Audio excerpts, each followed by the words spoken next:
Chapter 1 My Name, Senju Fujian. As day turned to night in the stronghold of the Senju clan, a man with long black hair, clad in a tight-fitting black combat suit adorned with layers of crimson armor and red iron wrist guards, looked toward the child resembling him. A white silk band marked with the Senju clan's insignia adorned his forehead. "Fujian, what are your aspirations?" he inquired. "Dad, my aspirations? I don't have any grand ambitions. My ideal life consists of eating, drinking, playing, and sleeping comfortably every day." The child, dressed similarly but in a white robe bearing a swirling emblem on the back, grinned at the black-haired man. His name was Senju Fujian, who had once been an ordinary worker in the modern world. Suddenly, he met an untimely demise while scrolling through a social media app, only to awaken in a war-torn world of Shinobi, where he became the newborn son of Senju Hashirama. "Oh, weren't you saying you wanted to become a mighty warrior? To help your father achieve his dreams?" Senju Hashirama, pondering the words of his son, felt a flicker of confusion. In the past, Fujian had often expressed a desire to be an unparalleled powerhouse to assist him in realizing his ambitions. However, Hashirama had dismissed these claims, thinking him too young to take seriously. Each year, Hashirama asked his son about his dreams, hoping to see his child retain a vision akin to his own. Such continuity would invigorate his spirit, embodying the legacy of fire. "Because you, Dad, are already strong enough. If you wish, there won't be anyone in the Shinobi world who can rival you. I despise war as well, so I know you will soon bring it to an end. At that time, everyone will live peacefully, and the world will return to tranquility," Fujian said, tilting his head and squinting his eyes in a smile. You're already 10 years old. Although I possess strength, I cannot always be by your side to protect you. You must strive to enhance your own abilities. Achieving peace in the world is no easy task, but I will endeavor to provide you with the life you desire," Hashirama replied with a gentle smile, reaching out to pat Fujian's small head. Having lived for so long, he had grown accustomed to death. The loss of his brothers left him with only his younger brother, Senju Tobarama. The grief of losing loved ones ignited a vow within him to end the chaos, and he worked tirelessly towards that goal. Now, with a wife and child to protect, he yearned for a peaceful and stable world, as it was the most prudent choice. "I understand, Dad, but don't underestimate me. Despite being just 10, I can hold my own against most genin." Fujian beamed at his father, feeling a sense of pride in being the son of the future first Hokage, the god of the Shinobi world. "Is that so? Then allow me to test your skills today. Come on, let me show you what I can do." Hashirama's lips curled into a slight smile as he regarded his son. "Perhaps not. You're far too powerful, and I'd only be asking for a beating by challenging you. I'm not foolish. I've experienced your unrelenting strength before. I think I'll take my leave." Seeing the eager anticipation in Hashirama's demeanor, Fujian frowned and, with a pout, dashed away, reflecting on 3 years prior. "Dad, I wish to duel with you." At just 7 years old, Fujian sought to boast of his prowess, wishing to be known as the one who could defeat the god of the Shinobi world. He approached his father, full of bravado. "Oh!" Upon noticing his son's challenge, Hashirama momentarily paused before vanishing from sight. Where'd he go?" Fujian looked around frantically, but his father was nowhere to be found. Bang! Suddenly, a colossal wooden fist appeared above him, sending him crashing into the ground, leaving only half of his head visible above the earth. Ouch! Feeling the intense pain atop his head, Fujian let out a wail as a swelling the size of a duck egg formed. From that day forth, he never dared to challenge Senju Hashirama again. That child, Watching Fujian scamper away, Hashirama shook his head with a wry smile, lost in contemplation as he gazed at the scenery outside. Good thing he ran fast, otherwise he would have faced another round of punishment for me. Back in his room, Fujian couldn't help but smile, feeling relieved. "I've been in this world for 10 years. I reckon it won't be long before Konoha is established. But I can't fathom why Senju Hashirama's son has never made an appearance. In the original narrative, he never showed up even once. He was only mentioned in Tsunade's recounting, noting that his father's strength surpassed that of his grandfather. How could such a person simply vanish? Who could possess the capability to eliminate him? Or perhaps I have a hidden enemy lurking, biding their time to claim my life? As Fujian lay on his bed, he reflected on the Naruto anime, pondering the strange absence of his own character, which left him deep in thought. After all, Senju Fujian was the embodiment of the strongest genes from both the Uzumaki and Senju clans, and his potential was undoubtedly vast. Just imagine, if he awakened would release, complemented by the immense chakra of both clans, he could possess chakra even greater than that of the tailed beasts. Yet, such a remarkable individual seemed to have inexplicably vanished, never even summoned through Edo Tensei, as if Tsunade had simply sprung forth from the cracks of a stone. Ding! Detection of host confusion, the divine selection system, is now activated. Would you like to bind this system? As Fujian contemplated his absence from the Naruto series, a mechanical voice echoed in his mind. What? A system? My golden finger has arrived?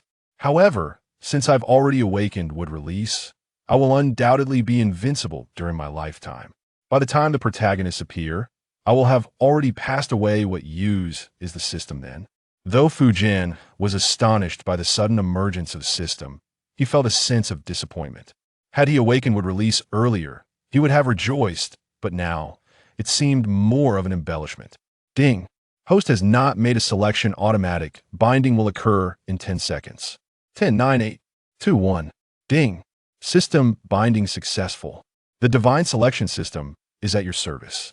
While Fujian was still contemplating the delayed arrival of his golden finger, the 10 seconds had already elapsed, and the system had forcibly bound itself to him.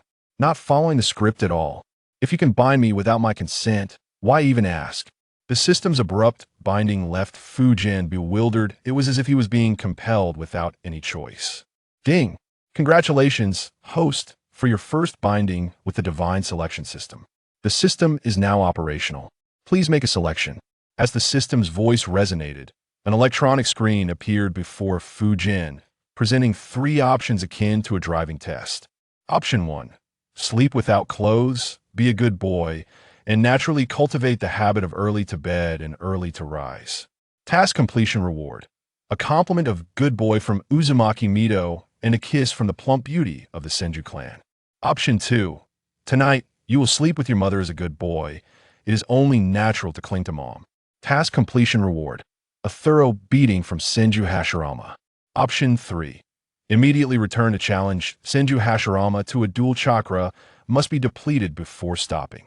Task completion reward. A summoning contract for the wet bone forest. Ding! Host, please make a prom selection. Failure to do so within a day will result in punishment. This time, the punishment will be a permanent height fixation. Fujian's body trembled at the sight of the large screen, feeling utterly exasperated. System? Are you kidding me? No matter what I choose, I'm bound to get beaten? Permanently fixed height? You must be joking. I'm only about 1.58 meters tall now. You want me to be a shorty? Ugh. You. Touch. With no other option, the system's punitive measures forced him into a corner, compelling him to make a choice that left him feeling trapped. For the sake of his future height and romantic prospects, he could only suppress his anger and leap out of bed, sprinting back to the previous location. Hashirama, what are you still gazing at? It's getting late. You should return to sleep. At that moment, a woman in a white qipao approached, gently addressing Senju Hashirama, a woman with flowing red hair styled in twin buns adorned with a golden crown, a purple diamond mark gracing her forehead, and talismans dangling from her ears, is none other than Uzumaki Mito, the beloved wife of Senju Hashirama and the mother of Senju Tobarama. Hey, Mito, what brings you out here? I was just about to head back. Hashirama greeted her with a warm smile, gently grasping her delicate hand. After years of marriage, Hashirama and Mito maintained a relationship of mutual respect, living a life that could be deemed happy, especially with the blessing of their son, Tobarama. In this era, such happiness was indeed a treasure. Father, let us duel. I must defeat you. At that moment, Tobarama suddenly appeared before Hashirama and Mito, pointing an accusatory finger at his father and loudly proclaiming his challenge. Chapter 2. The Wrath of Uzumaki Mito. Silence. In an instant, it felt as if the very air had solidified, as Tobarama perceived an immense terror approaching him. Tobarama, what did you just say? Mito asked through gritted teeth, her eyes ablaze with fury. How'd Mom end up here? I'm doomed now. Tobarama, fearing no one more than Mito within the entire Senju clan, felt akin to a mouse cornered by a cat. Yet, with his task unfinished, he had no choice but to brace himself and advance. This was a game of Chikan. It was a manifestation of a mother's love, that which is often expressed through discipline. For to hit is to show affection, and to scold is to care. Mom, I challenge Father. You must not interfere today. I shall surely confront him. Tobarama declared resolutely, fixing his gaze upon Hashirama. Old? Am I old? Rarely did Tobarama exhibit such bravado, but upon hearing his words, Mito's rage ignited further, as if flames were beginning to erupt from her very head. She advanced towards him, each step laden with an overwhelming pressure. What in the world is happening here? Tobarama wondered, perplexed. Didn't I call her that before? Not good, I must flee. Sensing the suffocating aura emanating from Mito as she drew near, Tobarama felt an instinctual urge to escape, his feet moving swiftly. Think you can run? Sealing technique. 4 symbols lock. Mito clapped her hands together, invoking the Uzumaki clan's formidable secret art, capable of automatically locking onto a target, rendering escape nearly impossible once ensnared.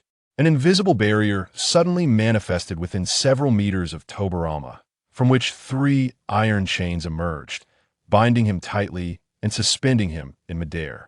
Mother, please let me go. Release me. I swear I'll never do it again.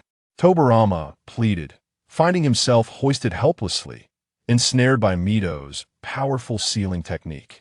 It was a unique art of the Uzumaki clan, unless one possessed extraordinary strength to break free. It was virtually inescapable. Mito's sealing strike was so potent that even Hashirama, who had not yet accessed Sage Mode, would find it impossible to break the seal, highlighting its incredible might.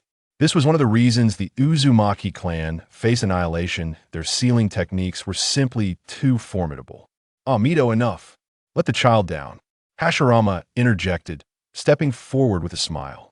I, too, wish to witness Tobarama's growth during this time. Upon hearing Hashirama's words, Mito immediately released the seal, allowing Tobarama to descend. She had initially hoped to retire early with Hashirama for a quiet evening alone, but this foolish boy had disrupted her plans, leaving her deeply dissatisfied. Since Tobarama's arrival, the couple's moments of solitude had dwindled, and amidst the ongoing conflicts, their time together had become even scarcer. Hee hee, Mom, please don't be upset. You are so beautiful. A radiant goddess frowning would mar your lovely visage. Tobarama, seizing the opportunity, quickly sought to appease Mito. You, little rascal, I will settle the score with you later. Mito shot him a cold glance before turning away and heading home, leaving a flustered Hashirama and a disgruntled Tobarama in her wake. Tobarama, didn't you claim you wanted to avoid punishment? Why the sudden urge to spar with your father? Hashirama inquired with a chuckle. Do you think I desired this? If not for the system's coercion, I wouldn't have sought you out for a brawl. Tobarama retorted, feeling disgruntled. Had I known Mom was here, I would have chosen to sleep peacefully instead. Reluctantly, he acknowledged that life must go on, and so must the sparring. I suddenly felt the urge to experiment with new ninjutsu, hence my desire to consult Father. There was no choice but to face Hashirama, maintaining his composure despite the circumstances. Hiki, very well, let us proceed. If you can defeat my father's shadow clone, it would signify that you possess the strength of a jonin. Senju Hashirama gazed at his son before him, who had also arrived in the new district, wielding an enigmatic new ninjutsu. Without hesitation, he conjured a wooden clone. Humph. Come forth, exclaimed the son. I shall be the first to defeat you. Senju Tobarama quickly distanced himself from the clone of Senju Hashirama, snorting disdainfully. Then let us await the outcome. Senju Hashirama gracefully leapt onto a nearby tree branch, observing the fierce battle between his clone and Senju Tobarama. Once my chakra is completely depleted, I shall unleash my full power, he thought, dismissing the notion of engaging in taijutsu. In an instant, Senju Tobarama entered a combat stance. Compelled by the system's demands, he resolved to expend all his chakra, subsequently sheathing his kunai in preparation for close-quarters combat. Though merely 10 years of age, Senju Tobarama possessed a chakra reserve far greater than that of the One-Tail, making it no simple feat to exhaust. "Father, I am ready to strike. Do watch closely," he declared. Snap. The wood release secret technique. Birth of the world of trees. In order to accomplish his mission, Senju Tobarama let out a furious roar and unleashed a series of wood release techniques. His hands swiftly came together in a prayer-like gesture, as a vast amount of chakra was rapidly consumed. What? Wood release? Upon witnessing his son awaken the wood release, Senju Hashirama was utterly astonished, exclaiming in disbelief. It was evident that he was the sole member of the Senju clan to possess such a rare ability, highlighting the exceptional nature of wood release. Yet now, to his surprise, his son Tobarama had also manifested this extraordinary power. As a peerless warrior, Hashirama could not suppress his astonishment. "No wonder you possess the audacity to challenge me," he chuckled. A slight smile graced his lips as he realized that his son's newfound confidence stemmed from this awakening. "Tobarama, while you have indeed awakened the wood release, it is not to be wielded recklessly. Observe closely, for employing wood release in such a haphazard manner only serves to create advantages for me, given that I share the same power." The myriad of clones created by Senju Hashirama gazed upon Senju Tobarama, a subtle smile gracing his lips. Subsequently, he clapped his hands, unleashing a torrent of wood release chakra that surged forth, seizing control of the realm of trees from Tobarama. "What on earth, father? Are you robbing me?" Indeed. It was an act of thievery. Senju Tobarama felt the instant loss of his dominion over the birth of the tree realm. Realizing that his chakra had been rendered utterly futile, he exclaimed in alarm, but this was hardly the moment for astonishment. Countless trees descended upon him with ferocity, their branches bristling with numerous offshoots, relentlessly assailing him. He had no choice but to leap swiftly through the forest. "Damnable father, how wicked you are," he muttered, invoking the wood release, wood golem technique. With no alternative, Tobarama summoned a colossal wooden figure, towering several dozen feet high, which manifested near the Senju clan's territory. "Who goes there?" At that moment, Senju Tobarama had just settled into slumber when he was jolted awake by the sudden commotion and the surge of chakra. He instantly opened his eyes and vanished from his place, reappearing at the entrance of the Senju clan's estate. The commotion caused by Tobarama's summoning was considerable, and given the proximity to the clan's domain, the entire clan was roused from their slumber, each member emerging with kunai in hand, fearing an attack. "Who dares to invoke the wood golem technique used by the clan leader?" One cried out. "Wait, look. The figure is not the clan leader. It is the young clan leader." "What? The young clan leader? Then where is the clan leader?"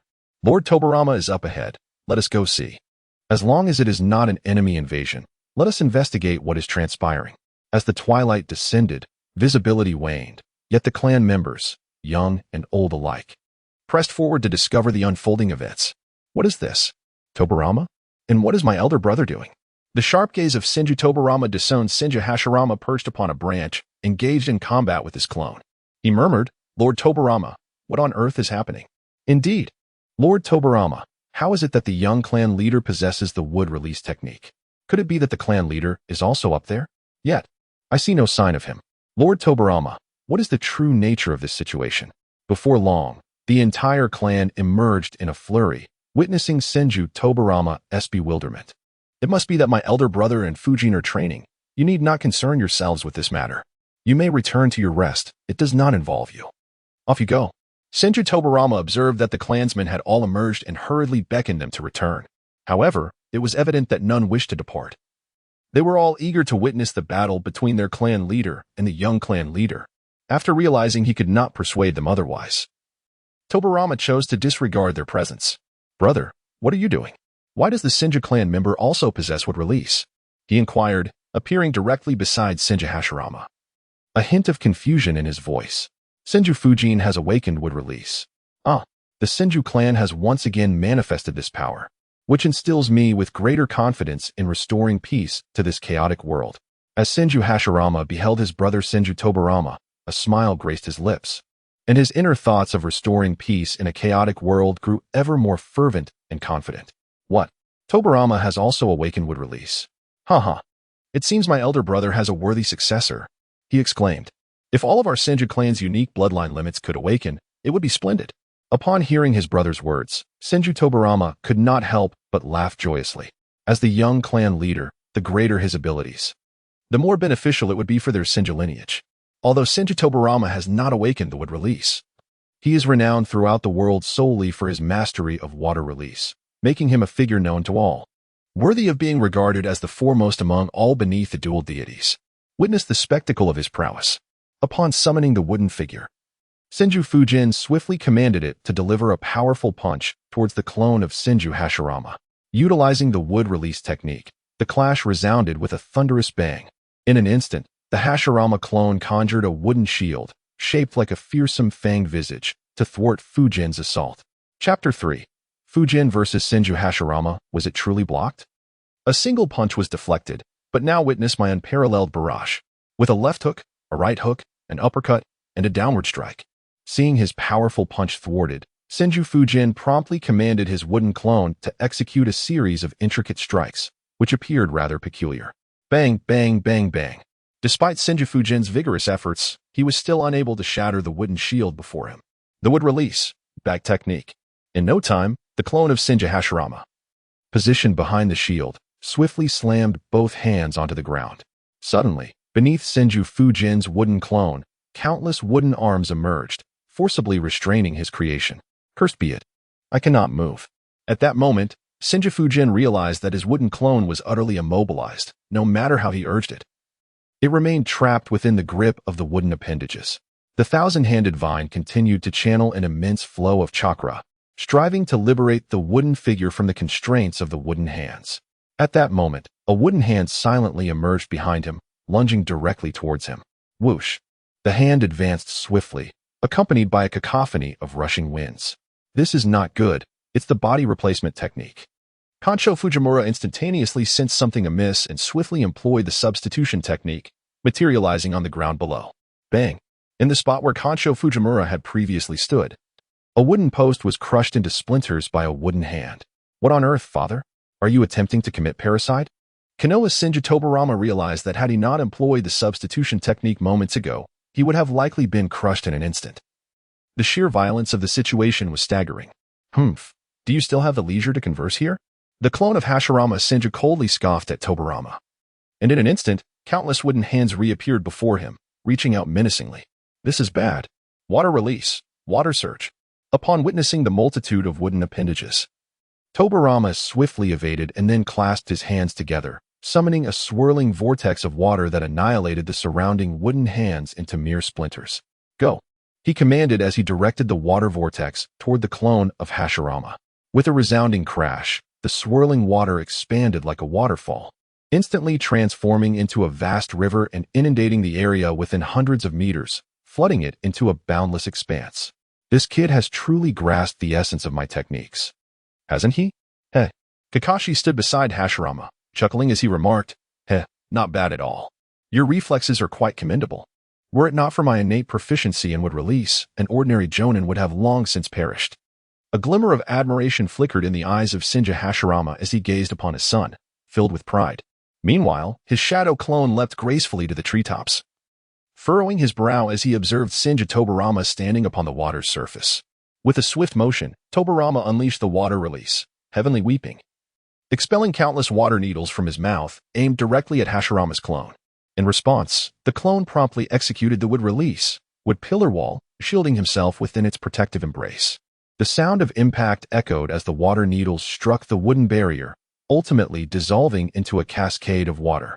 Subsequently, the clone conjured the wood release, wood dragon technique, leaping onto the magnificent wooden dragon as it soared toward Tobarama. With a mighty roar, the wood dragon opened its colossal jaws, lunging toward him. Humph. The water release indeed consumes a considerable amount of chakra. Wasting chakra with wood release while being controlled by father is quite the nuisance. Senju Fujian let out a cold snort, realizing that any attempt to utilize other wood release techniques would be thwarted by Senju Hashirama's control. Their power levels were simply not on the same plane. His dominion would be severed in an instant, creating considerable complications. Although he aimed to exhaust the chakra within his body, he could not afford to be struck directly. His uncle's water release was exceptionally chakra-consuming yet powerful, serving as an effective method to swiftly deplete his chakra reserves. With a decisive move, he unleashed the water release, water dragon bite explosion. Subsequently, Senju Fujian clasped his hands together, instantaneously invoking the ultimate technique of Senju Tobarama. He drew forth a substantial volume of river water from beneath his feet, forming a colossal, swirling vortex that ascended dramatically into the sky. The vortex towered above even Hashirama's wood dragon before morphing into a magnificent water dragon that dove downwards with great force. Roar! Roar! The two colossal dragons collided with tremendous impact, while Hashirama's clone enveloped itself with the wood release, tree world wall, swiftly evading the water dragon's assault and charging towards Senju Fujian. Indeed, relying solely on water release was insufficient to dismantle the wood dragon technique. With a flash, the water clone technique was employed, followed by the sealing technique, diamond lock. Instantly, multiple chakra chains surged forth from behind the water clone, ensnaring the wood dragon completely. Boom. The wood dragon was subsequently trapped by Senju Fujian's diamond lock and plunged into the river, splashing countless droplets. Excellent. The Jinjutsu, dark walking technique. As Hashirama's clone performed the secret art, it leaped from the wood dragon and swiftly charged towards Fujian, initiating the illusion technique. It vanished. This was the illusion technique newly devised by his uncle. How infuriating. Suddenly, Senju Fujian found himself enveloped in darkness, unable to perceive anything before him. Completely unaware of the whereabouts of Senju Hashirama's clone, water release. Water bullets were unleashed in a chaotic barrage. Deprived of sight of Senju Hashirama, Senju Fujian swiftly channeled chakra into his hands, spinning rapidly, resulting in a multitude of water projectiles erupting forth, indiscriminately assaulting in a 360-degree arc. The sound reverberated like a relentless barrage. The water cannons of the thousand-handed vine erupted like a relentless torrent, spraying in all directions, embodying the essence of absolute defense. The wood release, wood prison technique. As Hashirama's clone deftly evaded the onslaught of water, he swiftly brought his hands together in a prayer gesture, causing several trees to sprout instantaneously beneath the thousand-handed vine. In an instant, a colossal wooden prison took shape. The trees, as if imbued with life, elegantly maneuvered away from the water jets, transforming into sturdy vines that ensnared him tightly, effectively trapping him within the confines of the wooden prison. Damn! Kenshu Fujian felt the restraints of wooden planks binding his hands and feet as the encroaching darkness dissipated, restoring clarity to his mind. At that moment, a clone of Senju Hashirama approached him slowly, while a sly smile flickered across Kenshu Fujian's lips. Water style, water prison technique. Unbeknownst to him, a watery clone of Kenshu Fujian emerged from beneath Senju Hashirama's feet, swiftly executing the water prison technique against the Hashirama clone. Just as Senju Hashirama was about to be ensnared by the water prison, he drew a katana and effortlessly sliced through Kenshu Fujian's watery clone, reducing it to a puddle that vanished into nothingness. Truly, my father is formidable, having anticipated this. However, there remains an explanation to be made. Great Ball Rasengan, rise up. Kenshu Fujian initially believed he had secured victory, only to have his water clone effortlessly cleaved apart by Senju Hashirama's blade. With a resounding thud, Kenshu Fujian let out an enraged cry as a blue chakra sphere materialized in his restrained right hand, rapidly expanding and shattering the wooden prison. Father, behold my newly devised ninjutsu, he proclaimed. Water instantaneous body technique. In an instant, Kenshu Fujian vanished from his position. As long as there was a lake he had created, he could swiftly arrive at his desired destination, a form of space ninjutsu reliant solely on the water he summoned. Suddenly, he reappeared behind Hashirama's clone, unleashing a colossal Rasengan that surged toward him. The clone sensed imminent danger and swiftly turned to counterattack. With a loud clash, the katana in the clone's hand was shattered, propelled backward by the recoil of the impact. Is this a ninjutsu of your own invention? Quite impressive. It seems you still have ample room for growth. Senju Hashirama, truly the god of the ninja world, instantly perceives the immense potential for growth in the super Rasengan wielded by Senju Tobarama, as it has yet to incorporate the transformation of chakra attributes. He chuckles, father. The grand performance is yet to unfold. With a swift invocation of wood release, shadow clone technique, a wood clone materializes beside him, promptly executing a wind release, Rasengan Shuriken, hurling it fiercely toward Hashirama's shadow clone.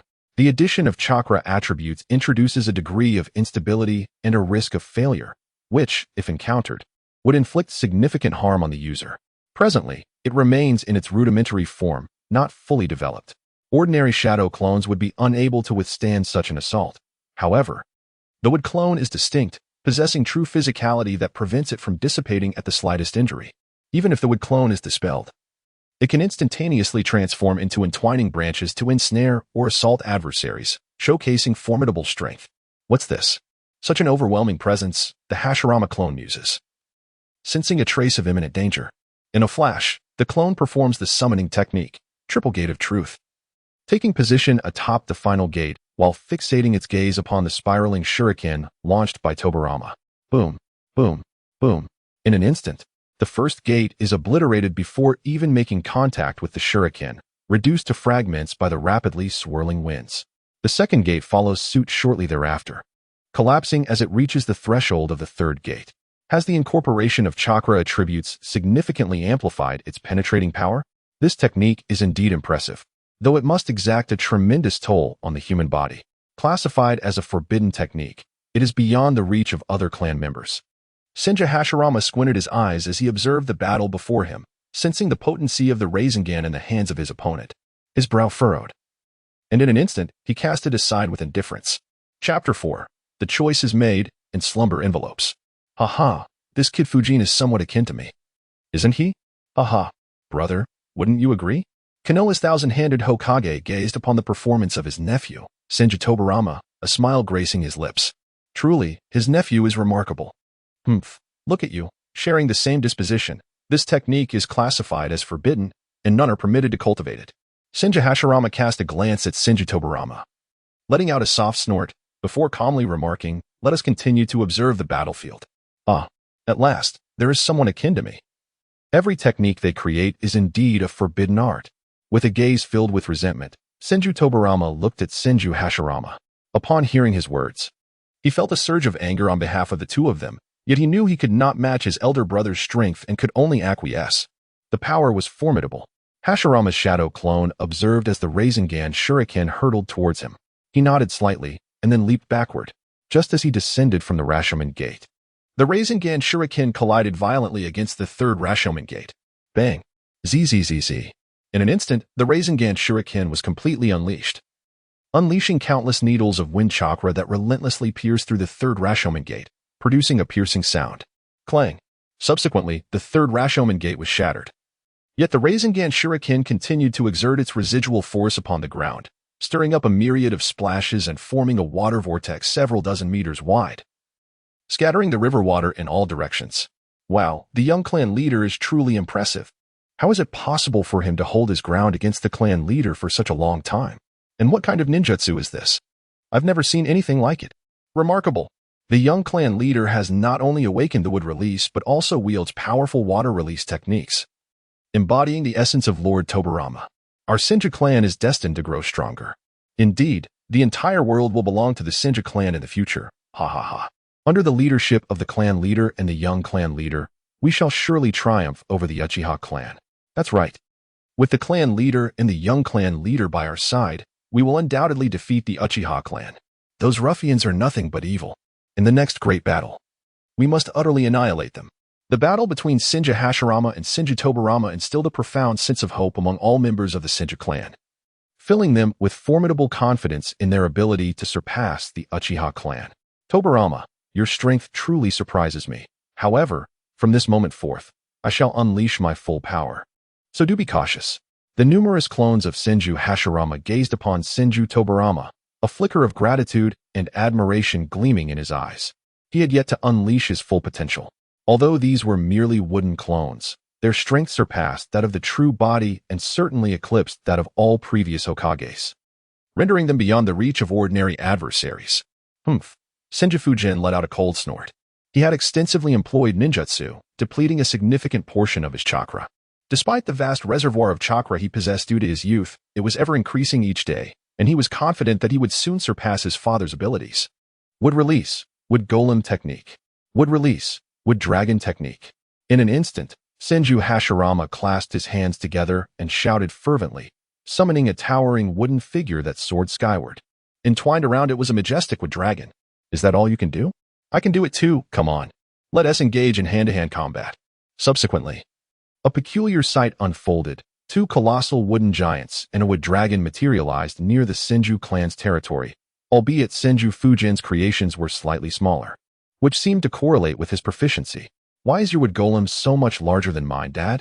As Senju Tobarama gazed upon the wooden figure of Senju Hashirama, he was astonished to find it considerably larger than his own, nearly causing him to spout a mouthful of blood. His proficiency was lacking. With repeated use, he would surely improve and become more accustomed to it. Now, it was time for him to proceed. Senju Hashirama's lips curled into a subtle smile as he softly spoke, subsequently directing the wooden figure to charge towards Senju Tobarama's wooden creation. The ground trembled with each thunderous clash as the two wooden beings raced across the terrain, creating a sensation akin to an earthquake. I strike, I strike, I strike. In an instant, the wooden figures of Senju Tobarama and his opponent clashed fiercely, exchanging blows as two wooden dragons engaged in a fierce battle. Bang! However, it was not long before Senju Tobarama's wooden figure was struck down onto the ground. Ouch! Even Senju Tobarama himself was forcefully thrown to the ground, letting out a cry of pain. My father's wooden figure not only towered over mine, but also possessed a far greater power. Indeed, it was a substantial loss. As Senju Fujian observed his wooden avatar being utterly subdued by Senju Hashirama, he could not help but curse under his breath. The wood release, flowering tree realm was summoned forth. This was his final chakra. If he expended it all, he would attain liberation. He hastily unleashed the ultimate secret technique of wood release. In a frenzy, Senju Fujian fervently utilized his chakra as sustenance, clasping his hands together to channel his energy into the earth. This infusion of chakra awakened the dormant trees beneath the soil, causing them to grow rapidly and expand. Each tree blossomed with numerous crimson flowers, which, after absorbing Senju Fujian's chakra, flourished at an astonishing rate, ultimately blooming. Upon flowering, these blossoms released countless toxic pollen that blanketed the entire battlefield. Can you no longer restrain yourself? However, as I have stated, wood release is ineffective against me. Your efforts are in vain. Observing the vast forest summoned by Senju Fujian, Senju Hashirama's lips curled into a subtle smirk as he remarked indifferently, showing no concern whatsoever. Senju Hashirama himself embodies the essence of wood release. No form of wood release can affect him.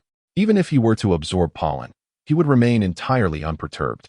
This exemplifies the formidable nature of the sage body, which transcends ordinary physical attributes. Father, I merely wish to deplete my chakra more swiftly. I have no desire to continue this battle, as fighting you is exceedingly exhausting. Upon hearing the words of Senju Hashirama, Senju Tobarama murmured to himself and continued to fervently channel his chakra. The trees grew taller and denser as he expended every ounce of chakra within him. In an instant, the trees surged towards Senju Hashirama with a seemingly conscious intent, thrusting themselves directly at him. Bang, bang, bang, bang.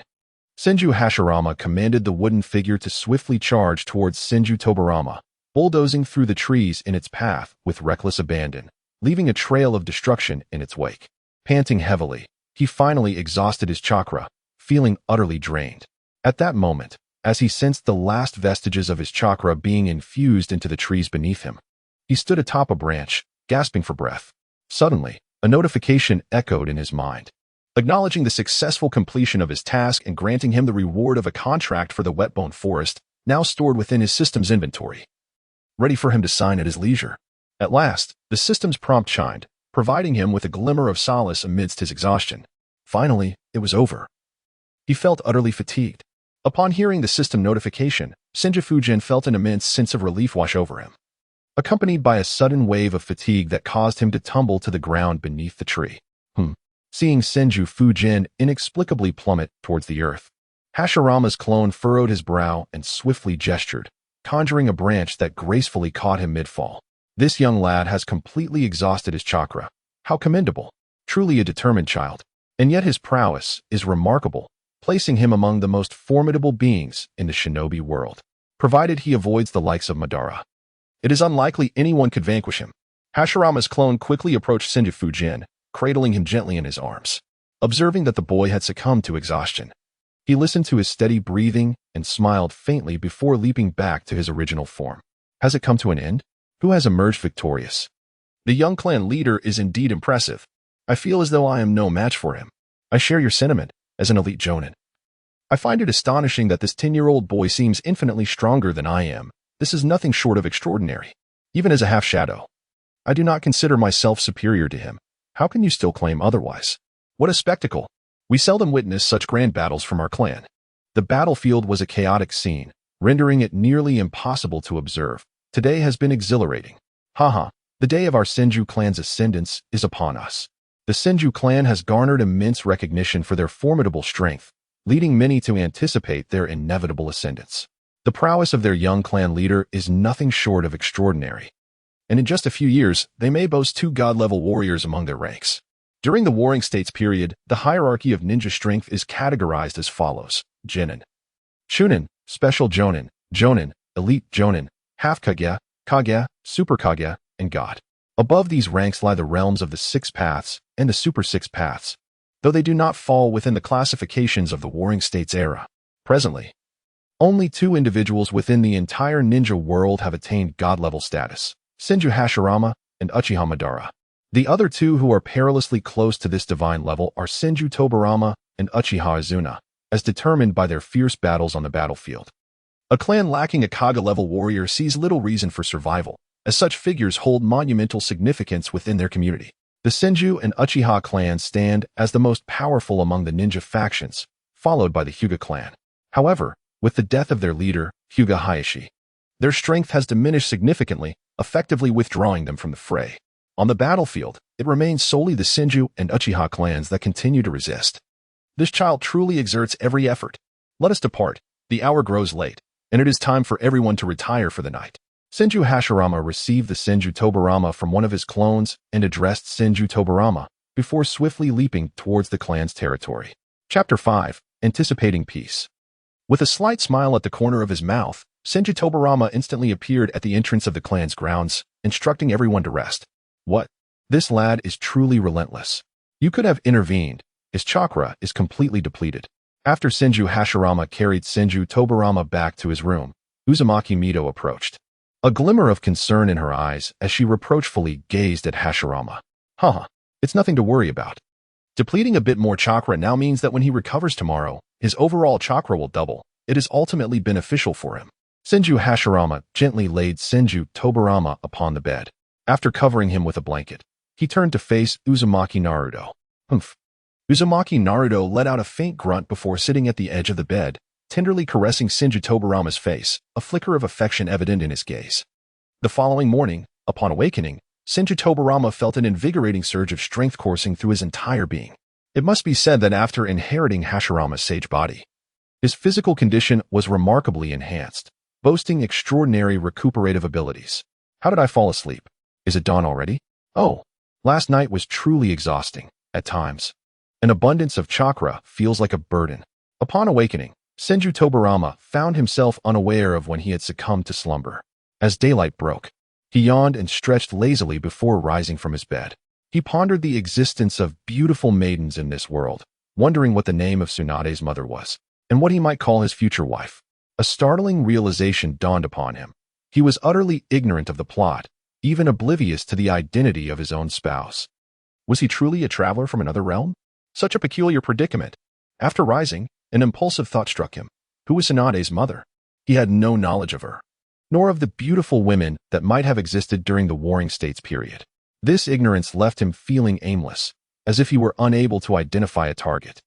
Could a member of the Senju clan marry? Surely, those distant relatives would be irrelevant. And what of the Uchiha clan? Were there not many maidens among them? Yet, given the current tumultuous times, pursuing a woman from the Uchiha clan seemed rather unrealistic. What about the Uzumaki clan or the Hyuga clan? A chuckle escaped him at this thought.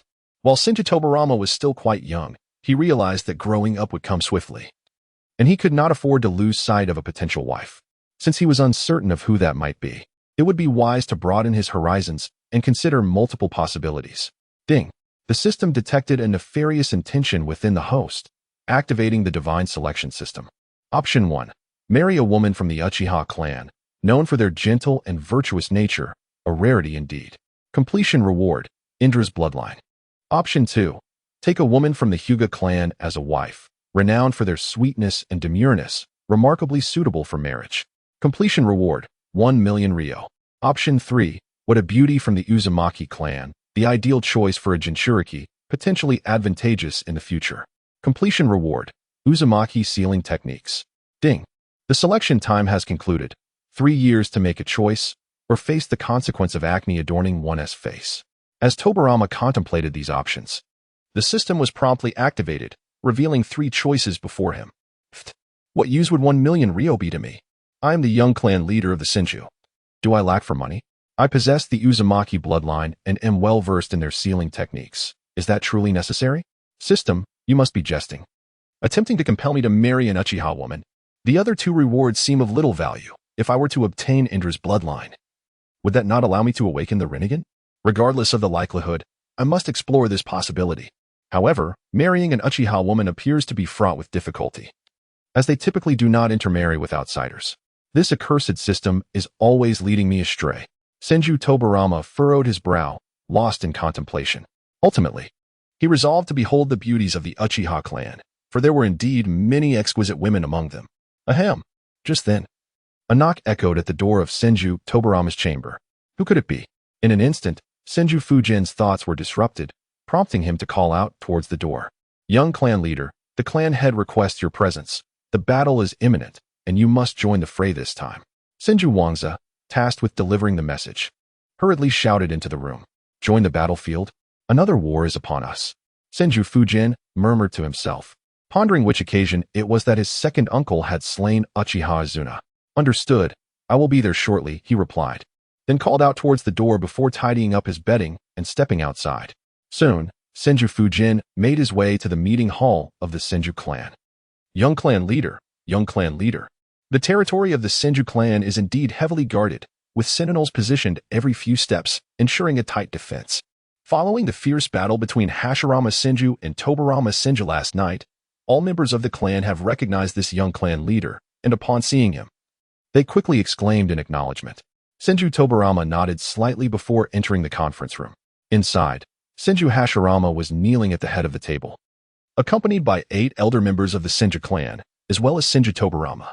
All of them possessed formidable strength, on par with that of shadow-level ninjas. Now that everyone is gathered, let us commence our deliberations on how to vanquish the Uchiha clan this time. Upon the arrival of Senju Tobarama, Senju Hashirama promptly convened a council. Clan leader, I believe we should exert our full strength this time. The clan head and the deputy clan head should unite to eliminate Uchiha Madara. I surmise that the remaining members of the Uchiha clan would no longer pose a significant threat, declared the venerable elder Senju Hamura, a seasoned master of the Shadow Realm, as he regarded Hashirama with a smile. Indeed, clan leader, the elder's words ring true. If we were to vanquish Uchiha Madara, the Uchiha clan would be rendered leaderless.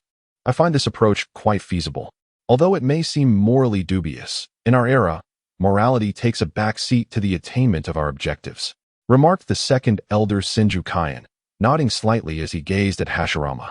Absolutely. Clan leader, our 2 clans possess comparable strength. Thus, the outcome hinges on our elite combat prowess. The deputy clan head's strength is formidable enough to assist you in slaying Uchiha Madara, they continued in unison.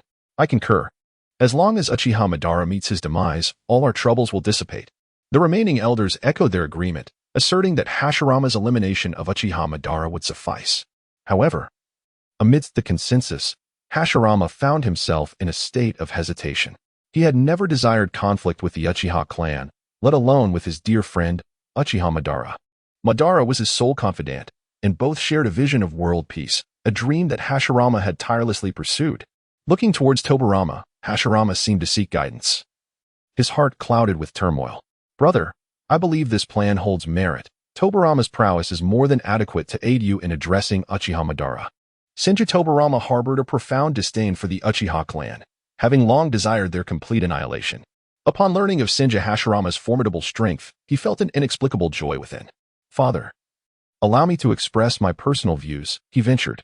At that moment, Senju Tobarama forced himself to rise, as he still yearned to wed the enchanting beauty of the Uchiha clan.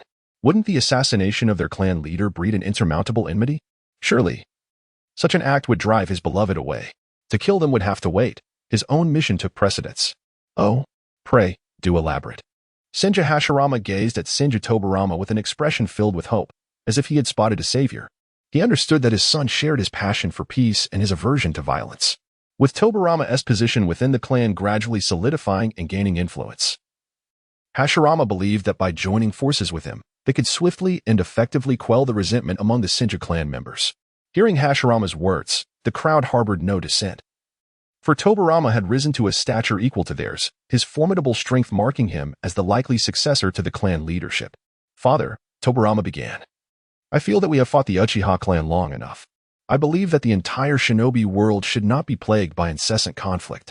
I yearn for a world where peace prevails, and I aspire to utilize my own strength to bring tranquility to all. I envision a world where kindness reigns, where every individual can live in harmony. War does not resolve issues, it merely deepens animosities. If we could unite with the Uchiha clan, we would possess the power to govern the entire shinobi realm, thereby fostering peace and stability throughout it. I long to create a world devoid of war, devoid of chaos. A world where no parent must mourn the loss of their child. Just like our esteemed elders, Tianqin, Wangqin, and Liangqin, who were all your children, yet fell victim to the ravages of war. If our world was free from turmoil, would we still endure the heartache of losing our loved ones? Senju Fujian delivered an impassioned speech, uncertain of what to say, yet resolute in his stance against violence, advocating for the establishment of Konoha as the ultimate solution. This way, he could indulge in leisurely pursuits such as courting women, strolling in the park, and enjoying life's simple pleasures. Is there not a certain charm in such a life? Ding. The system detected the host's yearning for peace, activating the divine selection system. Option 1. Engage in battle and eliminate Uchiha Madara by vanquishing him. Peace would be restored to the ninja world, allowing the Senju clan to reign supreme. Task reward. A permanent halving of chakra capacity. Option 2. Enter the fray and personally slay Uchiha Azuna. As the second strongest of the Uchiha clan, his demise would pave the way for the Senju clan's dominion. Task reward. The wrathful vengeance of Uchiha Madara. Option 3. Conclude the warfare and establish Konoha. Task reward. An aura of regal charisma, significantly enhancing appeal to women. As Senju Fujian spoke, the system unexpectedly manifested, presenting him with 3 daunting choices that left him utterly astounded. Chapter 6. In pursuit of the task, a true challenge. System, were you designed specifically for fools? You truly are amusing. Upon encountering the 3 options before him, Senju Tobarama recognized the obvious choice of the third. However, he pondered whether this so-called King Turtle aura should not be referred to as the aura of dominance. The nature of this reward left him utterly astounded. Yet, it appeared that this peculiar aura proved to be remarkably effective in attracting the fairer sex. The influence of the King Turtle aura seemed substantial. Might it not draw the beauties to him unbidden? A sly smile flickered across Senju Tobarama's eyes as he contemplated the potential of this aura. What do you mean, young clan leader? One inquired. Indeed, young clan leader. The Uchiha clan has slaughtered so many of our brothers and sisters. How can we simply let them go unpunished? Another echoed. Yes, young clan leader. You are still young and perhaps unaware of the brutalities of war. Countless members of our Senju clan have perished at their hands. They are the source of all evil and must be eradicated entirely. You must not show mercy, young clan leader. In this world, compassion can be perilous. The words of Senju Tobarama detonated the atmosphere like an atomic bomb, causing the assembled elders to blush and exclaim in astonishment. Even Senju Tobarama himself was taken aback. He had not anticipated that this nephew, whom he held in high regard, would share the same sentiments as his father. Deep down, he was exceedingly reluctant to let the Uchiha clan off the hook. One might wonder why the second Hokage, Senju Tobarama, harbored such intense animosity towards the Uchiha clan. The answer lies in the past. 7 years prior, the Uchiha clan had seized his fiancée, the princess of the Sarutobi clan, Sarutobi Shinsaku. Originally, the Senju clan sought to forge an alliance with the Sarutobi clan, a union orchestrated by Tobarama's father, Senju Hashirama. Although the Sarutobi clan was not particularly formidable, the Senju clan found themselves in dire straits, having to confront both the Uchiha and the Akimichi clans alone, which resulted in significant casualties within their ranks. In a bid to bolster their forces, they aimed to recruit the Sarutobi clan, believing that weaker clans would be more compliant. Thus, through marriage, they could become pawns in their greater scheme. Had it been the Hyuga clan, do you think they would consent to marrying off their princess to Senju Tobarama? Clearly, that would be out of the question. Within clans, marriages typically occur among kin to preserve the integrity of their bloodlines. The Sarutobi clan, however, sought to align themselves with the formidable Senju clan and ultimately agreed to the union. On the day of their wedding, the Uchiha clan, having discerned their intentions, intervened and abducted Sarutobi Shinsaku. Although she was eventually returned home, Her purity was irrevocably tarnished, engendering deep resentment in Senju Tobarama towards the Uchiha clan. Ah, truly, he is my son, inheriting the love for peace just like his father. Bravo, my boy. Upon hearing the words of Senju Tobarama, Senju Hashirama's lips curled into a subtle smile, and he felt an inner surge of encouragement, his heart blooming with joy. Esteemed elders, you are well aware that the Uchiha clan has taken the lives of many of our kin. Yet, we too have similarly taken countless lives from the Uchiha clan. Why did our fallen brethren and theirs meet such fates? It is solely due to the ravages of war. Were it not for war, there would be no loss of life. Each individual would live to a ripe old age, joyfully thriving. If we persist in waging war, countless more of our descendants will inevitably fall before the Uchiha. Conversely, they too will face the same fate at the hands of our Senju clan. When will this cycle of vengeance cease? Ah, forgive my slip of the tongue. When will this cycle of vengeance cease? If we were to lay down our arms and seek peace now, our future generations would no longer need to pay the ultimate price. Esteemed elders, do you not agree with the sentiments expressed by this humble youth? Senju Tobarama was unperturbed, his gaze sweeping across the assembly of elders. This? The elders exchanged glances, seemingly at a loss for words. Tobarama, have you considered that even if we agree, will our clansmen consent? Many among them harbored deep resentment towards the Uchiha clan due to the deaths of their kin. Even if our clansmen were to agree, what of the Uchiha clan? Would they acquiesce to a truce? At this moment, Senju Tobarama fixed a penetrating gaze upon Senju Fujian, presenting a historical conundrum. Indeed, while we might consent, would our clansmen? And even if they did, what of the Uchiha? Tobarama's perspective appeared overly simplistic. Yes, young clan leader, what use is our agreement? Indeed, young clan leader.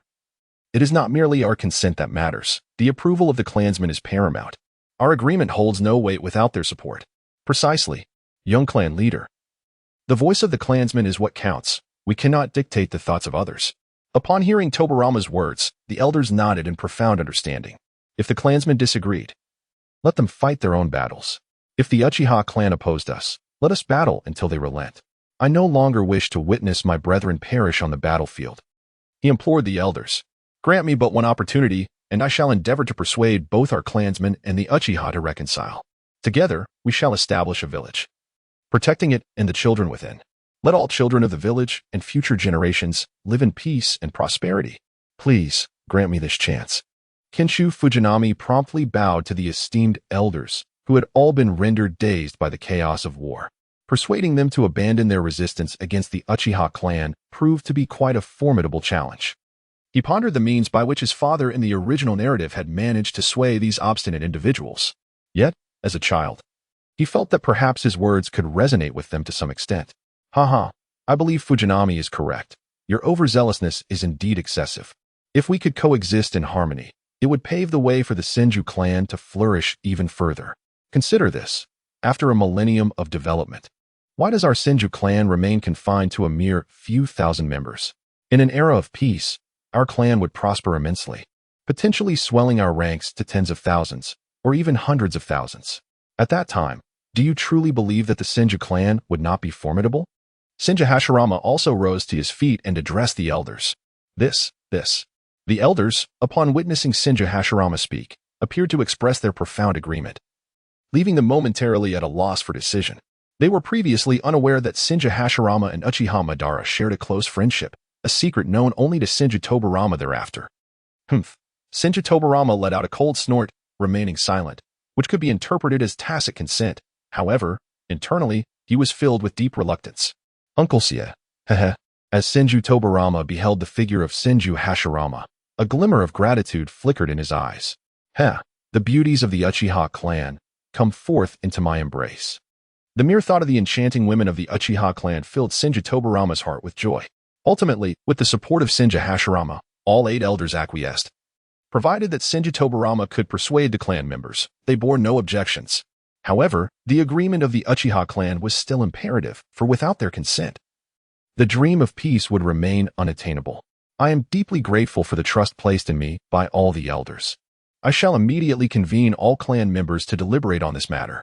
Senju Fujima promptly bowed to the esteemed elders and then swiftly turned to stride towards the exit. Truly a worthy son of mine. As Senju Hashirama observed the departing figure of Senju Tobarama, a subtle smile graced his lips. Soon, Senju Tobarama summoned all clan members, both young and old, to assemble in the clan's training grounds. Whispers circulated among the gathered crowd. Have you heard? The young clan leader has called us for a speech. Is there something of great importance at hand? I am uncertain, replied another.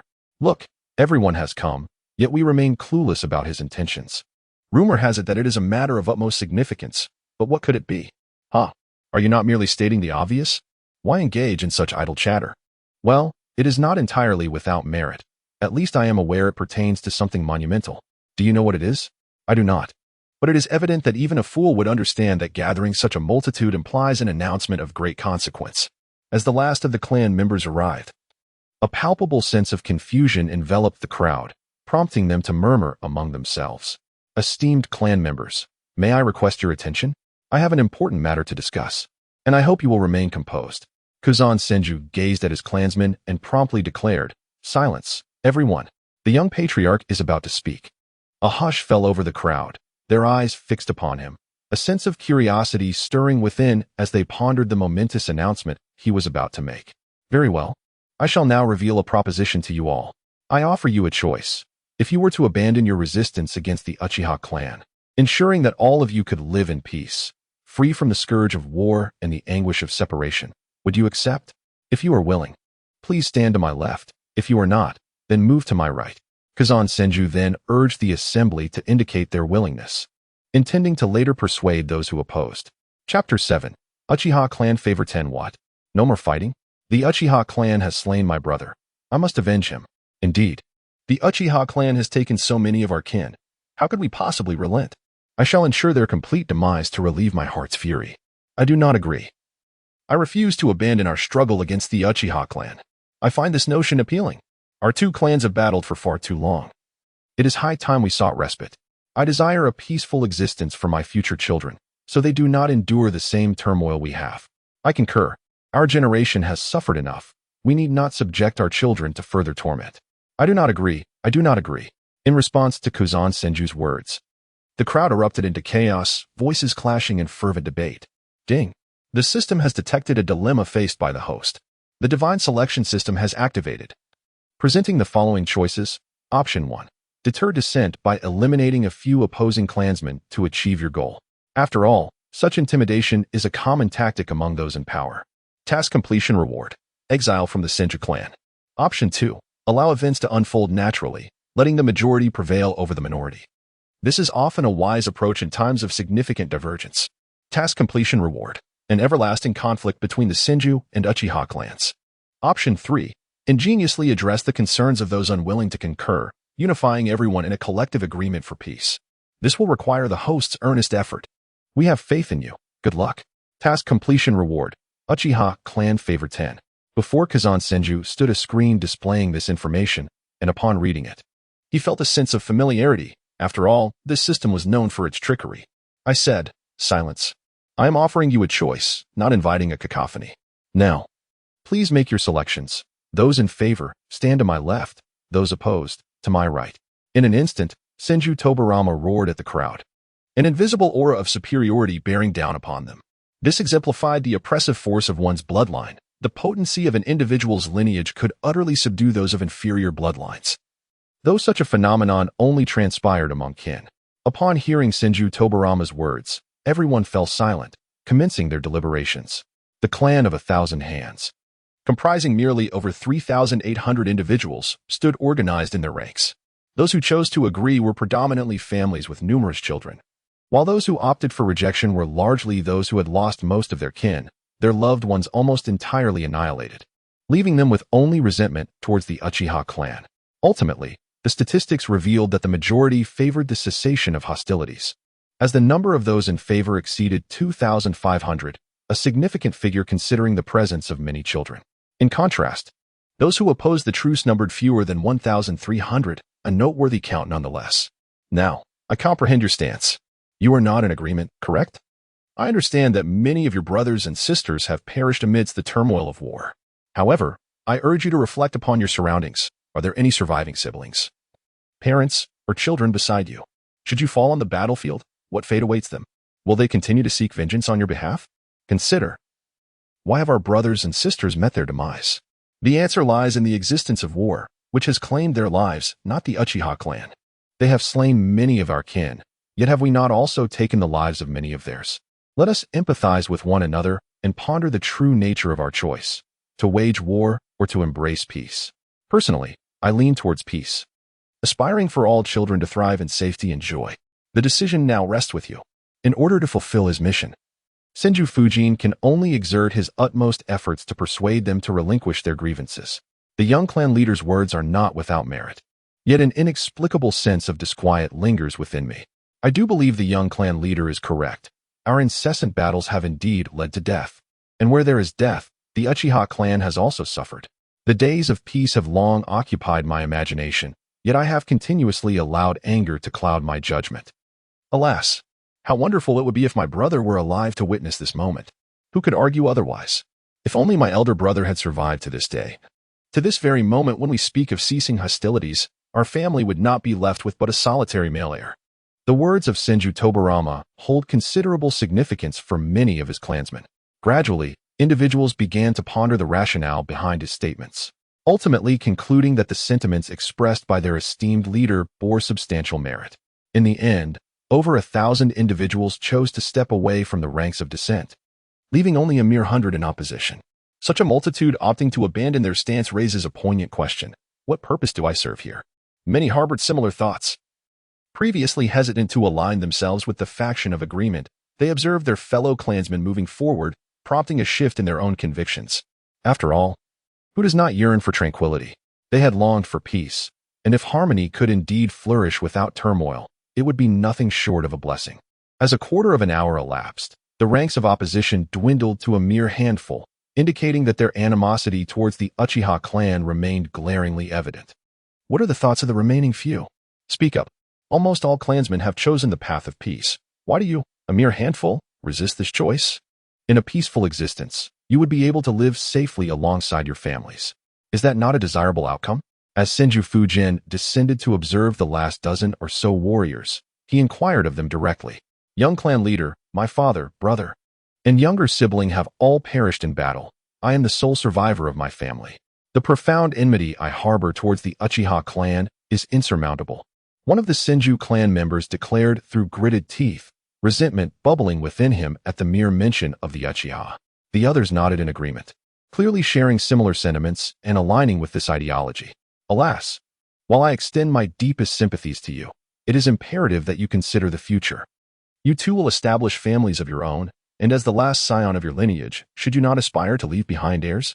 If you were to fall, your family would be irrevocably extinguished. Do you comprehend this? Kakashi Senju gazed at the remaining dozen individuals, letting out a deep sigh before speaking. Consider this carefully.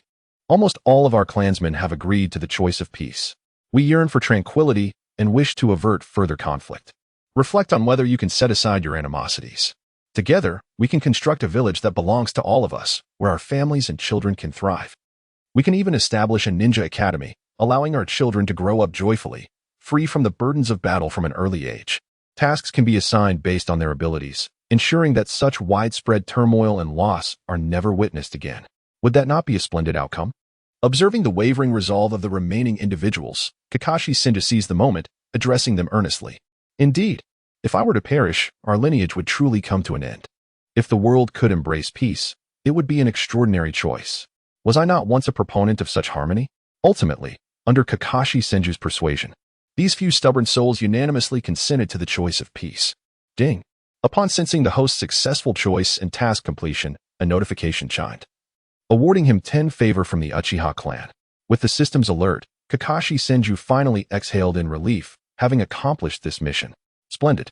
Since everyone has made their decision, let us disperse for now. Soon, we shall welcome peace. He then directed his clansmen to depart before re-entering the conference hall. Within the hall, the elders and Hashirama Senju were already aware of the outcome. Splendid. Now that everyone is in agreement, let us adhere to our arrangement and schedule a dialogue with the Uchiha clan. Soon, the entire ninja world shall be devoid of strife, replaced by peace. Senju Hashirama gazed at the esteemed elders and erupted into hearty laughter. However, esteemed clan leader, the Uchiha clan has issued a challenge to us, and we are to engage in battle tomorrow. Given the time remaining, do we have the opportunity to prepare? The eldest elder inquired of Hashirama, a hint of concern in his voice. Several clan members nodded in agreement, acknowledging that they had no choice but to follow through on their commitments. Indeed, we shall proceed to the battlefield tomorrow, but you all shall remain in the rear. Tobarama and I, along with Fujian, shall advance forward. This time, I am determined to foster peace and prevent any further loss of life among our Senju clan due to the ravages of war. Senju Hashirama gazed at the elder, offering him a reassuring glance, prepared to engage in dialogue with Uchiha Madara alongside his two companions. The outcome remained uncertain, yet he firmly believed that Madara still harbored a compassionate heart.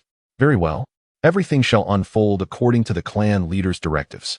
Indeed, we shall reconvene tomorrow. There was no alternative. One could only hope for a successful agreement.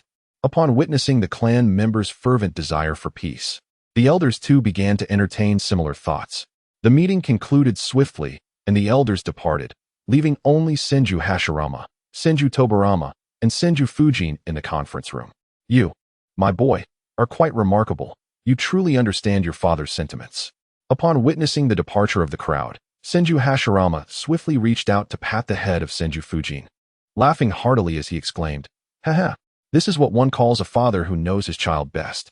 In the midst of their conversation, Senju Tobarama noticed Senju Hashirama chuckling softly. "Tobarama, what troubles you?" he inquired, observing his brother's glum expression. "I understand your animosity towards the Uchiha clan. However, the tide of peace is inevitable. We cannot allow your grievances to compel everyone into conflict." With a sigh, Hashirama reflected on the matter of Sarutobi Shinsaku.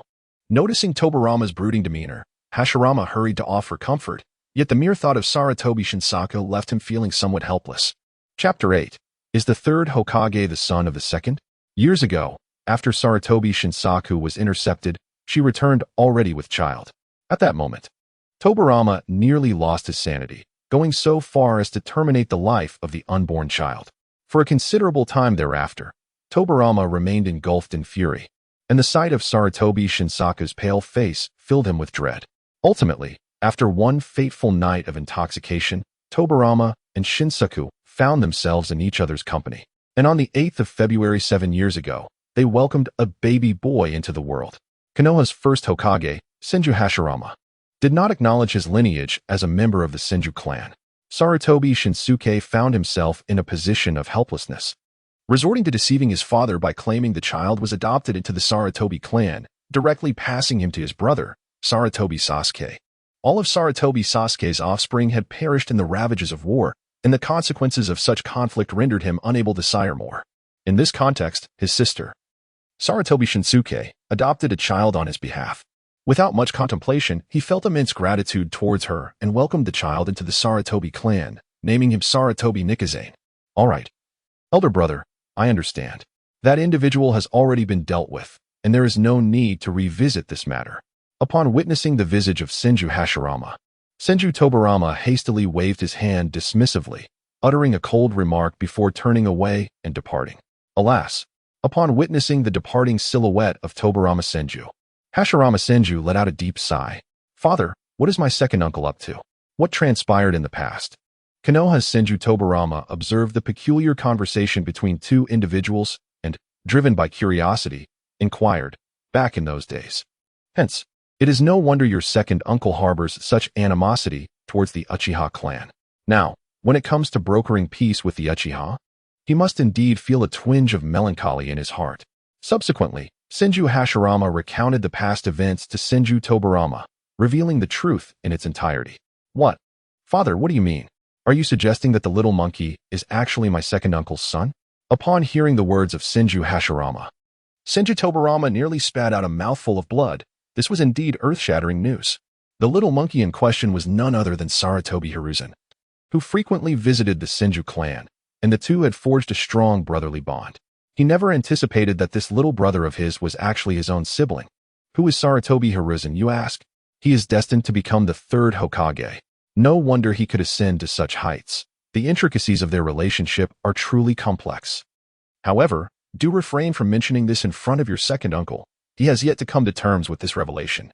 And your second aunt is also a pitiable figure in this scenario. Alas, there is little I can do to alter this reality. As an elder brother, I find myself at a loss. Sigh. Senju Hashirama gazed at Senju Tobarama, nodding slowly as he cautioned him against bringing up this matter in the presence of Senju Hiruzen. I understand, father. Senju Fujima nodded hastily. I shall take my leave now. Heh. Call for me again during the great battle tomorrow. Observing that there was nothing more to be done, he promptly addressed Senju Hashirama. Very well, go ahead. With a faint smile, Senju Hashirama nodded. Soon after, Senju Tobarama departed from the conference hall, making his way to his quarters. Who could have imagined that the third Hokage would turn out to be my own younger brother? It has utterly shattered my worldview. I wonder how much history remains unknown to me, with one astonishing revelation after another. Throughout his journey, Senju Tobarama pondered the fact that Sarutobi Hiruzen was his brother, a notion that completely overturned his beliefs.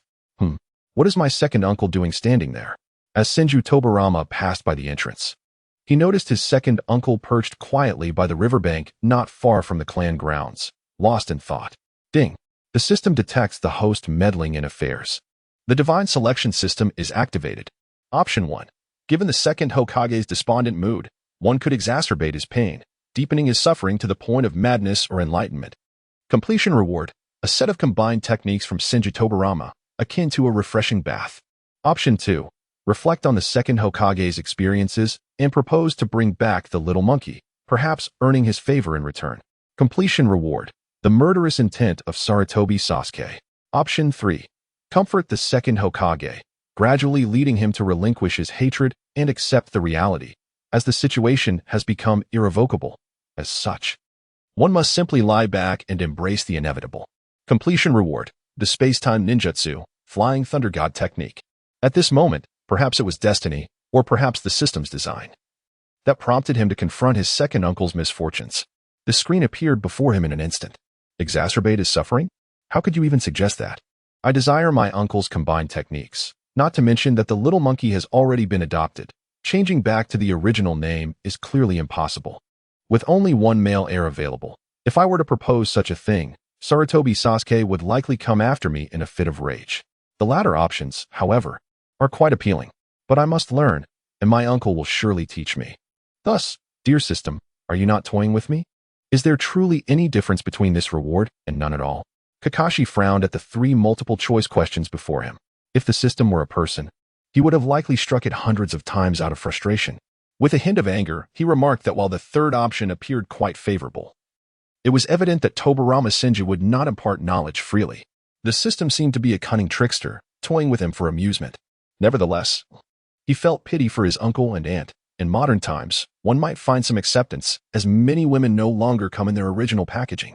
Even the thought of a premarital examination would likely provoke fear of scrutiny. Yet, they continued to live life on their own terms. In this era, such a situation was indeed hard to fathom. After all, she was his fiancée, were he in her position. He might have been consumed by rage and sought to obliterate the entire ninja world. Kansho Fujima pondered for a moment, deciding to assist his uncle once. Uncertain of the outcome, for not everyone can accept such matters. This is not a modern era, replete with open-mindedness. In contemporary times, should someone be betrayed, thoughts of violence might well arise. How much more so in the Warring States period, where killing was a commonplace occurrence. Alas, is it not the hand of fate that orchestrates such turmoil? Why must wars exist? Had there been no conflicts in the past, would Shizuka have been spared such heartache? My aspirations soar as high as the heavens, and I cannot abide the treatment my wife has endured. Were it not for the alliance with the Sarutobi clan and my elder brother's insistence on my fidelity, I would have long since cast her aside. Perhaps this is simply the cruel jest of destiny. Had I discerned the Uchiha clan's schemes in time, perhaps the outcome would have been different. Little monkey, do you harbor resentment towards your father? Senju Tobarama observed the fish joyfully swimming in the river, standing there in a daze, his heart a tumult of emotions. Memories of the past pierced his mind like a thorn, an indelible reminder that he could never shake off. Uncle, at that moment, a melodious voice roused Senju Tobarama from his reverie. He turned to see Senju Fujian approaching, managing a faint smile. Fujian, what brings you here?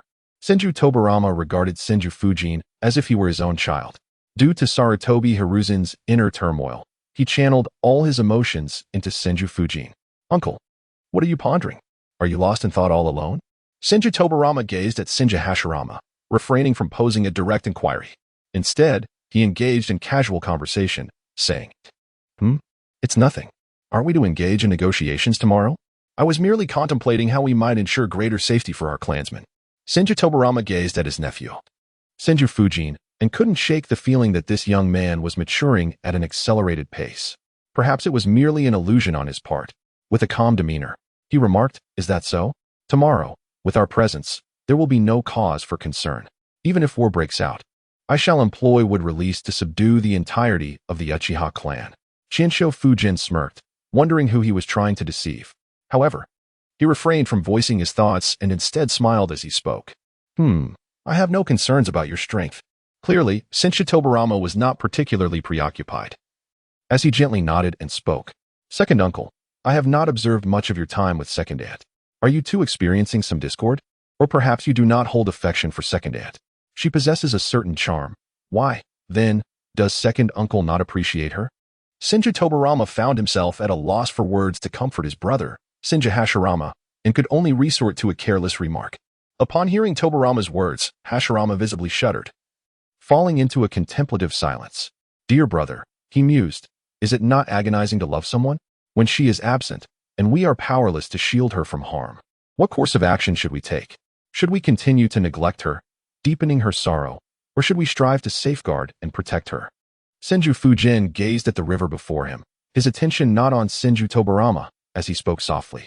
He referred to his second aunt, a pitiful woman who, on her wedding day, was not only abducted but upon her return, endured relentless torment. Though not overly beaten or scolded, she was nonetheless subjected to a form of emotional cruelty. In such circumstances, do you believe it is she who is the object of pity, or those who love her?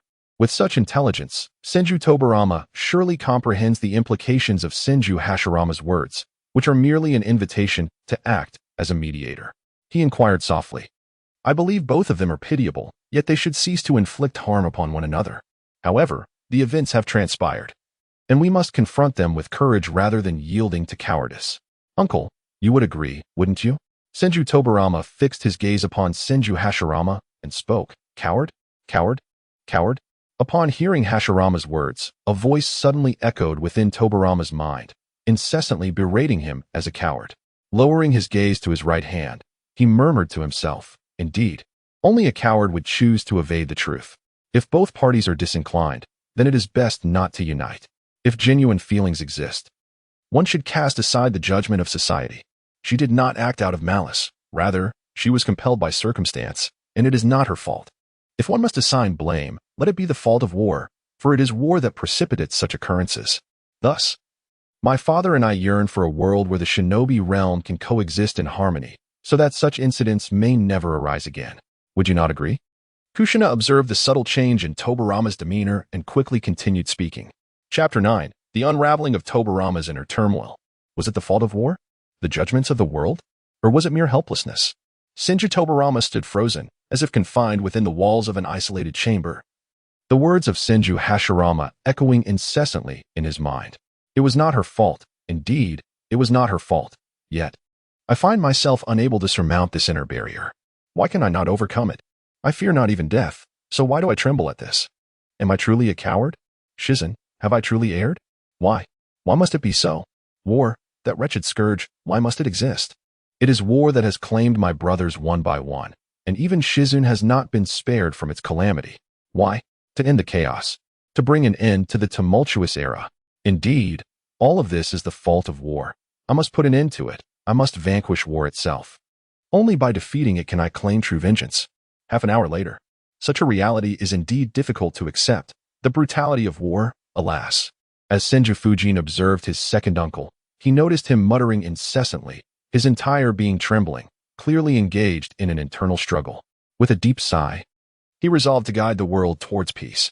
However, peace often encroaches upon the interests of others, and in due time, he would inevitably become the foremost adversary in the ninja realm. The path he must traverse is undeniably long, exceedingly long indeed. Suddenly, Senju Tobarama let out a furious roar. With a resounding crash, the river before them erupted, sending countless tender fish flying onto the banks, though it was evident they had already met their demise. "Fujian, thank you."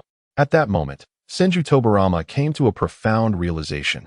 None of this was truly Sarutobi Shinsaka's fault. The blame lay solely with the ravages of war. If he continued to cast blame upon Shinsaku, it would only reveal his own cowardice. What she needed now was compassion and his love. Otherwise, she might succumb to despair. And if that were to happen, it would be too late for him to regret. Hee. Has my uncle truly come to understand? That would indeed be the best outcome. Hee. Uncle, don't you love grilled fish? Today, I shall prepare one for you. In the presence of Senju Tobarama, Senju Hashirama once again unveiled a confident smile, undergoing a profound transformation that seemed to elevate his very essence.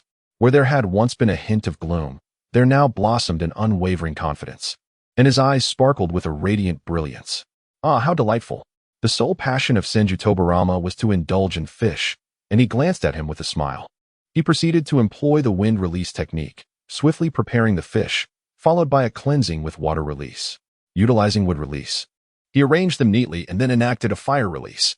A quarter of an hour later, dozens of fish were perfectly roasted. Come, uncle, take some to eat, he said. These I shall bring to father and mother. Haha. Adhering to the principle of waste not, want not, Senju Fujian had roasted every single fish, for they were already deceased. He then shared half with Senju Tobarama, seizing a roasted fish and darting away in a flash. Haha, what a delightful child. Senju Tobarama gazed at the substantial catch of fish in his hands, shaking his head with a smile. At that moment, he sensed the successful selection by the host, signaling the completion of the task and the acquisition of the temporal ninjutsu, flying thunder god technique. After Senju Fujian departed, all the various techniques and applications of the flying thunder god manifested in his mind, enhanced with the configurations of the fourth Hokage, signifying an improved version. This is quite satisfactory, sparing me the need for personal research. He chuckled to himself. Senju Tobarama felt the information swirling within his mind. A sly smile gracing his lips as he clutched the grilled fish and set off in search of Senju Hashirama and Uzumaki Mito. Meanwhile, Senju Hashirama returned home with the grilled fish in hand, hesitating momentarily at the doorway, contemplating whether to enter. Whoosh!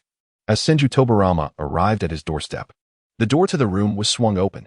There stood a young woman, approximately 24 years of age, clad in a flowing white robe. Her long, chestnut hair framed her delicate features, while her striking emerald green eyes held a peculiar allure. Despite her exquisite appearance, her complexion appeared somewhat pallid, and her gaze seemed vacant, tinged with a hint of sorrow. Darling, she called out, revealing a fleeting smile as she spotted Tobarama. I just finished grilling some fish. Would you like some? Konoha's Senju Tobarama felt a twinge of embarrassment. After all, he had treated Sarutobi Shinsuke in such a manner over the years that he found himself at a loss for how to interact with her. He extended a skewer of grilled fish toward her, nodding slowly as he murmured, Upon hearing Tobarama's words, Shinsuke's heart soared with happiness. After 8 long years, she was witnessing her husband display such courtesy for the first time. Though he had previously been polite, his demeanor had often been cold and distant. Today, however, she sensed a distinct shift in Tobarama's attitude. Though she could not fathom the reason behind this change, her heart brimmed with joy.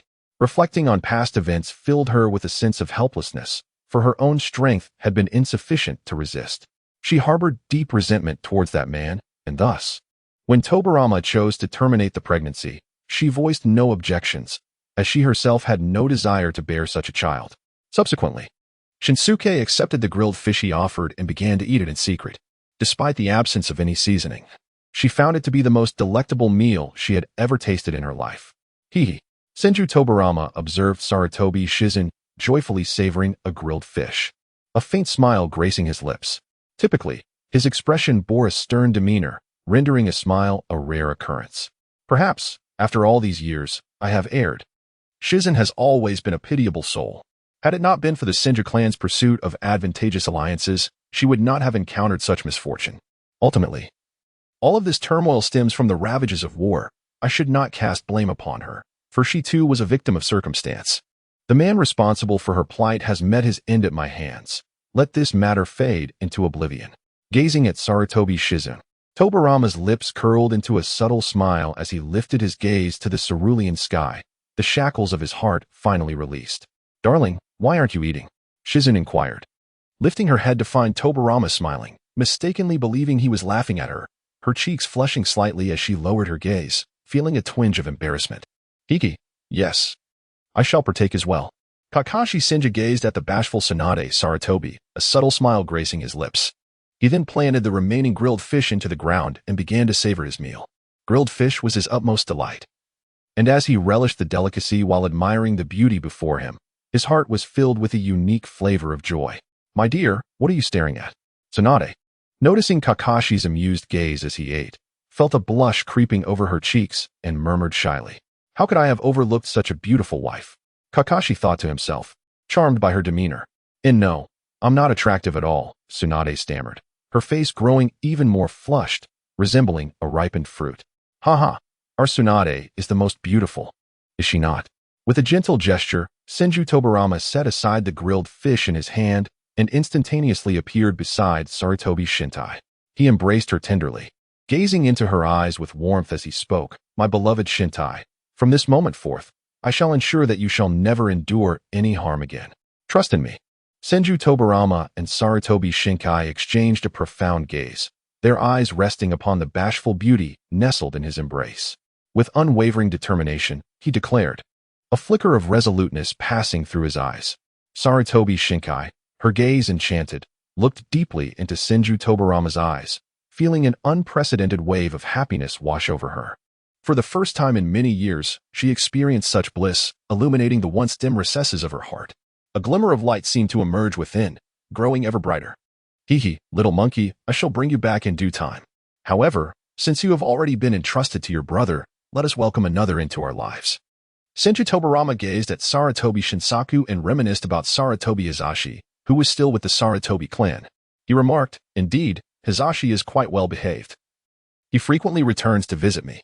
Upon hearing Tobarama's words, Sarutobi Shinsaku's complexion flushed deeper, feeling as if her very essence might ignite from the embarrassment. She murmured softly, "Hiki." Subsequently, Senju Tobarama tenderly carried Sarutobi Shinsaku back to their quarters, drawing the sliding door closed, leaving the nature of their ensuing activities shrouded in mystery. The following morning, Senju Hashirama led over 300 ninjas from their clan to the battlefield, accompanied by both Senju Tobarama and Senju Fujian, along with the 8 esteemed elders. These individuals represented the pinnacle of their combat prowess, essential for countering the formidable strength of their adversaries. "Brother, ahead lies the designated battlefield. What course of action shall we take?" Senju Tobarama has now developed a yearning for peace and is prepared to quell the chaos of the world. He has finally come to understand why his elder brother pursued tranquility. Gazing upon the battlefield before him, he turned to his companion, Senju Hashirama, and said, "Have the 8 elder leaders instruct everyone to halt. The 3 of us shall approach Madara for negotiations. Let no one act impulsively. We come not for combat, but for dialogue. It is imperative that all refrain from displaying any intent to kill, for such actions could undermine our efforts." Senju Hashirama gazed upon the battlefield in the distance, then turned to Senju Tobarama and spoke, "I understand." Senju Tobarama nodded slightly. This impending war was of paramount importance.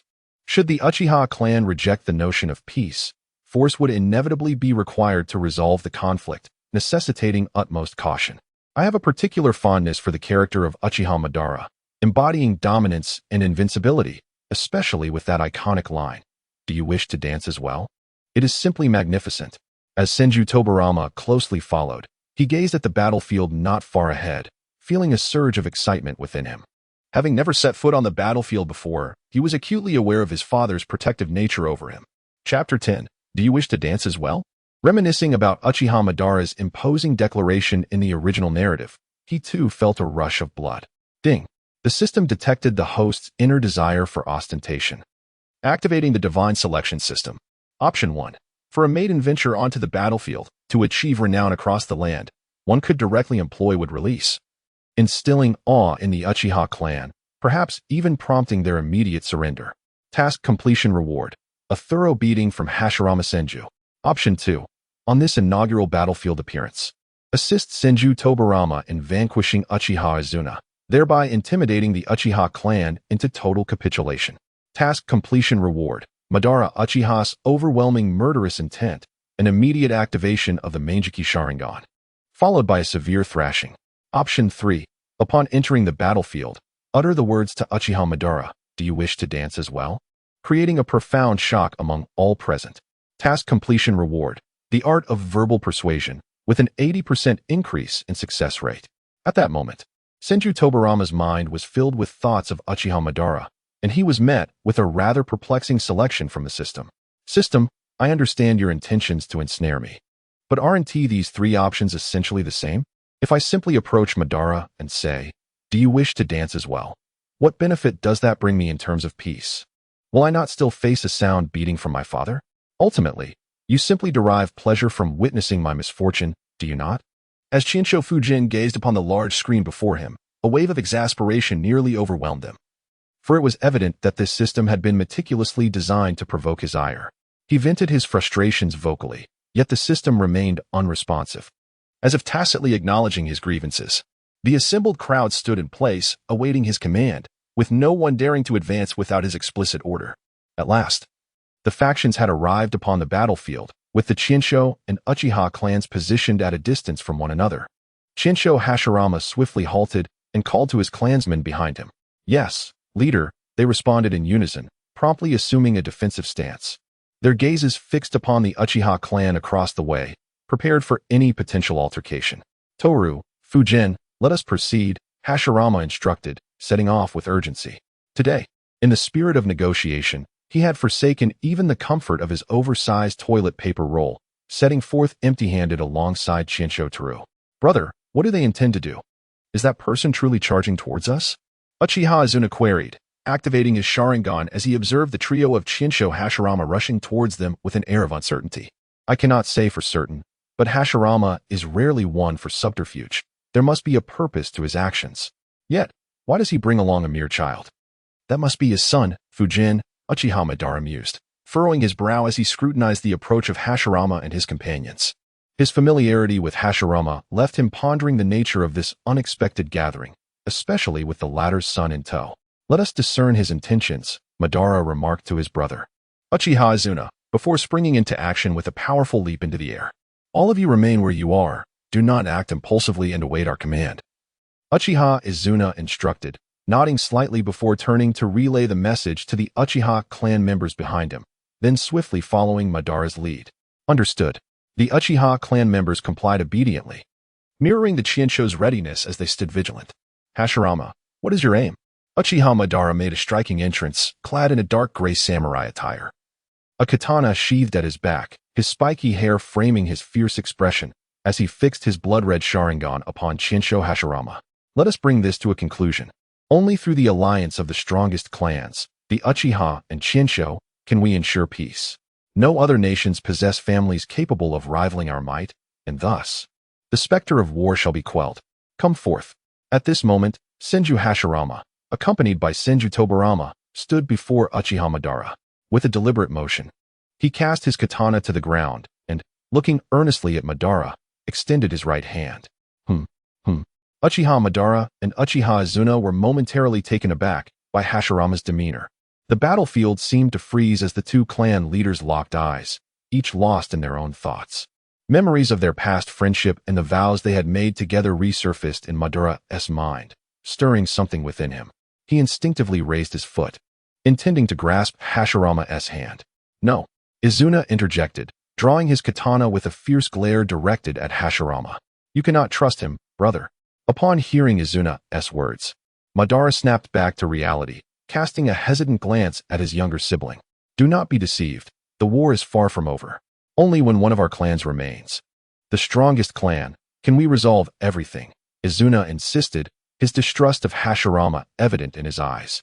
All of their siblings had fallen to them, and now they professed a desire for peace? "Izuna, despite his current disposition, Madara was indeed a kind-hearted individual, sharing the same dreams as Hashirama. Yet, his foremost aspiration was to protect his brother from harm and death." He looked at Hashirama with a degree of trust, though uncertainty flickered in his gaze. "Brother, everyone, our clan, our kin, and our siblings have been slain by them. Have you forgotten?" Izuna reminded him. Understanding his brother's dream, he refrained from disheartening him, assuring him that once they vanquished the Senju clan, the Uchiha would become the world's strongest, making peace an attainable goal. Madara had always believed this, which was why he had persistently fought alongside Izuna against the Senju. Yes, Madara felt a shift within, realizing that the anger of their clan could not be quelled so easily. Yet, the more they battled, the more he felt that this was not a sustainable solution. Only by uniting the two clans could they truly become powerful, allowing both his and Hashirama's aspirations to be realized without further bloodshed. At that moment, Senju Tobarama stepped forward, observing Madara's hesitation. A perfect opportunity. Do you wish to dance as well? Senju Fujian, with a resolute gaze, approached Uchiha Madara and fiercely declared, "You think you can mock me?" Though his demeanor appeared fierce, his youthful age nearly provoked a laugh from Madara. "You, daring to jest at my expense?" Uchiha Madara furrowed his brow at the sight of Senju Fujian, yet the absurdity of the moment elicited a faint amusement within him as he coolly replied. Suddenly, a notification from the system echoed, indicating that the host had successfully made a choice and completed a task, earning the reward of a unique vocal ninjutsu. As Fujian's words settled, he felt as if his voice had been transformed, though he noticed no immediate change. "Fujian, what are you doing? Come back."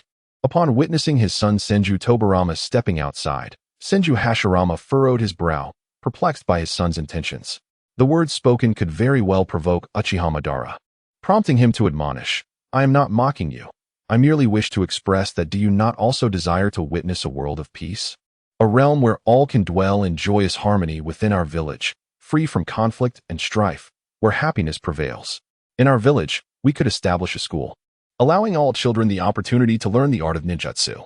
Upon mastering their skills, they could undertake tasks suited to their abilities, earning rewards to sustain themselves. Is such a world not desirable? Must we resort to violence and bloodshed? Reflect upon the years we have spent in warfare.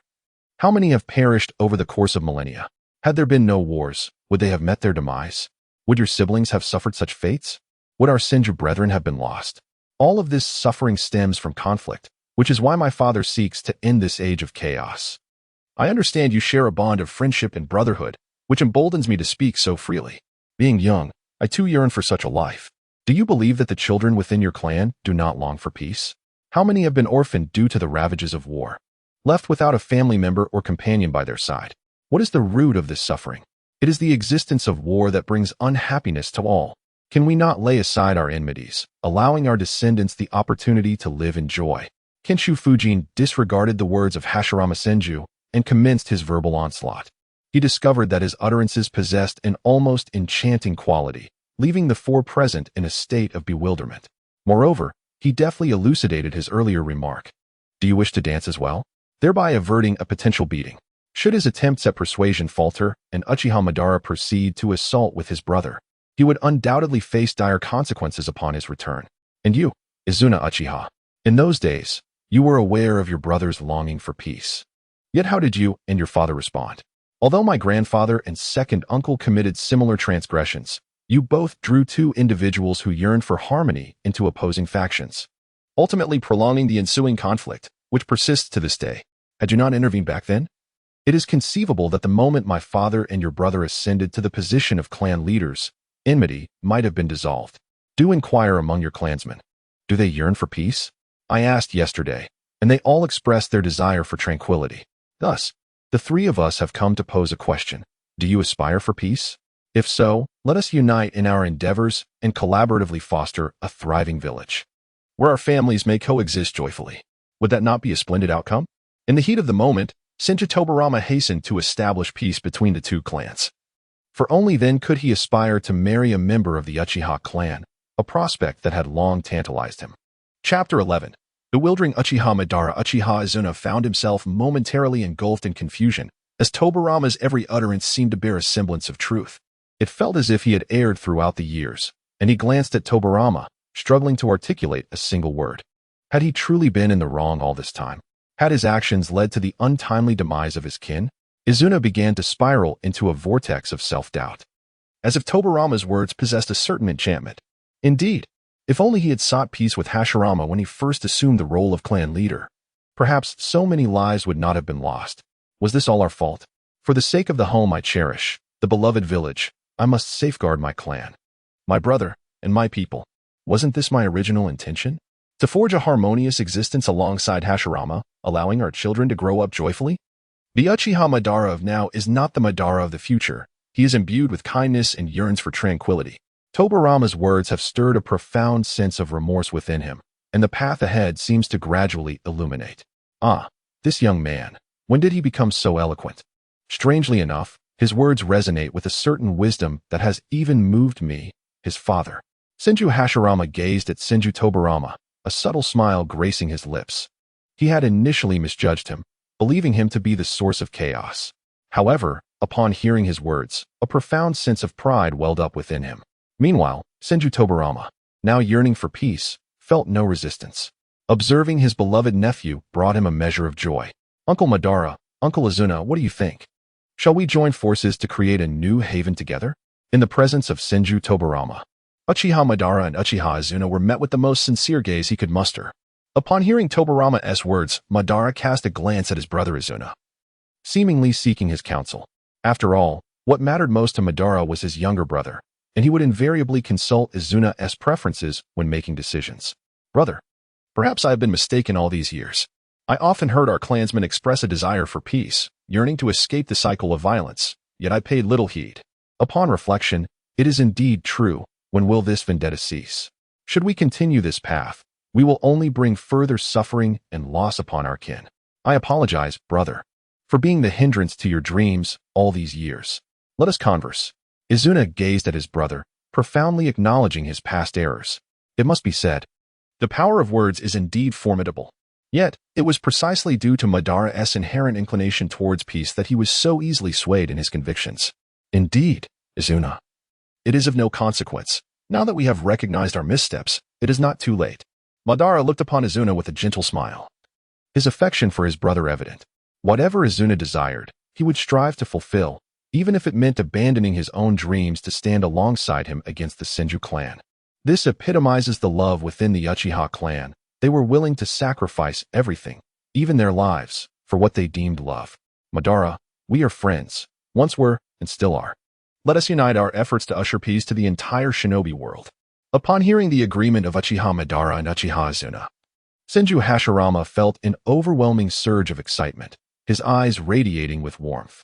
He turned to Madara with a cheerful smile and said, indeed. Uchiha Azuna glanced at his elder brother and gave a slight nod. With a gentle smile in response, Uchiha Madara stepped forward, clasping hands with Senju Hashirama, finally solidifying their peace treaty. From that moment on, the Uchiha clan and the Senju clan were free from conflict, merging into one, declaring their formidable strength to the world. Ah, this is the true essence of mutual joy. Kano Toka observed Uchiha Madara and Senju Hashirama clasping hands in a truce, a slight smile gracing his lips. By the way, Uncle Madara, to further strengthen the ties between our two great clans, I believe there is an additional measure we could undertake. What do you think? I merely wish to offer a suggestion, he said with a chuckle, revealing his true intentions to those present. Oh, Senju Hashirama gazed upon his son, Senju Tobarama, who had consistently brought him unexpected joy. A hint of confusion crossed his mind. What new scheme could his son be concocting this time? However, he dismissed his curiosity. Since the two clans had established a truce, there seemed to be no cause for concern. Let him speak as he wishes, he thought with a chuckle. Ah, my boy, Hashirama, you have truly been blessed with a remarkable son. Uchiha Madara, now reconciled with Hashirama, smiled as he spoke. Perhaps you should consider having one of your own. After all, you are not getting any younger. Senju Tobarama gazed at Uchiha Madara, jesting, Madara chuckled heartily, a rare flush of color gracing his cheeks. Pray tell, what suggestions do you have? I am all ears, dear uncle. Madara acknowledged his kinship, turning his gaze towards Senju Hashirama. Uchiha Azuna, too, was intrigued. A 10-year-old child exhibiting such extraordinary insight piqued his curiosity about what was to follow. Senju Tobarama shared this intrigue. The four of them fixed their attention on Senju Hashirama, causing him to feel a tad bashful. However, for the sake of his own happiness, he persevered. Uncle Madara, he began. Considering that our Senju clan and your Uchiha clan have united, what do you think about intermarriage within our clans? Only by fully intertwining our lineages can we forge an unbreakable bond, impervious to any force that might seek to divide us. After all, other clans would undoubtedly oppose our union and might attempt to sabotage it. Therefore, I propose that we engage in intermarriage to merge the formidable bloodlines of our two great families. What are your thoughts on this idea? The ultimate aspiration of Senju Fujian is to wed the exquisite beauty of the Uchiha clan. In pursuit of this desire, he has ingeniously proposed a union between the Senju and Uchiha clans. My goodness, it is almost unimaginable, even to Uchiha Madara and Senju Hashirama, who had never envisioned such a scenario. However, while this proposition is feasible, it is likely that the members of the clan may not readily acquiesce. Upon hearing Fujian's words, Madara indeed perceives the practicality of this approach, yet he estimates that the clansmen may resist the idea. After all, the bloodlines of these two illustrious families have remained largely untainted by external unions, with only a few exceptions. I concur with Fujian's sentiments, Madara. We must endeavor to persuade our clansmen, striving for their acceptance, even if unanimous agreement is unattainable. A mere fraction of acceptance will suffice. Once the two great clans are entwined, they shall forge an inseparable bond. This strategy aims to thoroughly dismantle the adversary's intentions to incite further conflict between us. As for my kin, I shall undertake the task of fostering their understanding, while for your kin, it will require your intervention. What are your thoughts on this? After listening, Senju Hashirama nodded slightly, believing that this method was highly effective in facilitating the swift integration of the two great clans. Izuna, what are your thoughts? Uchiha Madara inquired. Casting a glance at Uchiha Izuna, his tone tinged with uncertainty and curiosity. Well, it is certainly worth a try. However, the success of this endeavor will ultimately depend on the sentiments of our clansmen. After all, our two families have maintained their legacies for so long, with scarcely any intermarriage with outsiders. Nonetheless, we might find some willing participants, Uchiha Izuna remarked, his brow furrowed in contemplation. After a moment of reflection, he ultimately concurred, deeming the approach feasible. Very well, we shall proceed with this plan. I will now speak to our clansmen about the intention of our union and intermarriage, Uchiha Madara responded, a faint smile gracing his lips upon hearing his brother's words. Go ahead. I shall await your return here. Senju Hashirama believed that his clansmen would encounter no issues. For within the clan, his words held significant weight. He possessed this confidence as he cast a smile at Uchiha Madara.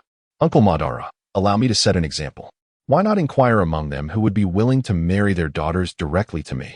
Do not underestimate me, for I have already awakened the wood release. Heh. As Senju Fujian gazed at Uchiha Madara, who was preparing to depart, he hurriedly smiled and remarked, presenting himself as a paragon of righteousness, as if he were about to make a monumental sacrifice. Oh, you consider yourself a paragon? He chuckled. Indeed, you are truly your father's son, just like Hashirama, willing to do anything for the sake of peace. Very well. I shall inquire if anyone is willing to marry their sons or daughters into the Senju clan or to accept the offspring of the Senju.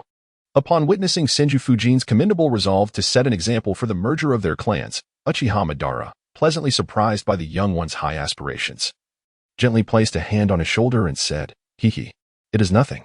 Everything is for the sake of peace. Konoha's Senju Tobarama chuckled, scratching his head and feigning a foolish demeanor, though inside, he was already beaming with joy. Nice, my dear Uchiha beauties, await your brother's proposal, he thought, inwardly jubilant, as he observed Uchiha Madara and Uchiha Izuna approaching his ranks. Chapter 12. Long live peace. What is happening? Why have the clan leader and Lord Izuna returned? Are we not going to fight? Not fighting is preferable. I have grown weary of the battlefield. What have we gained from a lifetime of bloodshed? Only shattered families and broken homes. Sigh. Indeed, I too wish to avoid further conflict. Yet we are compelled to the battlefield. Who willingly seeks death? Humph. You cowards. Do we truly desire to fight? It is the Senju clan that instigates this conflict. Otherwise, why would we be forced to battle? Warfare has torn countless families apart. My child has just been born. I do not wish to sacrifice my life for this. Neither do I. I hope for a future devoid of war. After years of conflict, the Uchiha clan had grown weary of battle, yet they were bound to obey their clan's directives. Even if they wished to abstain, they had no choice but to comply. After all, they were Uchiha. If they did not fight, their clan would face annihilation, leaving their families unprotected. Thus, they steeled themselves for the fray. As Uchiha Madara and Uchiha Izuna strode toward their camp, they noticed numerous clan members whispering amongst themselves. Clan members, I have an announcement to make. The Uchiha clan had never witnessed Madara's amiable side, and they murmured in surprise. When has the clan leader ever been so courteous? Indeed, it is a rare occurrence. But as the strongest of our clan, he is entitled to a bit of pride. Absolutely, I find our leader exceptionally handsome. If not for him, we would have been wiped out long ago. Madara stepped forward, addressing the assembly with warmth. Soon, silence enveloped the crowd, their gazes fixed upon him, eager for his words. We shall no longer engage in battle. I have just reached an agreement with Senju Hashirama. From now on, our two clans shall coexist peacefully. united in the creation of a village where all may live harmoniously. Do you all agree? Madara asked, his voice steady. Instantly, the Uchiha clan members cast aside their kunai, their faces alight with ecstatic joy. Is this truly happening? We shall no longer fight? Ha ha, peace at last. Hooray! Long live the clan leader! Laughter and jubilation erupted among the Uchiha as they reveled in the prospect of a future free from the specter of war. Witnessing their elation, Madara felt a surge of satisfaction. It was clear that they all detested warfare. He had previously erred in his assumptions. Father, peace is what everyone yearns for. You were mistaken back then as well, Uchiha Izuna remarked, sharing a smile with his brother as they observed the excitement around them. Very well, since no one opposes this. We shall formalize a ceasefire. No more fighting, Madara declared, a smile gracing his lips. The Uchiha clan erupted in jubilant cheers, their spirits soaring. Everyone, please quiet down. I have another matter to discuss that requires your consensus. With the clan members still basking in their joy, Madara felt compelled to address an important issue. Recalling what Tobarama had mentioned, as he spoke, the crowd fell silent, their anticipation palpable, gazing at him with fervor. Senju clan has agreed to intermarriage with us. I wish to hear your thoughts on this proposition. If any of you are willing, you may marry into the Senju clan, thus fully merging our two lineages. So now I ask you, are you willing? His words resonated like a thunderclap in the hearts of the listeners, leaving them momentarily speechless. This was a proposal unheard of in their history. Fortunately, the majority of their clan consisted of youth. Even the so-called elders were still quite young. Years of conflict had left Uchiha Madara without his eternal Mangekyou Sharingan, placing him at a disadvantage in battles, resulting in few survivors. With Hashirama's wood release proving overwhelmingly powerful, they had been forced to elect younger members as leaders. Yet, the Uchiha could awaken their three-tomo Sharingan, allowing even those of reasonable talent to withstand the elder-level prowess of the Senju, buying enough time to avert total extinction. Intermarriage with the Senju? I find it plausible. We are all human. Why should we not unite? I agree. Such a union would strengthen our bonds, minimizing the potential for future conflict. I disagree. This could dilute the purity of the Uchiha bloodline. The Senju lineage is potent. A union of strengths could be beneficial. Indeed, it is preferable to ally with the strong rather than weaker clans. Regarding peace, it is a universal aspiration, though there exist a few who do not yearn for it. These individuals are unwavering loyalists to Uchiha Madara, unconditionally adhering to his directives. Some believe in the possibility of intermarriage with the Senju clan, while others cling to antiquated notions, fearing the dilution of bloodlines. However, the majority express their approval, viewing the union of the two clans as a matter of no great consequence. I have heard the voices of agreement, as well as dissent. Yet, such disagreements hold little weight. The consent of even a fraction suffices. Thus, we shall forge an alliance with the Senju clan, permitting those who agree to intermarry, while those who do not may continue to marry within their own clan without objection from me. Furthermore, the leader of the Senju clan has made sacrifices for the sake of this peace and the intermarriage between our clans. Specifically, he has offered us the opportunity to select a suitable individual from our clan to wed his son, the young heir of the Senju clan. Consider this. Are there any among you willing to allow your daughters to become the wife of the Senju clan's young heir? Uchiha Madara listened intently to the murmurs of the crowd and noted the overwhelming majority in favor of this proposition. Though a minority opposed, their dissent is of little consequence, for the approval of the majority is sufficient. Ultimately, he cast forth a joyous token, bringing immense delight to those families with young daughters. Who is the young clan leader of the Senju clan? He is destined to be the future head of the clan. If I were to marry off my daughter to him, I could become the father-in-law of the Senju clan leader, which would be an extraordinary stroke of fortune. Clan leader. My daughter Han is quite remarkable. She is already 13 and soon will be of marriageable age. Clan leader. My daughter Bing is also commendable, although she is only 8. There is no rush, as time is on our side. Clan leader. Consider my family. My daughter Ye is also splendid, being 10 years old, the same age as the young Senju leader. In an instant, dozens of people sprang forth, eager to offer their daughters in marriage to Senju Tobarama. Seeing this as an unparalleled opportunity, who would not wish for such a chance? Uchiha Madara, upon witnessing the overwhelming willingness of so many, found himself momentarily indecisive and glanced helplessly at his brother, Uchiha Izuna.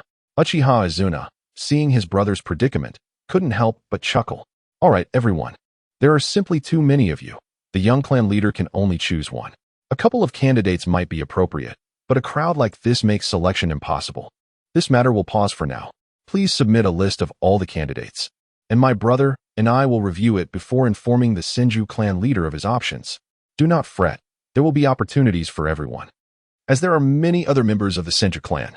Uchiha Izuna, taken aback by the multitude willing to marry off their daughters to Senju Tobirama, smiled faintly and addressed the gathered clansmen. Very well, once we return, let us prepare accordingly. Indeed, we shall prepare upon our return and present everything to the clan leader. Absolutely, haha. Arya is so beautiful, she is sure to be chosen. Our Han is also lovely, she will surely succeed. Haha. The crowd gradually quieted, allowing Uchiha Madara to breathe a sigh of relief. The news of the Senju clan leader's son seeking a bride had stirred a fervor among the people, and the pressure upon him was considerable. Chapter 13. Sacrificing Father. Boundless power. After all, he found it challenging to manage these affairs, but thankfully, his brother had resolved the situation. Now, let us first sign a truce agreement, and then work together to build our own village. Everyone, follow me. Seeing the enthusiasm among the people for peace, Uchiha Madara smiled slightly and led the clansmen towards the direction of Senju Hashirama. It appeared that success was at hand.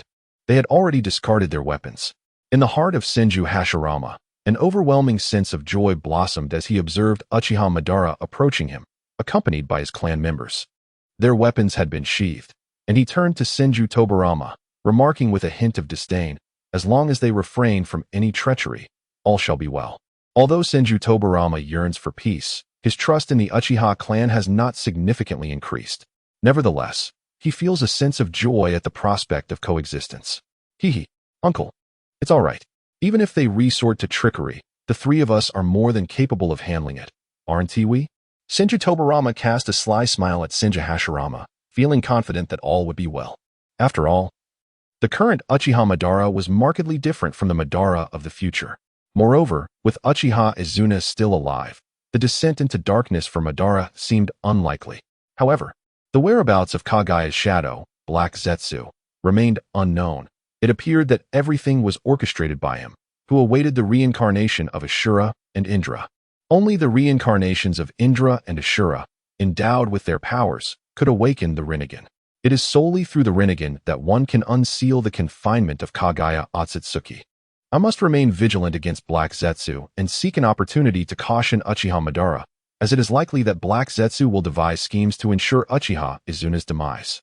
Kinshu Fujian gazed as Uchiha Madara and others approached with their clansmen, lowering his head in contemplation.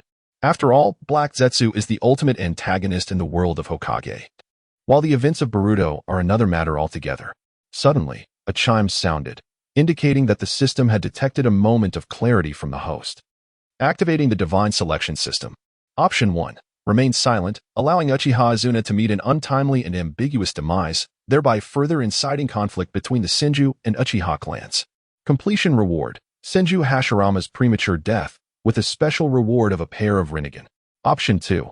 Immediately eliminate Uchiha Izuna, ensuring that the events of the original narrative unfold, thus repeating history, leading to Senju Hashirama's demise and Uchiha Madara awakening the Rinnegan.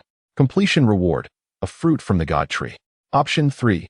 Reveal everything to Uchiha Madara, alerting him to the threat of Black Zetsu, preventing him from being deceived and altering the course of history. Completion reward. A deep friendship with Uchiha Madara, ensuring he will never turn against you, along with an additional special reward. It was this single thought of Kinshu Fujin that instantaneously triggered the Divine Selection System, presenting him with 3 distinct choices. Alas, sacrifice my father for boundless power. System, are you not leading me into a pitfall? If I had simply traversed here without him raising me, I would have chosen the fruit from the God tree or the Rinnegan without hesitation. But what are you? This is clearly a scenario where my father is destined to perish, forcing him down a treacherous path. A special reward? Can it truly rival the fruit from the God tree? Consuming one would render me invincible. Moreover, given the nature of the system, any mysterious gift is likely to be worthless, a mere trap set to ensnare me. It knows well that I would not opt for the first 2 choices, so it dangles this tempting offer before me. Bah, sigh. Father, tell me, should I indeed offer you as a sacrifice? The benefits of such an act are undeniably alluring. What should I do? I await your guidance. Upon witnessing the 3 options before him, Senju Tobarama remained silent, discerning that the first 2 were undoubtedly the most favorable. while the third seemed fraught with potential pitfalls. The system, well aware of his inclination towards the third option, likely aimed to tempt him with the allure of the initial two. Over the span of a decade since his inception, the paternal affection and meticulous care bestowed upon him by Hashirama Senju had been nothing short of exceptional. He was no cold-hearted creature. How could he possibly forsake his life for mere transient benefits? Nevertheless, the temptation was indeed formidable. Had he not entered this realm to become an invincible symbol? Consuming the fruit of the divine tree would grant him unparalleled power, and in due time, he could rescue Kaguya and claim her as his wife. Was that not enticing? Forgive me, father. Alas, such is the nature of ambition. Senju Tobarama found himself ensnared in an internal struggle, torn between the allure of power and the call of humanitarianism.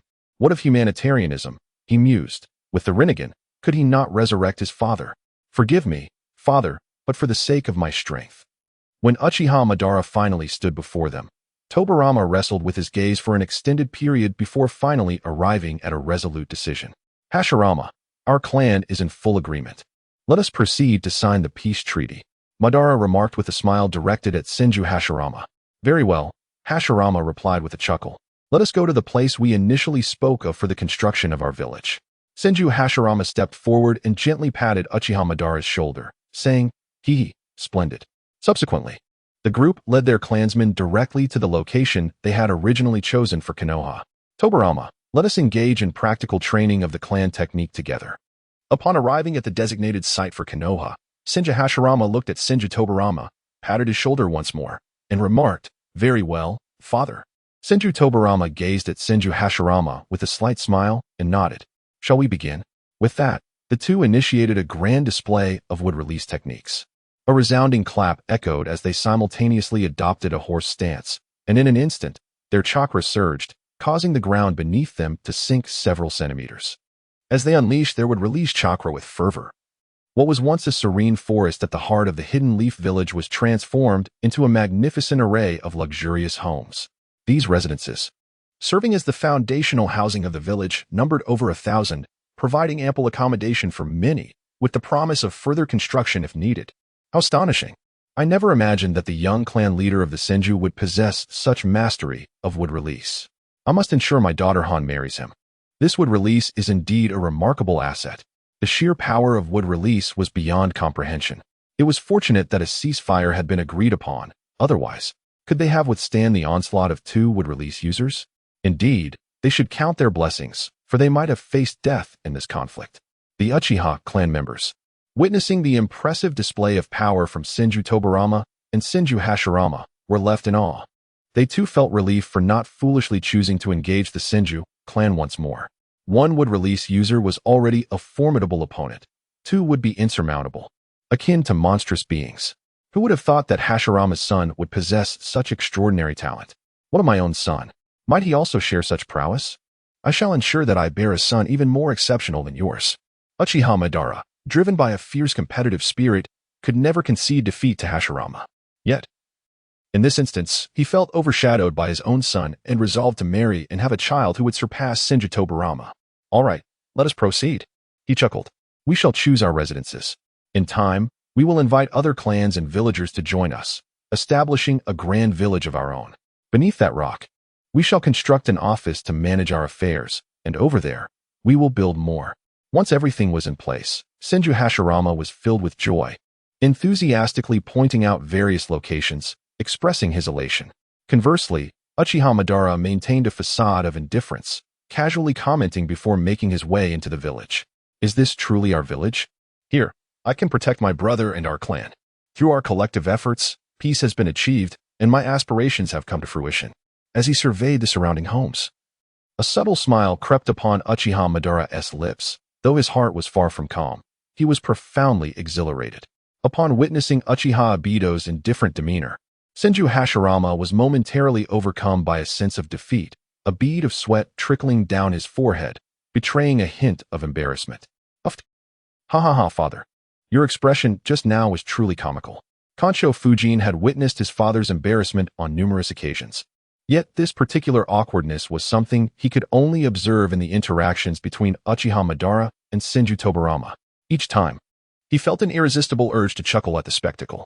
Was it truly that amusing? Bang. Ouch. Father, why must you strike me? It truly hurts.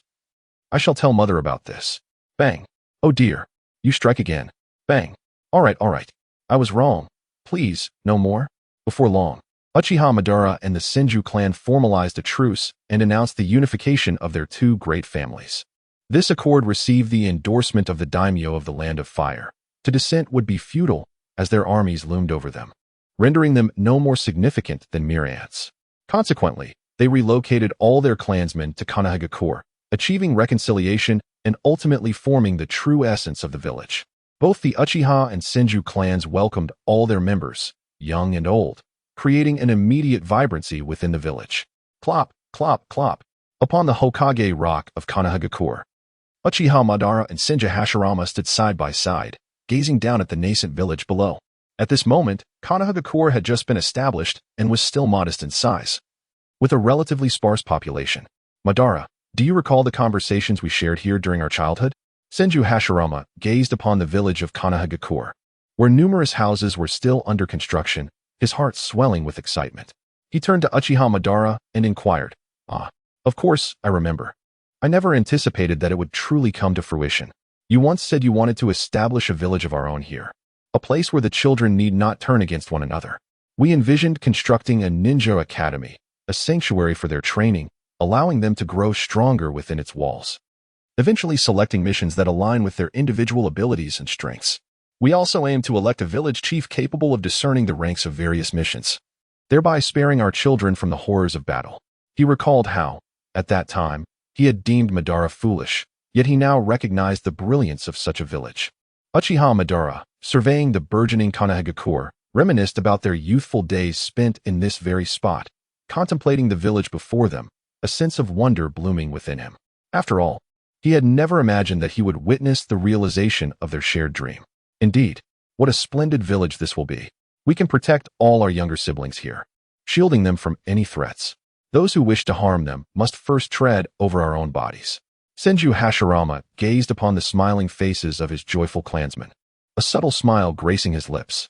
Although they had only established this village a little over a month ago, it had already attracted countless citizens who willingly chose to reside there. After all, a village devoid of inhabitants could not thrive, and now they were poised to expand their community further. Suddenly, a gust of wind swept through, and Uchiha Madara caught a fallen leaf in his hand. I once believed this to be merely a dream, unaware that we could indeed achieve our aspirations together, albeit through rather forceful means. As Madara contemplated the leaf in his grasp, he reflected on his past recklessness, finding it somewhat amusing. Hasn't this now transformed into reality? Your brother, my brother, and our clansmen all stand under our protection. Henceforth, no one shall threaten our village. Within this community, we shall quietly safeguard the Land of Fire as the leaders of the Shinobi, and henceforth, let us be known as Hokage. What do you think of this name? Senju Hashirama gazed at Uchiha Madara and smiled, subsequently referring to the village chief as Hokage, a title he found quite fitting. What are you saying? Hokage? What does that mean? Uchiha Madara inquired, gazing at Senju Hashirama with curiosity. The Daimyo of the Land of Fire has requested us to appoint a leader for our village, and I wish for you to assume this role, to become Hokage. Your brother and clansmen are here. Yet I also hope you can regard the other ninjas and citizens of the village as your brethren. I trust that once you become Hokage, you will continue to protect your brother and clansmen with the same fervor you will extend to safeguarding everyone within the village. Senju Hashirama understood that Uchiha Madara was a kind-hearted yet formidable individual, and he believed there was no issue with appointing him as Hokage. With a smile, he remarked, "Is that so? Can I truly take on such a responsibility? I have failed to protect my own brothers, and now only Izuna remains. Am I capable of safeguarding them?" Uchiha Madara gazed at the fallen leaves in his hand, murmuring to himself. He recalled the sorrowful memories of his brothers perishing one after another before him, a profound anguish that left him feeling utterly powerless. This sensation was one he wished never to experience again. There is no time for hesitation now. Your ascension to Hokage is well-deserved. The Sarutobi and Shimura clans are eager to join our village. Senju Hashirama gazed at Uchiha Madara, a faint smile gracing his lips as he spread his hands and spoke. "Oh, is that truly the case? Are you certain you are not jesting?" Uchiha Madara could hardly believe that their jointly established ninja village could welcome others into its fold. This revelation was nothing short of a profound upheaval of his worldview. Yet, a sense of awkwardness lingered as he inquired further. Certainly not. You must have been preoccupied lately, haven't you? Observe that area. It has been newly constructed. And over there as well. The village has welcomed many newcomers. It will continue to expand and grow stronger. By the way, we ought to bestow a name upon our village. What do you think would be suitable? Senju Hashirama gazed at him with a gentle smile, then pointed to a previously forested clearing and said, A name, you say? Uchiha Madara paused momentarily, contemplating the task of naming. As he glanced at the withered leaf in his hand, he caught sight of the entire village from the corner of that leaf. Let us call it Konoha. What do you think? After a brief moment of reflection, Uchiha Madara replied earnestly. How utterly simplistic. It lacks any depth whatsoever.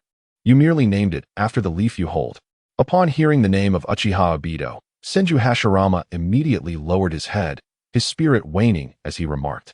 Is this not akin to what you professed about the Hokage possessing a life of its own? Furthermore, when shall you rid yourself of that chronic despair that plagues you? Uchiha Obito, observing Hashirama's despondent demeanor, shouted at him in frustration, feeling quite aggrieved. Thus, the name of Konoha village was firmly established, garnering recognition from countless individuals. Although an extensive period has elapsed, our tumultuous conflicts have finally ceased, and in this moment, I find myself reminiscent of the innocence of childhood. Senju Hashirama gazed at Uchiha Madara, bursting into hearty laughter. He surveyed the entirety of Konoha village with immense satisfaction, reminiscing about the joyful times they had shared years ago. He felt a deep yearning for their youthful days. By the way, you mentioned the Hokage. What precisely does a Hokage do? Is it merely about safeguarding the villagers within the village? Now, they had indeed pioneered the creation of the first ninja village, leaving Uchiha Madara uncertain about the responsibilities of a village leader and the necessary actions to undertake. Everything seemed to begin anew, akin to navigating in the dark. As he looked at Senju Hashirama with a puzzled expression, this is merely a fraction of it, yet not the entirety. Consider this, we still need to expand the village. We must also accept missions from various nations and allocate ninjas to fulfill these tasks, ultimately reaping the rewards. Our village is still under construction, and the pace of development will soon accelerate. Thus, as Hokage, you will gradually find yourself occupied. In time, we shall carve your likeness into the rock face beneath our feet. However, I suggest you alter your appearance a tad, for it is rather fearsome and lacks any semblance of friendliness. Senju Hashirama gazed down at the rocky precipice, having already devised his next course of action. Upon hearing his words, Uchiha Madara was momentarily taken aback, a bead of cold sweat forming on his brow. A symbol of protecting the village? What an absurd jest. You dare to label my striking visage as frightening? He scoffed. Surely, it is far more preferable to your own disheveled and disgraceful expression. Uchiha Madara swiftly retaliated, unable to tolerate the affront to his handsome appearance. Is it truly such a disgrace? Hashirama murmured, lowering his head in a fit of despondency. Not at all. Not at all. To speak of such matters would be the real embarrassment. Madara exclaimed, his laughter echoing as he observed Hashirama's demeanor. Is that so? Ha. Senju Hashirama and Uchiha Madara exchanged glances, bursting into hearty laughter. Brother, you two are truly hard to find. At that moment, Uchiha Azuna and Senju Tobarama rushed over, observing their elder brothers sharing a jovial moment. They approached with laughter, while Senju Tobarama quickly followed behind, standing alongside Uchiha Madara and the others. During this period, the reconciliation between their clans, coupled with the marriage alliance between Senju Tobarama and the Uchiha clan, significantly transformed Senju Tobarama's perception of the Uchiha. He developed a strong friendship with Uchiha Azuna. Originally perceived as embodiments of love turned malevolent, the Uchiha clan revealed, through genuine interaction, that their love was fundamentally protective, born from the desire to safeguard one another, much like the bond between himself and his elder brother. Characterized by a mutual commitment to protection, his love for his brother was paralleled by his brother's unwavering willingness to sacrifice everything for him. It is indeed ironic that two erstwhile rivals have now forged a friendship. This transformation owes much to Senju Tobarama, who tirelessly elucidated the situation to alleviate his uncle's animosity towards the Uchiha clan, ultimately persuading him through his eloquence. Moreover, Senju Tobarama contemplated the significance of his presence in the world of Hokage. He yearned to alter the course of history rather than merely follow the original narrative. His objective was to foster a harmonious coexistence between the Uchiha and Senju clans, ultimately uniting them to confront the Otsutsuki clan together. He recalled the harrowing moments when Naruto and Sasuke, at the peak of their powers, were rendered helpless against Kaguya Otsutsuki. The thought alone sent shivers down his spine. His current strength was far from the levels of the Sage of Six Paths Naruto and Sasuke. Should he encounter Kaguya, he would undoubtedly be overpowered in an instant. Furthermore, he was merely inhabiting the body of Chikage, unaware of the enemy's whereabouts. The threat posed by such formidable foes was beyond what a mere Kaguya could rival. The ultimate invincible antagonist had yet to emerge, and he knew he must prepare for the worst. It remained uncertain whether there existed beings even more powerful than Kaguya Otsutsuki. Brother, why are you still wasting time here? The ministers of the Land of Fire are soon to arrive for a meeting. You both should hasten your preparations. Senju Tobarama observed two individuals laughing heartily, while he and Uchiha Izuna were embroiled in a flurry of activity. Chapter 15, The Hokage Duo. Uchiha Madara. Upon seeing Senju Tobarama and Uchiha Izuna, offered a faint smile. As Izuna was still alive, he had not succumbed to darkness and remained relatively amicable towards them. Indeed, brother. The feudal lords are awaiting us, as they wish to elect the village leader. We shall be with you shortly, Uchiha Izuna remarked with a slight smile and a nod. Haha, you have arrived late. I was just suggesting that Madara should directly assume the position of Hokage. Senju Hashirama turned to see Tobarama and Izuna behind him, laughing heartily. Is it true? Brother, you are going to become Hokage? Uchiha Izuna, upon realizing that it was his brother aspiring to the Hokage position, felt an immense joy and exclaimed in surprise. TCH, what a hassle. I have no desire to take on that role, Uchiha Madara shrugged. Yet a hint of amusement and a sense of responsibility glimmered in his eyes as he spoke softly. Is that so? Upon hearing the news, Senju Tobarama was initially taken aback, yet he soon reconciled with it, displaying little overt reaction. In truth, Senju Fujian had long awaited this moment. If he intended to alter the course of history, it was imperative to begin with the first Hokage.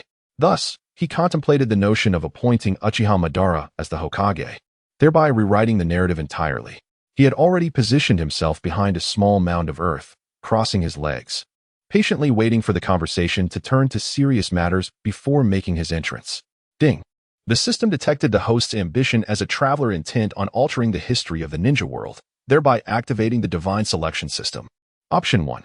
Retain Senju Hashirama as the first Hokage without any modifications. After all, the trajectory of history is a crucial aspect of the Golden Finger. Why not embrace it?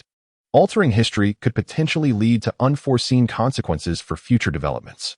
Completion reward, a pair of Byakugan. Option 2. Install Uchiha Madara as the first Hokage, as a traveler. How could one claim to traverse time without instigating change? Choosing to remain within the confines of familiar historical paths is tantamount to self-imposed stagnation. What purpose does the system serve then? Completion reward, the ability to instantly activate sage techniques. Akin to your father. Option 3. Appoint Uchiha Madara as the first Hokage while designating Senju Hashirama as the first vice Hokage.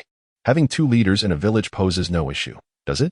The synergy between the primary and secondary leaders could fortify the village, allowing you to realize your aspiration of fundamentally altering history. Completion reward, a perfected version of the impure world reincarnation technique, requiring no sacrifices and summoning powerful beings with 80% of their original strength. It seemed that each time Senju Fujian harbored a thought, the divine selection system would activate. Huh? Byakugan? If I were to wield a pair of Byakugan, would it not raise suspicion that I had plundered the eyes of the Hyuga clan? It is likely that the Hyuga clan would then seek to assault Konoha. The ability to instantly activate sage techniques is indeed formidable, although I have contracted with a slug. My progress in sage techniques is somewhat sluggish. To achieve the same prowess as my father, I would require several more years of training. However, the impure world reincarnation option is rather appealing. Possessing 80% strength without the need for sacrifices is exceedingly advantageous. As Senju Fujian glanced at the options before him, a subtle smile graced his lips, and an immediate judgment formed in his mind. Father, Uncle and I, Uncle Izuna, Uncle Madara, may I interject? Upon hearing the conversation among the group, Fujian sprang up from behind the mound of earth, exclaiming loudly. Oh, Fujian, what brings you here? So it's you, young lad? Haha, Fujian. The four individuals, upon spotting Fujian, appeared to harbor a fondness for him, each stepping forward to greet him enthusiastically. Hee hee. I believe that the leadership of the village need not rest solely on one individual, right? Handling such an abundance of matters alone would surely drive Uncle Madara to madness. We could elect 2 individuals as Hokage, one as the primary Hokage and the other as the deputy. What do you all think? After all, the Senju and Uchiha clans are the true founders of Konoha, so having the leaders of both clans serve as Hokage should pose no issue. If anyone else objects, let them leave Konoha. What we need are comrades united in friendship and cooperation, not those who are merely power-hungry schemers. Senju Tobarama gazed upon the 4 individuals before him, a subtle smile gracing his lips as he articulated his thoughts. You, my friend, truly understand me. Indeed, Hashirama, I concur with Tobarama's sentiments. Is it feasible for me to assume the mantle of Hokage alone? How can I safeguard the village while managing these trivial matters each day? Having 2 individuals share the burden seems quite reasonable, does it not? Upon hearing Senju Tobarama's proposal, Uchiha Madara found it to be remarkably sensible. The notion of 2 individuals serving as Hokage appeared quite agreeable. How simple this arrangement was. Neither would have to contend with one another, nor would one person be left to bear the weight of the entire village's responsibilities alone. I believe this approach holds merit, he mused. Konoha's Senju Tobarama lowered his head in contemplation for a moment, pondering the merit of this notion. Should Uchiha Madara assume the role of clan leader alone, it would undoubtedly impact the progress of the Senju clan. However, what if both were to serve as Hokage? That would present an entirely different scenario. With both wielding authority, the advancement of both clans could be assured. Indeed, I find the proposal from the Fujian clan to be quite commendable. If my brother were to manage the affairs of the village single-handedly, he would likely become overwhelmed. It is far better for the 2 of us to collaborate. Uchiha Izuna nodded in agreement, fully aware of his brother's temperament. One misstep could lead to an explosive outburst, leaving the Hokage's office in disarray. Thus, it is settled. I shall serve as the deputy Hokage while Madara takes on the role of the Hokage. Upon witnessing the unanimous agreement of the 3, Senju Hashirama found himself devoid of any dissenting opinion, erupting into hearty laughter. Thus, Senju Hashirama and Uchiha Madara jointly ascended to the roles of the first Hokage and his deputy, embodying the duality of righteousness and malevolence. Their union of light and darkness forged the balance of yin and yang, culminating in the emergence of the true Konoha. Ding! The host's successful choice resonated within, signaling the completion of the task and the acquisition of the exquisite and pure world reincarnation technique, a version that required no sacrificial offerings. This technique allowed the summoning of powerful beings, harnessing 80% of their former strength. In an instant, upon finalizing his selection, Senju Tobarama found a flawless ninjutsu materializing within his mind, the impure world reincarnation. This technique required merely an item from the deceased to conjure their spirits to fight on his behalf. What a remarkable asset. It seems I must gather more DNA from formidable individuals to ease my own burdens. My grandfather's would suffice quite nicely. Senju Tobarama sensed the impure reincarnation within his mind and chuckled softly. Subsequently, Senju Hashirama and Uchiha Madara, along with others, encountered the feudal lord of the Land of Fire, Kato. Upon seeing the feudal lord, Senju Hashirama and his companions bowed respectfully. The feudal lord of the Land of Fire, in a nominal capacity, ruled over the village, as it required the financial and material support of the Land of Fire. Thus, it was essential to show him due respect, but this did not imply fealty. Mutual respect was necessary. Senju clan leader and Uchiha clan leader, please take your seats. Kato, upon noticing Hashirama and the others, quickly donned a smile and nodded slightly, gesturing for them to sit upon the benches. You have established a village, and I have no objections. However, it necessitates that our Land of Fire contributes financial and material resources.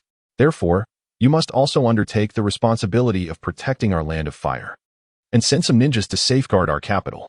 After all, if our Land of Fire were to fall, we could no longer sustain the financial and material support for your village. I trust you have no objections to this? Kato and the others settled down, commencing discussions regarding this negotiation. The Land of Fire was not one to dispense funds without consideration. Employing your village to guard the Land of Fire required the provision of protection in return. That is agreeable. We have no objections. You provide financial and material resources, and we shall offer you protection. You may also issue missions within our village, and we will dispatch individuals to fulfill those tasks and receive compensation. All of this is acceptable. Uchiha Madara, now the elected Hokage, naturally had to contribute to the dialogue.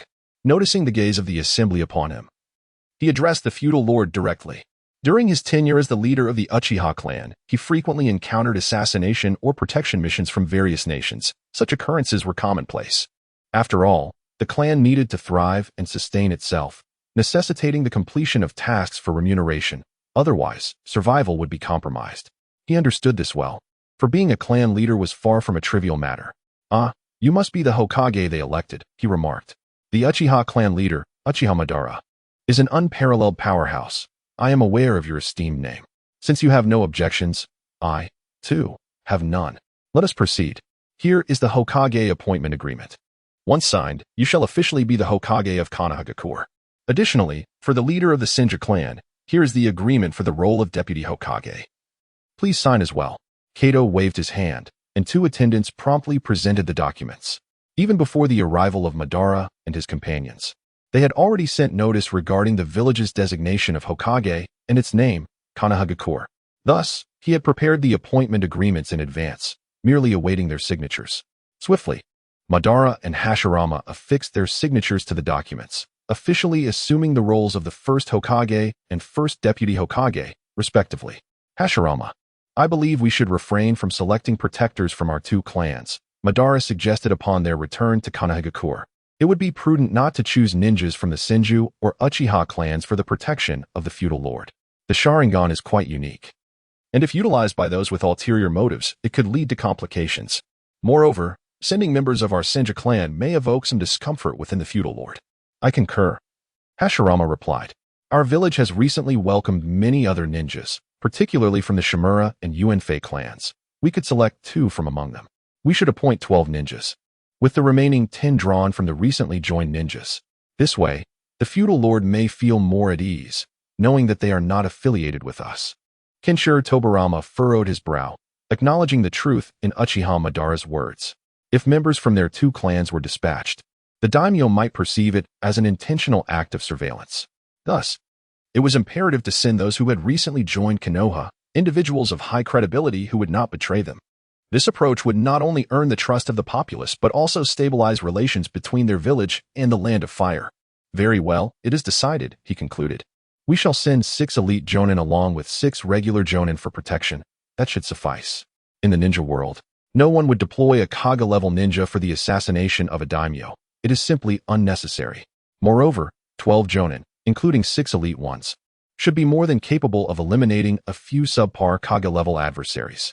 Uchiha Madara, adorned with the Hokage hat, sat in his office and turned to the equally attired Senju Hashirama, stating, "This is settled, Hashirama. You shall arrange for candidates from the Sarutobi and Shimura clans to engage in discussions. Tobarama and Izuna, gather some elite jonin and regular jonin, selecting 4 elite jonin and 6 regular ones. Exercise stringent scrutiny to eliminate those with ulterior motives. If necessary, delve into their hearts. Let the Yamaka clan oversee this process, ensuring that those close to the daimyo are chosen with utmost caution. Should complications arise, it would jeopardize the economic lifeline of Konoha." Before long, Uchiha Madara had allocated the tasks, deciding it best for Hashirama to liaise with the Sarutobi and Shimura clans, as his own presence might yield counterproductive results. "Understood. I shall speak with them," Hashirama affirmed. Senju Hashirama slightly nodded, fully aware of Uchiha Madara's intentions, his shyness preventing him from taking harsh actions against his own village. "Indeed. First Hokage-sama," replied Uchiha Izuna and Senju Tobarama in unison, and the 3 of them subsequently departed from the Hokage office. It felt surreal. "I have become the Hokage of the village, haha." Once everyone had left, Uchiha Madara rose from his chair, gazing at the workers diligently laboring outside and the sculptor carving statues of himself and Hashirama. A faint smile curled at the corners of his mouth as he chuckled softly. "Damn it, who has disrupted my plans? Everything was meticulously crafted. How could this happen?" It was truly perplexing. The intended targets were still alive, hindering Madara from unlocking the eternal Manjiki Sharingan. It seems I must devise another strategy. There is ample time. I have all the time in the world. Somewhere beyond the borders of Konoha, a shadowy figure clad entirely in black appeared beside a grand tree, half of its body submerged in the earth. Observing the village with a furrowed brow, well, rather devoid of brows, it shouted in anger. After its outburst, it vanished into the ground. If one were to speak of war, It was all instigated by Kagaya's will, as he sought to locate the strongest reincarnation of Ashura and Indra. Thus, he incited one conflict after another, all in a quest to find the reincarnated Indra capable of awakening the Manjiki Sharingan. Yet, throughout a millennium, no one had managed to awaken the Manjiki Sharingan, let alone the eternal Manjiki Sharingan. Now, after much effort, they had finally identified Uchiha Madara as a reincarnation of Indra who had awakened the Manjiki Sharingan. Plans were meticulously laid for their inevitable clash, only to discover unexpectedly that Uchiha Izuna remained alive. His survival obstructed Madara's path to obtaining the eternal Manjiki Sharingan, thwarting the entire scheme. Knock, knock, knock. Just as Uchiha Madara was contemplating his beloved village, the sound of knocking echoed from the door. "Come in," he called out, swiftly turning towards the entrance. With a creak, Senju Tobarama stepped inside. "Haha, Uncle Madara." Upon encountering Senju Tobarama, Uchiha Madara promptly smiled and exclaimed, "Ah, it is you, young man. Hehe, what brings you here? Shouldn't you be with your little wife? Is there something you wish to discuss with your Uncle Madara?"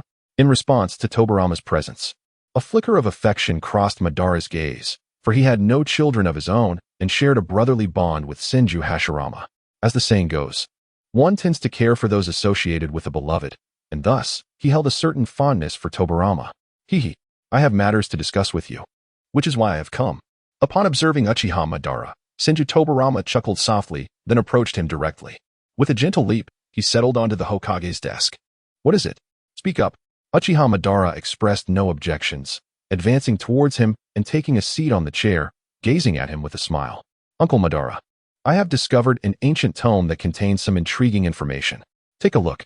Senju Tobarama subsequently unearthed the scroll, though it appeared exceedingly worn and ancient. Of course, this was a deliberate act by Tobarama himself, having buried it for over a month and intentionally distressing it. "What is this?" "Let me see." Uchiha Madara expressed his curiosity, taking the scroll to examine its contents. The text revealed, in the first year of the Warring States period, the world was rife with conflict, and ninjas traversed the land. The most formidable clans were the Kagaya clan, the Uchiha clan, and the Senju clan. They engaged in relentless battles, seizing resources and serving various nations, leaving a trail of death and destruction in their wake. The world, in its misery, loathed the ninjas, attributing the strife to their ruthlessness. Yet, a shadowy figure lurked behind it all. This being, nameless and shrouded in darkness, could blend seamlessly with trees, soil, or even humans, inciting turmoil across the globe and pitting clans against one another.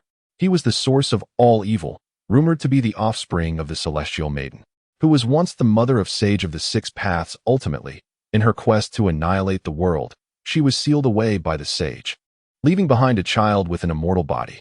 This child sought to resurrect the Celestial Maiden, wreaking havoc upon the world, and to do so required the Rinnegan. To awaken the Rinnegan, one must first possess the Manjiki Sharingan. However, overuse of the Manjiki Sharingan leads to blindness, and only by acquiring the eyes of a close relative can one attain the eternal Manjiki Sharingan, colloquially known as the Eternal Sharingan. The Eternal Manjiki Sharingan grants eternal sight. Yet it alone is insufficient. It necessitates the purest bloodlines of both the Senju and Uchiha clans. Should the blood of the Kagaya clan be intertwined, it could yield a divine physique. Upon awakening the Rinnegan, its activation would shatter the seal on the Celestial Maiden, heralding the world's destruction. Let future generations remain vigilant, lest they fall prey to this malevolent scheme. Beware, beware. What? How can this be? The first year of the Warring States period? That was a millennium ago. Who is this being? And the Celestial Maiden? The Sage of the Six Paths? Does he truly exist? Uchiha Madara did not perceive the scroll as a fabrication, for who would craft an elaborate deception? Moreover, the fact that Senju Tobarama entrusted it to him indicated that Tobarama could not directly divulge this information, necessitating a clever ruse to communicate the gravity of the situation. Uncle Madara, upon discovering this tome, I realized that you and Uncle Izuna might be in peril, which is why I came directly to seek you out. Konoha Senju observed the astonished expression on Uchiha Madara's face, a faint smile gracing his lips before he spoke. Are Izuna and I in danger? Why? Uchiha Madara gazed at Senju with a hint of confusion, evidently taken aback, his mind grappling with revelations of knowledge he had never encountered before. Uncle Madara, look here, it is clearly stated. It says there exists a celestial being intent on annihilating the world. thus sealed away by the Sage of Six Paths. However, she left behind a dark figure, her son, who cannot perish, meaning he is still alive. You have awakened your Manjiki Sharingan, and Uncle Azuna has as well. This implies that this individual may seek to eliminate you, or devise a means to kill Uncle Azuna, so that either you or he may attain the eternal Manjiki Sharingan. At that point, one could request some of your father's pure Senju bloodline to merge with it. Wouldn't he that grant the Rinnegan? And that dark figure is here for your Rinnegan. He can possess anyone. Should he take control of you, he could unleash that celestial being, leading to the demise of all. As the enigmatic Senju Tobarama commenced his persuasive tactics, I observed Uchiha Madara engaging in a serious yet absurd discourse, his words delivered with an alarming degree of conviction. However, it appeared that there might be a kernel of truth in his assertions. Your statements carry a semblance of logic.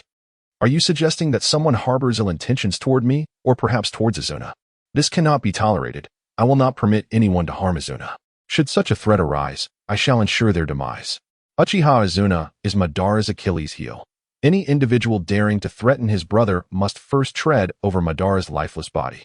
Indeed, Uncle Madara, it is plausible that this nefarious figure lurks in the shadows, scheming to undermine us. The fact that one can attain immortality speaks volumes about their formidable prowess. Thus, we must exercise utmost caution. If he possesses the gift of eternal life, it stands to reason that the celestial maiden shall also evade death. Should she deceive Uncle Madara and seize his Rinnegan, the consequences could be dire. Let us not focus solely on my plight. Uncle Azuna is also at risk of being slain. Furthermore, the aforementioned Rinnegan's ability to resurrect the deceased suggests that these eyes harbor terrifying potential. Kench Fujina gazed at Uchiha Madara, fully aware that Madara would never resort to taking his brother's eyes merely to awaken the Rinnegan. Even in the face of his own demise, he would not endanger his sibling. I have encountered similar information within our clan's territory. However, the meaning of the text could only be deciphered through the use of the Manjiki Sharingan. It was inscribed, a deity in pursuit of stability, divided yin and yang into opposing polarities, resulting in the myriad phenomena of creation. Echoing this sentiment, it also stated the necessity for a union of the bloodlines of the Uchiha and Senju clans. This appears to be no mere fabrication. It is likely grounded in truth. Thank you, Fujina. I shall remain vigilant and safeguard Azuna, ensuring he comes to no harm. Uchiha Madara regarded Kench Fujina with a slight nod, extending his hand to pat his shoulder gently. Chapter 17. The Undying Body. He recalled the inscription he had previously seen upon a stele within the clan's grounds, which bore a striking resemblance to the ancient text. This correlation affirmed the validity of the ancient tome, indicating that either he or Azuna might be in peril. Thus, he must exercise utmost caution. He chuckled lightly. Is this really such a concern? Uncle Madara is my idol, after all. Upon catching sight of Uchiha Madara, Senju Tobarama promptly patted his chest and let out a hearty chuckle. Idol? What does that mean? Uchiha Madara, hearing such a term for the first time, appeared somewhat perplexed and paused momentarily. It signifies that Uncle Madara is exceedingly powerful and imposing. I aspire to become a person like Uncle Madara. That is the essence of being an idol. Hehe. Senju Hashirama gazed at Uchiha Madara, a faint smile gracing his lips. Heh, you impudent lad. Allow me a moment to confer with your father, to ascertain how we might best safeguard the village and, in particular, protect Azuna. I shall not permit any harm to befall Azuna, nor allow any injury to any soul within the village. No one shall suffer. Uchiha Madara found himself at a loss, unable to devise a solution to this predicament alone. Thus, he resolved to discuss with Senju Hashirama how they might more effectively shield the village and protect Uchiha Azuna. Hehe. Very well, then. We shall await Father S' return here. With a sly smile, Senju Fujian reflected that since he had nothing better to do while awaiting his father's return, he would see what solutions might arise then. In the original narrative, Kurizetsu could only be sealed away using the Rinnegan's 6 paths, planetary devastation technique. Sage arts should be capable of inflicting harm upon him, as he is a product of yin-yang release, which would likely yield some effect. However, the exact efficacy remains uncertain. One wonders whether the sealing techniques of the Uzumaki clan could successfully contain him. In the original story, the extermination of the Uzumaki clan seems to be connected to Kurizetsu. This implies that the Uzumaki clan must possess a method to seal Kurizetsu, a secret that likely resides solely with the clan's elder. When the time comes, I must return and inquire if there are any secrets that have not been passed down to me. I suspect that the techniques I have learned thus far may not suffice to seal Kurozetsu. Senju Tobarama reclined on the adjacent chaise, his mind involuntarily wandering as he awaited the return of Senju Hashirama. An hour later, the door creaked open, and 3 figures entered, clearly having made all necessary arrangements. You have returned? Is everything in order?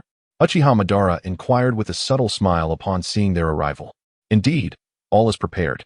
They have been instructed to gather their belongings for our departure tomorrow. Senju Hashirama smiled and nodded, saying, Tobarama, what brings you here? Subsequently, noticing Senju Tobarama seated in his designated place, Hashirama smiled faintly and added, Hee. I came to discuss something with Uncle Madara, so I thought I would drop by. The thousand-handed Dinderfor gazed at the thousand-handed Hashirama and chuckled softly before speaking. Is that so? Senju Hashirama glanced at Uchiha Madara, a faint smile gracing his lips. He then hung his hat upon the wall and proceeded towards the stool. In a swift manner, Senju Fujian had relinquished his position, rising to perch upon the adjacent window. Since you have all returned, there is a matter I wish to address. This issue was also uncovered by Fujian, and I deem it necessary to discuss it with you. Uchiha Madara gazed at the trio, his brow furrowed, and spoke slowly. Oh, what has transpired? Brother, what is the matter? The 3 turned their attention to Uchiha Madara, their expressions laden with curiosity. Take a look at the intelligence Fujian provided me. I would like to hear your thoughts. Madara promptly handed over the weathered document for their scrutiny. As they examined its contents, their expressions grew increasingly tense, a flicker of astonishment crossing their eyes. Ding! The system recognized the successful choice of the host, completing the task and granting the reward. Uchiha Madara and you have become lifelong friends. Under no circumstances shall Madara harm you. Additionally, a special reward has been granted. Ding! Congratulations, the host has received a special reward. The distribution of the reward is in progress. Ding! Congratulations, the host has acquired the immortality of the Tsutsuki clan. Regardless of the damage sustained, one can recover and absorb any ninjutsu, excluding sage techniques. Suddenly, due to Senju Fujian revealing everything to Uchiha Madara and making his choice, the system bestowed a mysterious reward, fundamentally transforming his physical form into that of the immortal Tsutsuki clan. This immortal body is exponentially more potent than the sage body of the Senju clan, representing an eternal existence. This is also the reason why Kagaya Tsutsuki could only be sealed and never truly eradicated. Hiss. Why does my body feel so itchy? There is also a warm current, as if it is reshaping my form. Is this what it means to possess an immortal body? This power is overwhelmingly potent, utterly intoxicating. Haha. Senju Tobarama sensed a unique force continuously transforming his body, granting him immense chakra and formidable power. He was utterly astonished by the bounteous rewards bestowed upon him, which conferred eternal life, filling him with uncontainable joy. Initially, he had doubted whether he would survive to witness the later stages of history. It now seemed evident that the system had meticulously calculated this outcome, allowing him to partake in the unfolding events of history. Nevertheless, it was a blessing, an immortal existence indeed. Although he had possessed the body of a sage, the prospect of living to see the 4th Great Ninja War at an advanced age seemed futile. Now, however, the system had gifted him with eternal life, alleviating any concerns about his mortality. While Senju Tobarama was still marveling at the vast chakra and the prospect of immortality within him, the 4 high-ranking officials of Konoha were in a fervor. Madara. During this period, I will have Mito guide the sealing team in researching Konoha's large-scale barrier. This will maximize the village's protection and monitor any intruders attempting to breach our defenses. The contents of this ancient tome are indeed astonishing. Moreover, when combined with the records of your clan's territory, they prove to be remarkably credible. However, I ponder the implications of both of us awakening the Rinnegan. What consequences might ensue? Senju Hashirama furrowed his brow as he perused the ancient texts, which were intertwined with the inscriptions on the stone tablet of the Uchiha clan's territory. The contents inscribed were likely to be authentic. However, the thought of such formidable beings posed a grave concern. What if they truly could not overcome them? Their newly established Konoha sought to foster world peace and ensure the prosperity of its villagers. Yet, now they faced a powerful and unknown adversary. If they were unable to vanquish this foe, would all their arduous efforts in founding Konoha be in vain, crumbling under enemy assault? Suddenly, a notion struck Hashirama, the Rinnegan. The combined might of 2 individuals could awaken this legendary eye. What if both he and his brother awakened the Rinnegan? Could they then withstand this enigmatic powerhouse? Ding! The divine selection system activated, detecting Hashirama's unique contemplation. Option 1. Allow this matter to gradually fade from memory, permitting Kagaya's scheme to unfold, ultimately leading to the demise of either Uchiha Madara or Uchiha Azuna. One of the brothers would then successfully awaken the eternal Manjiki Sharingan and, as per the plan, become either 6 paths Azuna or 6 paths Madara. Task completion reward, a pair of Byakugan. Option 2. Step forward to clarify that the ancient texts are entirely fabricated, mere pranks of one's own making. Task completion reward, a thorough beating administered by Uchiha Madara, Azuna, Hashirama, and Tobarama, accompanied by a special system feature that amplifies pain sensitivity by 1000%, granting an exquisite experience of agony. Option 3. Assist Uchiha Madara and Senju Hashirama in successfully awakening the Rinnegan, thereby strengthening both the Senju and Uchiha clans. Only through formidable power and influence can they lead their kin against the Tsutsuki clan. Task completion reward, a formula for a bloodline enhancement elixir, capable of evolving the bloodline of their kin, upgrading them to the lineage of the Tsutsuki clan. Ding. Special notification. The Tsutsuki bloodline is categorized into various tiers. Inferior bloodline, including the clans of the Hokage world, with the exception of the Sage of 6 Paths and Ashura's 2nd and 3rd generation bloodlines. Low-grade bloodline, medium-grade bloodline, high-grade bloodline, supreme bloodline, and ancestral bloodline. Kagaya Tsutsuki is the ancestral bloodline. At that moment, due to Hashirama's suggestion, the divine selection system was activated for the first time by another's words, leaving even Senju Tobarama in a state of incredulity. Could mere speech from their father trigger the divine selection system? Was the system upgraded? How peculiar. However, the bloodline enhancement elixir seemed genuinely powerful. Consuming it could directly transform one into a member of the Tsutsuki clan. Would that not signify a monumental increase in strength? Moreover, the Tsutsuki bloodline was classified into so many varieties, and even the sage body of the Senju clan was deemed an inferior bloodline. The might of the Tsutsuki clan was truly formidable. Senju Fujian couldn't help but marvel at the immense power of the Otsutsuki clan, a strength that was beyond his imagination.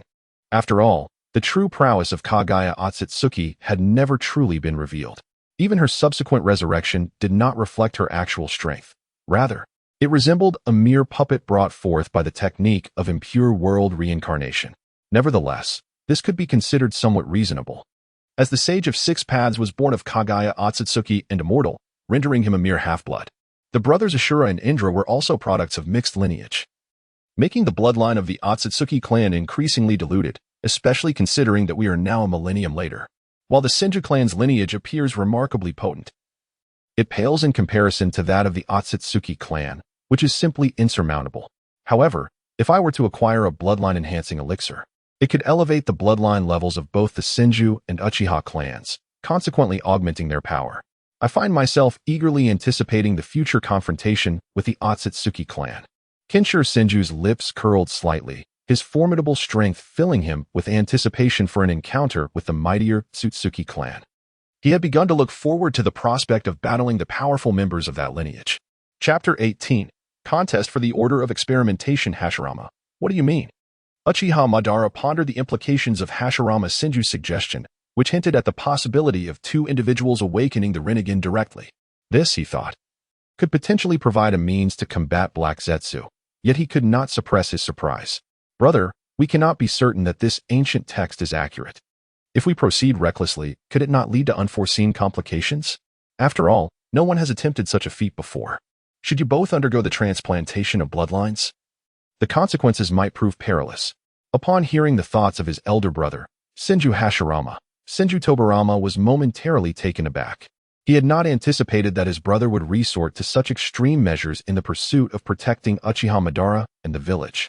The notion of conducting an experiment with the ancient texts to ascertain the possibility of awakening the Rinnegan was utterly terrifying. What if something went awry? How would they respond then?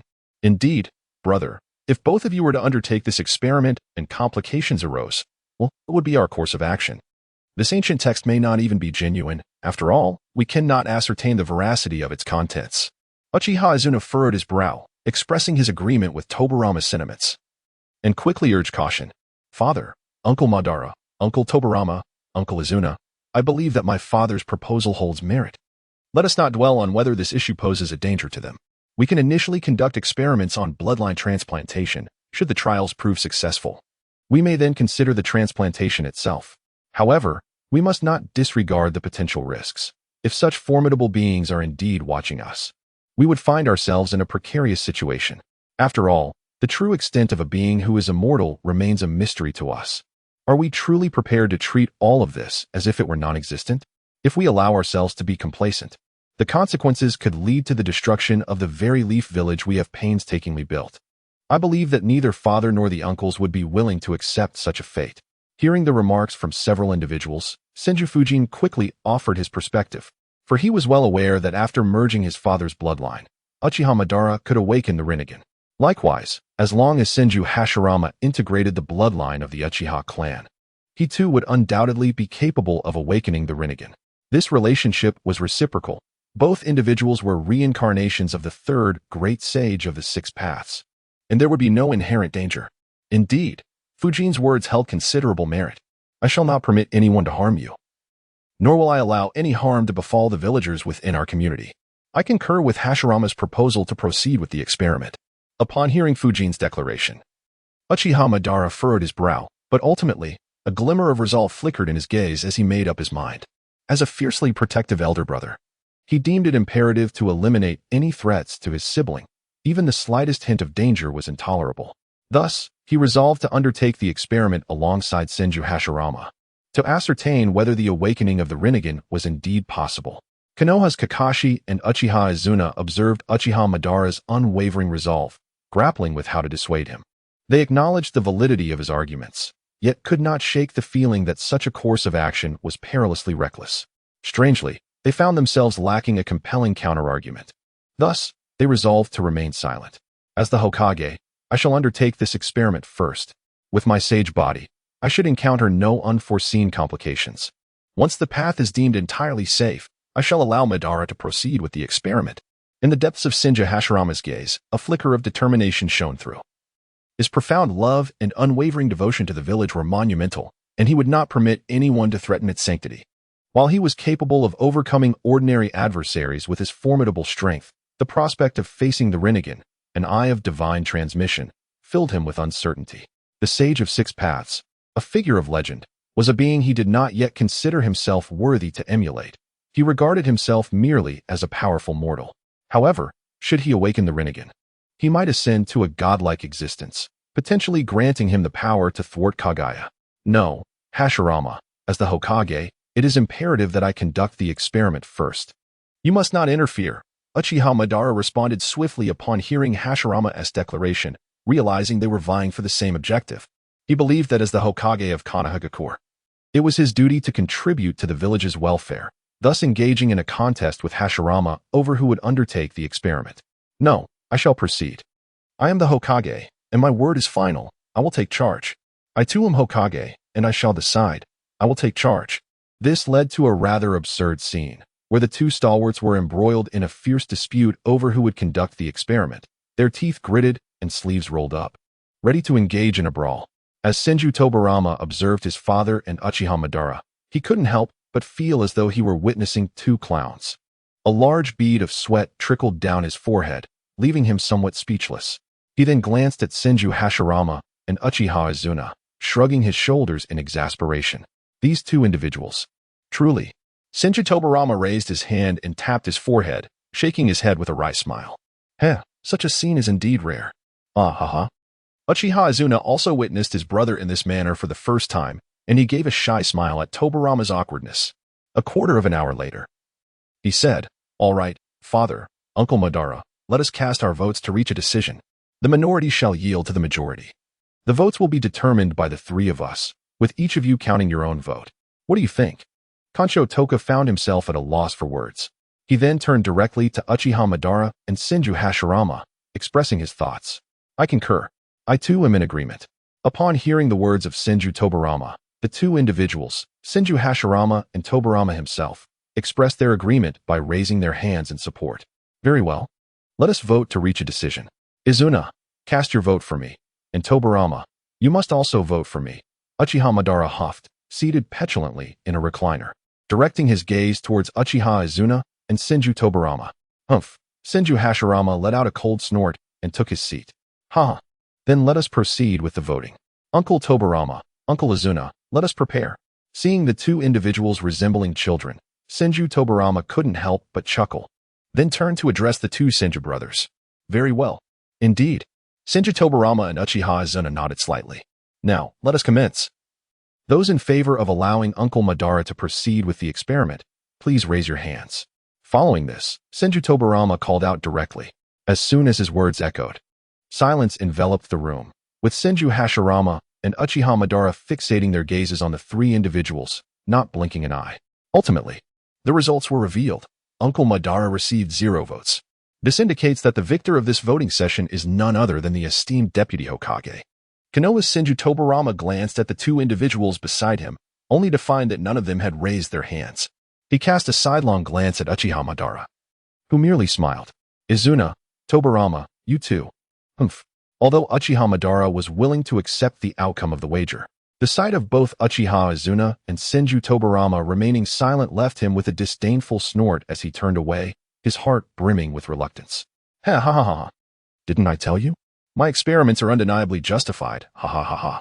Upon witnessing Uchiha Madara's moment of distress, Senju Hashirama couldn't help but burst into hearty laughter. Humph, consider yourself fortunate. These traitors are infuriating.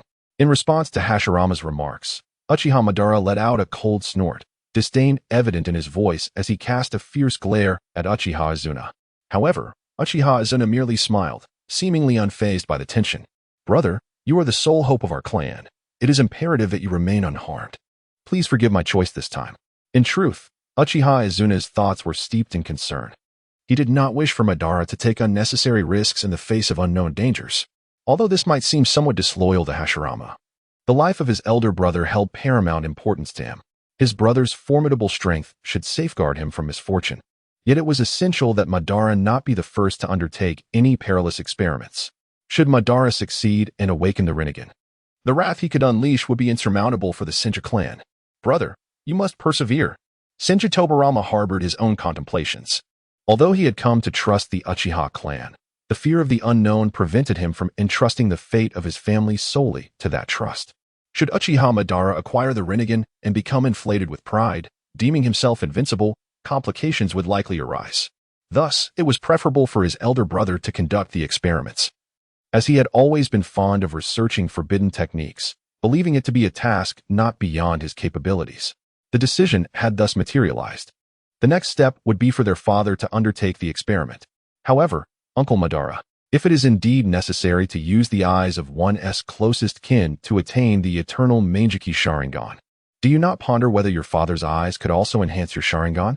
Even if we do not awaken the Rinnegan, possessing the eternal Mangeki Sharingan would still constitute formidable power. Subsequently, Senju Tobarama turned his thoughts toward Uchiha Taijima. Considering that awakening the eternal Mangeki Sharingan merely required the eyes of a blood relative, why then could they not utilize Uchiha Taijima's eyes?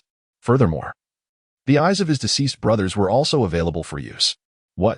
No way, Tobarama. Those are my father's eyes. Uchiha Izuna paused, momentarily taken aback by Tobarama's suggestion, shaking his head in vehement refusal. After all, his father had already passed, and he had no desire to exploit the only remaining eyes. Given the unique bloodline of the Uchiha clan, the Sharingan of their fallen kin, whether in battle or from illness, were meticulously preserved, safeguarded from desecration. For the fear of their bloodline or Sharingan being exposed through the dissection of their corpses was ever present. Therefore, after each conflict, they would carry away the bodies of their clan members, ensuring that their eyes were carefully removed and preserved. Otherwise, the ninja world might be unaware of the multitude of Uchiha Sharingan that could potentially reside within other clans or among civilian ninjas. Chapter 19. The fusion of Senju and Uchiha bloodlines. Tobarama. Is it truly necessary to resort to the eyes of our ancestors? Although Uchiha Madara harbored some reluctance, he understood that if it was essential for the protection of his younger brother, he would undoubtedly choose to proceed. Indeed, ancient texts have recorded that the eyes of a blood relative are required. Should both Uncle Madara and Uncle Izuna become blind, how then could we safeguard our village? We must resort to the eyes of our ancestors. Acquiring the eternal Mangeki Sharingan would undoubtedly enhance the strength of our Leaf Village. Kinshir Senju furrowed his brows as he gazed at Uchiha Madara. He was acutely aware that Madara had begun to exhibit unusual behavior, and he harbored aspirations of acquiring the Sharingan of the Uchiha clan to ascertain whether he too could awaken the Rinnegan. Should he achieve this awakening, he would be virtually invincible within the ninja world, unless he were to encounter the formidable Otsutsuki Ishiki. After all, Ishiki was the one who had effortlessly overpowered Naruto and Sasuke, making it evident how daunting a challenge he posed to someone like himself, who had yet to attain the power of the Six Paths. Upon hearing Kinshur Senju's words, Uchiha Madara appeared to be somewhat intrigued. After awakening his Manjiki Sharingan, he had indeed noticed a decline in his vision with frequent use. Although he could still see clearly enough to engage in battle, the thought of becoming blind loomed large, rendering him utterly powerless, a mere shell of his former self. Very well, I shall agree to this. I will be the one to undergo the experiment first. If it truly allows me to attain the eternal Manjiki Sharingan, then we can proceed with Izuna's fusion with that power, he declared resolutely. My vision has indeed diminished, and with each activation of the Manjiki Sharingan, I feel my eyesight waning further. If this procedure can remedy that, I am willing to give it a try. Internally, Uchiha Madara wrestled with his decision, for this was the last vestige of his father and brothers.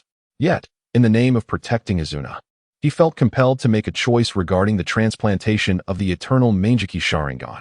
Izuna, this. Although Uchiha Izuna sensed changes in his own eyes, they were not as pronounced as those of Madara, and he had not contemplated the implications of the situation. Seeing his elder brother acquiesce to Kinshur Senju's proposal left him astonished. Izuna, to safeguard you and the village, I would sacrifice anything, even my own life. What are our father's eyes in comparison? They have departed, but let us use their remaining strength to protect us. This, too, is a manifestation of their love and guardianship, is it not? Uchiha Madara affirmed with unwavering determination, gesturing to Izuna. This. Sigh. Uchiha Izuna understood that his brother had made up his mind, making it nearly impossible to alter his resolve. Thus, he had no choice but to concur. Very well, then, Madara, you shall retrieve the Sharingan, and we will proceed with the surgical research. Additionally, bring along several pairs of 3-tomo Sharingan, if father wishes to awaken the Rinnegan. Perhaps possessing a set of 3-tomo Sharingan will enhance his chances of success. What Senju Fujian is currently tasked with is to awaken the Rinnegan in 2 individuals, and ideally, he wishes to awaken it within himself as well. Thus, he has requested Uchiha Madara to bring several pairs for research, which is a closely guarded secret that must not be disclosed to others. All right, I understand, he said. Izuna, please retrieve our father's eyes, along with 3 pairs of Manjiki Sharingan. Uchiha Madara nodded slightly and directed his words towards Uchiha Izuna. Understood, brother, Uchiha Izuna replied, unable to refuse. And he turned to leave the office, heading back to the clan to collect the eyes. 2 months after the establishment of Konoha, the results became evident to all nations, prompting them to emulate Konoha and establish their own ninja villages.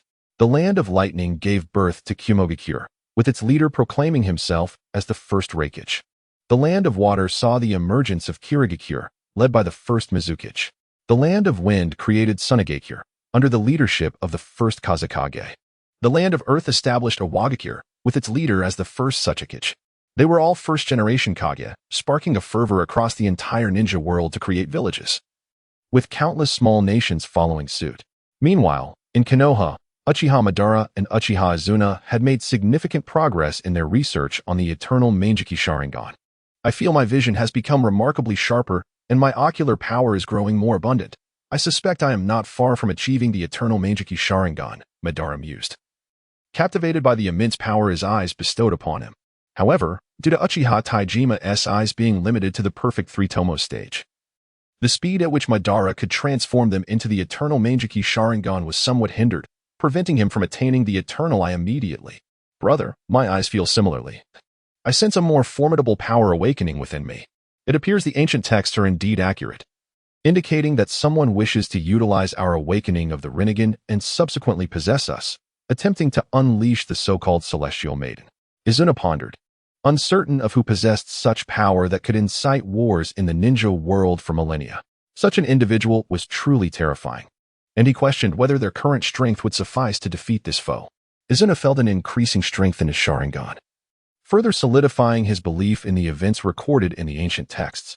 A flicker of anger ignited within him as he recalled Kurizetsu's instigation of war and the desire to see either him or his brother perish. Such an act was utterly unforgivable. I shall not allow you to come to any harm. You are my only remaining brother, and I will protect you at all costs. If anyone seeks to harm you, I will ensure they meet their demise first, Madara vowed, his heart ablaze with fury upon realizing that someone sought to kill his brother. Everything happening now confirmed the ancient texts. They sought their lives, and such individuals could not be allowed to live, no matter the cost. What progress has been made with Hashirama's experiments during this time? Madara then inquired of Izuna. Eager to learn the results of Senju Hashirama's current research and whether it was indeed successful. I just visited. Hashirama's implanted 3-tomo Sharingan transformed directly into the Manjiki Sharingan due to the stimulation of the Senju bloodline. The specific abilities remain unclear. Moreover, after implanting our elder brother's cells, his power has grown exponentially, at least several times stronger than before. The contents of that book have been thoroughly validated.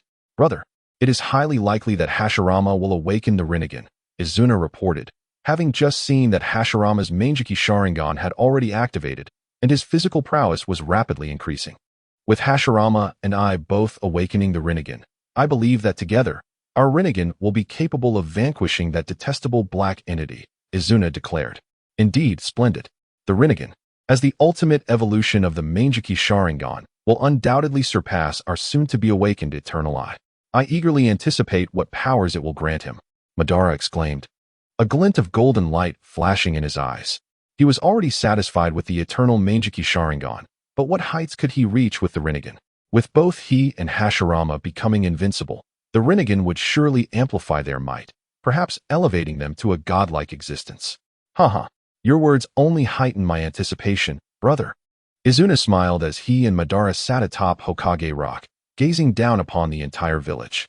Within Konoha Hospital, Senju Fujian personally conducted the surgery on Senju Hashirama, as he was the most skilled in medical ninjutsu among the Senju clan. Father, how do you feel? Senju Tobarama gazed at Senju Hashirama before him and inquired. I feel remarkably empowered. My strength has surged several-fold. Even without employing sage techniques, I am now more formidable than I was when I relied on them previously. Moreover, this Manjiki Sharingan is indeed immensely powerful. Each eye possesses a unique ocular technique, even more enigmatic than that of Madara's. Senju Hashirama gazed at Senju Tobarama with a gentle smile, perceiving the unique ocular technique within his eyes, which confirmed to him that the Sharingan was indeed a remarkably potent eye. That's good. Father, do you feel that the Uchiha bloodline within you has stabilized? If so, I shall increase the dosage of DNA I administer to you. Initially, Senju Tobarama was hesitant to infuse too much of Uchiha Madara's bloodline, for he certainly did not wish for his father to bear a visage akin to that of Uchiha Madara from the original tale, which would be rather grotesque. Thus, he approached the infusion of Senju Hashirama's bloodline with great caution, administering it in measured doses, allowing time for his father to adapt and assimilate before proceeding with further integration. Although the process was somewhat slow, it was remarkably steady and facilitated a more seamless absorption and fusion. That seems sufficient. Let us continue. Senju Hashirama nodded slightly, casting a smile towards Senju Tobarama. Very well, I shall administer the injection once more to ascertain its efficacy. Seeing Senju Hashirama, Senju Tobarama nodded eagerly and promptly inserted the syringe into his body. Father, it's about time. Please adjust and let me know once you're ready. I shall take my leave now. Goodbye. Soon, Senju Tobarama had reintroduced Uchiha Madara's DNA into Senju Hashirama's system. After the injection, it was now up to Hashirama to digest and absorb the essence. Chapter 20. The Ninetales Assault on Konoha. The complete assimilation of the Senju clan's bloodline with that of the Uchiha clan was imperative to forge a new lineage, allowing his kaleidoscopic Sharingan to evolve into the Rinnegan. Indeed, Senju Hashirama nodded slightly, then began to observe the changes within his body. Meanwhile, Senju Tobarama utilized the Flying Thunder God technique to depart from the hospital, and in the blink of an eye, he arrived at his clandestine base. This secret facility was established for his research endeavors. Not long ago, he had transplanted a pair of 3-tomo Sharingan into his own eyes. Furthermore, he had successfully transformed them into Manjiki Sharingan, which were rapidly evolving. The Manjiki Sharingan was on the verge of evolving into Eternal Manjiki Sharingan. What an extraordinary bloodline this immortal body possessed. Surely, this lineage was akin to that of Kagaya Tsutsuki? With the transition to Sharingan, the potential for continuous, subtle evolution of the eyes was unlocked. Upon returning to his clandestine lair, Senju Fujian instantaneously activated his alluring kaleidoscopic Sharingan, feeling the relentless transformation of his bloodline within. He could not help but burst into laughter. Had Uchiha Sasuke been present, he would undoubtedly have observed the striking resemblance between Senju Fujian's Sharingan and his own. Both manifested a six-pointed star, yet within, there were no intricate lines, only a hollow point. Furthermore, within the six-pointed star, an ephemeral four-pointed shuriken began to emerge, reminiscent of Uchiha Shirsue's kaleidoscopic Sharingan reflected within. Possessing this immortal form, he felt no strain in unleashing the complete Susanoo, and his power surged exponentially, with his ocular prowess amplifying every second. The capabilities of both eyes were also quite satisfactory. However, is it not said that the kaleidoscopic Sharingan serves as a reflection of one's soul? The desires within one's heart dictate the direction of its powers. Why then? Does one of my eyes possess the ability of protection? It is indeed perplexing. Whom am I destined to safeguard? Although Senju Fujian was exceedingly pleased with the capabilities bestowed upon him by his kaleidoscopic Sharingan, he found himself perplexed by one particular ability, protection, at least for the time being. He did not perceive anyone worthy of his guardianship, nor anyone for whom he would sacrifice his life. The power of his left eye allowed him to manipulate spatial barriers at will, effectively sealing off a designated area, rendering it inaccessible to all. Moreover, any harm inflicted within this space would dissipate into nothingness, its duration everlasting, unless he chose to dismantle the spatial barrier himself. This bore some resemblance to Obito's eye, which concealed his physical form within the Kamui dimension. In contrast, my ocular ability rendered any chosen space into oblivion without any constraints, even possessing a permanence that was unparalleled. Only through external force or my own volition could those trapped within be released. While this ability could indeed serve as a formidable means of protection, it proved utterly useless for offensive maneuvers. After all, it would be unconscionable to imprison someone within a space until they perished from starvation. The ability bestowed upon him by the Thousand-Hand Vine is one of guardianship, truly embodying the concept of absolute defense. In this realm of ninjas, there exists no individual capable of shattering the fabric of space. Thus, with merely a glance, he can safeguard those he cherishes, determining the expanse of protection at his discretion. The power of his other eye, however, veers into the realm of the extraordinary. His right eye possesses the astonishing ability to manipulate time, albeit for a fleeting span of merely 10 seconds. Within this brief interval, he is capable of undertaking numerous actions. It bears resemblance to the laws of time. Yet it is significantly feebler in its might, lacking in duration. The scope of this power extends no further than a radius of 1 kilometer, allowing him to adjust the flow of time within the confines of the space he has ensnared. Konoha's Senju Tobarama was encountering a truly extraordinary ocular technique for the first time. If such a technique were to be employed against others, a mere 10 seconds would suffice to siphon away decades of their existence, perhaps even leading to complete depletion. One could only wonder if awakening the eternal Manjiki Sharingan would alter its abilities. A faint smile played upon his lips as he gazed at his hands, before reverting his Sharingan to its normal state and vanishing within the confines of the base. At that moment, an unexpected visitor arrived in the Hidden Leaf Village, cloaked in a black robe that concealed their identity, and instantaneously performed a summoning technique. Boom. Roar. Suddenly, a colossal crimson figure emerged outside Konoha, the Ninetails fox. Its appearance was inexplicable, and it filled the air with an overwhelming aura. What is that? Such a powerful presence. What is happening? Could it be a fox? How can it be so enormous? The villagers were thrown into chaos as the Ninetails, with its massive form, crushed countless houses and unleashed a tempest that sent people flying in all directions. Help! Run for your lives! A monster! The villagers, witnessing the unprecedented terror of the tailed beast, were seized by shock and fled in all directions. The Ninetails, summoned inexplicably, seethed with rage upon seeing the illuminated Konoha, and in a fit of fury it began to demolish the village with its claws and 9 tails. What is this presence? Uchiha Madara furrowed his brow, sensing an overwhelming chakra at the village's entrance that astonished even him.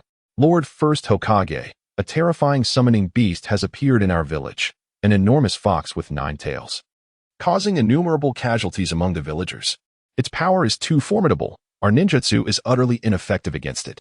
Just then, an Umbu ninja, masked with a cat-like visage, appeared before him to relay the dire news. The establishment of the Umbu was closely tied to Senju Tobarama, who had facilitated the formation of the root and umbu under Uchiha Madara and Senju Hashirama's leadership. The umbu were commanded directly by the two Hokage, while the root was led by Senju Tobarama and Uchiha Izuna, tasked with intelligence gathering and assassination missions within the village. A summoning beast? How can it possess more chakra than Hashirama? And this aura, so malevolent. Immediately instruct all umbu members to protect the villagers and escort them to shelters. The Genin must retreat while the Chunin handle the evacuation. Upon hearing the umbu's report, Madara felt the overwhelming and sinister chakra, and he spoke urgently. Understood. The umbu vanished in an instant, and Madara too disappeared, reappearing atop the Hokage office. Damn it, what manner of monster is this? I absolutely will not allow you to harm our hard-won peace. Everyone, mobilize and restrain it. By time for the villagers. The elite shinobi from several clans in Konoha gathered before the Ninetales, determined to protect the peace they had only just begun to enjoy. With fierce expressions, they launched themselves at the beast. Swish, swish, swish. Countless shuriken flew towards the Ninetales, each embedded with explosive tags. Boom, boom, roar. Yet these projectiles had no effect on the Ninetales, only serving to further incite its wrath. With a powerful swipe of its paw, the Ninetales retaliated, causing a massive explosion at the point of impact. Several shinobi, unable to evade in time, were sent flying, some tragically perishing in the onslaught. What a terrifying fox. Do not falter. Hold it off as best as you can. The first Hokage will arrive shortly. Yes, everyone, we must work together. Even if we cannot stop the Ninetales, we must ensure the villagers reach the shelters safely and swiftly. Do not act recklessly. We will use our ninjutsu to restrain it together. At the inception of Konoha, the ideals of peace were paramount, with every shinobi striving to contribute, even in the face of the Ninetales' overwhelming power, all for the sake of the villagers' escape. Ninjutsu, summoning technique. Arise, great monkey king Enma. Boom. Sarutobi Asuma appeared before the Ninetales, having bitten his finger to invoke the summoning technique. Slamming his hand onto the ground to call forth his clan's summoning beast. Instantly, a gray-haired monkey, clad in ninja attire, emerged, its white tail swaying behind it. Adorned with the Leaf Village headband, a rather comical sight. The Ninetales? How is this possible? Why is the Ninetales here? Enma crossed his arms, his expression turning serious as he eyed the Ninetales. Enma, push it out of the village, or we risk total destruction, commanded Sarutobi Asuma. I understand. Change. Boom. Upon Asuma's command, Enma transformed into a swirling cloud of smoke, reshaping into a black staff. Whoosh. Whoosh. The staff spun in the air before being grasped firmly by Sarutobi Asuma. Enma, extend and push the Ninetales away. As he focused on the Ninetales, Asuma shouted, I know. An eye appeared on the staff, which then began to elongate infinitely. Boom. Boom. Roar. In an instant, the staff impacted the Ninetales' abdomen, forcefully propelling it away from the village. At last, the beast was driven out, but at an immense cost. Devastation had befallen the village, and countless lives were lost. As Sarutobi Asuma glared at the massive Ninetales, anger brewed within him. They had only recently joined Konoha to secure peace, yet now the beast had wreaked havoc, destroying buildings and claiming the lives of many villagers. What manner of creature is this nine-tailed fox? How could it be so enormous? As Hokage, I cannot allow you to act with such impunity. Destroying my homeland and village, you shall pay dearly. Uchiha Madara furrowed his brow upon witnessing the Ninetales, his heart ablaze with rage as he surveyed the countless ravaged houses and the wounded villagers. He had never encountered the Ninetales before, in ancient legends. Even the Sage of Six Paths had merely heard of it, let alone seen the beast. Had the former Uchiha Madara not awakened the Manjiki Sharingan, his encounter with the Ninetales would have been fatal. After all, without the Manjiki Sharingan and would release, controlling the nine-tailed beast was an impossible feat, much less sealing them away. The power to seal tailed beasts was exclusive to the Uzumaki clan, yet even they could not compel the beasts to remain tranquil for sealing. The Ninetales, not inherently malevolent, cherished their freedom and did not require the consumption of humans. Thus, they resided deep within the mountains, leading a carefree existence. Due to their incompatible temperaments, the nine-tailed beasts were scattered across various locations, rarely seen by anyone. Of course, that was because those who had encountered them were long dead. In this era, aside from Senju Hashirama and Uchiha Madara, few possessed the strength to contend with the tailed beasts, let alone the formidable Ninetales. Now, no one knew why it had suddenly appeared in Konoha. It seems there is no other recourse. I hope the Ninetales proves formidable enough to slay either Uchiha Madara or that Uchiha Izuna, or at the very least, blind him. Then I could obtain a pair of eternal Mangeki Sharingan, allowing me to transform them into Rinnegan. The Sarutobi clan's monkeys are quite amusing indeed. At that moment, a dark figure suddenly emerged from atop the Ninetales' head. It was none other than Black Zetsu. He gazed at Konoha, noting the Rikid Sennin staff in Sarutobi Asuma's hands, and let out a cold snort. Ever since the Uchiha and Senju clans forged an agreement to establish Konoha, it had become increasingly difficult for him to instigate chaos. After all, he could not reveal himself before Madara, lest he complicate matters. He could only provide subtle hints to Uchiha Madara. However, Madara had yet to lose his sight, hindering his ability to awaken the eternal Mangeki Sharingan, thereby making it even more challenging to attain the Rinnegan. Suddenly, the Ninetales, propelled from Konoha, opened its mouth wide, and a massive black sphere appeared before it, which it swallowed whole before hurtling towards Konoha. Humph, how dare you wreak havoc in my village? Who gave you the audacity? As soon as the words left his lips, a domineering figure clad in Hokage attire descended from the sky, witnessing the tailed beast bomb launched by the Ninetales, and let out a cold snort. Susanoo. With an enraged shout from Uchiha Madara, a colossal blue giant materialized at the entrance of Konoha, swiftly drawing his sword and cleaving the tailed beast bomb in two. Boom. The force of Madara's sword sent the Ninetales' attack hurtling away. Finally emerged. Have you? Heh. Use it. The more you utilize your Sharingan, the quicker you shall go blind. Ha ha ha. Upon hearing Madara's voice, Black Zetsu's lips curled into a smirk as he beheld the Susanoo before him, feeling a sense of satisfaction. Utilizing Susanoo was highly taxing on one's ocular power and would accelerate the blindness of the Mangeki Sharingan. He aimed to ensure that one of them would perish or go blind, granting him the eternal Mangeki Sharingan. Wait, no way. How is it possible? When did Uchiha Madara acquire the eternal Mangeki Sharingan? What on earth is happening? Suddenly, Black Zetsu lifted his head to see that Uchiha Madara, standing within the forehead of Susanoo, had indeed awakened the eternal Mangeki Sharingan, leaving him momentarily stunned, as though all his efforts had been in vain. Damn it! He has awakened the eternal Mangeki Sharingan after all my efforts to find the Ninetales. But perhaps it is for the best. It certainly saves me time. Hiki. There is no longer any point in my presence here. You may play at your leisure. Uchiha Madara, I look forward to our next encounter. Do not disappoint me. Haha. Black Zetsu had initially intended for Uchiha Madara to awaken the eternal Mangeki Sharingan. Now that he had done so himself, it was all the more splendid. He merely needed to incite a rift between Uchiha Madara and Senju Hashirama, allowing him to extract Hashirama's cells and cultivate new Rinnegan. At that time, he could resurrect his mother. Witnessing Uchiha Madara's awakening of the eternal Mangeki Sharingan, he departed with satisfaction, unnoticed by anyone, as an unknown entity clung to the Ninetales. Boom, boom, boom. The Ninetales' tailed beast bomb was instantly swatted away by Uchiha Madara, exploding miles away and sending tremors through Konoha, causing its inhabitants to feel as though the very earth were shaking. The first Hokage has arrived. The first Hokage is here. The first Hokage's might was truly formidable. Such an attack was effortlessly deflected. Indeed. Do you not see who it is? That is our clan leader, our first Hokage. The aura of the first Hokage's Susanoo was overwhelming. It felt as though merely breathing in its presence was a struggle. This is the ultimate ocular technique of the Uchiha clan, Susanoo, a power comparable to that of the gods, with only the first Hokage capable of contending against it. With Uchiha Madara's emergence, the beleaguered ninjas of Konoha revealed expressions of joy, finding solace in the sight of the immense blue giant before them. Uchiha Madara was now the pillar of strength for all of Konoha. His presence instilled a sense of security in everyone. Who dares to destroy my village? You shall perish.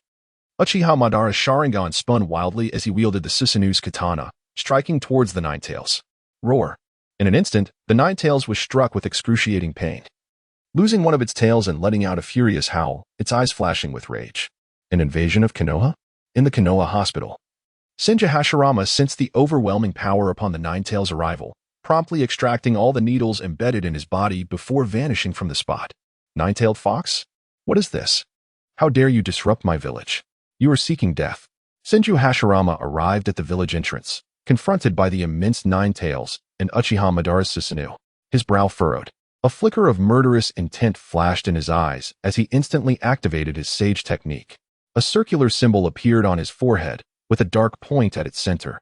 followed by the emergence of panda-like eyes, each adorned with a curved black line extending to his ears, his expression grave. With the sage art, he summoned numerous wooden stakes shaped like the character Kai, cascading from the heavens toward the Nine Tails at an alarming speed. The resounding thuds echoed, boom, boom, boom. Let me go, you wretched humans. The Nine Tails roared defiantly. Soon, its tails and limbs were ensnared by the colossal wooden stakes, rendering it utterly incapable of resistance. And it bellowed furiously at Hashirama and Madara. The first deputy Hokage emerged, exclaiming in awe, incredible. He has subdued the Nine Tails in an instant. It cannot move. Both of the original Hokage were immensely powerful beings, which explained their ability to contend evenly against such a formidable foe with apparent ease. Indeed, when will I possess such strength as that of the first Hokage? It is simply astonishing. As the Nine Tails was swiftly brought under Hashirama's control, a wave of shock washed over the onlookers, their eyes gleaming with boundless admiration as they gazed upon Hashirama and Madara, their hearts filled with yearning. Hashirama, how shall we deal with this Nine Tails? Madara inquired, turning to Hashirama, seemingly unperturbed by the creature's cries for freedom. Upon hearing Uchiha Madara's inquiry, Senju Hashirama found himself momentarily at a loss, for they had never encountered such a dilemma before. The formidable power of the Nine Tails was exceedingly vast, if not managed meticulously. It could indeed lead to dire consequences. However, the Mai-Jin Gate could only suppress it, not entirely control it. Raising his gaze to Uchiha Madara, Senju Hashirama remarked that even if he were to gain control over such a powerful tailed beast, it would demand an immense amount of chakra. Thus, sealing it away seemed to be the only viable option. He pondered whether the Uzumaki clan possessed the capability to achieve such a seal. Uchiha Madara nodded slightly, acknowledging that he too could exert control over the Nine Tails using his Sharingan, yet he recognized this as a temporary measure, merely a means to seal it away for the time being. Indeed, this is a prudent approach. We cannot allow it to wreak havoc upon the world any longer. Please, wait a moment. Upon hearing Madara's suggestion, Senju Hashirama acquiesced with a slight nod, accepting that sealing the Nine Tails was their only recourse to prevent future turmoil. Subsequently, he vanished from sight, returning to his abode. Mito, come with me. Upon returning home, Senju Hashirama said nothing and simply whisked Uzumaki Mito away without a word. Chapter 22. Sealing the Nine Tails, the first Jinchuriki. Hashirama, what are you doing? Mito inquired, bewildered by Hashirama's sudden action. Though she had witnessed the Nine Tails rampage, she had not ventured outside, yet now she found herself being taken away by him. Mito, we must seal him away. If we fail to do so, there is a significant risk that he may wreak havoc upon the world once more. To prevent such a calamity from occurring again, it is imperative that we secure him. Please assess whether you can assist in the sealing process. Senju Hashirama brought Uzumaki Naruto to the village entrance and, pointing at the Nine Tails before him, spoke solemnly. To seal it? Its chakra is far too immense. In order to completely seal it, I must confine it within my own body. However, Uzumaki Naruto turned to face the Nine Tails, his brow furrowed in concentration. While it is indeed possible to seal the Nine Tails, it requires confining it within oneself to prevent its escape. But what then? Upon hearing that Uzumaki Mito could seal the Nine Tails, Senju Hashirama breathed a sigh of relief. He could only momentarily control the beast with wood-release techniques, as he lacked a sealing technique capable of permanently binding it. However, this was not a sustainable solution. If the beast remained sealed within him, and he were to perish one day, it would inevitably be released. The sealing must be passed down through generations, as he could not maintain it indefinitely. When he could no longer hold the burden, another would have to take his place, and then another after that, in an endless cycle. Yet, Uzumaki Mito pondered. If he successfully sealed the Nine Tails, what would happen when he grew old and passed away? Who would then contain the beast? Was it the fate of the Uzumaki clan to forever serve as vessels for the Nine Tails? This dilemma weighed heavily on his heart. Suddenly, a notification chimed as the system recognized the impending sealing of the Nine Tails. The Divine Selection System activated. Option 1. Allow Uzumaki Mito to become the first Jinchuriki without interference. Task completion reward. Secret recipe for Ichiraka ramen. Option 2. Sign a pact with the Nine Tails, making it your summoning beast and forging a friendship with it, thus resolving Hashirama's conundrum. Task completion reward. Tailed Beast Affinity 10.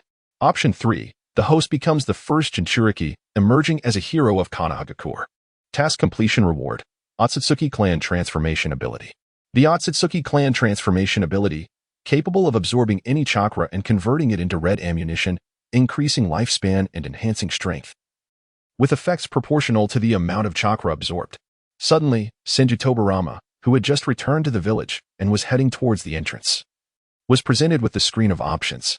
The secret recipe for Ichiraka ramen? I don't even sell noodles. Clearly, this held no relevance for Tobarama, and he dismissed it with a wave of his hand. Tail Beast Affinity 10? What am I supposed to do? Hold hands with the beast and play games? Perhaps engage in a soap-picking contest? Ugh. Ultimately, he decided on option 3. The power of the Nine Tails was no trivial matter.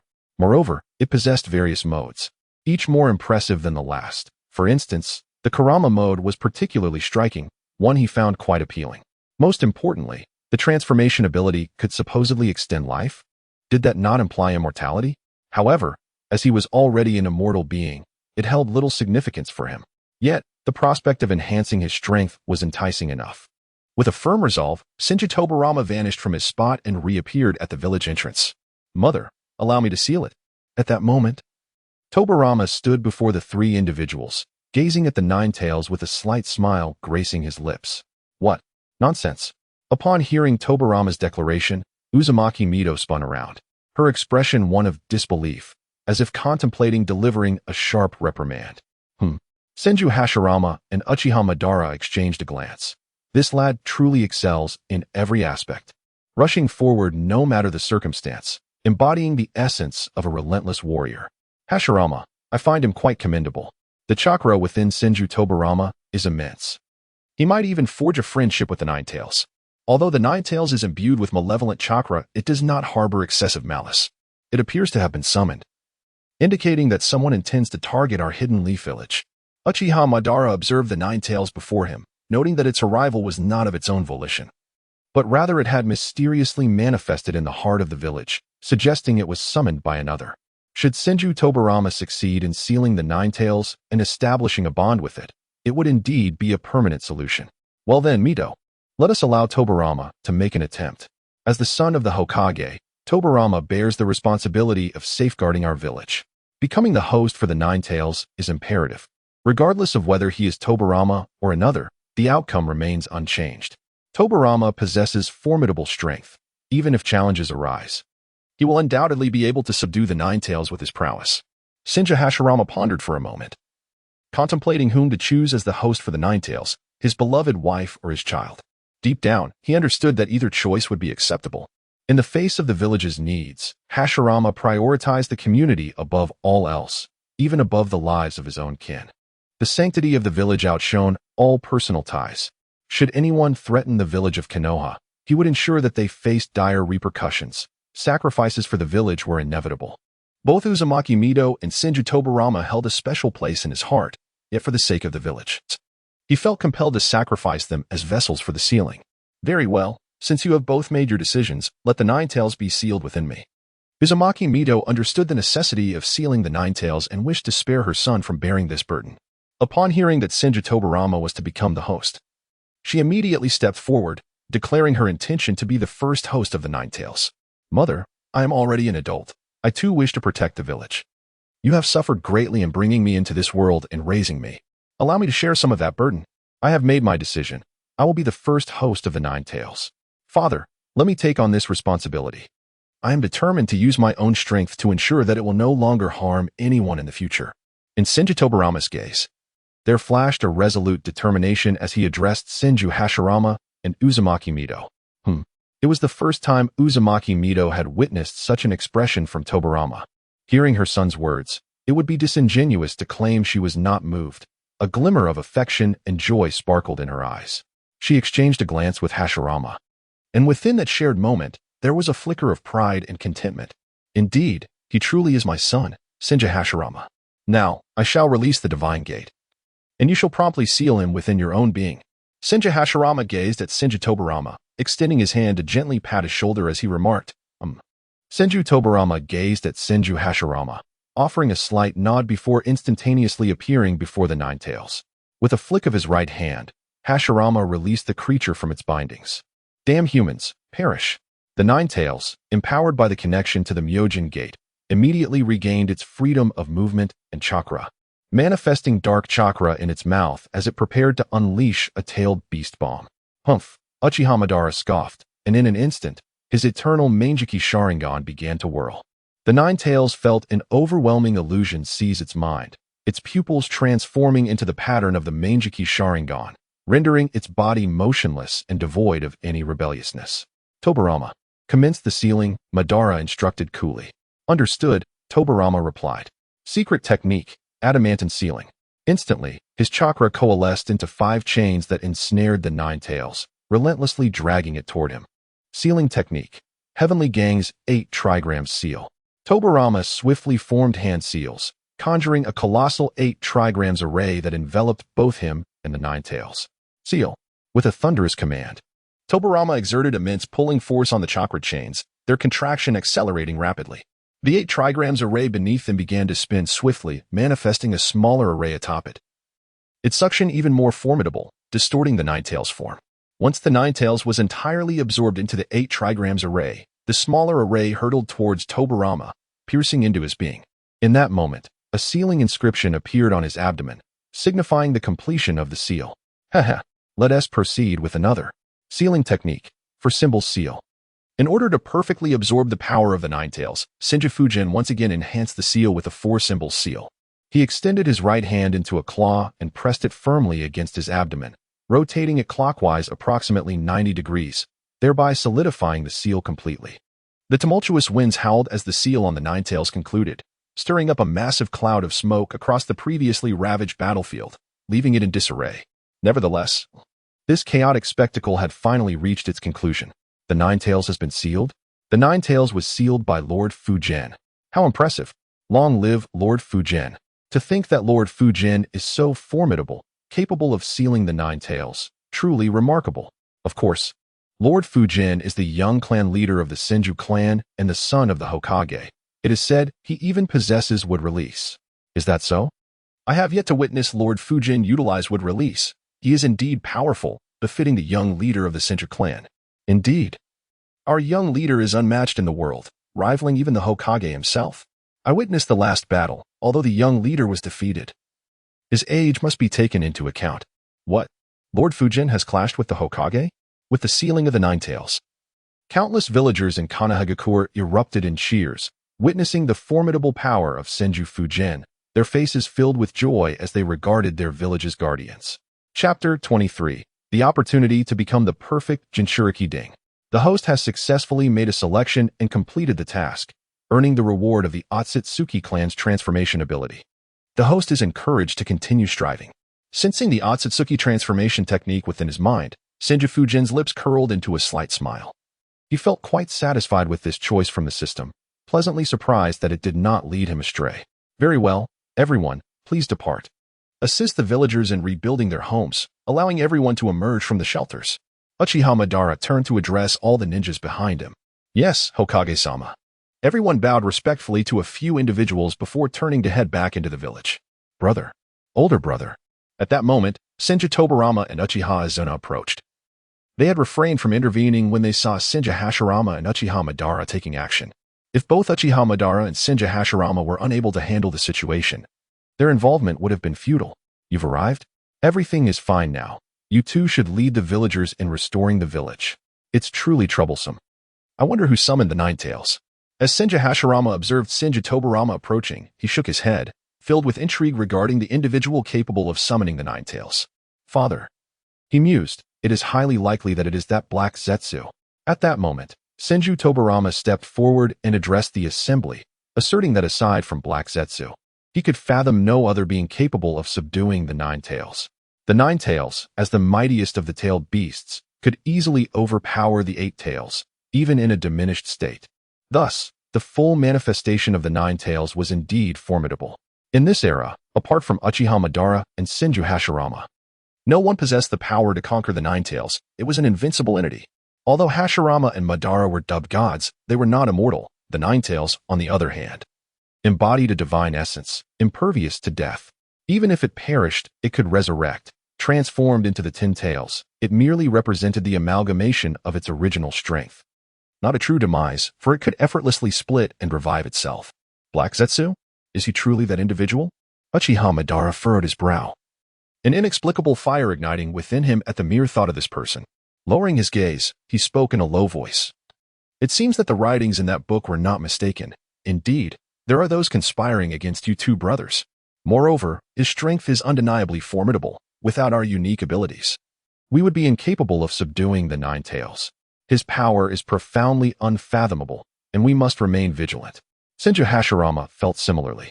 The mere thought of this black Zetsu and witnessing his formidable powers, particularly his ability to manipulate the Nine Tails, left them utterly astounded. The Nine Tails is no trifling adversary. It is unlikely that there are many within the entire ninja world capable of confronting such a beast. It appears imperative that we hasten the evolution of the Rinnegan, for this individual poses a significant threat. The recent incident involving the Nine Tails has already inflicted severe losses upon our village. Should such occurrences multiply, how can our village possibly survive? This black Zetsu, I am determined to unearth him and ensure he experiences a torment far worse than death. Uchiha Madara seethed with rage, harboring a desire to eradicate anyone who dared to threaten the safety of his brother and their village, condemning them to eternal ruin. Very well, let us proceed. Indeed, our research must accelerate. Unseen enemies are the most terrifying, and it is entirely possible that he lurks in our midst, undetected. Senju Hashirama nodded in agreement, casting a keen glance around his surroundings. He sensed that Korezetsu was likely lurking nearby. Such an elusive figure, invisible and intangible, posed a challenge to anticipate. Let us hasten our pace. It is time for us to return. Senju Tobarama chuckled softly, then took the lead, heading toward the village. Korezetsu was not so easily dealt with. His elusive nature made it challenging to locate him unless he chose to reveal himself, thus rendering any pursuit futile. There was no cause for undue concern. When the time was right, he would inevitably make an appearance, a fact that did not trouble Senju Tobarama in the slightest. Is this lad truly unperturbed?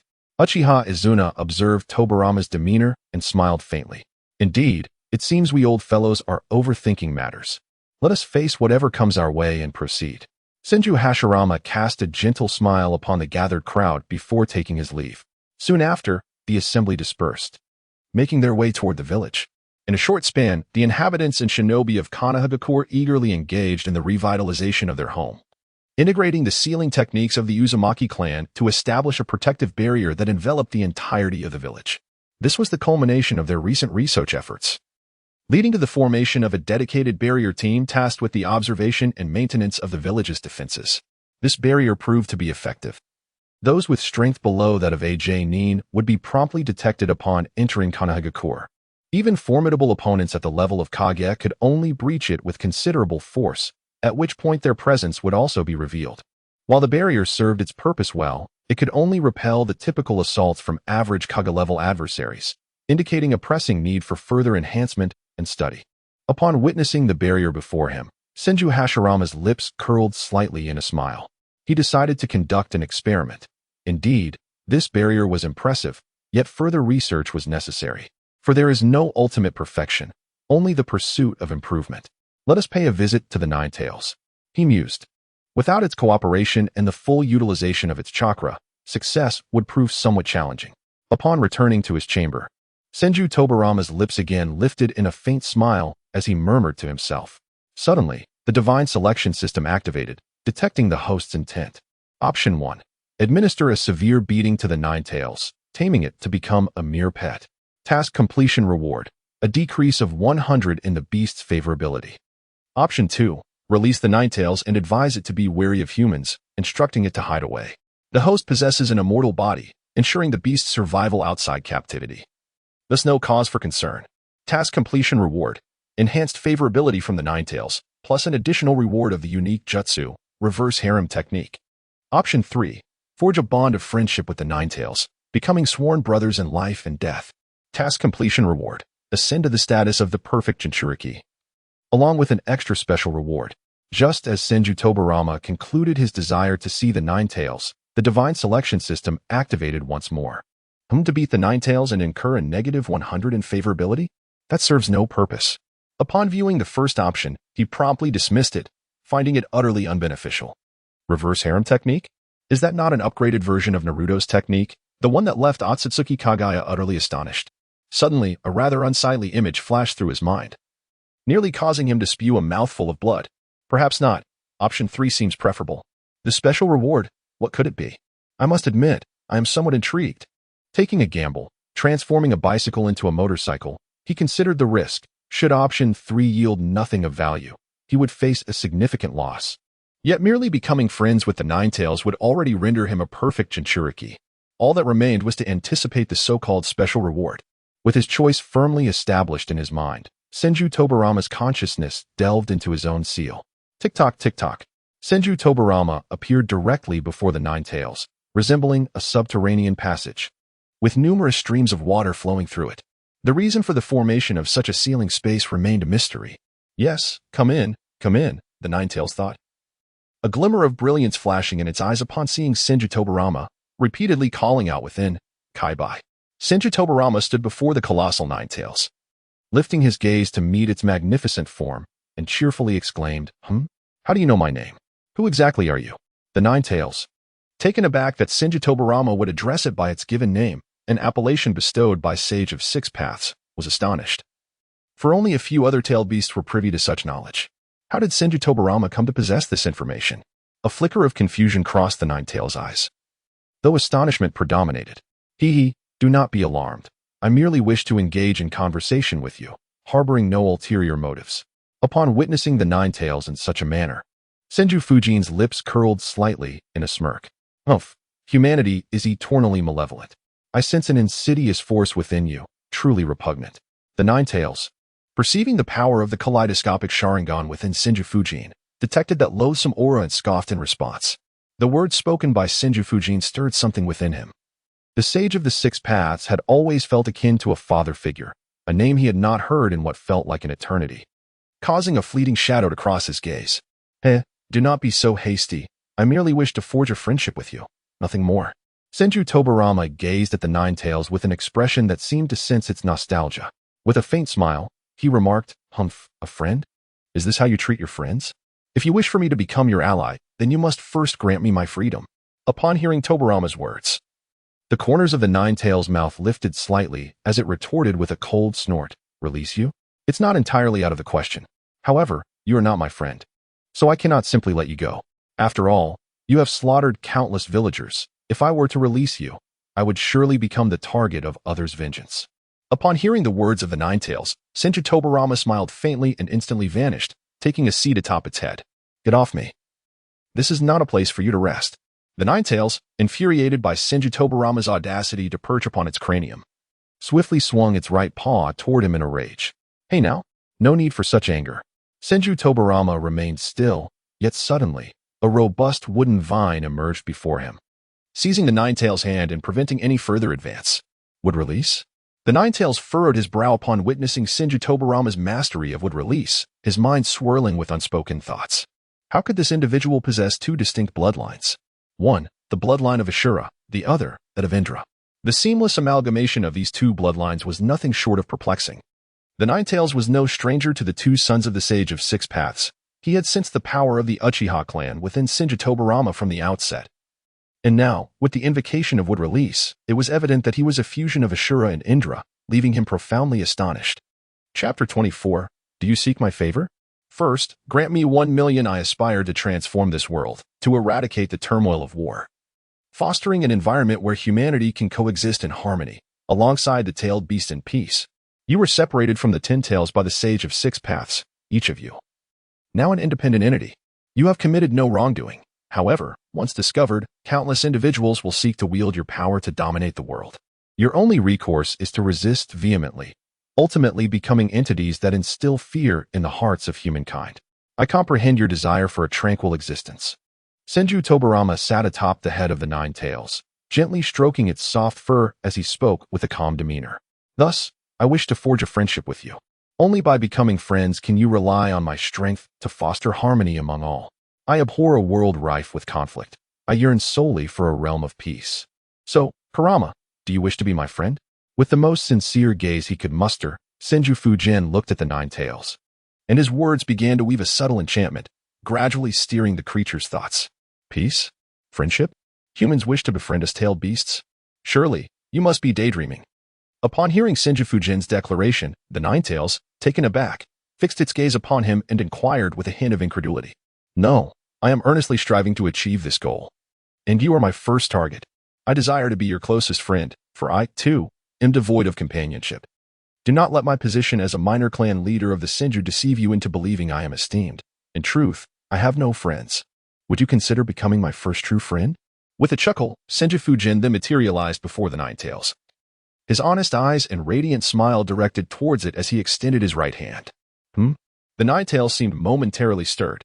For millennia, countless individuals had sought to hunt him for his formidable power, some by chance, others lured by ancient texts. Yet, without exception, they all met their demise at his hands. Those who sought to strip him of his freedom and turn him into a weapon of war were all vanquished. This was the first time he had ever heard someone propose the notion of friendship with a tailed beast. It was utterly absurd. I do not require friends. After a prolonged contemplation following Senju Fujian's words, the Nine Tails' eyes flickered with a hint of internal conflict. Ultimately, it languidly sprawled upon the ground and replied in a subdued tone before closing its eyes. Senju Tobarama, unperturbed, retracted his hand and settled quietly atop the head of the Nine Tails. This time, the beast exhibited no resistance, as if acquiescing to his presence. It was not entirely without effect. Progress would be achieved step by step. He chuckled softly to himself. Subsequently, Tobarama reclined on the Nine Tails' head, gazing into the confines of the ceiling space, murmuring to himself. Time passed, though he could not discern how long. And soon Tobarama fell into a deep slumber atop the beast's head. Sleeping? This lad possesses remarkable audacity. Does he not fear that I might end his life at this very moment? The Nine Tails opened his eyes, observing that Senju Tobarama had indeed succumbed to sleep upon him. For reasons unknown, a faint smile tugged at the corners of his mouth. Nevertheless, he refrained from acting with malice, closing his eyes once more. And the two drifted into slumber within the ceiling space. When Senju Tobarama awoke, it was already nighttime. Seeing that he was still safe and sound, he smirked slightly. I shall take my leave now, Kurama. It is growing late. I shall return to entertain you tomorrow. With that, Tobarama stood up, stretching lazily, and addressed the Nine Tails. Begone, was the Nine Tails' indifferent reply, his eyelids barely lifting. Still as fierce as ever. Yet, I am confident that we shall soon become good friends. Senju Tobarama gazed at the Nine Tails with a faint smile before departing from the ceiling space, his consciousness returning to his physical form. TCH, what an amusing little brat, he mused. Once Tobarama had left, the Nine Tails gradually opened its eyes, a glimmer of mirth flickering within them as it shook its head and remarked, Ninja school, Dad? With my level of strength, do I really need to attend school? Surely. You jest. Tomorrow marks the commencement of classes at the Konoha Academy, which has finally been established and is now welcoming students without reservation. Anyone wishing to enroll may do so. At the age of 10, Senju Tobarama should indeed attend the ninja school if he lacked strength. However, given his current prowess, he could easily surpass even the likes of Uchiha Madara and Senju Hashirama, and it is likely that neither Senju Tobarama nor Uchiha Azuna could contend with him. Therefore, it is no wonder he was taken aback by Hashirama's insistence that he attend school. Indeed, our very own ninja academy has just been established, and the village is not overly populated, resulting in underfilled classes. Why not draw a number? Senju Hashirama gazed at the astonished Senju Tobarama before him and smiled gently. It was the inaugural year of Konoha, freshly established, and the academy had just opened its doors. Many commoners yearned for an education. Yet the obstacle of physical aptitude loomed large. The rigorous screening for physical capabilities disqualified numerous commoners, rendering it exceedingly difficult for them to ascend. In contrast, the children of noble clans often benefited from medicinal baths to bolster their physical prowess, while commoners lacked the financial means for such luxuries. Father, Tobarama queried, are you suggesting that I should merely serve as a placeholder? Are you certain that you require my presence alone? Upon hearing the words of Senju Hashirama, Senju Tobarama felt a bead of sweat, no larger than a mung bean, trickle down his forehead. The reasoning was utterly remarkable. As the young clan leader of the Senju, and the son of the Hokage, he was compelled to set an exemplary standard. Only in this way could the scions of the prominent clans entrust their children to the school for guidance with peace of mind. Senju Hashirama gazed at Senju Tobarama and nodded, saying, Oh, I see. So it is those prominent families who fail to show respect to you, my father? Upon hearing Hashirama's words, Tobarama came to understand that it was indeed the powerful clans who were reluctant to enroll their children in the ninja academy. After all, these esteemed families possessed their own legacies, as well as personal mentors and skilled practitioners within their ranks, making the academy seem inferior by comparison. However, Hashirama aspired to inspire a sense of participation among all, thus he endeavored to set an example. Ding! The system detected that the host faced a choice. Activating the divine selection system. Option 1. Refuse to enter the ninja academy, for one is too old for such schooling and would feel embarrassed by it. While shouting 3 times at Hashirama, I simply refuse to go. Completion reward. A month of sleeping on the streets. Option 2. Decline to enter the ninja academy. Asserting that one does not require further education. Should Hashirama disagree, Uzumaki Mito would immediately intervene. Completion reward. A set of mixed doubles. Option 3. Agree to attend the ninja academy, behaving as a dutiful child who unconditionally obeys parental arrangements. Completion reward. An empty promise. As the incident of Hashirama insisting on the ninja academy unfolded, the divine selection system was instantly activated, presenting 3 options. System? Are you jesting with me? The first option leads to sleeping on the streets, and the second offers mixed doubles. The third option rewards me with nothing but an empty promise. You are truly relentless. Faced with these 3 choices, he felt an overwhelming urge to vomit blood. There were no benefits to be gained, making it seem better had they not appeared at all. Was it not merely to compel him to attend the ninja academy? Indeed, within their clans, there existed legacies, which is why they were hesitant to allow their children to study there. Hence, both the Senju and Uchiha clans must take the lead. It is essential to encourage everyone to attend the ninja academy, thereby ensuring more effective registration and task allocation in the future. Senju Hashirama nodded slightly. There were no issues between the Senju and Uchiha clans. However, the other clans that had joined, such as the Hyuga, Sarutobi, and the various families of Inuzuka and Aburame, each had their own distinct traditions. They were generally reluctant to send their children to the ninja academy. Thus, he conspired with Uchiha Madara to ensure that members from both clans would attend the academy, thereby encouraging others to follow suit. Since the system did not reward him, he pondered if he could create his own opportunities. Father, I appreciate your efforts, he thought, although the system had offered no rewards. This situation presented an opportunity for Hashirama to seek benefits from Senju Tobarama, knowing that he had a request to make. Father, I understand. I will attend school. However, what advantages might you offer me? He mused with a hint of mischief. Senju Tobarama extended his right hand, gazing at Senju Hashirama with a smile. What do you desire? Senju Hashirama asked, momentarily taken aback by Tobarama's gesture. 1,000,000 ryo, Tobarama boldly declared, reaching out to request the sum. In the world of Naruto, currency has always been somewhat unstable, lacking a fixed value. However, during this tumultuous period of conflict, 1,000,000 ryo represented a staggering amount. When Naruto and Jiraiya set out to find Tsunade, Jiraiya took all the money with him, leaving Naruto with merely 300 ryo. Yet, Naruto squandered it on various treats and amusements, indicating that 300 ryo at that time was roughly equivalent to 100 of our currency. Thus, when Tobarama audaciously demanded 1,000,000 ryo, it was akin to a young child asking their father for $300,000 or $400,000, a sum undeniably substantial. An S-rank mission typically rewards just over 1,000,000 ryo, and only a jonin or higher could undertake such a task. What? 1,000,000 ryo? What could a mere child possibly need such a vast sum for? No, but you need not attend the ninja academy.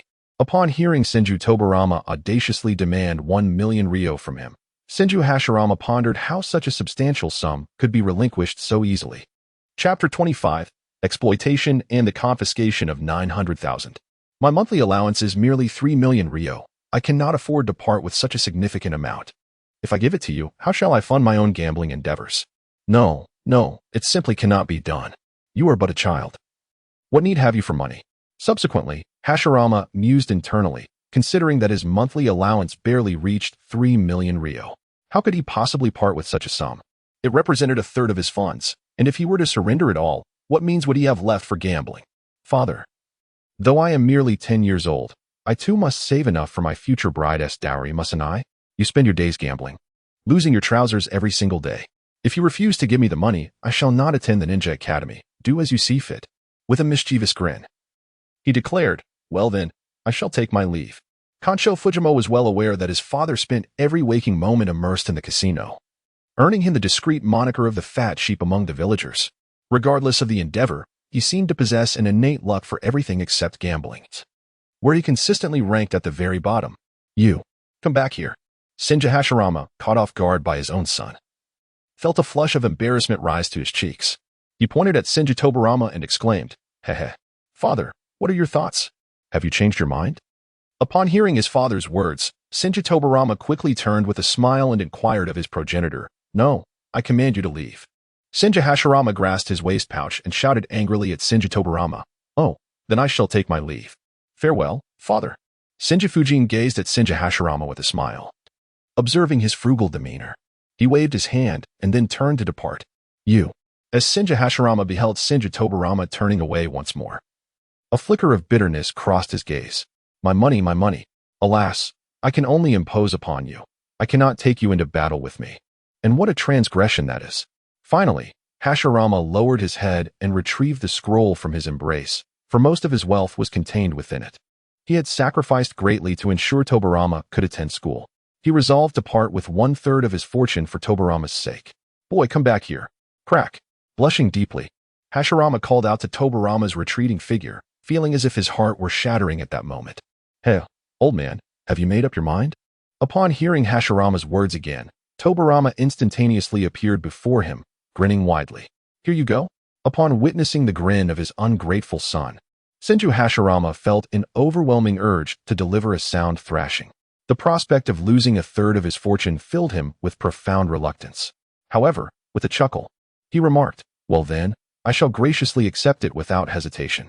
Senju Tobarama chuckled heartily as he reached out to seize the scroll that Senju Hashirama had offered. Father, why are you gripping it so tightly? This money now belongs to me. Let go, please. As he attempted to retrieve the scroll from Hashirama's grasp, Tobarama distinctly sensed a tremendous force resisting him. He quickly glanced at his brother, continuing to pat his hand insistently with his left hand, hoping to persuade him to release his hold. My money. Despite a reluctance that could be measured in hundreds or even thousands, Senju Hashirama ultimately found himself compelled to relinquish his immense wealth in exchange for Senju Tobarama's admission to the ninja academy. With a huff, he let go, his expression one of palpable unwillingness, yet his gaze remained fixated on the scroll, his heart aching with loss. Well then, I shall graciously accept it, he thought. I'll surely report to the academy tomorrow. Haha. Senju Tobarama tucked away the scroll, bursting into hearty laughter before vanishing from sight. My money, he lamented. After Tobarama's departure, Senju Hashirama, overwhelmed by sorrow, cried out to the heavens in despair. Who is this lunatic? Surely, he must have lost a fortune. Is one merely losing some coins to warrant such grief? Could it be that he has misplaced several million or tens of millions? TCH, perhaps others have indeed lost millions. The voice of Senju Hashirama resonated far and wide, attracting the attention of many who began to murmur amongst themselves. 1 million ryo. Enough for me to indulge for several years. Thus, the choice of Senju Tobarama was deemed complete. Not only had he successfully evaded the system's reward, but he had transformed a non-reward into a bountiful sum of 1 million ryo, filling his heart with joy as he reveled in the thought of his newfound wealth. Ding. The system acknowledged the host's successful choice in the completion of the task, granting a reward. Empty void, nothing at all. Ding. The system detected the host's attempt to exploit the situation to acquire 1 million ryo, and thus imposed a sanction, confiscating 900,000 ryo from the recharge conversion.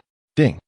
The confiscation was successful. The remaining 100,000 ryo has been stored in the system's inventory, available for the host to claim at will.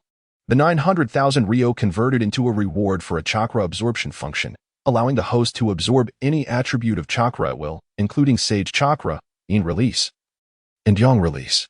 Just as Senju Tobarama was basking in his internal delight, an unexpected system notification appeared, and the scroll containing 1 million ryo vanished from his possession, swallowed whole by the system. System, I curse your lineage. However, the subsequent conversion to chakra absorption could be considered acceptable, as it at least mitigated some of the loss. If you wish to have me spend my money to purchase your chakra absorption technique, you need only say so. Upon hearing the system's notification, Senju Fujian was taken aback, nearly choking on a mouthful of reversed blood, and let out a howl towards the heavens. Fortunately, the system later provided supplementary rewards. Otherwise, he would have incurred significant losses.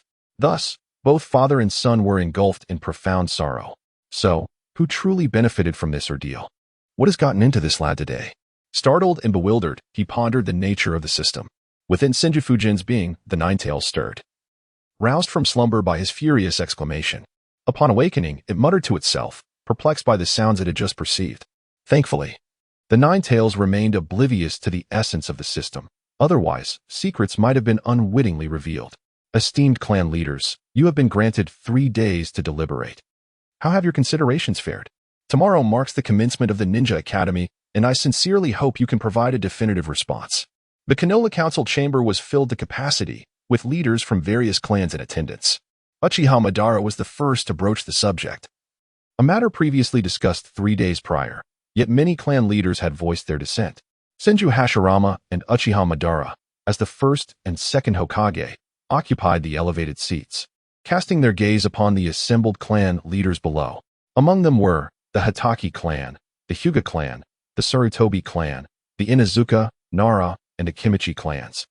The Senju clan, Senju Tobarama, the Uchiha clan, Uchiha Azuna, the Shimura clan, the Yamanaka clan, the Inuzuka clan, the Kurama clan, and the Uzumaki clan, the branch family. Invited by Senju Tobarama to prevent the complete annihilation of the Uzumaki clan. As for the smaller clans, they submitted unconditionally, sending their children to the Ninja Academy for education. It was only these relatively larger clans that harbored doubts. Upon hearing Uchiha Madara's words, the clan leaders exhibited varying degrees of apprehension. Some were contemplative, while others awaited the consensus of their peers, ready to align should agreement be reached. The Yamashiro clan expressed their consent. The Nara clan concurred. The Akimichi clan agreed. The Senju clan consented, facilitating Senju Tobarama's entry into the Ninja Academy. The Uchiha clan assented, allowing Uchiha Kagami to enroll. Subsequently, the Inuzuka, Nara, and Akimichi clans initiated the first wave of agreement, as their secretaries were predominantly singular in focus and able to benefit from the education provided at the Ninja Academy.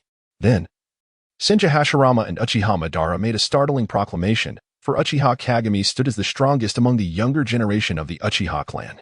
There is no need to elaborate on Senju Tobarama. Among those present, aside from the 2 Hokages, there is not a single individual who can rival him. Now, it seems that even Uchiha Madara and Senju Hashirama would find it somewhat challenging to contend with Senju Tobarama. After all, Senju Tobarama now possesses the Nine-Tails.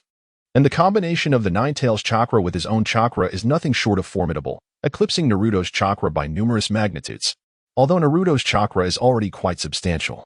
Being the son of the god of Shinobi and the first Jinchuriki of the Uzumaki clan undoubtedly grants him an even greater reservoir of chakra.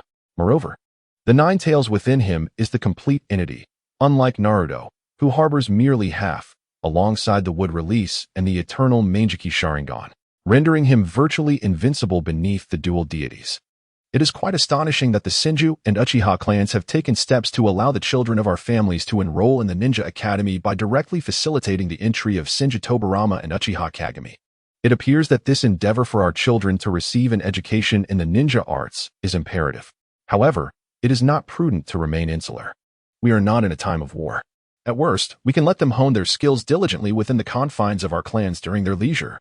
Hinata clan's current leader, Hyuga Terasher, furrowed his brow but ultimately reached a resolution, consenting to the Hinata clan's admission into the Ninja Academy.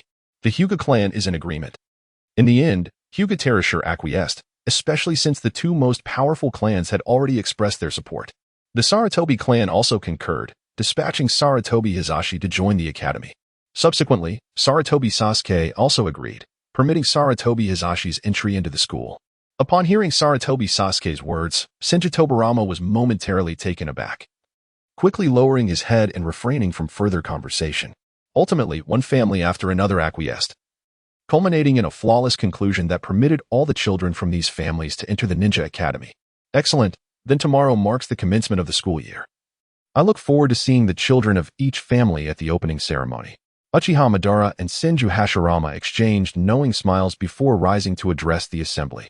This outcome greatly pleased both Uchiha Madara and Senju Hashirama, as their long-held dreams were gradually materializing, providing them with a sense of solace. When the dawn of the following day arrived, Senju Fujian stood with his hands tucked into his pockets, whistling as he made his way to the school. Along the route, numerous parents escorted their children to the academy, each visage adorned with expressions of joy and contentment. The establishment of the Ninja Academy marked an unprecedented occurrence in this world. Previously, the common folk had scant opportunities to become ninjas, But now, the advent of the school heralded a new era. Chapter 26. The inauguration of the Ninja Academy. If the ordinary folk possessed the capability, they could lead their small families to become formidable forces within Konoha, gradually establishing their clans. This was the very purpose behind sending their children to the Ninja Academy. Isn't that Lord Fujian? What brings him to the Ninja Academy? Are you not aware? The news has spread far and wide. Lord Fujian is set to commence his studies at the academy today. What? How did I not hear of this? If only my daughter could share a class with Lord Fujian, and perhaps something delightful might ensue. What are you thinking? Lord Fujian is already betrothed to a member of the Uchiha clan. How could he possibly be with your little one? Forget about it. What a pity. If only our daughter could win Lord Fujian's favor, how splendid that would be. Many parents accompanying their children to school were profoundly struck upon seeing Senju Fujian. Many of them had witnessed his prowess firsthand. Such a formidable warrior was undoubtedly at least of Jonin caliber, yet he was still attending school. However, this did not deter their fantasies. If their daughters were to capture Senju Fujian's attention, who knows? They might just soar to new heights. Brother Fujian, over here. At that moment, a young boy, resembling Senju Tobarama, waved enthusiastically at him from the schoolyard. Little monkey? What brings you here? Senju Fujian glanced at Sarutobi Hiruzen, who would eventually become the third Hokage, momentarily taken aback. He slowly approached and inquired. My father sent me here, saying I should come to school. To be honest, I was initially reluctant. However, my father mentioned that Brother Fujian would be here, so I decided to come. Sarutobi Hiruzen, sporting a spiky hairstyle reminiscent of Senju Tobarama, albeit with different hair color, perhaps influenced by the Sarutobi clan, was donned in a blue round-neck short-sleeved shirt. He looked at Senju Fujian with a smile and asked, So, how has your strength improved recently? Senju Fujian gazed at Sarutobi Hizashi, who had come here to study, seemingly due to his presence. Should he express gratitude for such an honor bestowed upon him? According to their familial ties, Sarutobi Hizashi was indeed his younger brother, a blood relative, and the future third Hokage. Although his later accomplishments might not be particularly commendable, one could not deny his remarkable leadership abilities. During this period, he had been diligently practicing the ninjutsu taught by his elder brother, and now, vanquishing a genin posed no challenge whatsoever. He chuckled to himself. Sarutobi Hizashi, upon hearing Senju Fujian's inquiry, smiled proudly. At just 8 years of age, he had already attained the strength of a genin, which was indeed impressive. It is not to say that the pace of a ninja's ascension to power was swift in this era. To become a genin at the tender age of 8 was to be counted among the prodigies of prodigies. Even among the Uchiha and Senju clans, the number of individuals achieving genin status at such a young age was exceedingly rare. Furthermore, the genin of this era possessed strength that far surpassed that of their later counterparts. Their abilities were at least equivalent to that of a half-shadow in the future. This was due to their battle experience, forged in the crucible of conflict. Although the later ninja world experienced wars, such occurrences were infrequent. In contrast, this era was one of perpetual strife. There was scarcely a moment of respite. A clan that did not engage in dozens of skirmishes each year would be considered utterly inept. This reality explains why the number of ninja inheriting their families' legacies dwindled during the Warring States period. In the time of the Ninja World Wars, however, armies comprising thousands of ninjas would mobilize at a moment's notice. Such was the disparity. You wish to defeat a genin? Your strength has indeed improved remarkably. Next time, dear brother, I shall present you with a marvelous gift that will surely elevate your prowess. Kinch Fujima was somewhat taken aback as he gazed at Sarutobi Hiruzen before gently patting his shoulder and exclaiming, To receive such praise from Brother Fujima is truly a rare honor. Ahahaha. Sarutobi Hiruzen presented himself as a proud youth before others. However, in the presence of his cousin, he felt like a mere novice. Hearing such commendation was indeed a significant acknowledgement.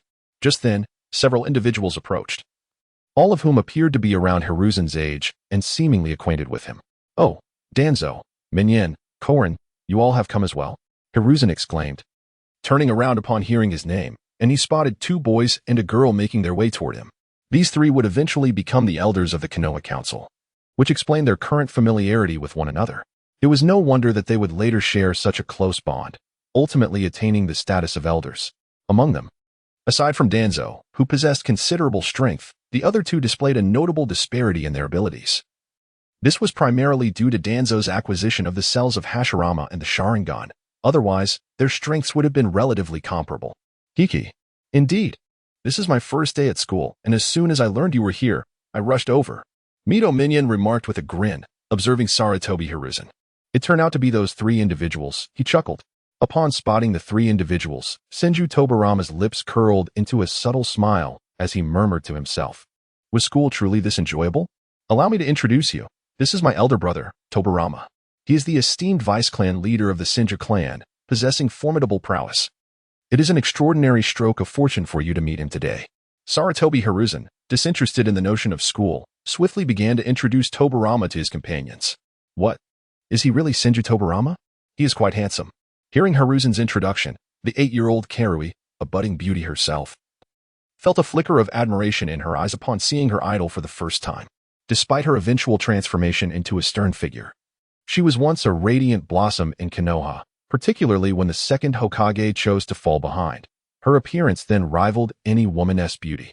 With a composed demeanor and a statuesque figure, she exuded a mature and captivating aura. Ah, so you are Lord Tobarama. Greetings, Lord Tobarama. My name is Mito Minion, and it is a pleasure to make your acquaintance. Upon realizing that the venerable Senju Tobarama stood before him, Minion hurriedly approached. Well met. Senju Fujima gazed at him and replied calmly. Lord Fujima, I am called Harukaze Koharu. It is a pleasure to make your acquaintance.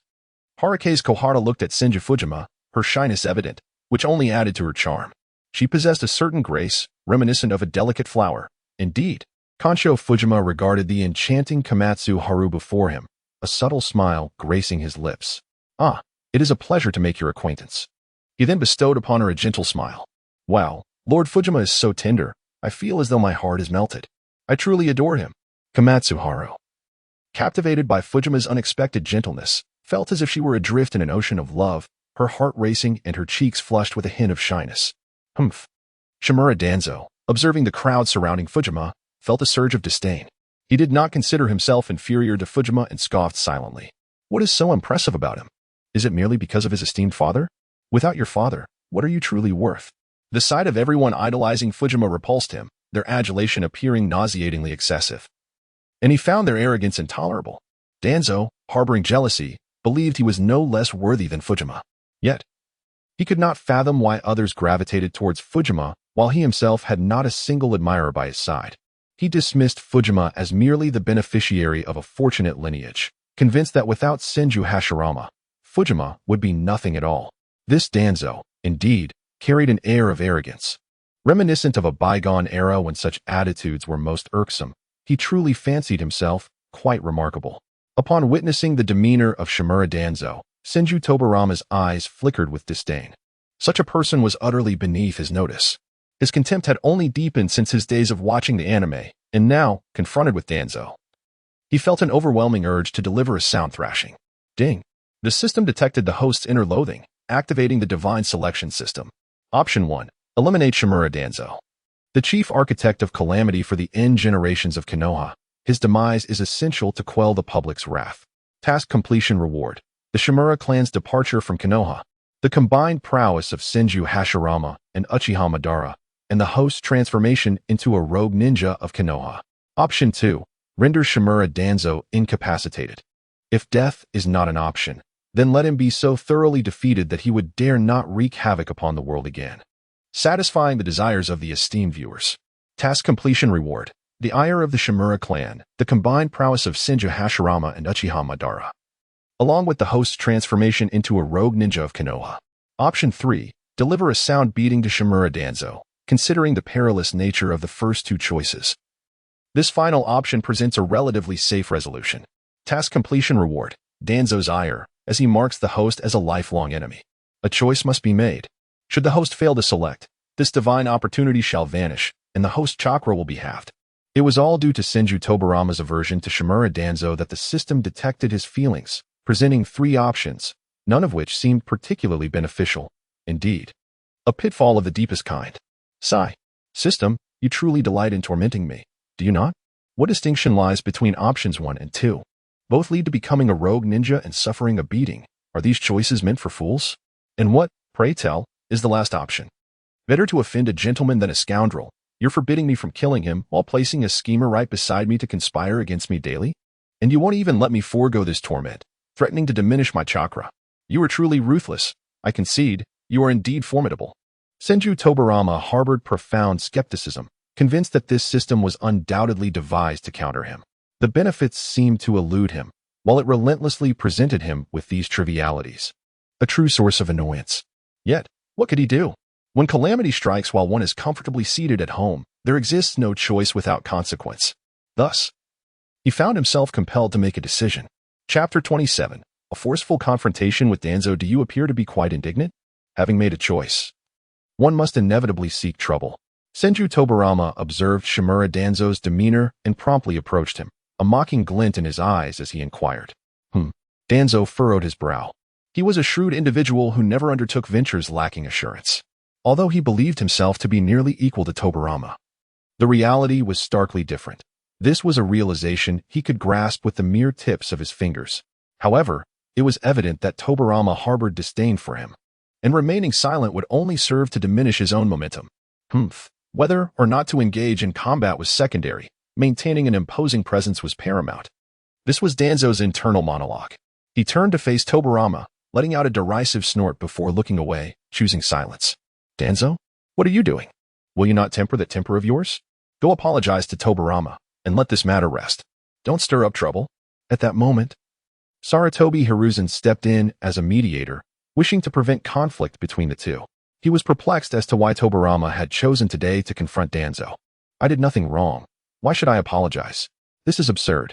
Danzo's brow furrowed even deeper upon hearing Hiruzen's words, and he retorted in a low, simmering tone. Boom.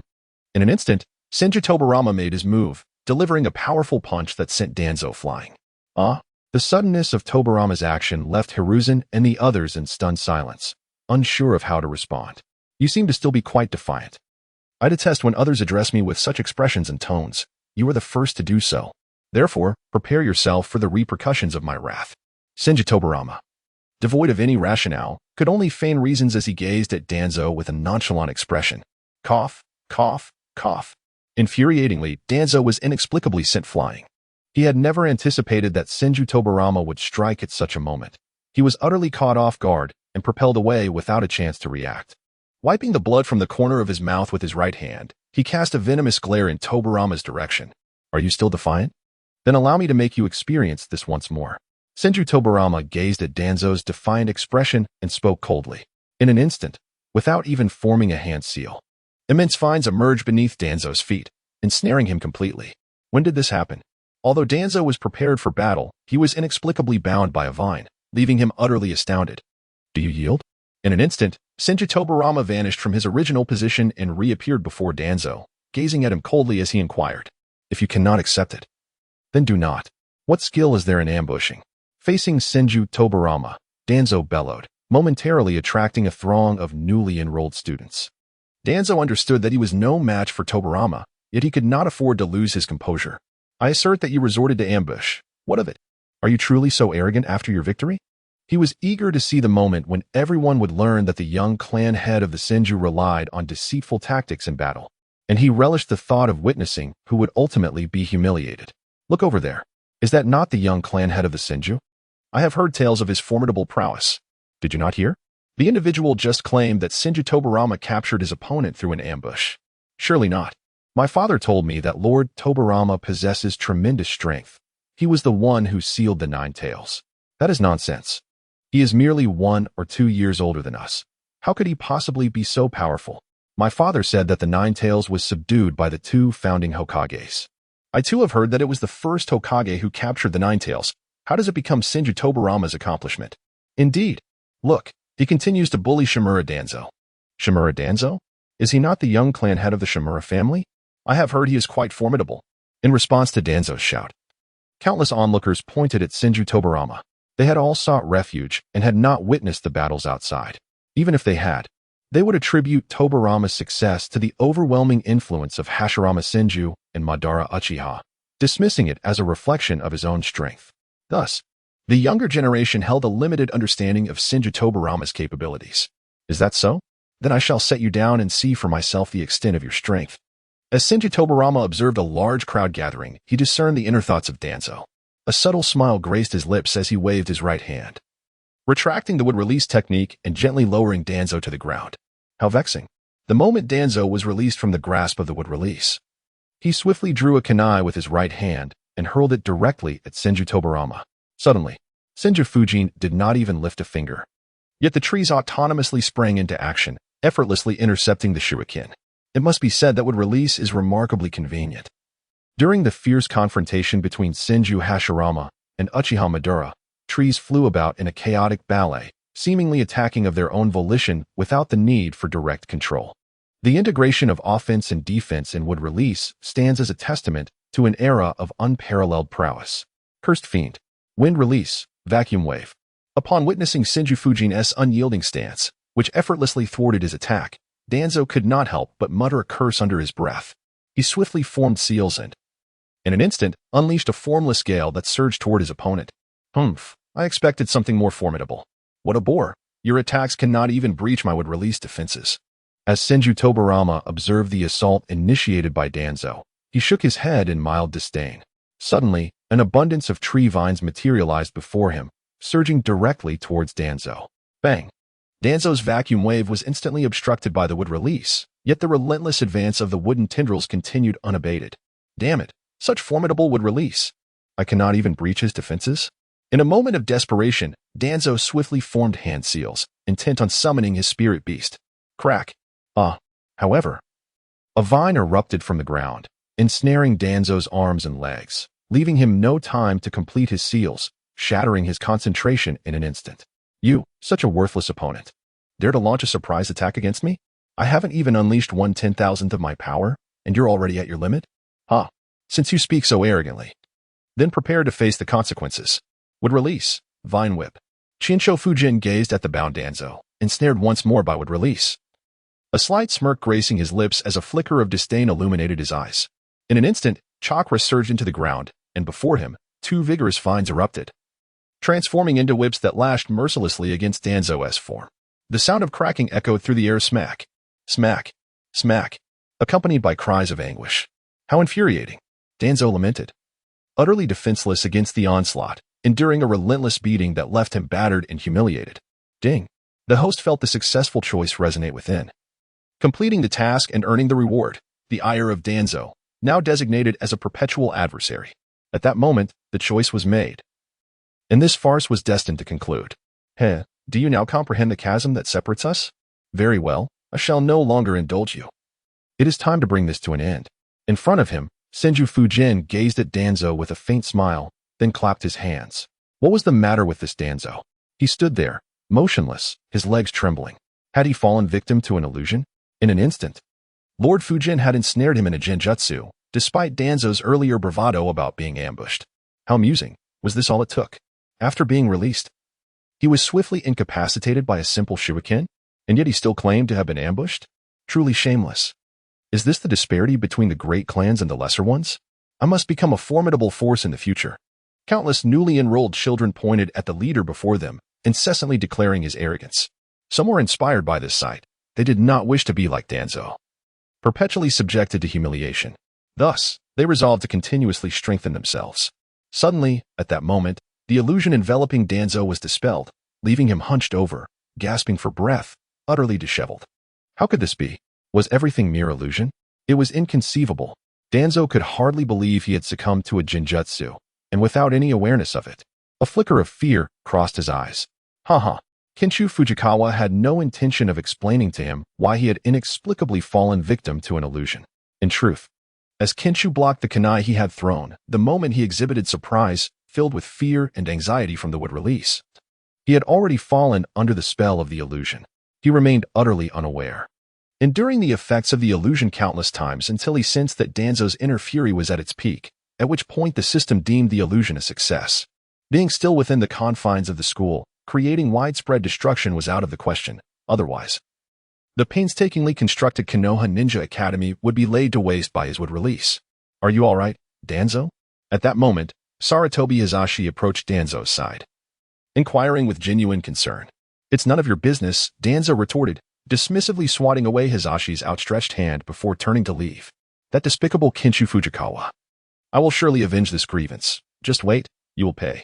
One day, I shall ensure your demise, and you shall become a specter beneath my blade. Laugh all you want. Let us see who will have the last laugh. Humph. As Danzo hurriedly walked away, fury consumed him, his countenance darkened, and a glint of malice flickered in his eyes. Danzo. Sarutobi Azashi felt a sense of helplessness. He had not anticipated that his cousin would be so impetuous, leading to their confrontation. How would they coexist in the future? Chapter 28. Acquiring the Shikatsu Miyaku. What has transpired? At that moment, a Jonin teacher from the school approached, noticing the crowd gathered around and promptly inquiring. Nothing much. We were merely stretching our limbs a bit, came the casual reply. As Senju Fujian observed a Chunin approaching, he promptly greeted him with a smile. Lord Fujian, the Chunin said, hastening to pay his respects. Ah. All is well now. You may disperse. Senju Fujian nodded, then directly led Sarutobi Hiruzen and the others away. Everyone gathered at the front, as the Hokage was to deliver a speech shortly. The Chunin instructors did not inquire further, since Senju Fujian had stated so, and with the opening ceremony imminent, they promptly summoned the students to gather at the front. The formal commencement of the ceremony began with Uchiha Madara and Senju Hashirama addressing the assembly, expounding on the essence of the will of fire and the legacy of Konoha, followed by a lengthy discourse akin to most speeches. The opening ceremony extended for over an hour before finally concluding, with the students assigned to their respective classes, marking the official commencement of classes the following day. The provisional duration allocated for all ninjas to attend school was a maximum of 6 years, commencing from their entry into Ninja Academy. Within this 6-year span, they must successfully pass the Genin examination. Failure to do so would preclude them from ever qualifying as ninjas. Most students were enrolled at the tender age of 6, and if they failed to attain Genin status by the age of 12, their prospects would become exceedingly dim. In times of peace, this was the established norm. However, during wartime, the circumstances would differ significantly, for it was conceivable that newly enrolled students might be thrust into battle shortly after their arrival, provided they possessed the ability to wield shuriken. The following morning, upon awakening, Senju Fujian set forth towards the Ninja Academy. At that moment, a young girl with flowing purple hair, clad in a black vest adorned with the Uchiha clan emblem, approached him and greeted him warmly upon seeing Senju Fujian. Upon hearing a girl call his name, Senju Fujian swiftly turned around, only to find the shy Uchiha girl approaching him. What a coincidence, Shizuka, he remarked with a gentle smile upon seeing her. The girl approaching him was none other than his fiancée, Uchiha Shizuka, who had also reached the tender age of 10, akin to his own. She was the daughter of Uchiha's elder, Uchiha Satoshi, and thus held a certain status. Fujin-kun. This is breakfast I made for you, Uchiha Shizuka, a soft-spoken yet bashful girl, said as she shyly presented the bento she had concealed behind her back, her face flushed with embarrassment. It is rather peculiar that while the men of the Uchiha clan are known for their pride and arrogance, the women, in stark contrast, embody gentleness and grace. The disparity is striking. Take for instance, the mother of Naru, Uchiha Makoto, and Uchiha Itachi's beloved, Uchiha Izumi. Both are extraordinarily gentle and charming. Truly exceptional wives. Thank you. Have you had your breakfast? Senju Fujian did not refuse. This could be considered a heartfelt breakfast from his beloved wife. He accepted it with grace, gazing at her with a gentle smile. No, not yet. I still have another portion here. Uchiha Shizuka felt breathless under Senju Fujian's intense stare and his tender smile, her cheeks growing increasingly flushed as she lowered her head, her voice barely above a whisper. Then let us share it together. Hee. Observing Uchiha Shizuka's bashful demeanor, Senju Fujian chuckled inwardly, taking her hand and instantly vanishing from their location. When Uchiha Shizuka regained her senses, she suddenly realized that she and Senju Fujian had materialized in the forest of Konohagakure. Moments ago, they were in the village, and now they found themselves amidst the trees, a glimmer of pride flashing in her eyes. Fujin-kun, your grip, it's a bit too tight, she stammered, feeling a slight discomfort as she looked at him, her face tinged with embarrassment. I'm so sorry, I didn't mean to, he replied, flustered. Kansho Fujima had just exerted too much force, perhaps causing discomfort to his beloved wife. He quickly released her, his face filled with remorse as he gazed at her. No, it's all right, Uchiha Shizuka replied, not minding the incident. Her head bowed as she found herself at a loss for what to do, momentarily stunned. Come, let us sit down and enjoy breakfast. I must savor the flavors of the meal prepared by my dear wife, hee. Upon witnessing the bashful demeanor of Uchiha Shizuka, Senju Fujima felt an overwhelming sense of joy, reminiscent of the endearing charm exhibited by Hinata Hyuga. His fondness for her was undeniable. prompting him to gently urge her to take a seat beside him. Fujimakuen, he just called me his wife. I. Uchiha Shizuka's face flushed an even deeper shade of crimson upon hearing Senju Fujima's words. Bowing her head, she lightly touched the tips of her fingers together. Murmuring softly to herself, her heart a delightful mix of shyness and elation. Wow, what a beautiful bento. And this rice ball? Is that not a reflection of me? Senju Fujimura opened the bento box and beheld an array of sushi rice balls, particularly 2 specially crafted rice balls that bore an uncanny resemblance to himself. He paused for a moment, then declared, "Let us dig in." With that, Senju Fujimura took a hearty bite of the rice ball that resembled him. This is delicious. Senju Fujin took a bite, and this rice ball was indeed quite special, its flavor exceptionally delightful. It must have taken Uchiha Shizuka quite early hours to prepare it. She must have risen early to make it. It certainly reflects her dedication. Shizuka, you will undoubtedly become a wonderful wife, Fujin remarked with a smile, squinting his eyes as he savored the rice ball in his hand. Wife. Upon hearing Fujin's words, Uchiha Shizuka shyly turned away, her cheeks flushed crimson, resembling a ripe apple, almost inviting someone to take a bite. Fujin-kun, as long as you like it, that's enough, she replied softly, lowering her head in bashfulness. Hiki. Come on, let us eat together. We still have to go to school afterward. In front of Senju Tobarama stood the bashful Uchiha Shizen, who smiled shyly. He then produced a rice ball and offered it to her. Uchiha Shizen gazed at Senju Tobarama in a daze, extending her hand to accept the rice ball, her eyes betraying a hint of admiration. Everyone dreams of marrying a formidable hero, and Senju Tobarama epitomizes strength and heroism, making Uchiha Shizen feel incredibly fortunate and joyous. Ding! The system detected an overwhelming surge of happiness from the host, triggering the divine selection system, with options now available. Option 1. The universal desire for beauty ignites a bold impulse to kiss Uchiha Shizen, claiming her first kiss. Task completion reward. Charm points -1. Option 2. Utter to Uchiha Shizen, I'm sorry, but I do not love you, nor do I wish to marry you. Task completion reward. Corpse bone pulse. Option 3. Spend a delightful day with Uchiha Shizen, foregoing school to relish their time together. Task completion reward. A thorough beating from Senju Hashirama, accompanied by an ice cream treat, refreshingly cool, uplifting, a serenade of chilled delight just for you. Puzzled, Senju Tobarama found himself at a loss as the system presented its options on the grand screen before him. Do you really think that enticing me with the corpse bone pulse will lead me to utter such words? You underestimate me. How heartbroken would Shizen be if I were to say that? Are charm points truly valuable? With my striking looks, I have no fear of finding a partner. Wait, my partner is right here before me. Why should I fear a reduction in charm points? Furthermore, let me reiterate, I possess no inclination towards masochism. I resolutely refuse to choose option 3. As for the ice cream, keep it for your own refreshing delight. Kansho Fujima gazed at the options displayed on the large screen before him, his brow furrowed in frustration. This system was truly absurd. It seemed to lay traps for him to fall into at every turn. He resolutely vowed not to be deceived, for succumbing would lead him deeper into the system's snares. Shizuka, I have something I wish to convey to you. Suddenly, Kansho Fujima turned to face Uchiha Shizuka, a faint smile gracing his lips. Fujima-kun. Is there something on your mind? Uchiha Shizuka, feeling a touch of shyness, turned her gaze away before inquiring softly. I apologize, but I do not love you. And I have no desire to marry you. Kansho Fujimura gazed at Uchiha Shizuka before him, sensing an air of seriousness about her, and spoke softly. The system chimed, the slap in the face comes swiftly, how mundane. Ding. Acknowledging the successful choice of the host and completion of the task. The reward of the corpse bone path was bestowed. Ding. The transplantation of the corpse bone path was successful. Congratulations to the host for the successful upgrade of his grotesque visage. Just as Kansho Fujimura uttered these words, the system confirmed the choice's validity, instantly dispensing the reward, revealing all the abilities and methods of the corpse bone path within his mind. What?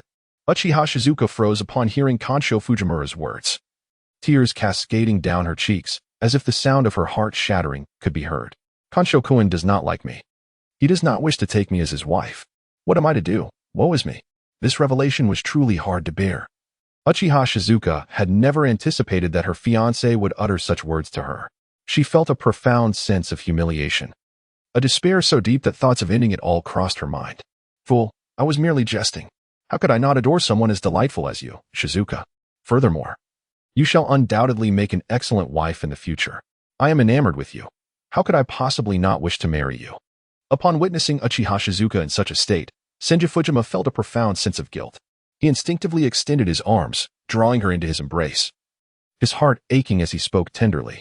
Internally, he berated himself for having reacted so hastily.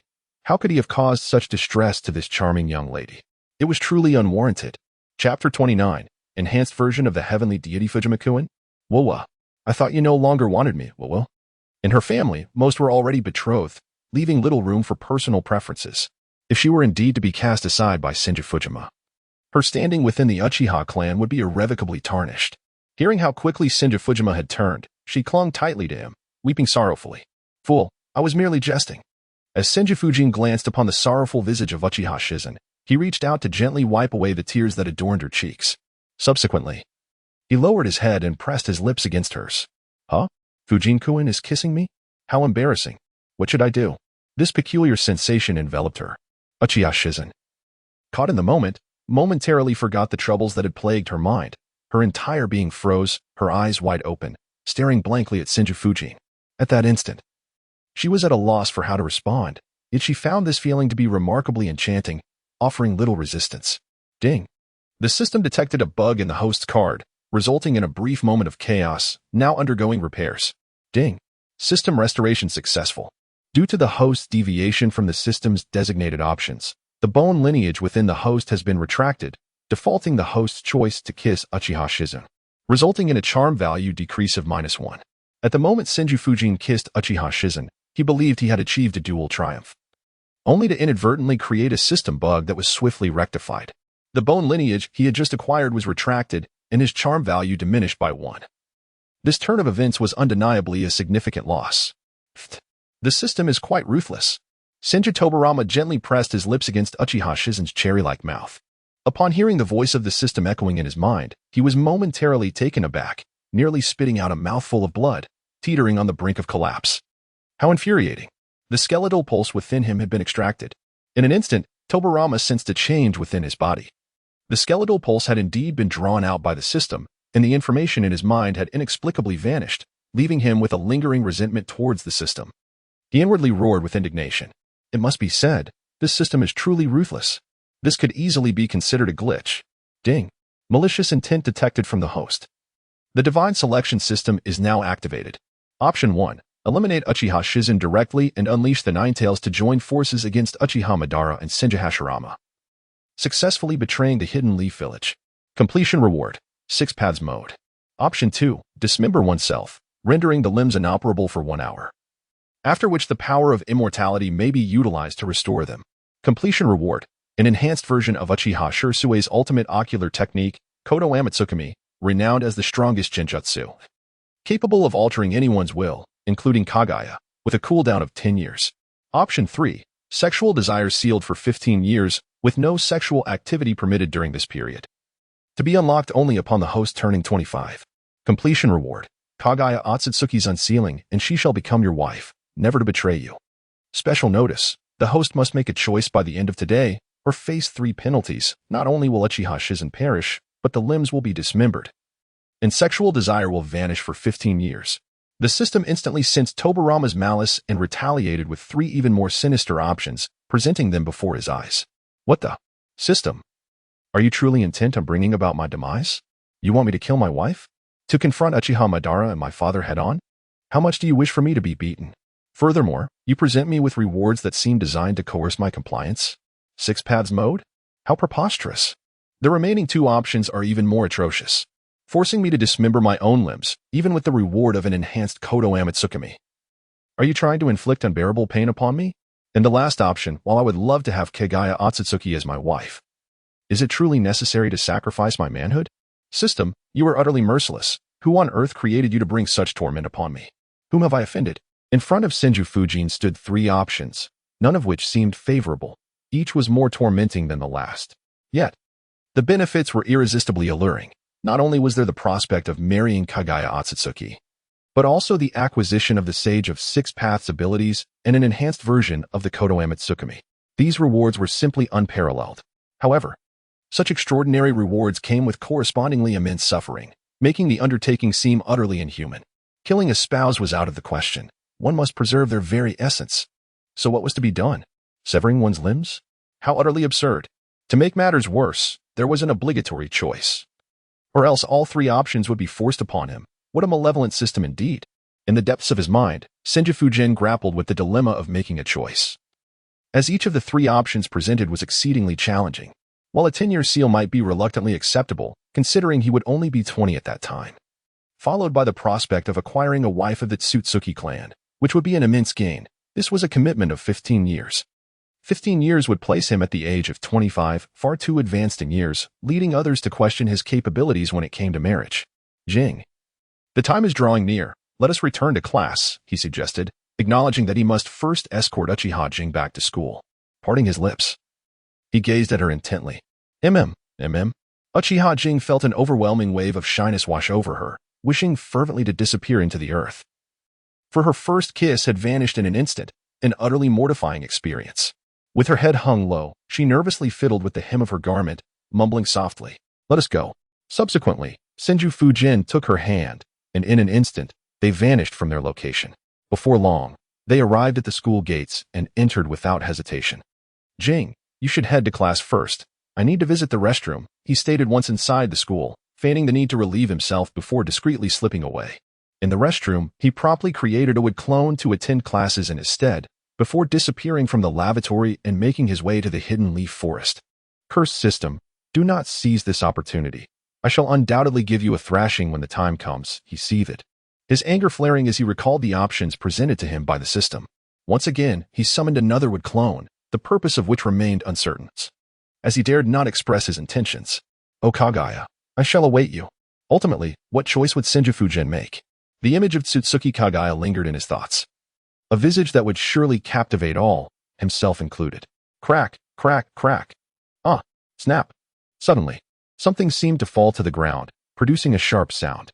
Again, Kenshu Fujian gazed intently at the doppelganger before him and promptly exclaimed. Before his eyes, the wooden clone of Kenshu Fujian manifested a wooden blade, which it wielded to sever one of its own hands. Crack. Ah, it doesn't hurt? Crack. Still no pain? What is this sensation? Was it merely the system attempting to frighten me? Soon enough, all of Kenshu Fujian's limbs were severed by his own wooden clone. Blood gushing forth, saturating the ground beneath. Hoo. Gather the blood, it must not go to waste. The wood clone of Senju Fujian swiftly collected the blood on the ground and promptly staunched his wounds. Hiss. Initially, I anticipated excruciating pain. Yet it turned out to be quite bearable, though it certainly was not a task fit for mortals. Who could have foreseen the system's deceit? Despite possessing an immortal physique that allows me to regenerate or reattach my severed limbs, the system forbids it.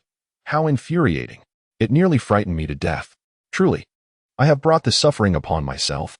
One day, I shall exact my revenge. Just wait, you wretched being. The unfortunate Senju Fujian lay silently on the ground.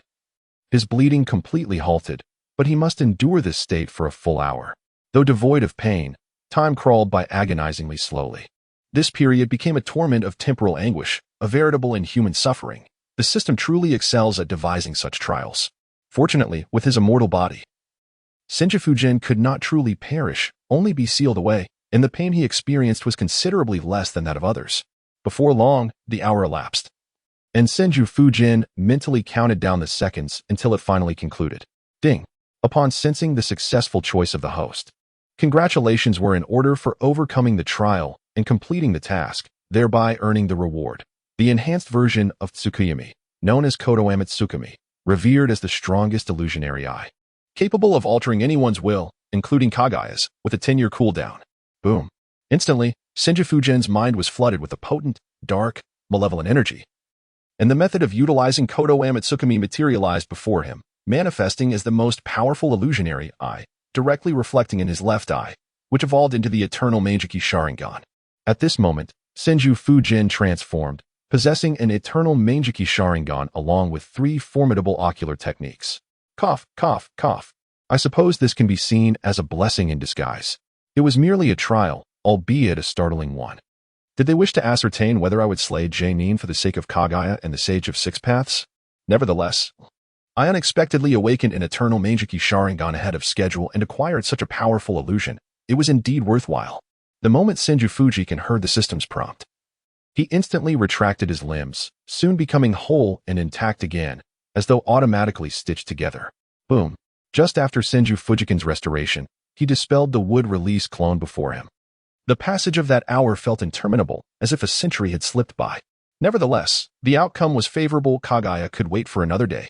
Sooner or later, I shall release her. At that moment, everyone has fantasized about acquiring the mighty Tsutsuki Kaguya, without exception, including Senju Fujikin himself. Exhausted from the exertion, he resolved to catch a fish for sustenance. After completing his task, Senju Fujikin found himself feeling somewhat hungry, prompting him to stroll towards the riverbank nestled within the forest. Chapter 30. Yada Peak? Ant Snake's father? Why? Why has my constitution not been chosen? Why can I not become a ninja? I must become a ninja. I am merely a pawn on the chopping block, and without the strength of a ninja, I cannot protect what I hold dear. How infuriating. Bang, bang, bang. Shinsho Fujin had not walked far when he heard a furious roar not far away. The voice suggested deep sorrow and indignation. Who could it be? Drawn by the sound, Shinsho Fujin approached the source and beheld a young man, roughly his age, relentlessly pounding his fists against a colossal tree. Thud, thud, thud. As Shinsho Fujin drew nearer, the boy remained oblivious to his presence, his hands a bloody mess, and his eyes brimming with despair. Why? Ah. The boy, unaware of how long he had been striking, finally ceased, collapsing to his knees and letting out a mournful wail to the heavens. Do you yearn to become a ninja? At that moment, Shinsho Fujin, observing the despondent youth, inquired softly. Is someone there? Who? The boy, startled by Shinsho Fujin's words, abruptly turned, a flicker of confusion crossing his gaze. You? Who are you? Upon facing Shinsho Fujin, the boy, noticing their similar ages, asked with a hint of perplexity. Snake Eyes? Who is this? As the boy turned, a pair of serpentine eyes met Shinsho Fujin's gaze, momentarily leaving him stunned. I am Shinsho Fujin. I heard you express your desire to become a ninja. However, your physique is too weak, and you were not selected, am I correct? Konoha Fujin gazed at the man before him, retracting his astonished expression, and inquired nonchalantly, Konoha Fujin? The young clan leader of the Senju clan? Indeed. I aspire to be a ninja. When the Ninetales attacked, my parents were tragically slain. I yearn to become formidable. I refuse to allow my life to be dictated by others. I must grow stronger, for only through strength can I safeguard myself and those I hold dear. Yet, I have been rejected. Why? Is it truly so arduous to become a ninja? The boy, upon realizing he stood before one of the most esteemed figures in Konoha village, felt a flicker of despondence, for he was merely an inconspicuous orphan. He recalled the fateful day of the Ninetales assault, which left him bereft of his parents, rendering him the sole survivor in this world. This harrowing experience solidified his resolve to become powerful. Alas, he found himself dismissed, powerless, and consumed by bitterness over his inadequacies. Yet, the dream of becoming a ninja is not entirely out of reach. If you are willing to become my subordinate, I can impart the art of ninjutsu to you. What say you? Senju Tobarama gazed at the man before him, who possessed serpent-like eyes, likely the father of Orochimaru. After all, Orochimaru was a commoner without a clan. Thus the individual sharing such distinctive traits must be a relative. Despite Orochimaru's reputation as a mad scientist, Tobarama found a certain enjoyment in him. He was not only immensely powerful, but also unparalleled in the realm of scientific inquiry, reaching heights that others could scarcely aspire to. There was nothing he could not create. Even the coveted Manjiki Sharingan, though such talents were rare. Become my subordinate? Will you truly make me a ninja? The boy's heart raced with excitement and trepidation upon hearing Tobarama's words. After all, no commoner would willingly forsake such an opportunity, especially one like him who had been discarded by the Ninja Academy. Indeed, as long as you become my subordinate, I assure you that you will become a ninja, and a formidable one at that. What do you say? This is quite a lucrative deal, is it not? Senju Tobarama gazed at the young boy, recognizing the stirrings of emotion within him. With a gentle smile, he inquired, Very well, Tobarama-sama, from this moment forth, I shall be your subordinate. I hope you will impart to me the art of ninjutsu. The boy, having lost all hope of attending the Ninja Academy, felt a surge of gratitude towards Senju Tobarama, hastily kneeling before him in reverence. In this era, he was but a commoner, and the path to becoming a ninja was fraught with challenges, let alone ascending to the ranks of the powerful. In a world where talent was the currency of recognition, the absence of it rendered one invisible. Yet, Senju Tobarama offered him a chance to not only become a ninja, but to rise as a formidable one, a prospect no commoner would dare to refuse. Excellent. What is your name? Are there others in your family? Senju Tobarama inquired, a subtle smile gracing his lips upon successfully winning the boy's allegiance. Reporting to Tobarama-sama. I am Yakifune, 10 years of age, and I am the sole occupant of my household. There are no others, the boy replied, his gaze betraying a flicker of anger and regret as he conveyed his solitary existence. Yakifune? Yakumo? Could it be linked to the legendary Yamada no Orochi? I recall that Orochimaru possessed a secret technique known as the eight-headed serpent technique. Could it be that Orochimaru hailed from a family that has since fallen into obscurity? Reduced to common status? Perhaps, for how else could they have retained the legacy of their serpent eyes? Might their serpent eyes be the key to unlocking the eight-headed serpent technique? Upon hearing the introduction of Yaki Peak, Senju Fujian was momentarily taken aback. Surprised to discover his surname was Yaki, as it is uncommon for commoners to bear such family names. This led him to contemplate the secret techniques of Orochimaru, the snake uncle, and it was highly likely that their serpentine eyes possessed similar capabilities. Very well, you shall remain by my side from now on. Tomorrow, I will arrange for your identity so that you may attend the Ninja Academy. Take this pill.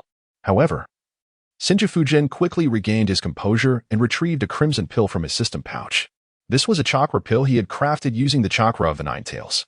It was the smallest in size, being the first he ever made, and the chakra extracted was minimal. Nevertheless, one should not underestimate its potency.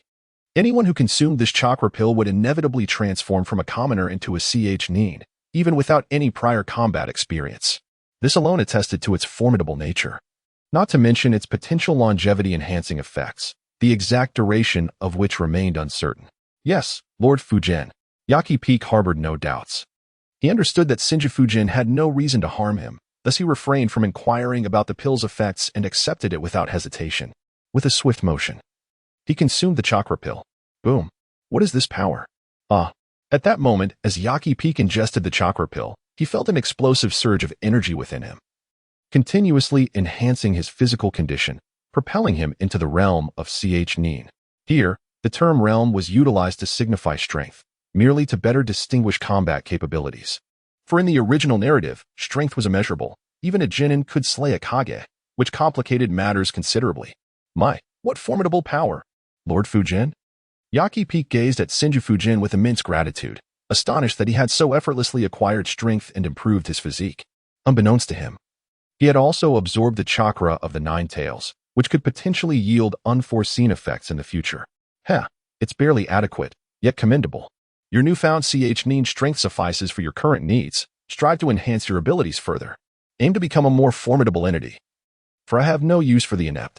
Tingjin gazed at Yakifeng with a faint smile, acknowledging that although his words might not resonate in a melodious manner, they were undeniably practical, capable of igniting the fervor of his subordinates and motivating them to strive earnestly for greater strength. Indeed, Lord Tingjin. I shall exert myself to become even more formidable, Yakifeng replied, bowing his head respectfully. Let us proceed. Return with me to our clan's territory. Tomorrow, I shall ensure arrangements are made for you to commence your studies in the foundational knowledge. Presently, although you possess an abundance of chakra, you are unable to harness its full potential without further mastery. Senju Tobarama nodded slightly, then turned and walked ahead, while Yakumo swiftly followed suit. Aben, please arrange a room for him, Tobarama instructed, casting a glance at the man before him upon returning to the Senju clan's territory. Greetings, young clan leader. May I ask, who is he? Upon witnessing Senju Tobarama calling out to him, Senju Buntai promptly turned around and bowed respectfully. He then gazed at Mount Haki, puzzled, and inquired. It was evident that this individual was not a member of the Senju clan. Thus, what could be the reason for Senju Tobarama to instruct him to arrange a room for this person? If a question is unnecessary, it is better left unasked. How many times have I imparted this lesson to you? Senju Fujian gazed at the Senju bins before him, his brow furrowed in discontent as he reprimanded. Indeed, young clan leader, it is my subordinate's fault. Upon witnessing the wrath of Senju Fujikage, Senju Bin felt an immediate chill run down his spine and promptly knelt an apology. Very well, make the necessary arrangements at once. Additionally, have someone go to the school to ensure he is placed in the same class as mine. His name is Yahagi Fong. Be swift in your actions. Observing the timorous Senju Bin before him, Senju Fujikage refrained from further admonishment and issued his directives. As you wish. Young clan leader, I shall attend to it immediately. Upon observing that Senju Fujikage bore no resentment towards him, Senju Bin felt a wave of relief wash over him. subsequently rising to his feet. Yagike's, follow me, he instructed with a direct gaze. Although he was perplexed as to why the young clan leader had brought back a child of merely 10 years as a subordinate, he deemed it inappropriate to voice his thoughts, and thus complied without protest. Thank you, Yagike's replied promptly, bowing to Senju Ben as a gesture of respect. Recognizing that they were indeed his seniors, and considering his current circumstances, it was prudent to maintain a courteous demeanor. Chapter 31. Vortex's heavenly fragrance before long. Senju Ben led Yagike's away, and just as Senju Fujikage intended to turn and depart, he encountered the very individual he wished to avoid the most. He hasn't noticed me. He hasn't noticed me. The best strategy is to retreat. The winds are fierce. I must make my escape. Upon seeing the person approaching, Senju Fujima swiftly turned around and stealthily departed. Where does he intend to flee? However, before Senju Fujima could make his escape, an irate voice resonated through the air. Mother, it's nothing much. I merely found myself missing you a bit, so I came back to check on you. Ah, hee. Upon hearing the voice of Uzumaki Mizuho, Senju Tobarama swiftly turned around, gazing at her with a chuckle. Is that so? What time is it now? From whom did you learn that? Have you even mastered the art of skipping class? Are you contemplating an escape? Is your dairy re-itching again? Uzumaki Mizuho, utterly incensed, seemed to be engulfed by an invisible flame, her dignified demeanor vanishing in the presence of Senju Tobarama. Unbeknownst to her, a chakra chain had materialized in her hand, which she hurled directly at him. Mom, no. There are so many people around, he exclaimed. This is rather inappropriate. After all, I am the young clan leader of the Senju. I, too, deserve dignity and respect. Observing Uzumaki Mizuho's fury, Senju Tobarama hastily executed a body flicker technique to evade his mother's chakra chain, feeling somewhat embarrassed. You realize how embarrassing this is, don't you? Are you really going to school now that sleep eludes you? And yet you dare to skip class in front of me? She scolded. What have I taught you? What would others say about your father if they saw you like this? You little rascal, dare you hide again? Just try it. Uzumaki Mizuho was oblivious to Senju Tobarama's status. She only knew that as his mother, it was her duty to discipline her son, especially one as unruly as he. Witnessing him continue to evade her, her anger flared. Ah, what a terrifying gaze. Father, how do you endure such a wife? This is simply too frightening. As Senju Fujikage beheld the cold and menacing visage of Uzumaki Suehu, a shiver coursed through his entire being. As if he had encountered his nemesis, he stood frozen in place, paralyzed by fear. In an instant, he found himself ensnared by the chakra chains of Uzumaki Suehu, which bound him tightly, eliciting a cry of anguish. Do you still dare to evade? Today, I shall impart a lesson upon you, thinking I can be trifled with. Are you? With a resounding crack. Crack. Uzumaki Suehu, witnessing Senju Fujikage captured, swiftly wielded the chakra chains as a whip, striking him upon his posterior, producing a sharp sound. Ouch. Ouch. Mother, be gentle, or my rear shall bloom with pain. In broad daylight. Senju Fujin couldn't fathom that his own mother was perpetrating domestic violence against him. Such an act was utterly intolerable. Unable to restrain himself, he let out a low cry. Elder sister-in-law, what is happening here? At that moment, Senju Tobarama approached and, upon witnessing Uzumaki Kushina ruthlessly assaulting Senju Fujin, awkwardly inquired. Uncle, save me. Uncle, save me. I have done nothing wrong. My mother is striking me. You must rescue me. Uncle, I am, after all, a young clan leader. Being treated this way is a disgrace to my dignity. Please, I implore you to help me.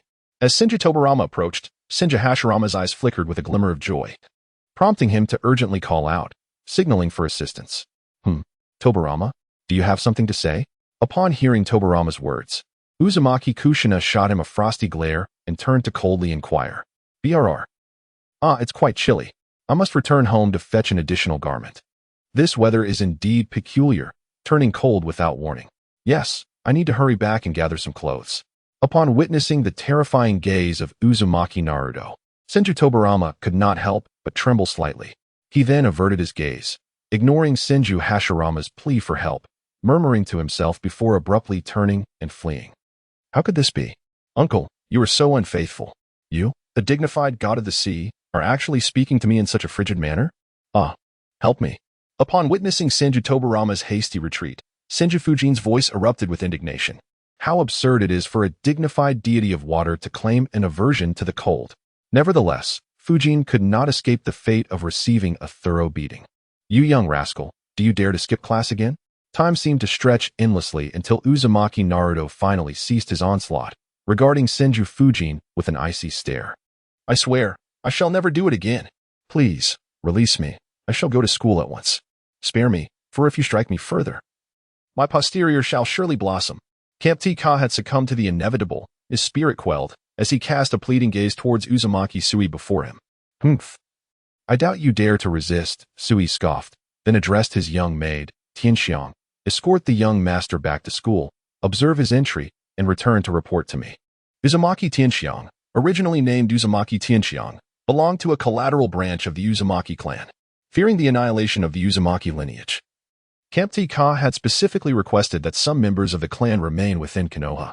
Being of a similar age to Camp, Tianxiang had been closely attended to by Sui. Upon hearing his command, she promptly replied, Yes, my lady. With a dismissive huff, Uzumaki Sui retracted the chakra chains binding Camp and turned to leave. Are you all right? Young master? Tianxiang asked, concern evident in her voice once Sui had departed. At approximately 12 years of age, standing at about 5 feet tall, Tianxiang sported long crimson hair adorned with a pink panda hairpin. Clad in a gray-white short-sleeved jumpsuit and fishnet stockings, she exuded an endearing charm. I'm fine, Tianxiang. Let us hasten. The fierce matriarch shall be upon us soon. Senju Fujian grasped the hand of Uzumaki Tianxiang and hurriedly fled, anxious to avoid being caught by Uzumaki Mizuho. Her expression fraught with alarm. Hee. Upon hearing Senju Fujian refer to Uzumaki Mizuho as a ferocious tiger, Uzumaki Tianxiang quickly covered her mouth with her hand, narrowing her eyes as she chuckled softly. The young master was truly handsome. How wonderful it would be to marry him. Yet, I am merely a girl from the branch family, utterly unworthy of such a union. Our social standings are mismatched, alas. Kancho took a held hands with Uzumaki Tianxiang as they raced toward the school. Amidst their hurried pace, she found herself daydreaming about her future. Yet, due to her circumstances, the prospect of marrying the young master, the heir of a prominent family, seemed utterly unattainable, eliciting a sigh from her. She longed for the world to freeze in this moment, allowing them to run freely forever. Uzumaki Tianxiang, feeling a slight flush on her cheeks, pondered, Oh? That hairpin is quite charming. Tianxiang, do you like it? Kancho took while leading Uzumaki Tianxiang toward the school. Suddenly halted in front of a jewelry store upon spotting a hairpin adorned with a delicate Junian grass design, embellished with red gems and flowing ribbons. She held the hairpin in her hand, turning to ask Uzumaki Tianxiang, What do you think? Huh? What? As Uzumaki Tianxiang was lost in her thoughts, she realized they had come to a stop at the entrance of the jewelry store. Regaining her senses, she looked back at her young master, who chuckled lightly. Allow me to put it on for you. Konoha Fujima smiled gently as she removed the hairpin from her own hair and adorned Uzumaki Tianxiang with it. Ah, it is truly beautiful. Soon after, she replaced Uzumaki Tianxiang's original pink panda hairpin with a new one, smiling softly. Young master?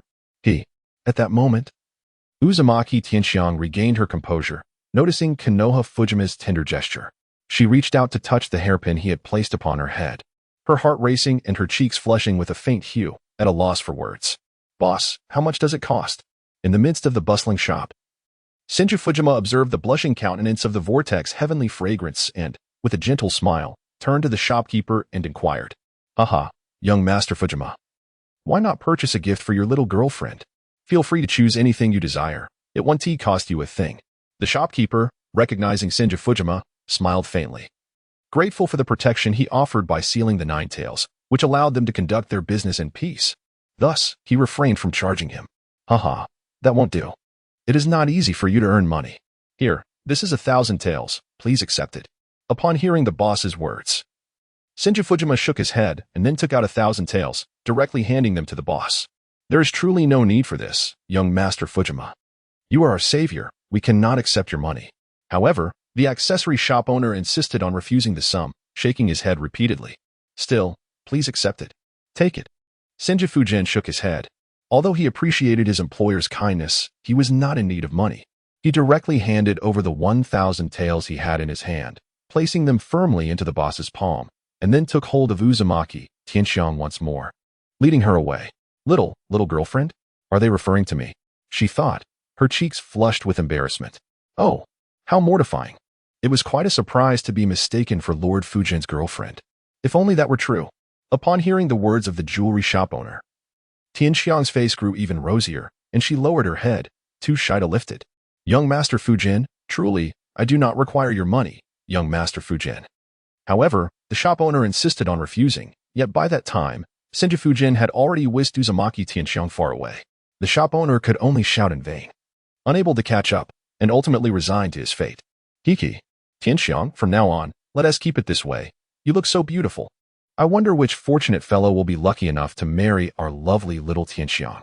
Senju Fujian chuckled as he pulled Uzumaki Tianxiang closer, admiring the delicate beauty before him. He promptly showered her with compliments. Oh, how could that be? I've devoted my entire life to the Senju clan, remaining unmarried and solely caring for my lady. Uzumaki Tianxiang's cheeks flushed deeper at his words, and she lowered her head, murmuring softly, Haha, how could someone so lovely not find a suitor? From now on, you must listen to me and marry a man who cherishes and adores you. Upon witnessing the bashful demeanor of Uzumaki Tianxiang, Senju Fujian mistakenly assumed her blush was a reaction to his mention of marriage, thus he paid little mind to it and laughed heartily. However, unbeknownst to him, her thoughts were consumed by the realization that her heart belonged to the young master, a notion that seemed utterly unattainable. A fleeting shadow of melancholy flickered in her eyes. Senju Fujian, on the other hand, had never entertained the idea of making Uzumaki Tianxiang his own, as she was of his kin. Adhering to the principle that one should not exploit familial bonds, he refrained from contemplating such distant possibilities. Time passed, and at length, the two arrived at the school gates. Tianxiang, I shall enter first. You may return now, Senju Fujian declared as they reached the entrance. Young master, my lady instructed that I must wait for your entry before I can depart, Uzumaki Tianxiang replied, reluctant to leave, steadfastly positioning herself to witness his entrance. Very well. I shall proceed inside. Make your way home safely. Konoha's Senju Fujian gently nodded before turning and stepping inside, waving her hand in farewell. I merely wish to catch another glimpse of you, even if just for a moment, murmured Uzumaki Tenka, her gaze following Senju Fujian until she vanished from sight. Reluctantly, Uzumaki Tenka made her way toward the Senju clan's territory. Ah, yet another tedious day awaits, filled with the obligation of attending classes. How dreadfully mundane. Upon returning to school, Senju Fujian recalled her would release clones and settled into her seat, enveloped in ennui. Humph, what brings you here again, you brat?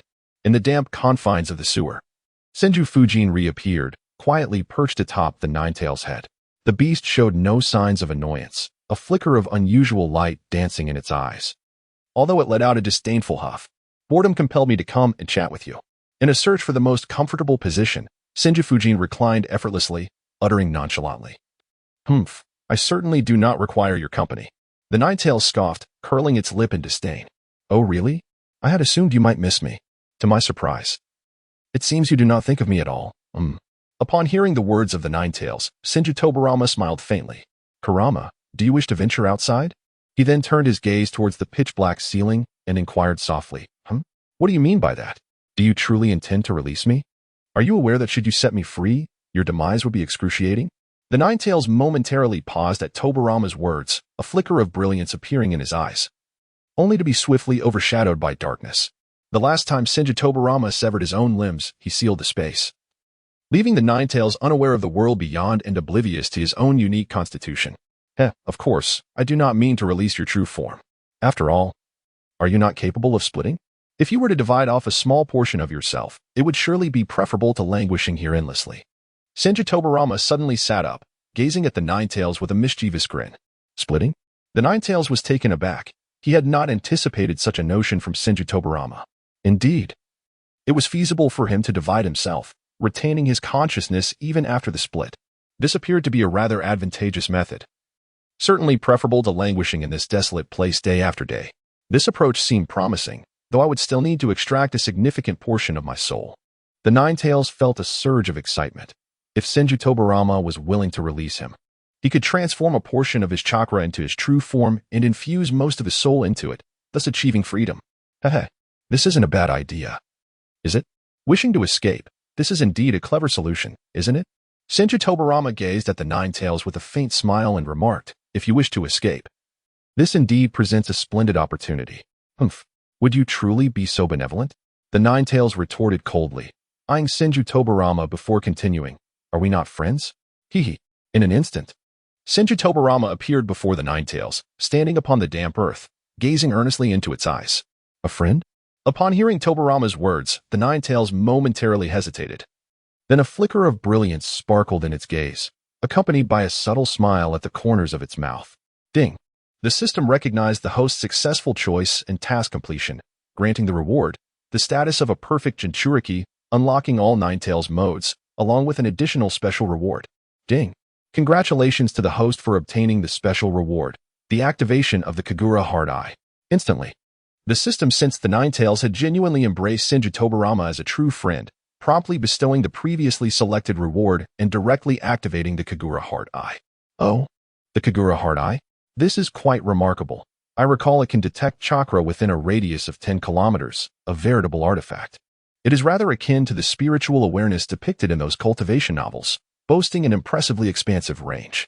At the moment the system alerted him, Tobarama's mind was flooded with the method to activate the Kagura Hard Eye, enabling a profound connection with the Nine-Tails, allowing access to the Kurama mode, which left him somewhat astonished.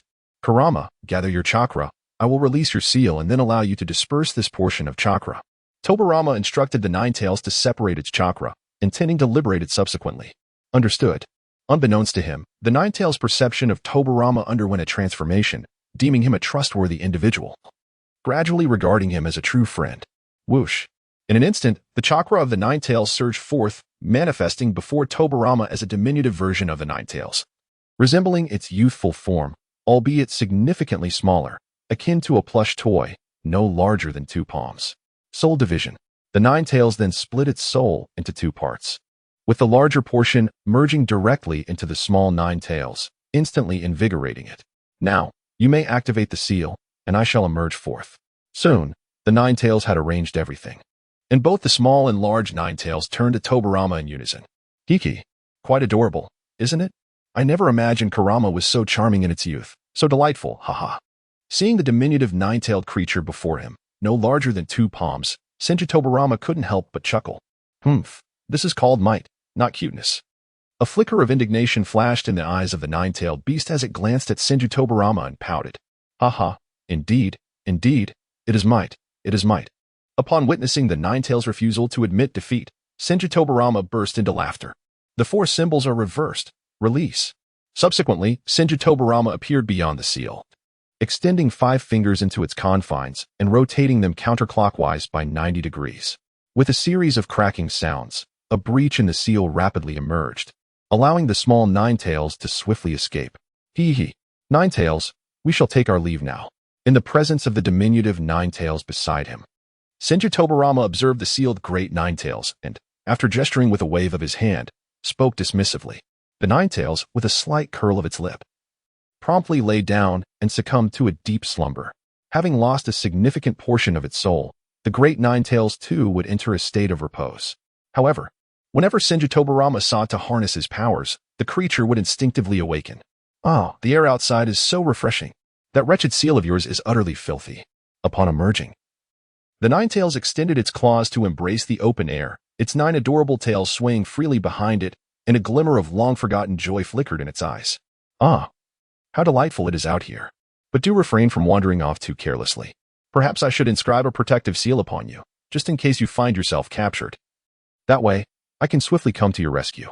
As Senju Fujian beheld the nine-tails upon his shoulder, a subtle smile graced his lips. With a swift motion, he struck the creature's abdomen with his right hand, executing a flying thunder god technique as a precautionary measure. Do you truly think I could be captured? You underestimate me far too much. Were it not for the inexplicable summoning by another, who could possibly ensnare me? Yet, I must concede that your father and that Uchiha Madara are indeed formidable. I acknowledge that I am naturally restrained by would release in the Sharingan. However, for anyone else to attempt my capture, such a notion is utterly preposterous. Upon hearing Senju Fujian's words, the nine-tails, indignant, placed its hands on its hips and tilted its head back defiantly. Nine-tails, your adorably grotesque demeanor truly brings me to laughter. Upon encountering the nine-tails in such a manner for the first time, Senju Tobarama burst into uncontrollable laughter. Am I ugly? How dare you say that I am ugly? The nine-tails, upon hearing Senju Tobarama's playful taunt, was infuriated, for he despised being called unattractive. With a swift leap, he lunged forward, his claw aimed directly at Tobarama. However, Despite the Ninetales' rapid movement, Tobarama's reflexes were even swifter as he instantly grasped the Ninetales' claw. Heh. Oh, Ninetales, do not forget that I am one who can restrain you. Haha. Even at your peak, you could never best me, let alone now, haha. Senju Fujian directly grasped the Ninetales in his hand, chuckling mischievously. Release me at once. The Ninetales retorted, you may be formidable, but should you provide me the opportunity, I shall undoubtedly give you a thorough beating to vent my pent-up frustration. The Ninetales, held firmly by Senju Fujian, let out a disdainful snort and bellowed defiantly. Haha. Wait a moment. Something feels oddly familiar about this statement.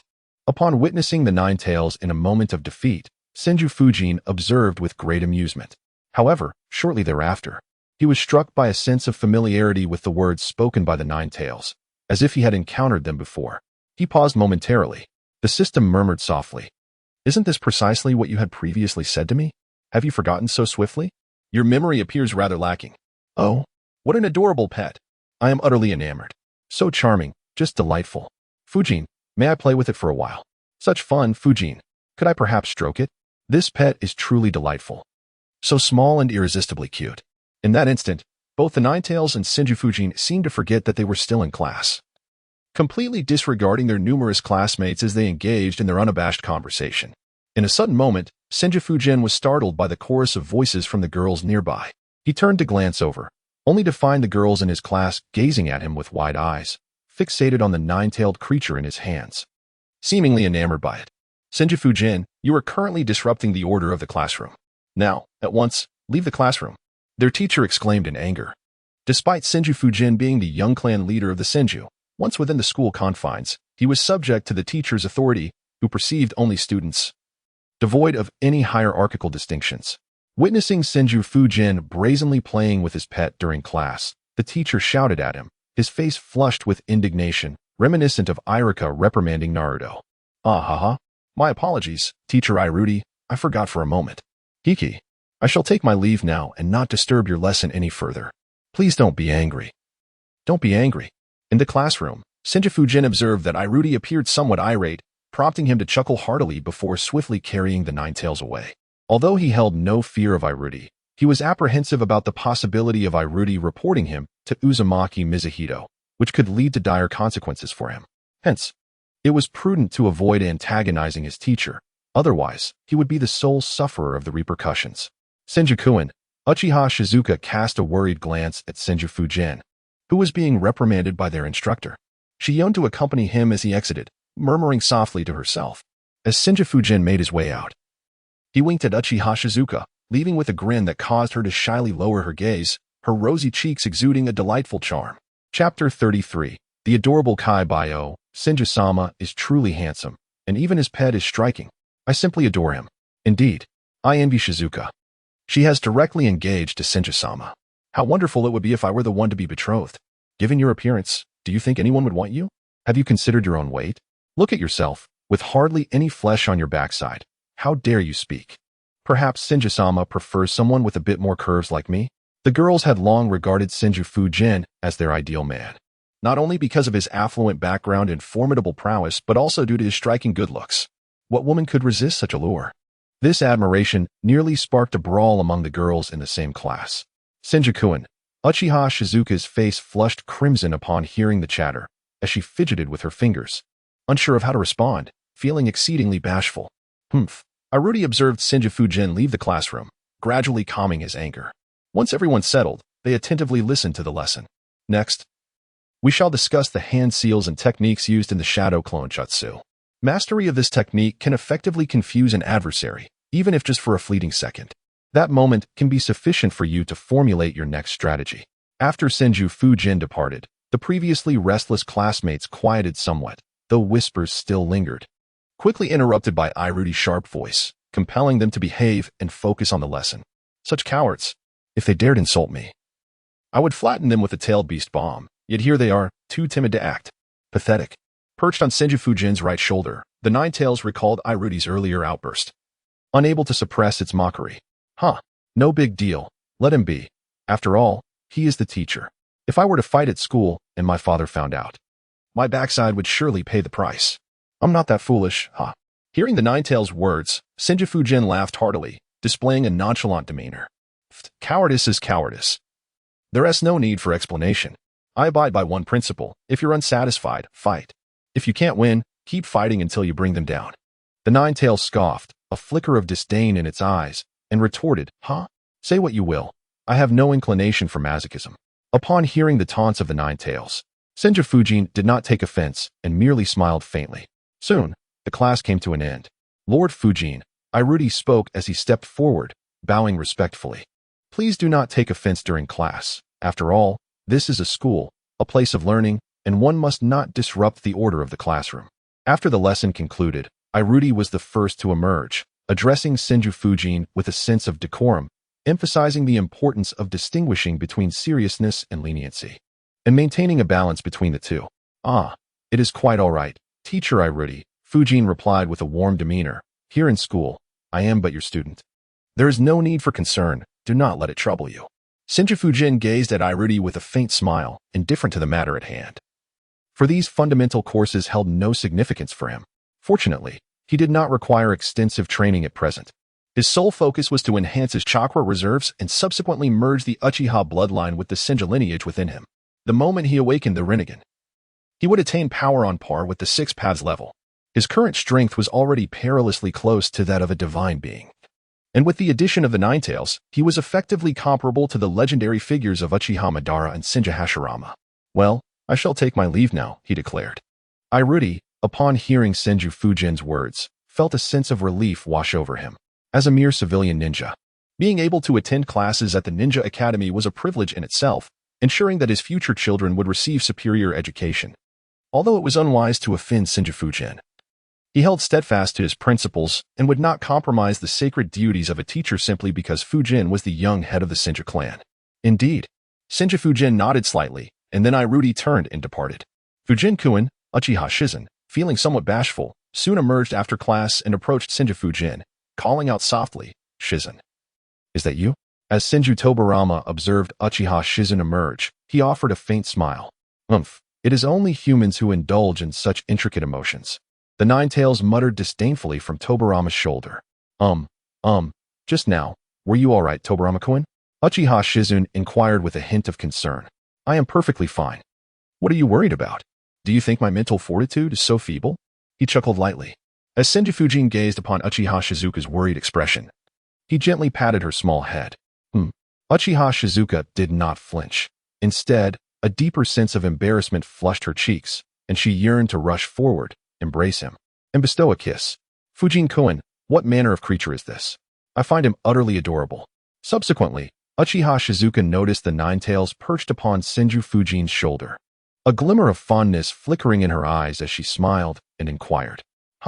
His name is Kurama. He is a rather unique pet that I brought back. Do you like him? Come, let me hold him for you. Upon witnessing Uchiha Shizen's fondness for the Nine-Tails, Senju Tobarama offered a subtle smile before promptly seizing the creature and presenting it to her. What do you intend to do, young one? I am no mere pet. How dare you expect me to amuse your little friend? The Nine-Tails protested vehemently, its eyes brimming with murderous intent as it glared at Senju Tobarama, demanding, Release me. Let me go. Tobarama chuckled, No worries, we shall all be friends from now on. No hard feelings, haha. As Senju Fujian observed the Nine-Tails struggling and grumbling, a sly smile crept upon his lips as he extended his hand, allowing the creature to thrash in vain against his grasp. He chuckled softly. Fujian, he is quite adorable. Though he seems rather reluctant to be held by me, perhaps it is best to let it be. Uchiha Shizen glanced at the Nine-Tails before her, offering a gentle smile, refraining from compelling the creature into her embrace. It's all right, take it. Senju Fujian disregarded the Nine-Tails, directly placing him into the embrace of Uchiha Shizen. Hihi, Kurama. Your fur is so soft and adorable. I truly adore it. Uchiha Shizen, witnessing Senju Fujian nestling the Nine-Tails into her arms, smiled gently, then lowered her head to hold him close, reaching out to stroke his fur, her eyes squinting in delight. Chapter 34. The Nine Great-Tailed Beasts? They must all be captured. The Nine-Tails, feeling quite helpless, seemed to express his grievances as he turned his head away, wearing an unhappy expression. Upon witnessing the Nine-Tails in such a state, Senju Tobarama could not help but burst into laughter. What? The Nine-Tails is not merely a single-tailed beast? There are 8 others? At that moment, Uchiha Madara and Senju Hashirama were seated in the office, with Sarutobi Sasuke present as well. Based on the information provided by the Monkey King, he reported to the two Hokages, leaving them profoundly astonished. Indeed, although they had never encountered them, they possessed a clear understanding of the summoning beasts, such as the Monkey King. It was said that a millennium ago, there existed a terrifying beast known as the Ten-Tails, which, for reasons unknown, was forcibly divided into 9-tailed beasts by the Sage of Six Paths. The Nine-Tails is the most formidable among them, while the strength of the others remains a mystery to us. Sarutobi Sasuke conveyed all the intelligence he had gathered, indirectly reminding Senju Hashirama and Uchiha Madara that at any moment, those 8-tailed beasts could be summoned by Black Zetsu. Yes, we understand, Sasuke. Thank you for your hard work. You may return now. Senju Hashirama gazed at Sarutobi Sasuke, offering a slight nod before gesturing for him to take his leave. Then I shall take my leave, Sarutobi Sasuke replied with a subtle nod, turning away to depart. Madara, he inquired. What do you suppose would transpire if that individual were to summon all 8-tailed beasts simultaneously? Once Sarutobi Sasuke had exited, Senju Hashirama furrowed his brow and turned to Uchiha Madara. If they were to appear one by one, neither of us would falter. However, should all 8 manifest at once, we would find ourselves utterly overwhelmed. It is quite likely that the entirety of Konoha could face annihilation.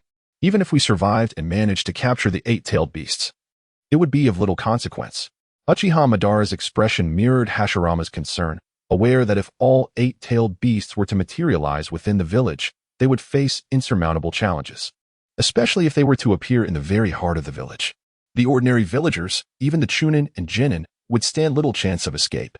This predicament weighed heavily on both of them, particularly since they had yet to awaken the Rinnegan and were currently at a loss for how to contend with Kagaya's manifestation. Indeed, Madara acknowledged, if we do not proactively devise a strategy, and that entity were to summon all 8-tailed beasts at once, our personal fates would be secondary. The safety of the villagers must be our foremost concern. Thus, they resolved to take decisive action, ensuring that Kagaya would not be allowed to summon all the tailed beasts in one fell swoop.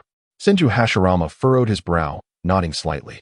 After a moment of contemplation, he spoke. Do you have any viable solutions? We are currently oblivious to the whereabouts of Kagaya's Black Zetsu. How shall we proceed? Uchiha Madara, at a loss for ideas, found himself in a predicament. It was impossible to capture Black Zetsu when his location remained a mystery, and mere defensive strategies posed a considerable challenge. The uncertainty of an unanticipated assault from Black Zetsu added to the gravity of the situation. I have conceived a promising strategy, he continued, though I am uncertain of its feasibility. I plan to summon Izuna and Tobarama for a discussion. In Senju Hashirama's mind, a notion had begun to form, yet he resolved to await the consensus of the others before arriving at a decision. What method do you propose? Uchiha Madara inquired. His curiosity piqued as he swiftly turned to face Hashirama. Although we have established the Hidden Leaf Village, for other great nations have founded their own, the Sand, Cloud, Rock, and Mist villages. Nevertheless, these villages remain embroiled in conflict, engaging in incessant skirmishes, while they cast covetous eyes upon our fire country, eager to seize the abundant resources of our land. Given that there are only 9-tailed beasts, we could capture all of them and then distribute them equitably based on their strengths. Since the 9-tails is the most formidable, retaining just this one would suffice. The remaining 8-tailed beasts could be allocated evenly, with each village receiving 2. This strategy would ensure that every village possesses a tailed beast, thereby engendering a sense of deterrence among them. By dispersing the tailed beasts, the other villages would undoubtedly safeguard their own, thus alleviating our concerns regarding Kagaya's plan to summon all 8 beasts simultaneously. This approach may pave the way for lasting peace, eliminating the specter of war. What are your thoughts on this? Senju Hashirama articulated his thoughts, contemplating the capture of the tailed beasts, intending to distribute them evenly among the 4 great nations. Perhaps, he mused, this could yield the most harmonious conclusion. However, it seemed improbable. Why should we share the tailed beasts with them? We possess the 9 tailed beasts ourselves. Shouldn't we compel them to surrender to Konoha directly? Why is it that your mind cannot grasp this? Our formidable strength could indeed bring an end to this chaotic era. If we were to distribute the beasts evenly, they could wield them to instigate wars, which would be detrimental to us. At the very least, if they utilize the power of the tailed beasts, our lower-ranking ninjas would face annihilation, which I deem unacceptable. If we are to capture them, we must secure all 9 tailed beasts for ourselves. Uchiha Madara, upon hearing Hashirama's words, grasped the essence of his thoughts. his brow furrowing in contemplation. Yet he held a differing perspective. He believed that if the major nations acquired the tailed beasts, they would undoubtedly become more audacious than ever before, leading to unnecessary casualties among lower-ranking ninjas during conflicts. Such a scenario would significantly escalate the likelihood of war, rendering it impossible to distribute the tailed beasts evenly. That is a valid point you raise, he replied. Let us call upon Tobarama and the others to serve as witnesses. The majority must prevail, just as before. Do you dare? Upon hearing Uchiha Madara's words, Senju Hashirama fell into contemplation, recognizing the validity in his statements. However, the specific implementation of any aspect required thorough discussion. What is there to fear? They will undoubtedly concur with my proposed choice. Uchiha Madara exuded confidence, believing that his actions would surely garner the approval of his brother and Senju Tobarama. With a disdainful curl of his lip, he remarked, "Oh, from where does your confidence stem? Do you recall the last time? You were defeated by me, haha?" Seeing Uchiha Madara's enigmatic confidence, Senju Hashirama chuckled lightly and remarked, Last time you were merely fortunate." Uchiha Madara, somewhat dissatisfied, retorted. Chapter 35, Kurama is my friend. Go summon Tobarama and Izuna. Also, send someone to call for Fugaku. Uchiha Madara then spoke in a casual tone. Understood, Lord First. In an instant, a shadowy figure vanished from the Hokage's office. Lord Tobarama. The two first Hokages request your presence. Just as Senju Tobarama was strolling down the street with Saratobi Shinsuke, a cat-faced Umbu appeared before them, speaking with utmost respect. Does my brother require something? Kakashi frowned deeply. It was a rare occasion for him to accompany his beloved Tsunade on a leisurely stroll, and now, unexpectedly, a matter had arisen. He inquired with a hint of detachment. What is it? The Umbu swiftly responded, It appears to be related to the tailed beasts, my lord. However, the other subordinates are unaware of the specifics. Yet, he himself was merely a messenger sent by Uchiha. Tailed beasts? I see. I shall attend to it immediately. Upon hearing the words of the Umbu, Senju Tobarama furrowed his brow and let out a soft sigh. He then nodded at the Umbu before him and said, Yes, Lord Tobarama. In response, the Umbu promptly nodded and vanished from sight. I apologize, Shizen, but my brother requires my assistance on an urgent matter today, so I cannot accompany you. Konoha's Senju Tobarama gazed at Saratobi Shinsuke beside him with a hint of regret and spoke with a resigned tone. It matters not. I am already quite pleased that you could spare some time to accompany me for a stroll today. Since elder brother has summoned you, you should make haste. I shall be perfectly fine. Off you go. Saratobi Shinsuke looked at Senju Tobarama with a gentle smile, her eyes narrowing in delight, radiating warmth and consideration, as always. Very well, I shall take a leisurely walk around. If there is nothing pressing, I will return promptly. A soft kiss followed. Senju Tobarama nodded slightly, then pressed a gentle kiss upon her forehead, before vanishing from the spot. Such a crowd. My husband truly knows how to embarrass me. Saratobi Shinkai, witnessing Senju Tobarama's bold display of affection in such a public setting, felt her cheeks flush crimson, prompting her to flee in haste. Meanwhile, Uchiha Izuna had received word that both he and Senju Tobarama were primarily stationed at the root headquarters. However, they were required to take turns resting, thus, when one was off duty, the other would remain to guard the base. Today, it was Izuna's turn to oversee the root headquarters. Upon receiving news from Uchiha Fugaku, he promptly disappeared from his location and made his way towards the Hokage's office. Lord Fugaku, he called out respectfully as a member of the Umbu suddenly appeared before Senju Tobarama. What is it? Is there something amiss? In the midst of an amusing playtime between Senju Tobarama, the Ninetales, and Uchiha Shursui, an Umbu suddenly appeared. Turning his head in curiosity, he inquired, Why did the two esteemed first Hokage summon me? The Umbu promptly responded, conveying his purpose. Oh, what do father and Uncle Madara wish for me? Upon hearing the words of the Umbu, Senju Fujian was momentarily taken aback, murmuring to himself, I understand. You may leave now. I shall arrive shortly. He then gestured to the Umbu with a wave of his hand. Yes, Lord Fujian, the Umbu replied before vanishing without a trace. Jing. You may amuse yourself for the time being.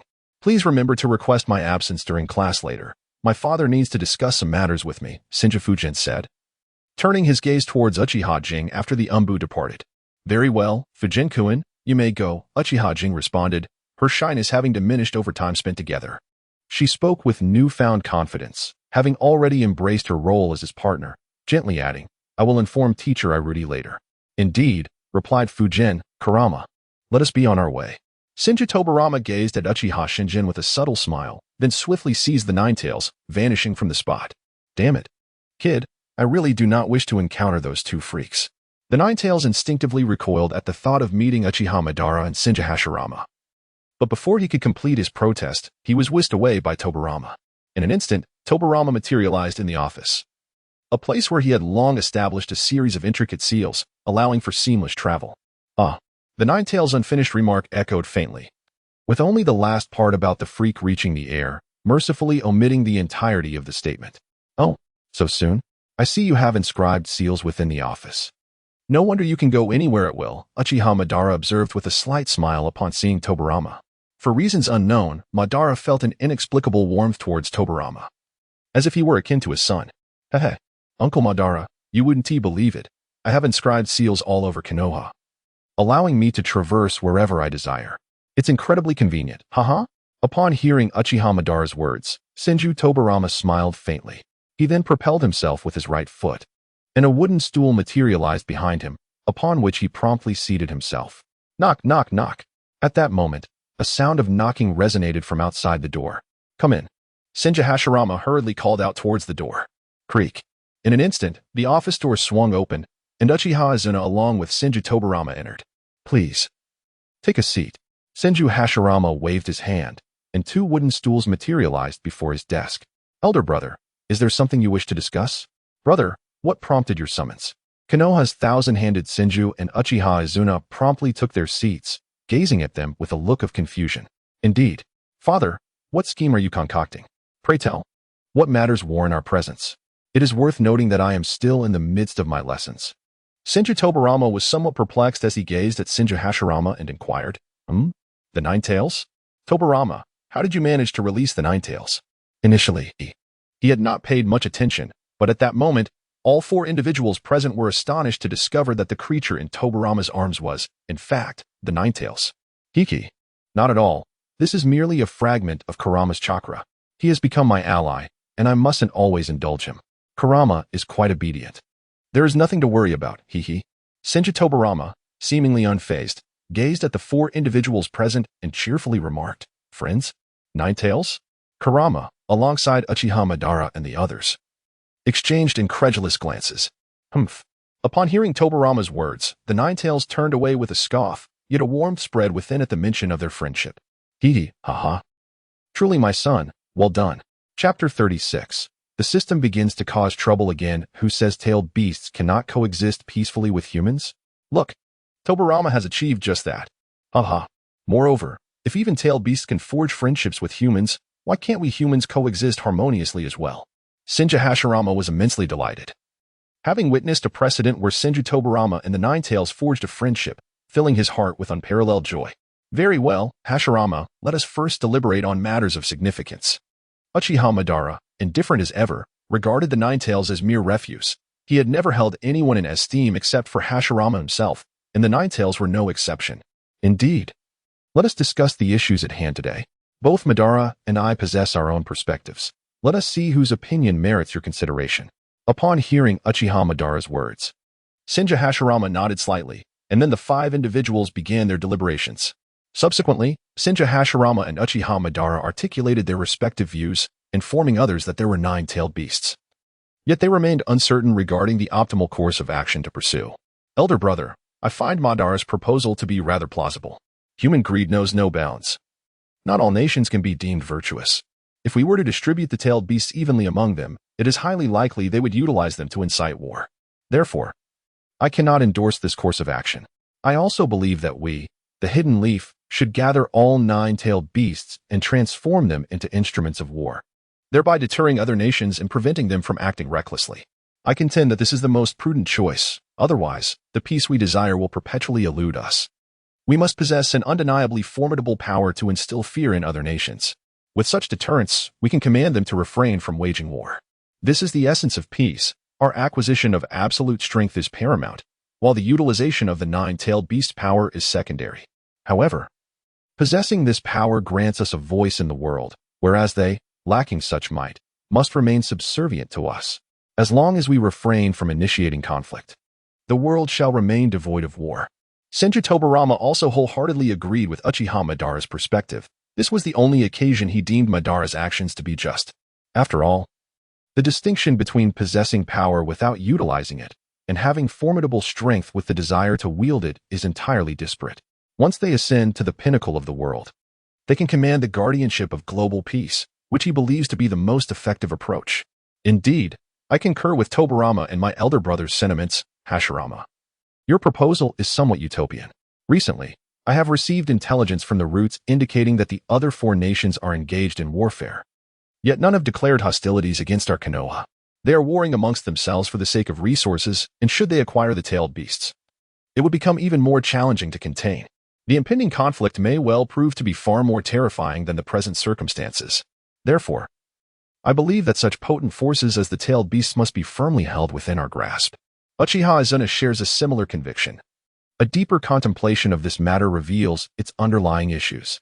Global peace cannot simply rest upon goodwill. It must be underpinned by strength. When we possess power, others dare not intimidate us, and when they seek to oppress, we shall oppose their tyranny. Possessing strength grants us an undeniable voice in the discourse of peace. Is my perspective truly so implausible? In a moment of despondency, Senju Hashirama lowered his head, feeling a profound sense of failure in his role as Hokage. Suddenly, a notification chimed, indicating that a historical event was imminent, and the divine selection system was activated. Option 1. Endorse Uchiha Madara's approach. Gathering all 9-tailed beasts in Konoha and creating 9-tailed beast Jinchuriki. Completion reward, a form-fitting athletic outfit of the esteemed guy. Option 2. Support Senju Hashirama as proposal. Distributing the 9-tailed beasts evenly among other nations while imposing a hefty fee for their acquisition. Completion reward, a snug athletic outfit of Rock Lee. Option 3. Present an alternative perspective, uniting the 9-tailed beasts in Konoha and sealing them within the bodies of the Uzumaki clan members, allowing them to coexist as pets in their current forms. This plan would also exert pressure on the 4 great villages, Sunagakure, Awagakure, Kirigakure, and Kumogakure, compelling them to sign a peace treaty. Completion reward, increased favor from the 9-tailed beasts. At that moment, the divine selection system reared its head once more, and options appeared before Senju Tobarama. Madara, father, uncle, Izuna, I would like to express my personal opinion. Upon hearing the system's words, Senju Fujian's lips twitched slightly. Is there truly any distinction between the snug athletic pants worn by Xiaoli and Kai Huang? This is simply a refusal to grant oneself any advantages. It is utterly shameless. Oh, Fujian, do speak up. Senju Hashirama appeared as though he had encountered a savior, his face alight with expectation as he believed his son would choose his proposal. Meanwhile, Senju Tobarama and others turned their attention to Senju Fujian, eager to discern his answer. For his previous suggestions had proven remarkably effective, thus granting him a certain esteem among them. Father, Uncle Madara, Uncle Izuna, I believe we can coexist peacefully with the tailed beasts, just as we currently do with the 9 tails.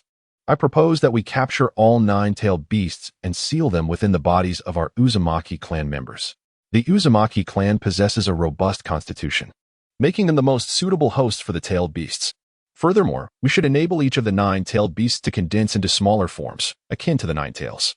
Their massive sizes render them difficult to control. However, by reducing their forms, they become manageable and will not roam freely, causing chaos. They could even serve as the mascots of our Leaf Village, allowing more people to understand and appreciate them, thereby facilitating their true integration into our human habitat. If we continue to regard them solely as weapons, their resentment will only grow, and should the ninja world find itself unable to contain them, an endless cycle of turmoil will ensue. Therefore, I firmly believe that befriending them is the optimal solution. With that, Senju Fujian articulated his thoughts, opting for the third option. As the preceding 2 were ineffective, should he earn the goodwill of the 9-tailed beasts, even if he later merged them into the 10 tails for battle, he could still separate them once the conflict concluded. Chapter 37. Voting by raised hands, Fujian emerges victorious. This approach not only allows them to serve as our protective force, but also ensures that no one else can seize the 9-tailed beasts, keeping them securely within our grasp. What could be more advantageous? HM? This young man indeed differs from other humans. How delightful it is to have such a friend. The 9 tails, overhearing their discourse, felt a surge of anger, for they were viewed merely as instruments of war, as if they were destined to be sealed and exploited. How could he not be incensed? Yet, Upon hearing Senju Fujian's words, a slight smile graced his lips, indicating that this friend might not be so bad after all. I concur with Fujian. We already possess formidable strength and do not require the power of the nine-tailed beasts. Was our initial goal not to prevent Kaguya from acquiring the other eight-tailed beasts? They are unlikely to be taken under our vigilant eyes, but in other villages. With his stealthy prowess, he could easily abscond with the tailed beasts. If that were to occur, we could face an attack from all eight-tailed beasts upon the Leaf Village, leaving us no time to respond. Uchiha Madara wholeheartedly endorsed Senju Fujian's viewpoint, as it closely mirrored his own belief that securing control over all nine-tailed beasts was paramount. He then turned to Senju Hashirama and stated boldly, "HM?" Upon hearing the words of Senju Tobarama, Senju Hashirama fell into a contemplative silence, pondering the viability of the world he had envisioned. "Indeed, I concur." Uchiha Izuna remarked after a moment of reflection, nodding slightly. "I, too, am in agreement." Kakashi also expressed his agreement. He was indifferent to the fate of the tailed beasts. However, he insisted that the nine-tailed beasts must remain in Konoha, as this would allow him to feel at ease. "Fujian, are you certain that, aside from Kurama, the other tailed beasts can coexist peacefully with us humans?" Senju Hashirama ultimately harbored a lingering doubt. If the nine tails could coexist peacefully with them, then what of the other tailed beasts? Indeed, his previous thoughts had been somewhat naive. The tailed beasts possessed their own consciousness and were not mere instruments of war. Should they truly achieve harmonious relations with the tailed beasts, it would undoubtedly curtail numerous conflicts and casualties. As long as these beings exist in this world, and with the deterrent of the nine formidable beasts, it would indeed prove exceedingly difficult for adversaries to instigate hostilities. This presents no real issue. We are not inherently malevolent. It is merely that humanity's insatiable greed has led you to incessantly seek something from us. Ultimately, have you not all paid with your own lives? If you possess the same sincerity as Tobarama, then living in peace with us would not be a mere fantasy. The resolution lies entirely in the disposition of humankind. We harbor little dissent. At this juncture, the Nine Tails interjected, addressing Senju Hashirama. "Indeed, Father. If you could regard them as living beings, as friends, much like I do, then there would be no problem at all." Senju Tobarama cast a subtle smile at Senju Hashirama, extending his hand to stroke the soft fur of the Nine Tails. "Do not touch my head, you insolent creature." The Nine Tails retorted, swiftly swatting Tobarama's hand away with evident annoyance. A ripple of laughter ensued among those present, amused by the Nine Tails' reaction. "All right, enough of this banter. Let us proceed to the voting. Let us speak plainly about whom we choose. It is simply our 5 votes. Whoever receives the most will determine which proposal we shall adopt." Uchiha Madara, uncharacteristically amused, then addressed the assembly. "Well then, let us commence." In his heart, Senju Hashirama had arrived at his own conclusion. After a slight nod, he spoke. "I choose Tobarama." Tobarama, Tobarama. Ultimately, all 5 individuals unanimously agreed to Senju Tobarama's proposal. "Very well, let us commence the endeavor to capture the remaining tailed beasts. Our objective is simply to secure them." Tobarama. "Izuna, I entrust you both to dispatch members of the Root Organization to scour the world for any traces of the tailed beasts. Upon discovery, report back to us immediately." Tobarama, for the time being, refrain from attending classes at school. Instead, venture forth to seek out the other tailed beasts. Exercise caution during your travels. With your wood release abilities, the tailed beasts pose no threat to you. Furthermore, with Kurama present, I have no cause for concern. After confirming their course of action, Senju Hashirama promptly directed Senju Tobarama and Izuna to send out root members in search of the various tailed beasts. Once located, he and Uchiha Madara would embark on a journey to subdue them all, ultimately returning to seal them away together. "Understood, brother. I comprehend, Hashirama." Senju Tobarama and Izuna exchanged knowing nods before turning to leave. "Hashirama, what are you thinking? Tobarama is still so young. What if he encounters that Kurizetsu? I cannot agree to him going out. We can dispatch personnel from the route to search. There is no need for others to join. As long as we locate the tailed beasts, I can control them with merely a glance and summon them back to Konoha. Is it worth sending Tobarama out to waste time? It would be far safer for him to stay at home." Uchiha Madara voiced his dissent. Treating Senju Tobarama as his own child, equally as precious as his brother. What if he were to be seen by that Kurizetsu and fell into danger? Therefore, it was imperative that he not be allowed to go out, and he firmly rejected Hashirama's suggestion. "Huh? Madara, what is this?" Senju Hashirama felt a sense of perplexity. He had permitted Senju Tobarama to venture forth, confident in his absolute prowess, bolstered by the formidable Ninetales, ensuring his safety against any conceivable threat in this world. Yet, Uchiha Madara expressed strong dissent, a reaction that left him momentarily taken aback. "Hey, Uncle Madara, are you unaware of my capabilities? It's all right. I have been seeking something to occupy my time. Attending classes at the academy is dreadfully monotonous. Since I have already accomplished the task of allowing members of other clans to enter the school, I believe I am free from further obligations, am I not? Moreover, with my Flying Thunder God technique, no one could possibly catch up to me, and I am unlikely to encounter any peril. Right, father?" Haha. Kansho Fujima had long desired to venture outside. Remaining at home held no allure, particularly with the obligation of attending school, which was utterly tedious. The prospect of finally stepping out was exhilarating. A delightful life awaited, so why not embrace it? Chapter 38. The generous Uchiha Madara. "No, I cannot agree," he asserted. "As Hokage, my word is final." Uchiha Madara resolutely refused, turning away with a dismissive smirk. "Haha, Madara, it's quite all right. Fujima possesses space-time ninjutsu. There's minimal risk involved. I shall simply dispatch a would-release clone to safeguard him." For the first time, Senju Hashirama witnessed such an expression on Uchiha Madara's face, prompting him to burst into hearty laughter. "Humph, now that's more like it. Since you are heading out, money is indispensable. Here, take 5 million ryo. Use it as you see fit, and if it runs short, you can always ask Uncle Madara for more. Hee. Upon hearing Hashirama's words, Uchiha Madara found no reason to deny him this request. He readily descended the slope and acquiesced. Subsequently, he produced a scroll and handed it to Senju Tobarama, which contained the substantial sum of 5 million ryo, a fortune that felt even more generous than from a biological father. Hee. Uncle Madara is truly the best. Unlike my stingy old man. Upon witnessing Uchiha Madara presenting him with 5 million ryo, Senju Tobarama chuckled heartily, swiftly accepting the generous offering. He expressed his gratitude while casting a playful, reproachful glance at Senju Hashirama. It appears to be raining outside. I must return to gather my clothes indeed. Upon hearing the words of Senju Tobarama, Senju Hashirama chuckled heartily and promptly made his exit, for his funds were reserved for gambling. He could not allow them to be squandered by his son. TCH, your father is indeed of such nature, always losing at games of chance, a fact well known throughout the village. And he still owes me several million ryo. However, your Uncle Madara possesses ample wealth and will not be as miserly as your father. Feel free to spend it. Should you find yourself in need, do not hesitate to ask me again. Haha. Observing Hashirama's hasty retreat, Uchiha Madara smiled faintly and reached out to ruffle Tobarama's hair, saying with a grin, "Very well, Uncle Madara, I shall take my leave now, hee. Holding the substantial sum of 5 million ryo. Senju Fujian felt a surge of excitement, envisioning years of indulgence filled with travel and leisure. How delightful it would be to explore and savor life. He promptly waved goodbye to Uchiha Madara. "All right, go ahead." Madara replied with a gentle smile, a rare display of warmth. When, ensure someone follows Fujian closely. His safety is paramount, and they should remain unseen unless absolutely necessary. Once Fujian departed, Madara issued orders for his trusted confidant to accompany him, granting himself a measure of reassurance. "Yes, Lord First Hokage," Uchiha responded swiftly before vanishing to follow Fujian. Once alone, Madara's fury simmered beneath the surface. His fists clenched in anger.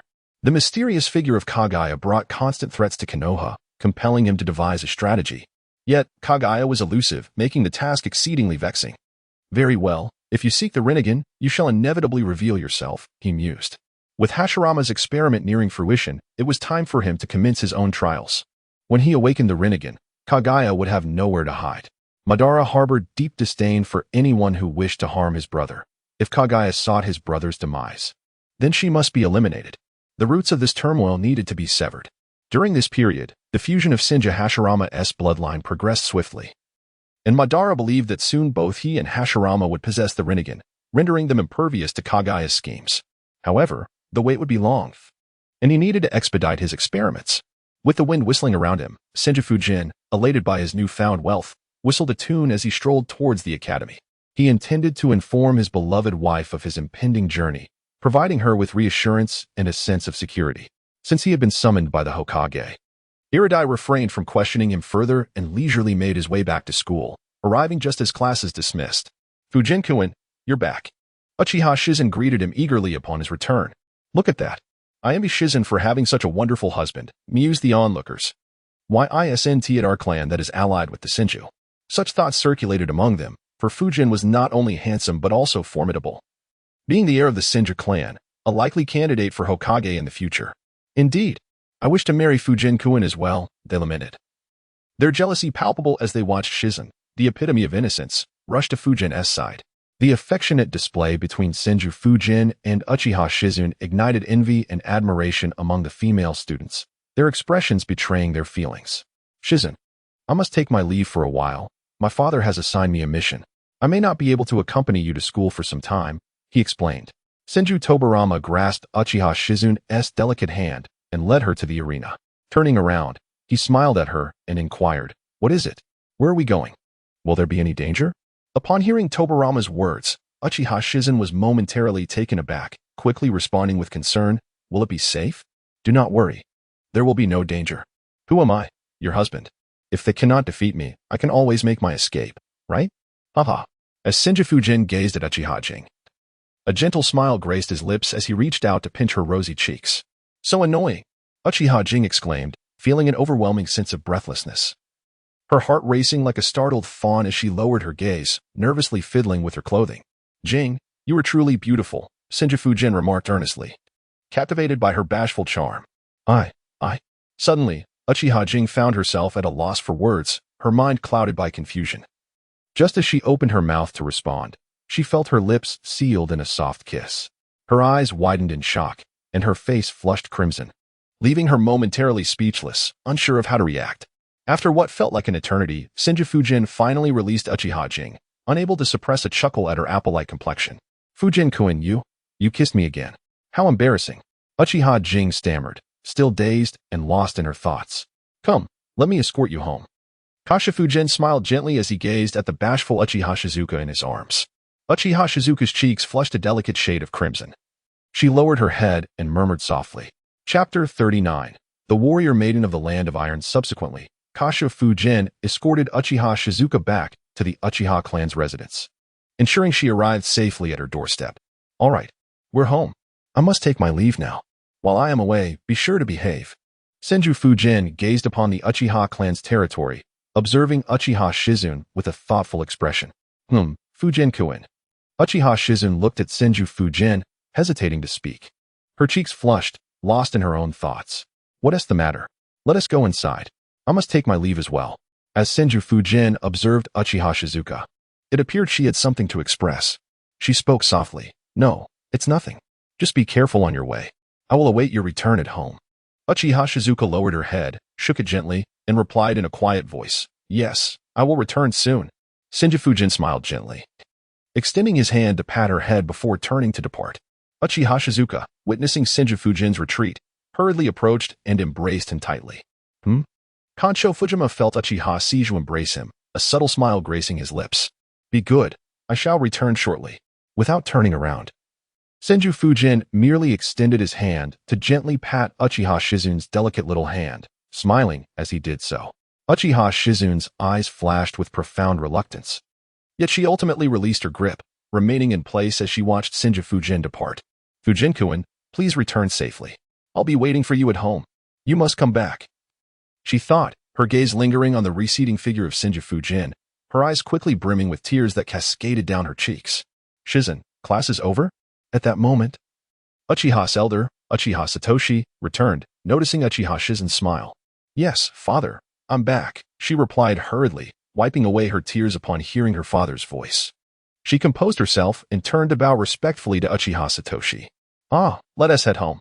Do not worry, Fujian's strength is formidable, and there are few in this world capable of holding him back," Uchiha Satoshi said with a slight smile, observing Uchiha Shizun. As the third elder of the Uchiha clan, he was well aware of Senju Fujian's mission, having seen him earlier from a distance. Upon noticing Uchiha Shizun's expression, he understood her feelings. "I know, father," Uchiha Shizun replied, regaining her former smile with a soft laugh. Seeing her restored demeanor, Uchiha Satoshi chose not to say more and directly walked toward their home. "Lord Fujian." The ninja stationed at the village entrance greeted respectfully as they saw Senju Fujian approach. "Here's my pass. Please take a look." "I need to head out on a mission," he stated. Upon witnessing several guarding ninjas, Senju Fujian smiled slightly and produced a scroll. Lord Fujian, you jest, please, he said. The ninjas, daunted by his presence, dared not inspect him and promptly allowed him to pass. Ah, thank you for your efforts, he acknowledged, nodding slightly as he stepped outside. Finally, I can roam freely. Being confined to the village every day is stifling. He was not in a hurry to capture the tailed beasts. Rather, he wished to indulge in some leisure first. He had heard that the hot springs in the land of water were quite delightful, and he planned to savor that experience. Upon exiting the Hidden Leaf Village, Senju Fujian found himself at a loss as to where to go, as everything in this era felt utterly foreign to him. After all, the tales of the Shinobi world predominantly narrated events several decades into the future, leaving him with scant knowledge of the present. The only thing he was certain of was the allure of hot springs, and he noticed that the enchanting beauties he had anticipated had yet to reveal themselves. He recognized none of them. Ahead lay the land of iron, and only by traversing it could he reach the land of water. He had heard tales of the remarkable forging techniques in the land of iron, leaving him curious about their formidable prowess. As Senju Fujian caught sight of the town not far ahead, a faint smile graced his lips. He swiftly surged forward, all the while leaving traces of the Flying Thunder God technique upon various branches and the ground. Konoha ninja? Just as Senju Fujian was about to enter the land of iron, a melodious voice, like the tinkling of silver bells, reached his ears, compelling him to glance in the direction from whence it came. This girl exudes a certain vigor. She appears rather impressive, does she not? In the distance, Senju Fujima observed a young woman, exuding an air of confidence, with her left hand resting upon her katana. The lady donned a white samurai outfit adorned with pink stripes. Her chestnut hair styled into a long ponytail, accentuated by two pink cherry blossom hairpins. Her bangs framed her face, and her brows were slightly pronounced, while her eyes sparkled in a light brown hue. A katana was sheathed at her waist, complementing her striking demeanor. Fair maiden, do you seek me for a purpose? Senju Fujima inquired with a slight smile, unfazed by the fierce glint in her eyes. I have heard tales of the formidable strength of the Leaf Ninjas, and I yearn to witness it firsthand. Might this Leaf Ninja be inclined to enlighten me? Will you accept my challenge? The woman stepped forward, her brow furrowed in determination. Each mention of the Leaf's prowess and its numerous prodigies fueled her relentless training. Now, upon seeing the leaf headband adorning Senju Fujima, she felt compelled to confront him. Challenge me, fair lady? I perceive no deep-seated enmity between us. Yet, your gaze seems rather peculiar, he remarked, sensing an unusual intensity in her demeanor. Kansho Fujima felt a sense of perplexity. Whenever this woman gazed upon him, there lingered an air of resentment, as if he were a stranger to her. Why did she scrutinize him so intently? Enough of this trivial banter. Dare you accept my challenge? Allow me to witness the might of the ninja from your Konoha village. The woman exclaimed with a petulant tone, her expression brimming with impatience. You are quite an odd woman, aren't you? Have I wronged you in any way? Were it not for your endearing charm, I would have already seized you and given you a sound reprimand, he retorted with a dismissive scoff. Chinsho Fujin gazed at the woman before him with a hint of bemusement, disdainfully curling his lips. Are you implying that you can effortlessly defeat me? Then allow me to witness your prowess, he retorted, for he had little patience for men who merely relied on words. The woman arched her delicate brow, a flicker of irritation evident in her gaze as she addressed Chinsho Fujin. Ding. The divine selection system activated upon detecting Tai Kuei's anger. Option 1. Reject Tai Kuei's challenge and mock her before turning away. Completion reward, a single white eye. Option 2. Decline Tai Kuei's challenge, steal her first kiss, uttering I love you, and subsequently utilize time-space ninjutsu to depart. Completion reward, a random ability removed from the host. Option 3. Accept Tai Kuei's challenge and defeat her. Following the victory, place her across one's lap and administer a sound reprimand. Completion reward, the corpse bone pulse, a non-bloodline limit. Chapter 40. Tai Kuei vs. Chinsho Fujin. Suddenly, the voice of the system echoed in Chinsho Fujin's mind. A single white eye? What on earth is that supposed to mean? System, are you certain that a solitary white eye is of any use to me? You might as well give me nothing at all. How miserly of you. Your sense of humor is truly baffling. Are you merely attempting to compel me to give her a thrashing? Must you embellish it with such frivolous theatrics? Upon hearing the system's words, Senju Fujin felt somewhat speechless, but this was not the first time he had grown accustomed to it. System, I choose option 3. Subsequently, Senju Fujin established his principles and cast a mischievous glance at the iron-haired koi, directing his gaze toward her backside. What are you looking at? Will you accept my challenge or not? Is it true that Konoha relies on cowards like you to prosper? What a waste. Iron-haired koi, Noticing Senju Fujian's smirk and his wandering gaze, felt a wave of embarrassment and indignation, prompting her to retort sharply. Fine. I accept your challenge. However, if I win, what do I gain? I refuse to engage in endeavors that offer no benefits. Senju Fujian glanced at the iron flower before him and said earnestly, Benefits? Do you truly believe you can triumph over me? Humph, what a delusion. Iron flower, gazing at Senju Fujian, furrowed her brow and coldly retorted. Then I shall take my leave. If there are no benefits, why should I entertain you? What a waste of effort. I have a journey to continue. So I shall depart. As Chizuru Tekken gazed at Tekai, he waved his hand and prepared to turn away. What benefits do you seek? However, you cannot possibly defeat me. Tekai, brimming with confidence in his swordsmanship, furrowed his brow and, upon noticing Chizuru Tekken's intention to leave, hastily inquired. If I were to win, would you then become my loyal subordinate? Konoha's Senju Fujian raised the corners of his mouth slightly, speaking with a hint of indifference. What? You actually claim that I should become your foundation? Upon hearing Senju Fujian's words, Tekai felt an inexplicable surge of anger. As she extended her delicate right hand to point at him, rebuking fiercely, Did you not say that you would not be defeated by me? Given your unwavering conviction in your own victory, why then do you hesitate to accept this price? Senju Fujian gazed at Taikue, curling his lips in a disdainful smile. Oh, I see. You are fully aware that you cannot prevail against me, yet you feign confidence by claiming otherwise. Understood, understood. Engaging in combat with you would indeed be rather tedious, wouldn't it? I shall take my leave. I have a journey ahead. Farewell. With that, Senju Fujian feigned enlightenment, casting an exaggerated glance at Taikue before turning to depart. You. Taikue watched as Senju Fujian bullied her chest heaving with indignation. Breath coming in ragged gasps, her complexion flushed. Stop right there. I accept your terms. However, I have a demand of my own. Observing Senju Fujian's intent to leave, Taikue chose to compromise, calling out to him loudly. Oh, what is your request? Do you wish for me to be gentler? Very well. I am known for my tenderness. I would not dare to harm you. Rest assured, such a stunning beauty, how could I bear to ruin such a delicate flower? Upon hearing Iron Always' words, Senju Tobarama's lips curled slightly into a smirk. He then turned to her and jested. You? Humph. I shall not engage in a war of words with you. Should you lose, you shall inscribe your name upon the gates of the Iron Country and utter the words that Leaf Ninja are scum, the most wicked villains in the world. If you agree to this, I shall acquiesce to your demand. What say you? Do you dare? Iron Always regarded Senju Tobarama with a cold glare, a flicker of resentment gleaming in her eyes. Oh, what is this young lady's predicament? Has a Leaf Ninja wronged her in some manner? Surely not. Has our village only just been established, and already we have begun to offend these young maidens? Upon hearing Iron Always' words and catching a glimpse of her sorrowful gaze, Senju Fujian felt a peculiar sensation and murmured, Very well, I shall grant your request. After a moment of contemplation, Senju Fujian addressed Iron Always with a determined tone, Excellent. Let us commence. Iron Always furrowed her brow, casting a cold stare at Senju Fujian before both positioned themselves accordingly. Senju Fujian appeared at ease, while Iron Always bore a serious expression. I look forward to your guidance, Iron Always said with a respectful bow, embodying the spirit of a true warrior. Oh, and I too shall seek your wisdom, replied Senju Fujian. As Senju Tobarama observed Tokuai bowing to him before the battle commenced, he was momentarily taken aback, before reciprocating the gesture with a slight bow of his own. This felt somewhat reminiscent of a marital exchange, he mused internally, finding the situation rather intriguing. Subsequently, Tokuai crouched slightly, her right hand resting on the hilt of her sword, poised for an imminent strike. How dare she underestimate me? Allow me to demonstrate my prowess.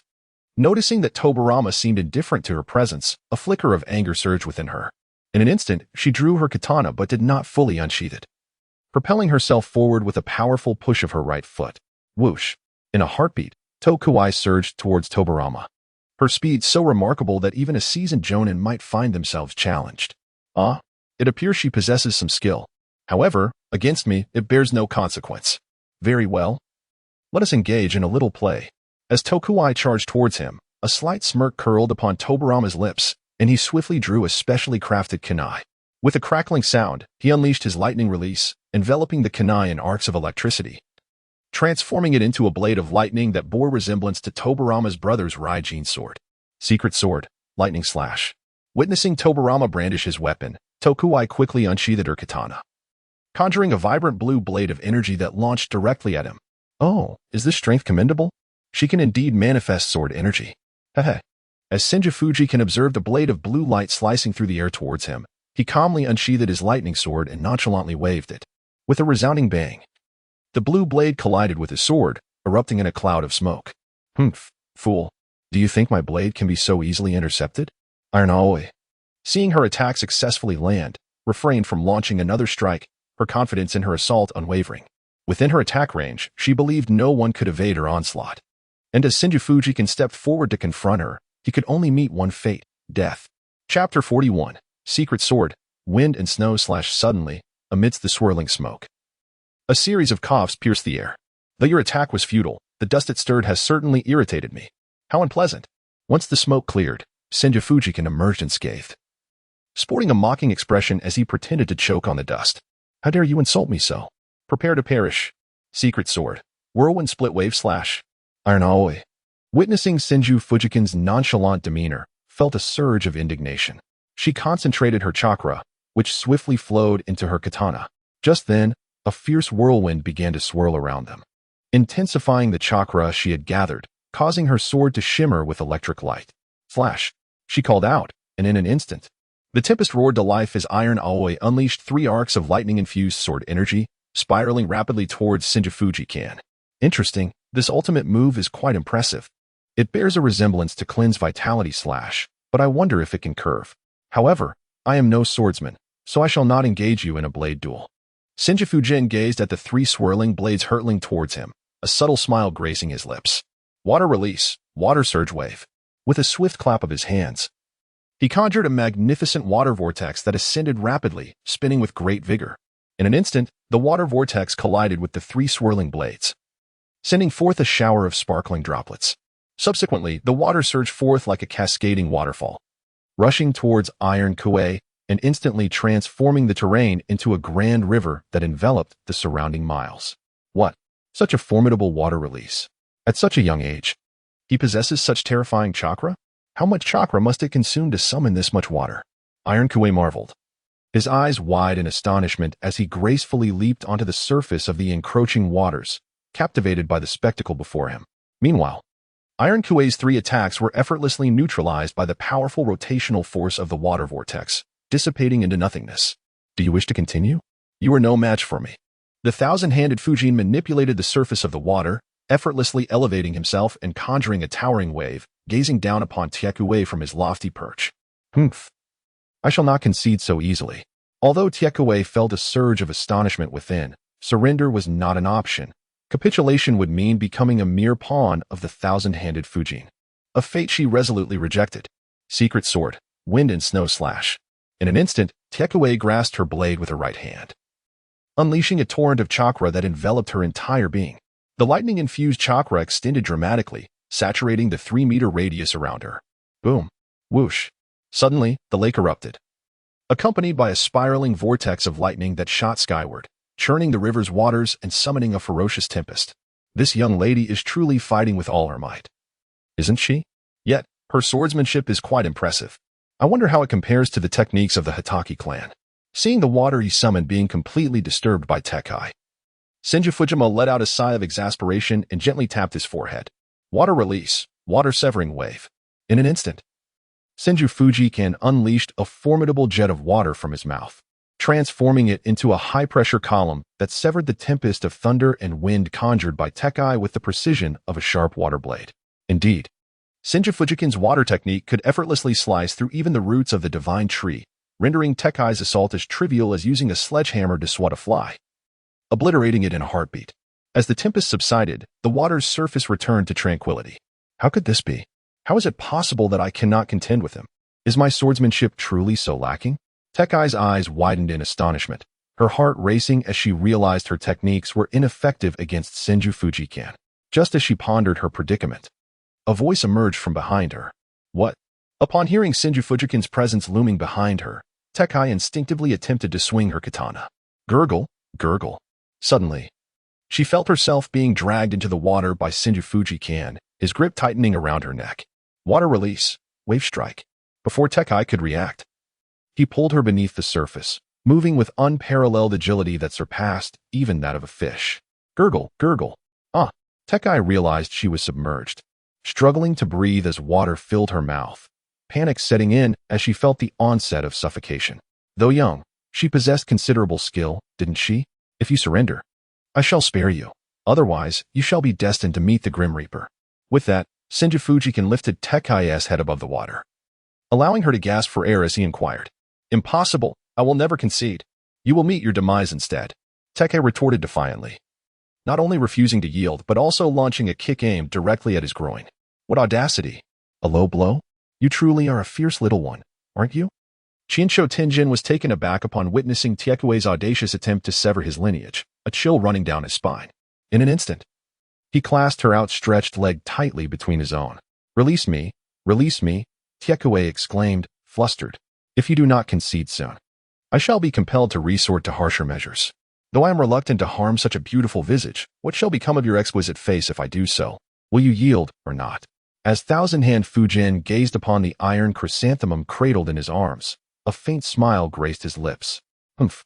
After struggling for quite some time, the iron chrysanthemum could not free itself from Thousand-Hand Fujian's grasp. With a cold snort, it gradually ceased its resistance. Is this not as it should be? To wager is to accept the consequences. As a warrior, do you not possess even a semblance of the samurai spirit? Very well, let us proceed outside then. Upon witnessing Taikue concede, Senju Fujian's lips curled slightly upwards. With a flick of his right hand, the river receded instantly, vanishing without a trace. Ah, indeed. The task remains unfinished. Yes. Kansho Fujima cradled Tekai as they returned to the ground, contemplating his mission, a slight smile gracing his lips. What are you doing? Let me go. Let me go. Suddenly, Tekai found herself held in his embrace, forced to lie across his lap. Although uncertain of his intentions, her face flushed with embarrassment. And she shouted in indignation. This is what happens when you disobey. With a swift motion, he smacked her backside, punishing her for her unwillingness to concede. Chapter 42. The Resolute Girl. I will kill you. I will kill you. Tekai felt a searing pain in her behind and was instantaneously engulfed in a mix of humiliation and rage. Her expression turned icy, a fleeting glimmer of murderous intent flashing in her eyes as she screamed frantically. Smack. Are you still defiant? From now on, you shall be my little follower. If you continue to disobey, do not hold me accountable for the consequences. My methods of discipline are quite stringent. Do you wish to test them? Upon hearing the cries of Iron Aui for battle, Senju Fujian raised his hand once more and struck down. He then threatened, You, Iron Aui. Having grown up in a sheltered environment, had never experienced such humiliation. His face flushed crimson, and the fury within him was steadily escalating, threatening to erupt at any moment. He lifted his gaze, glaring fiercely at Senju Fujian. Suddenly, a chime resonated, indicating the host's successful choice in the completion of the task, thereby earning the reward of the corpse bone pulse, a bloodline limit. Upon the completion of his task, the system deemed his selection valid and instantaneously bestowed upon him the rewards of the corpse bone veins. In his mind, all the abilities and methods of utilizing the corpse bone veins materialized. Haha, it feels good to be back, indeed. The corpse bone veins are quite an impressive ability. Bones can grow at will and can transform into any shape, truly remarkable. Inazuka Fujian felt a surge of powerful bloodline strength coursing through him, and a subtle smile graced his lips as he gazed at the iron sunflower resting on his leg, which suddenly appeared increasingly agreeable. Accepting the wager was merely a consequence for your unwillingness to fulfill your promises. Henceforth, as long as you dutifully remain my loyal companion, such situations shall not arise again. By the way, I have yet to inquire about your name. With a gentle smile directed at the iron sunflower perched on his leg, Inazuka Fujian spoke. Humph, Iron Sunflower. The iron sunflower huffed coldly, her face slightly flushed as she struggled to rise from his body, retorting icily. Iron Sunflower? A sunflower of iron? Well, that name is rather decent, I suppose. Kanzaki T-Ka had long been aware of the name Iron Sunflower, yet she had not introduced herself, which prompted the inquiry. You are truly Iron Sunflower. Iron Sunflower cast a fierce glare at Kanzaki T-Ka. Although she wasn't particularly fond of her name, it was her surname that dictated it. Haha. Upon witnessing the unrestrained laughter of Senju Fujian, Iron Kue could not help but chuckle. Humph, just wait. I shall ensure your demise. Enjoy your laughter while you can. There will come a time for your tears. Observing the carefree mirth of Senju Fujian, Iron Kue furrowed her brow and let out a cold snort, inwardly muttering, I am Senju Fujian. You may refer to me as Brother Fujian. Let us proceed. I still wish to indulge in the hot springs of the land of water. We have squandered enough time. Noticing the reluctant expression on Iron Kuei's face, Senju Fujian smiled slightly and took the lead into the land of iron. Senju? Of the Senju clan? That name seems oddly familiar, Iron Kuei pondered, momentarily taken aback by the introduction. Let us move. What are you contemplating? If we do not hurry, nightfall will descend upon us. As Senju Fujian journeyed halfway, he sensed that Iron Kuei had not kept pace, prompting him to turn and address her. I must inform you that once my strength has escalated, I shall undoubtedly challenge you again. Should you find yourself defeated by me, you must allow me to depart. Otherwise, I shall not accompany you. And even if I were to reconsider, I would still refuse to join you. Iron Kuei, harboring a sliver of hope, coldly replied to Senju Fujian, very well. When you manage to best me, should you wish to leave, you are free to do so at any time. However, for now, you shall obediently serve as my little subordinate and heed my commands. Otherwise, your posterior may find itself in a precarious situation. Senju Fujian watched Iron Aoi with a slight smile, then raised his right hand and gave it a gentle shake. You. Upon witnessing Senju Fujian's gesture, Iron Aoi recalled the lingering sting in her backside, her cheeks flushing with embarrassment. Let's go? It's getting dark. Shinsho Fujian smiled faintly before turning and walking forward. Sigh. Tai Kuei gazed at the retreating figure of Shinsho Fujian, then lowered her head to examine the samurai, sword in her hand. A flicker of disappointment passed through her eyes as she let out a long sigh. Alas, I am indeed lacking in skill. I once believed my strength to be formidable. Yet, in comparison to others, I find myself insignificant. Nevertheless, I shall strive to improve and will undoubtedly defeat you. Initially disheartened by her own abilities, Tai Kuei, through self-encouragement, regained her confidence. She sheathed her sword and quickly caught up with Shinsho Fujian. Hiki, this young girl is intriguing. Upon hearing the sounds behind him, Senju Fujian noticed the presence of Tekai. A faint smile graced his lips. Alas, his chakra had been completely depleted. Suddenly, Tekai felt the complete exhaustion of his chakra, and a wave of dizziness washed over him. Senju Tobarama sensed the faint aura of Iron Aoi behind him. Turning around, he beheld her on the verge of losing consciousness. This young lady truly has a reckless disregard for her own well-being. That last strike must have entirely depleted her chakra. I had not paid attention. Her determination is truly admirable. Yet what need is there for such fervor? I am not your mortal enemy. In an instant, Senju Tobarama appeared beside Iron Aoi, cradling her in his arms, thereby sparing her the humiliation of a fall. Just before succumbing to her days, Iron Aoi caught sight of Senju Tobarama lifting her, her cheeks flushing red, before she slipped into unconsciousness. Very well, let us rest outdoors for the night. I am truly astounded by your tenacity, woman. Seeing Tetsuki faint from a lack of chakra, Senju Fujian shook his head with a hint of exasperation. He then gracefully leaped into the air, bounding through the forest until he discovered a secluded clearing. Utilizing the wood release, Grand Mansion technique, he stomped his right foot on the ground, causing a 2-story wooden villa to materialize before him. You should take a moment to rest, he advised. You cannot exert yourself so recklessly in the future. And, my dear girl, you seem a bit foolish. Why do you come seeking trouble with me? If you were to encounter someone else, I assure you, it would not end well for you.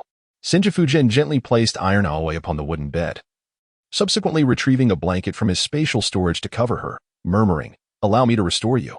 Utilizing his mastery of healing arts, he proceeded to mend her injuries. Years of rigorous training had left her with numerous concealed wounds, all of which he adeptly healed. Chapter 43, Contemplating the Transformation of the Ninetales into Human Form. Does this young lady truly not regard herself as human? Such an abundance of hidden injuries? One wonders how she trains. Surely, this is not the proper way to hone one's swordsmanship? It seems she lacks even a mentor. How pitiable. As Senju Fujian tended to Tekai's wounds, he discovered numerous hidden injuries within her, accumulated over time. A sense of melancholy flickered in his gaze, revealing an inexplicable tenderness. After all, she was merely an 11 or 12-year-old child, yet she exerted herself so fiercely. The multitude of concealed injuries indicated that her training methods had been flawed. Otherwise, such damage would not have manifested. When did I become so sentimental? She is merely my little subordinate. Nevertheless, as my prodigy, her strength must not be lacking. Otherwise, she would be unable to fight alongside me in the future. You must strive harder. He gently stroked Tekai's hair, a faint smile gracing his lips before he rose to leave. Your father is a gambler, and you are a lecher.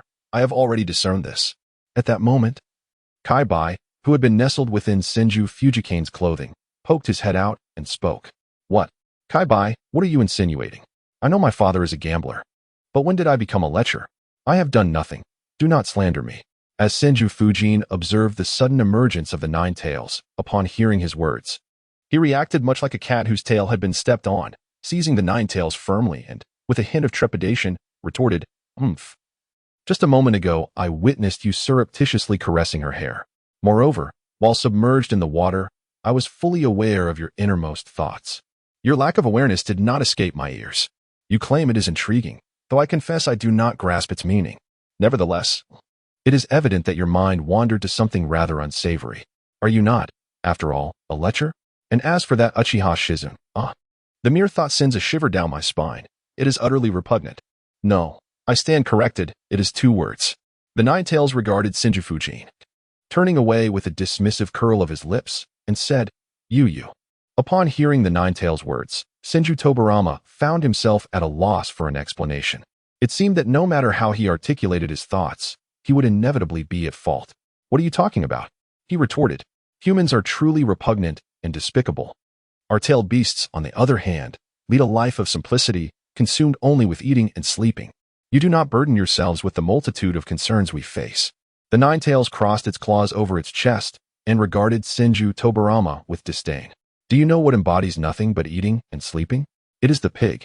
It is the pig. Ha ha. Upon hearing the nine tails speak, Senju Tobarama couldn't help but be amused. Whenever the conversation turned to creatures whose sole pursuits were eating and sleeping, the image of a pig would inevitably surface in his mind. This notion had taken root so deeply that it seemed unchangeable. He chuckled. What? You dare to compare our magnificent tailed beast to mere livestock? I shall slay you. Just look at these claws. In an instant, the two engaged in a fierce scuffle. Time passed, though it felt indeterminate. Senju Tobarama bore the marks of their playful battle, his face adorned with scratches. Yet he was filled with a profound sense of joy as he lay beside the nine tails on the grass, gazing up at the dimming sky. Nine tails, what is your dream? He inquired, reclining on the grass, the scratches on his face mysteriously vanishing. With his hands behind his head and legs crossed, he directed his gaze toward the moonlit sky. A dream? I possess no such aspirations. As long as you humans refrain from disturbing my peace, I shall be eternally grateful. However, as you can see, I am bound by your seal, the nine tails replied, mimicking Tobarama's posture, a blade of grass held between its teeth, its eyes deepening with contemplation, lost in thought. Is that so? Your power is formidable. Your mere existence poses a threat. Hence, there will always be those who seek to capture and seal you. In the future, I shall endeavor to explore how to transform your essence into human form. In my dreams, I have witnessed many creatures attain a certain level of strength, enabling them to take on human shapes. I believe you can achieve this as well. Once you can assume a human guise and conceal your aura, no one will discover your true identity as a tailed beast. At that time, you shall be free from disturbances. Senju Tobarama turned his head to glance at the comical nine tails beside him, a faint smile gracing his lips. Transforming into human form? Is it akin to you Jinchuriki? However, the one who governs my own body is none other than myself. Quite intriguing indeed. Yet, our physical forms are manifestations of Chakra, and condensing into a human shape presents considerable challenges. An ordinary body simply cannot withstand our immense power. Only a body like yours can yield any results, I suppose. However, such a physique exists in this Shinobi world in merely 2 instances. Even Uchiha Madara would find it impossible to bear my colossal chakra, unless he possesses the bloodline of your Senju clan, which is no easy feat. The nine tails also turned, locking eyes with Senju Tobarama. Their gazes were remarkably clear as he shook his head and replied, My body is not incapable. However, I must conduct further research. Cloning is certainly feasible. In due time, I shall utilize my cells to create a clone of your body and transfer your soul into it. Thus, you would be able to live as normally as we do. Rest assured, I shall devise a solution for you. Senju Fujian smiled faintly, contemplating the fact that with the aid of Snake Ant's father, he would undoubtedly be able to cultivate a clone. Moreover, possessing immortality himself, it was reasonable to assume that the clone could achieve a similar effect, thus not hindering the nine tails' performance. He decided to ponder this matter further. The nine tails smiled subtly, gazing up at the sky, choosing to remain silent. Unbeknownst to them, both human and beast soon succumbed to slumber upon the grass. Where am I? Where are the others? Taikue stirred from her unconscious state. Finding herself covered with a blanket and resting on a bed, her mind clouded with confusion. What about my injuries? I feel as though my internal wounds have healed. Could it be him? Why is he treating me so kindly? Shaking her head to clear her thoughts, Taikue rose from the bed and made her way toward the door. Creak. As Taikue opened the door, she was taken aback to find Senju Fujikane and a fox sprawled on the ground in slumber. Did he relinquish the house for my comfort while he stood guard outside? This man is truly peculiar. Observing Senju Fujikane lying there, Taikue shook her head in disbelief. Oh. Upon hearing the sound of the door opening, Senju Fujimo was instantly roused from his slumber, sitting up and stretching languidly. Chapter 44. The Beast of the Land of Soup? Awake so early? He remarked with a gentle smile upon noticing Iron Flower. Indeed, Iron Flower replied, her cheeks tinged with a faint blush as she nodded slightly. After freshening up, we should be ready to depart. You should take it easier in the future. Xianshou Tenjin gently nodded, then retrieved several rice balls from his spatial domain and tossed them to Taikue. Thank you, Taikue said as he accepted the rice balls, momentarily taken aback as he gazed down at them in his hands, and then spoke softly. It's nothing. We must finish eating and continue on our journey. Senju Fujima spoke softly and then walked away, disregarding Taikue's expression. What a peculiar individual. However, the rice ball he made is quite delicious, reminiscent of the flavors crafted by her mother. Taikue took out the rice ball and took a bite, finding it rather delightful, suddenly feeling a pang of nostalgia for her mother. Wood release, wooden basin technique. Water release, washing water. After Senju Tobarama departed, he promptly fashioned a wooden basin and released a small amount of water ninjutsu. Splash. Ah, how refreshing it is to wash one's face upon rising in the morning. A gentle smile graced Senju Tobarama's lips after he completed his ablutions. He then set forth towards the land of hot water, accompanied by Iron Koi. The land of hot water is situated upon the sea, nestled between the land of lightning and the land of water, and they hastened their journey across the waves.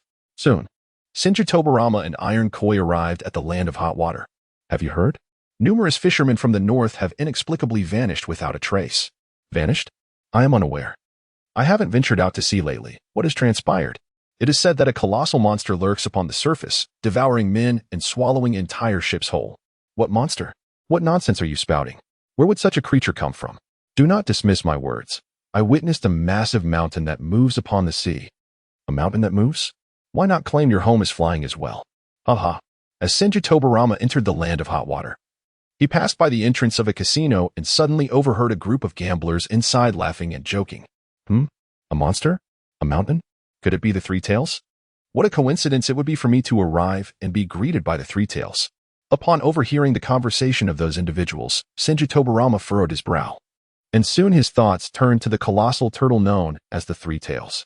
Let us inquire, he proposed, grasping Iron Aoi's hand as he boldly strode into the casino. Release my hand.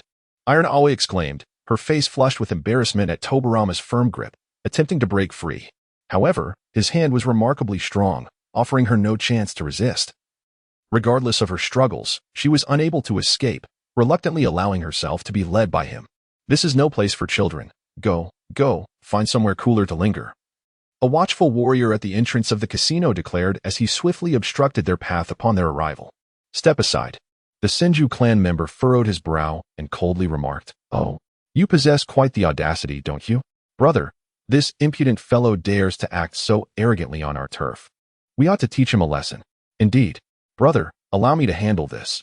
I shall slay him. A group of warriors, witnessing the brazen demeanor of the Senju, could no longer contain themselves and were eager to draw their swords. Finding the situation troublesome, the Senju member removed his Leaf Village headband, wishing to avoid recognition or disturbance. Consequently, these individuals were unaware that the figure before them was a ninja from the Hidden Leaf. Young man, this is no place for children. However, should you possess wealth, I could grant you entry, the warrior, referred to as brother, said to the Senju and Tekai with a nonchalant tone. I shall count to 3. If you do not vacate the premises, I will cast you out. Kansho Fujian furrowed his brow, finding the incessant chatter in the casino deeply irksome. Young man, I've been exceedingly courteous to you. Do not tempt fate, he warned. The leader of the group, feeling a stir of displeasure at Kansho's words, scowled. Suddenly, before the leader could respond, Kansho lunged forward, swiftly dispatching them with remarkable ease. Ah, curse that insolent brat. Are you seeking death? A cadre of samurai, propelled back by the force of the attack, seethed with fury, drawing their swords with menacing glares directed at Kancho. This is troublesome, Iron K thought, his brow furrowing as he broke free from Kancho's grasp and unsheathed his sword with a flick of his wrist. Clang, clang, clang. The onlookers failed to perceive Iron K's swift movement, yet in an instant, several samurai found their swords cleaved in two. What? Such terrifying swordsmanship. We must flee, quickly. My goodness. This young girl is formidable. Hurry, hurry. Brother, don't run away. Wait for us. If we don't leave now, it will be too late. Wait for you. Am I foolish? Initially arrogant, the samurai were now desperate, wishing they could sprout extra legs to escape faster than anyone else.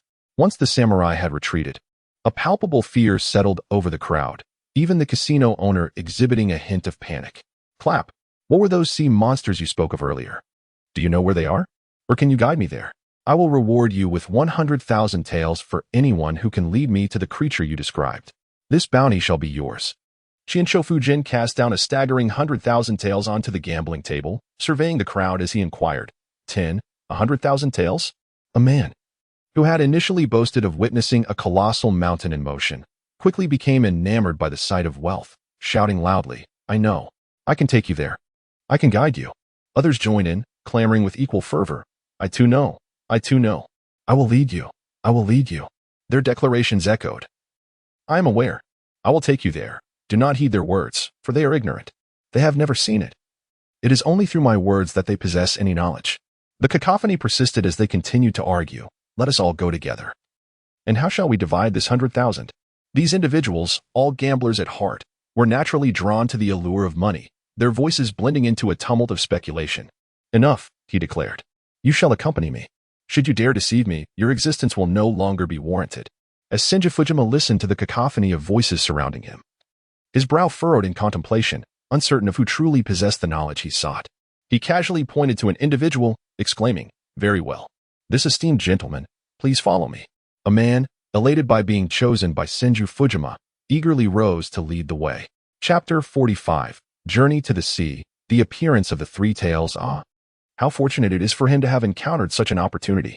Why was I not selected? Who could argue otherwise? We all have a general idea of the location. A mere exploration of the vicinity should suffice. Yet it was that rascal Suin who seized the chance first. What extraordinary luck he possesses. Just yesterday, he won a considerable sum, and now he stands to gain another 100,000 effortlessly. It is truly enviable.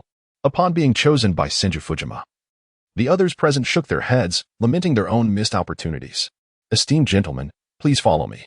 I shall prepare a vessel for your voyage, he said with a grin.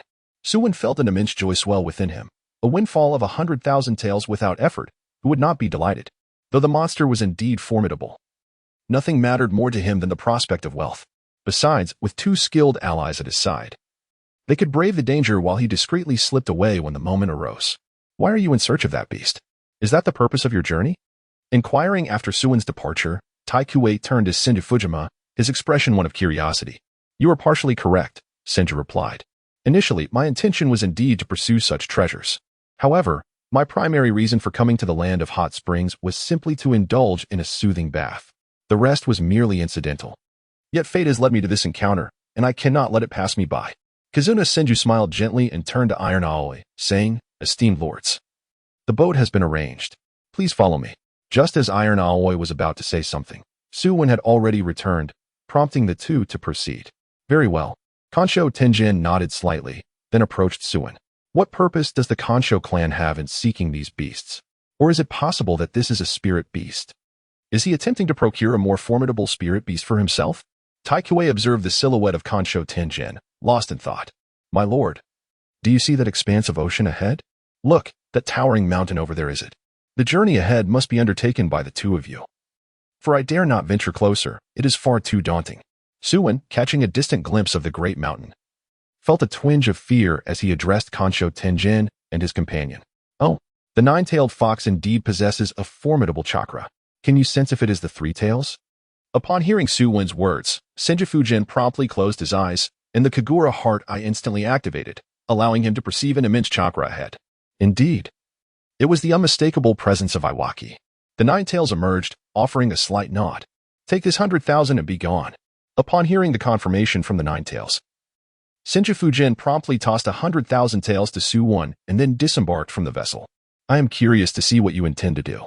Upon witnessing Senju Fujian's descent, Tai Koei also leaped down, and the two individuals along with the beast headed straight towards the three tails.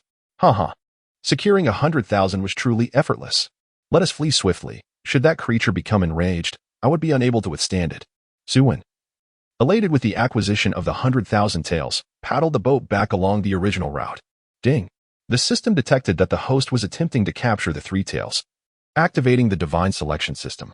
Option 1. The three tails possesses little intelligence. It would not be difficult for the host to subdue it through deception. Good luck. Task completion reward. Mastery of lightning release. Option 2. Capture the three tails using water release. Prohibiting the use of large-scale wood release to hone the host's abilities. Task completion reward. Mastery of earth release. Option 3. Seal half of the three tails chakra within oneself, while confining the other half within Tai Koei. Preparing for the future as a 10 tails Jinchuriki. Task completion reward. 6 paths mode. Upon sighting the three tails, the system immediately manifested, presenting 3 options before Senju Fujian. Deceit? That is utterly nonsensical. How could one deceive? Capturing the three tails with water release is not particularly arduous. Extracting half of the three tails chakra? Would the little three tails still be able to emerge then? Would Kurama be displeased, thinking I had deceived him, unable to coexist harmoniously with humanity? That would be unfortunate. While the 6 paths mode is indeed formidable, I shall endure for now. Once I awaken the Rinnegan, I shall no longer fear the absence of 6 paths mode. Kinch-Tekin furrowed his brow, reluctant to separate the chakra of the three tails. If he were to do so, it was highly likely that the chakra would be irretrievable, preventing the formation of the small three tails, which would lead to dire consequences. He had promised the 9 tails that he would not deceive him, and should the 9 tails discover this, it would surely raise suspicions. System, I choose option 2. Consequently, Kinch-Tekin resolved to forsake the allure of the 6 paths mode in favor of subduing the complete three tails. With swift footsteps, he and Tekai surged towards the three tails. The aura of the 9 tails? How did he come to be here, so weakened? The three tails, still in slumber, sensed the chakra of the 9 tails, but noted its significantly diminished strength, pondering to itself, are you the three tails Isabu? At that moment, Kinch-Tekin and Tekai stood before the towering figure of the three tails. 9 tails, what is happening? How have you become so feeble? Isabu remained silent, perhaps incapable of speech. Yet it could communicate internally with the 9 tails. It's nothing.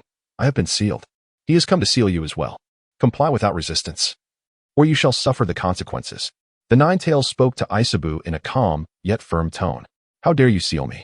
Go to hell.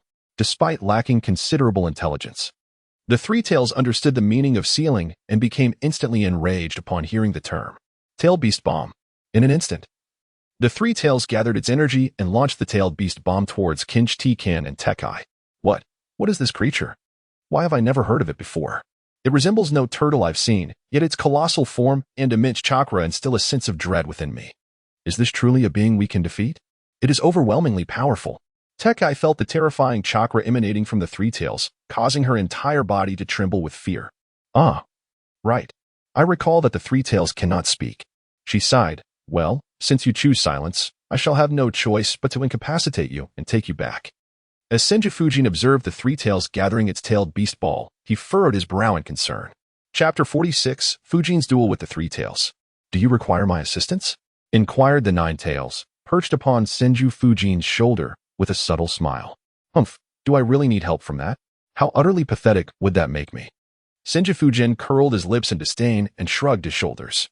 Their strength was simply inadequate. Upon encountering the three tails, they were already paralyzed with fear.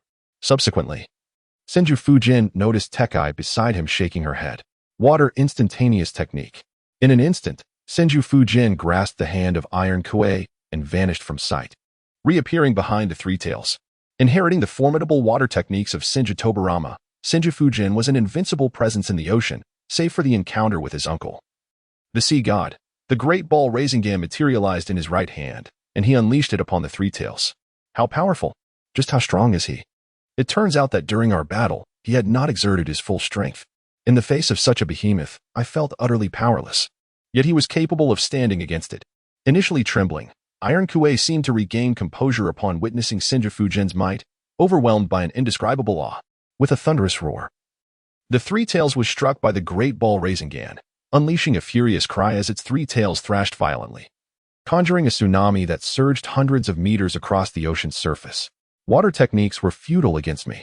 Water release, water dragon bullet, with a swift formation of seals.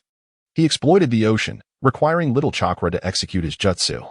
Suddenly, a towering column of water erupted beneath the three tails, propelling it skyward. This column then transformed into a colossal water dragon, hurtling towards the creature. In response, the three tails recoiled into its shell, morphing into a massive, fleshy battle tank that charged at the water dragon. The collision was thunderous, as the hardened shell of the three tails collided with the water dragon, plunging it into the depths below. Water release, great water prison technique. Observing the three tails submerged, Senju Fujian promptly enacted a large-scale water prison jutsu, ensnaring the creature. With a gesture, he inscribed the character's seat in the air, extending his hand into the water prison to press against the three tails' head. Soon, the three tails fell silent. Its chakra thoroughly subdued by Senju Fujian. Captured? Impossible. His strength exceeded my expectations, effortlessly taming this monstrous beast. How formidable. When will I ever reach such heights? Can I truly escape his shadow? Witnessing Senju Fujian's effortless domination over the three tails left Iron Kue in profound shock. Mission accomplished. Captured. After Senju Fujian successfully subdued the three tails, he promptly cast it into the confines of the system space. A notification chimed, signifying that the host had made a successful choice and completed the task, thereby earning the reward of mastery in Earth release techniques. Soon, the system's reward was credited as a torrent of Earth release knowledge surged into Senju Fujian's mind. This was quite commendable, the third Suchikage super lightweight Earth technique. Even in the absence of the Rinnegan, such a flying skill proved to be quite advantageous. It spared me the need to activate Susanoo. I could soar without it, which was truly delightful. Kansho Tenjin perused the techniques of Earth release within the recesses of his mind, instantly mastering them to a level on par with his water release, thereby augmenting his prowess once more. Furthermore, he acquired the extraordinary light-heavy rock technique from the third Suchikage, enabling him to diminish his weight and soar freely through the skies. Having tamed a three-tails beast, only 7 more tailed beasts remain. Haha. Patience is key. Patience is key. First, a soak in a hot spring is in order. With the acquisition of the three tails, mastering Earth release is indeed a significant gain. Yet, the most remarkable achievement lies in the ability to fly. Who has not fantasized about soaring through the air? The sensation of flying unaided is distinctly different from that of relying on avian creatures. What is it? Why do you gaze at me with such a peculiar expression? After Seijiro captured the three-tailed beast, he turned and saw Teke gazing at him with a mixture of shock and a hint of resentment, prompting him to ask somewhat perplexedly. It's nothing, Teke replied coldly, her thoughts veiled in mystery. Let us go. We should indulge in a hot spring. How could we not relish such an experience? We can also enjoy a drink. It's been ages since I've had any, especially with the stringent rules at home. Heh. Observing the icy demeanor of Teke, Seijiro remained unfazed, accustomed to her temperament. He then performed the wood release technique, summoning a wooden bird that swiftly grew until it was large enough to accommodate 2. This wooden avian was a creation of Seijiro's own ingenuity. If paintings could soar, surely wood release could as well. Much like Luban's wooden magpie, it was capable of flight, and this wood release was no exception. Wood release? Could he be the young clan leader, the Senju? Teke pondered, recalling that Seijiro's name sounded somewhat familiar but failing to pinpoint its significance. Upon witnessing his use of wood release, the realization struck her. Only 2 individuals in the ninja world mastered this technique, one being the leader of the Senju clan and the other his son, Seijiro. Their names were widely known throughout the ninja realm, yet most only remembered one, Senju Hashirama. As for Seijiro, many tended to forget him, given his relatively recent emergence. Let us go. As Senju Fujian observed Teke lost in thought, he grasped his hand and, without hesitation, soared into the air, landing atop the flying wooden bird, and then set off towards the land of soup. I never anticipated you were the young clan leader of the Senju, Teke remarked with a wry smile as he sat upon the wooden bird. Oh, I am surprised that you are aware of my existence. It is quite astonishing indeed. I had presumed that upon introducing myself, you would remain oblivious to my identity, but it seems you are well informed after all. Senju Fujian gazed at Teke before him, a faint smile gracing his lips. Humph. Teke let out a cold snort, turning her head away to avoid meeting Senju Fujian's gaze. When I first encountered you, it seemed as though you harbored some animosity towards our Leaf Village. Has something transpired to invoke such feelings? Our leaf village has only recently been established. Surely we have not wronged you in any way. Chapter 47. Tekai's Past. The eighth-tailed beast emerges. Kansho Fujimaru suddenly recalled the moment he first encountered Iron Aoi. When she seemed to harbor animosity towards him and inquired with a hint of confusion, "Isn't it the despicable Uchiha clan from your village? The Uchiha clan has caused my mother suffering throughout her life, and now that you have established your village, do you expect me to harbor no resentment towards Konoha? Currently, with the Uchiha clan allied with your Senju clan, there is no one who can stand against you. Yet, everything you have done to us will remain etched in our memories, forever imprinted in our hearts, never to be forgotten." Upon hearing Kansho Fujimaru's question, Iron Aoi cast a cold glare in his direction and retorted with anger. "What? The Uchiha clan caused your mother suffering throughout her life? What is the situation? Can you share it with me? I still have some influence in the village. Perhaps I can assist you." Upon listening, Senju Fujian furrowed her brow. It became apparent that there existed a feud between the Iron Flower and the Uchiha clan. However, the Uchiha and Senju clans had established Konoha together. Thus, the animosity originally directed at the Uchiha was now cast upon the entire village. With a hint of confusion, she inquired, "My mother's name was Taion. She was the eldest daughter of the Tai family from the Land of Iron. However, members of the Uchiha clan accepted a mission and, for a fee, launched an assault that annihilated our family. At that time, my mother was merely 16 years old, enjoying a spring outing outside the Land of Iron. Upon her return, she was met with the horrific sight of lifeless bodies strewn about. My mother wept uncontrollably, the entirety of her family slaughtered, leaving her as the sole survivor. Subsequently, a man from the Uchiha clan, tasked with the aftermath, encountered my mother and abducted her. Thus, I came into existence, but he perished in battle soon thereafter. My mother then took me back to the Land of Iron, concealing our identities. It was not until 3 years ago that my mother passed away, leaving me all alone, desolate and forlorn. The Uchiha clan, I shall never forgive them." Suddenly, Tekue was engulfed in memories, tears streaming down her face as she recalled her unfortunate mother, feeling an overwhelming sorrow for her inability to protect her. Oh, such a tale exists? It seems rather melodramatic, yet such occurrences were not uncommon during the Warring States period. In the face of war, without strength, everything is but a fleeting illusion. Alas, as Senju Tobarama beheld the tear-streaked visage of Iron Blossom, he sighed softly and murmured to himself, "While I empathize with your plight, such is the nature of the Warring States period. It is a relentless cycle of kill or be killed. It is either your demise or mine. Look around the entire Shinobi world. Which clan does not harbor deep-seated enmity?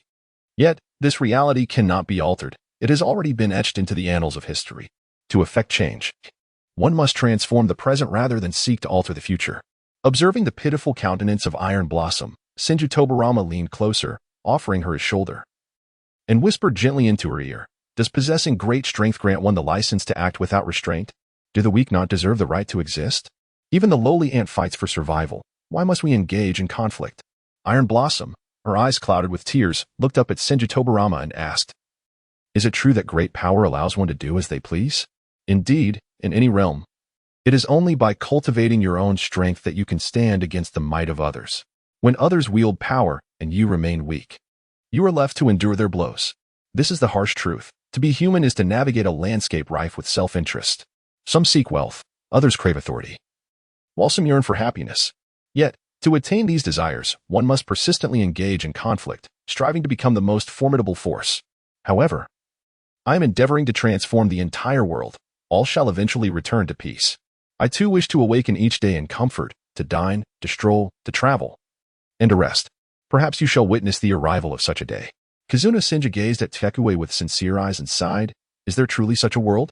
Living in such a world is exhausting, utterly exhausting.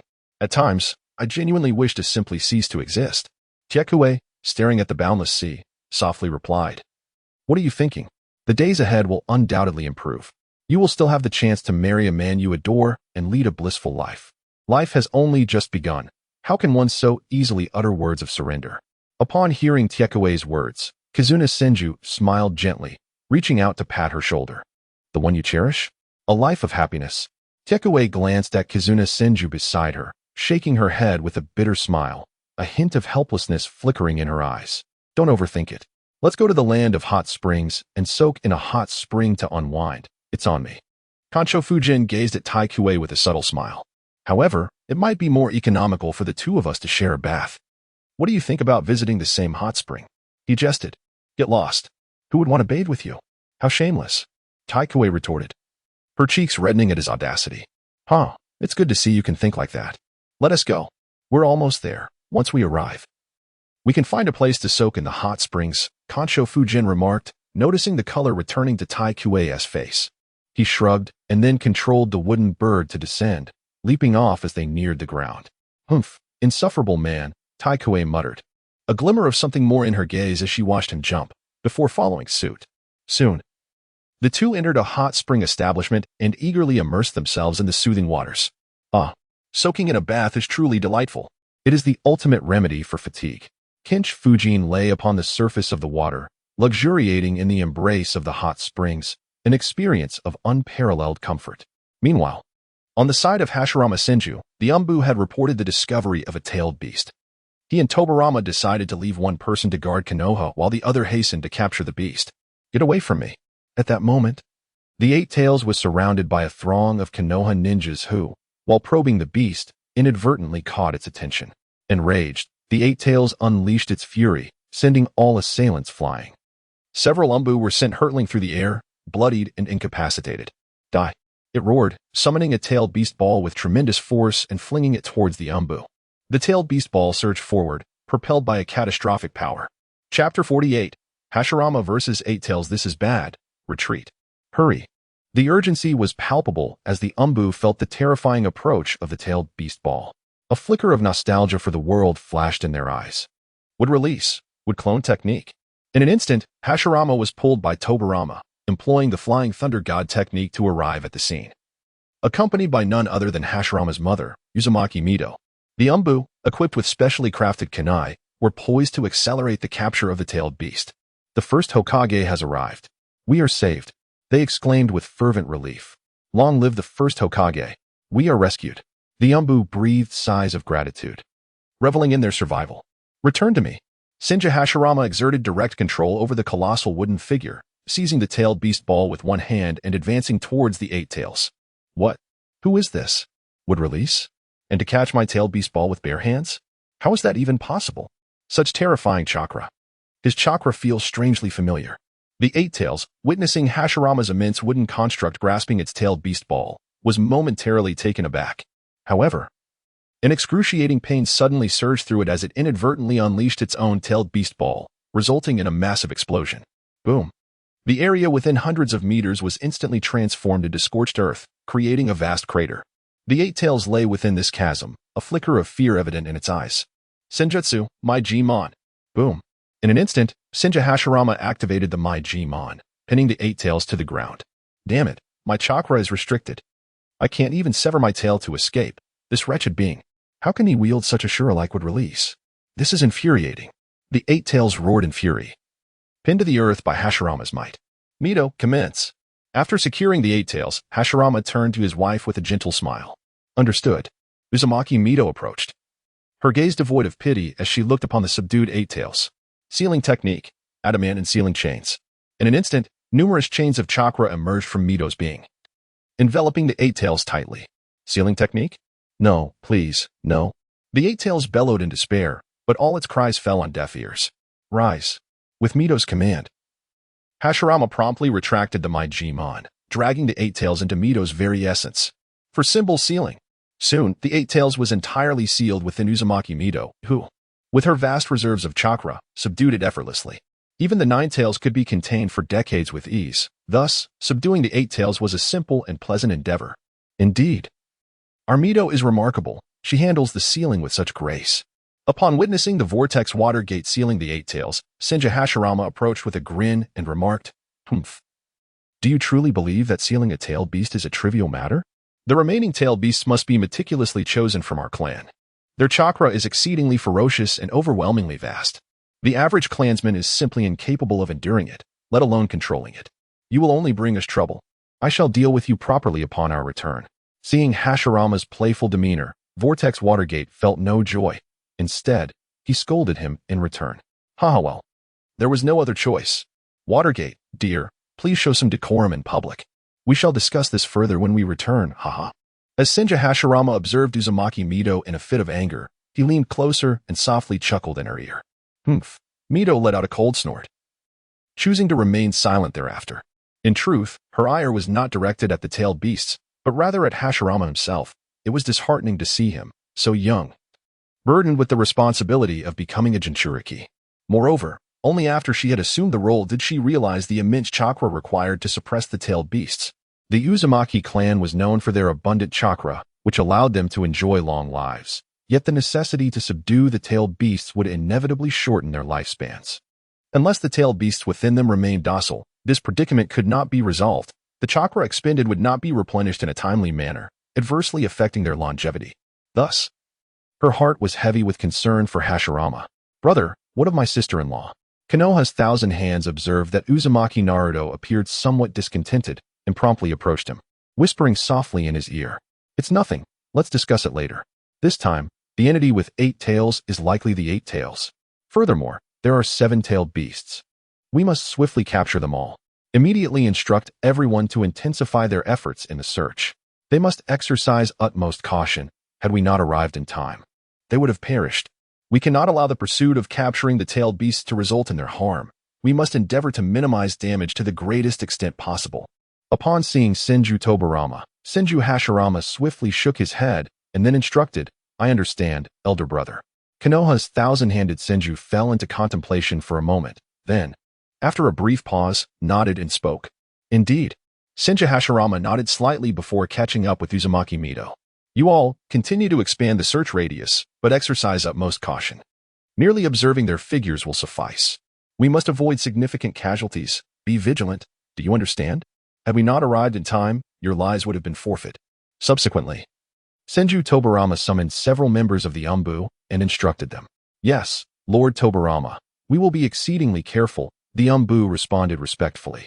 All right, disperse. Kakashi nodded slightly and then spoke, indeed. With that, the members of the Umbu vanished from sight in an instant. The elder sister, usually gentle and virtuous, was unexpectedly enraged this time. It was clear that the elder brother had encountered some trouble. I could only wonder how he had offended her. However, it was not my concern. I could only wish him good fortune. Hiki.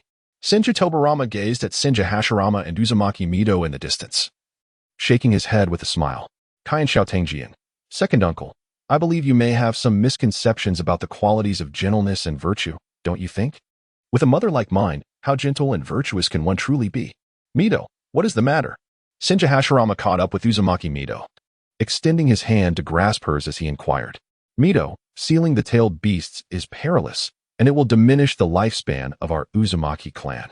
They consume a tremendous amount of our chakra, and the 9 tails within Tobarama is even more formidable than the 8 tails. The chakra consumed by Tobarama will undoubtedly exceed my own. Chapter 49. One Tail, the Clumsy Giant?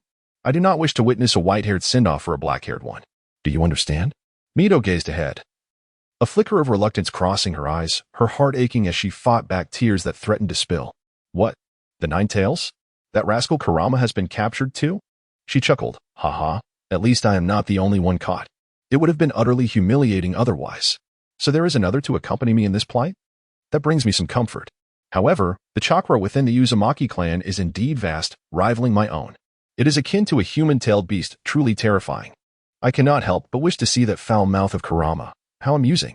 Upon hearing of the 9 tails' capture, the 8 tails felt a sense of relief, realizing that being sealed was not as dire as it seemed. After all, he was not the first to face such a fate, and this thought brought him satisfaction. This individual with Ashura's powers is formidable, and his wife is equally impressive. Yet, I remain skeptical of the prowess of the people beneath you. Nevertheless, I cannot perish. At worst, I shall be imprisoned for a few years. The 8 tails settled down, acknowledging that against the might of Senju Hashirama, he stood no chance. And Uzumaki Mito's strength was not to be underestimated, her overwhelming chakra surpassing even his. Is that so, Mito? Are you curious about Tobarama's own decision? He certainly understands the immense chakra he is expending within himself, yet he has chosen not to release the 9 tails.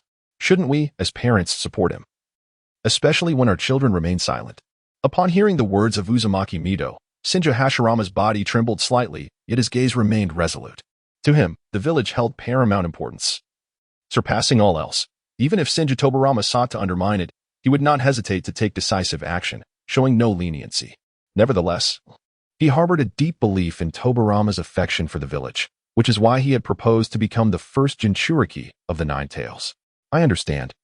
Yet my heart aches, Mito exclaimed, tears cascading down her cheeks after listening to Hashirama's words. Everything will turn out fine. Did not Tobarama say he has already forged a friendship with the Nine Tails? Perhaps he no longer needs to suppress it with chakra? Let us not dwell too much on this. We shall find a way. Senju Hashirama slowly stepped forward, a flicker of remorse crossing his gaze as he embraced Uzumaki Mito tightly, offering her solace. Let us hope for that, he said. I shall return and diligently research to see if we can devise a solution to the leakage of the tailed beast chakra. Only by completely addressing this chakra leakage can we fundamentally resolve the issue. Uzumaki Mito lay in Hashirama's arms, gazing at the sky, and with a hint of resignation. She replied, yes, we will surely succeed. Senju Hashirama spoke softly, elder brother, the time is drawing near. We must return. There are still several tailed beasts to capture. At that moment, Senju Tobarama approached. Though he hesitated to disturb their tranquility, time waits for no one. Let us proceed. Upon hearing Tobarama's words, Senju Hashirama softly murmured to Mito, The Uzumaki Mito nodded slightly in response. Subsequently, the three of them utilized the flying thunder god technique to leap continuously, swiftly returning to the hidden leaf village. One could not help but marvel at the immense chakra possessed by Senju Tobarama. He effortlessly transported others using the flying thunder god without any sign of fatigue, truly befitting the title of the second Hokage of the Senju clan. Hashirama, how did the mission fare? Upon their return to Konoha, Uchiha Madara inquired of Senju Hashirama. Well, it went relatively smoothly. The Eight Tails has been successfully captured, Hashirama replied. Senju Hashirama looked at Uchiha Madara with a faint smile. Ha ha. That's splendid. Now it's my turn. It has been quite a while since I last stretched my limbs. Each of us will have our turn, and no cheating is permitted. Uchiha Madara burst into laughter, playfully patting Senju Hashirama's shoulder, as if fearing he might resort to trickery. Do you truly perceive me as someone who would resort to such deceit? Upon hearing Uchiha Madara's words, Senju Hashirama instantly lowered his head, his spirit dampened as he lamented. Here we go again. You are, after all, a Hokage. Must you so easily succumb to despair? It makes me want to give you a good thrashing, you know? Uchiha Madara, witnessing Senju Hashirama's familiar demeanor, raised his hand to his forehead and bellowed in exasperation. All right, no more of that. Enough said, ha ha ha. Now, it's up to you. Go forth. Upon hearing Uchiha Madara's words, Senju Hashirama burst into hearty laughter. How trivial, he remarked. Uchiha Madara let out a cold snort. Then followed Senju Tobarama, vanishing from the spot in an instant. Is this the place? A desert? Isn't this within the territory of Sunagakure? Soon. Senju Tobarama led Uchiha Madara to the arid expanse, his brow furrowed. Indeed, this is Nara Desert, seemingly the domain of the One-Tail. Several members of the Umbu had already made the ultimate sacrifice. The One-Tail was not particularly formidable. However, in the desert, it thrived, inherently lively and playful, reveling in burying everything in its path beneath swirling sands. Its attack range was vast, and within the desert, it was exceedingly challenging to conceal one's presence, making it nearly impossible for the discovered Umbu to evade. Thus, it was designated as a primary target. Konoha's Senju Tobarama nodded slightly, observing the tailed beast playing with sand not far ahead. A mere tailed beast with such minimal chakra, and it dares to bear that title? It possesses not even a fraction of the Nine Tails chakra. How unfortunate for you, Nin, to be tasked with capturing the Eight Tails. Tenkai, prepare the sealing technique. I will subdue the One-Tail, and then you shall seal it. Uchiha Madara regarded the One-Tail before him, utterly unimpressed by its feeble presence. He turned to Uzumaki Tenkai and remarked, I understand. First Hokage. Rest assured. Tenkai, possessing a robust physique and abundant chakra, had been dispatched by Uzumaki Mito to seal the One-Tail, as they were reluctant to burden her with such a formidable beast. Madara nodded slightly, and in an instant, his figure vanished from sight. Hey, you big fool. In no time, Madara stood before the One-Tail, wielding his signature Uchiha fan, clad in his Hokage attire, casting a derisive gaze at the creature. Big fool? You dare call me that, insignificant human? You shall perish. The One-Tail, previously engrossed in its sand play, erupted in rage upon seeing the diminutive figure before it, unleashing a wind release, vacuum sphere directly at Madara. Is this all the strength you possess? Madara scoffed, effortlessly deflecting the attack with a flick of his fan. The vacuum sphere was sent hurtling back towards the One-Tail, striking it squarely and leaving it momentarily stunned. How dare you mar my visage? You will pay for this. It bellowed, preparing to unleash a tailed beast ball in retaliation. How pathetic. Let the dance commence. Madara jeered, his interest waning as he observed the one-tail's futile attempts. Suddenly, his eyes transformed into a blood-red hue, activating the Sharingan, and he exerted control over the one-tail.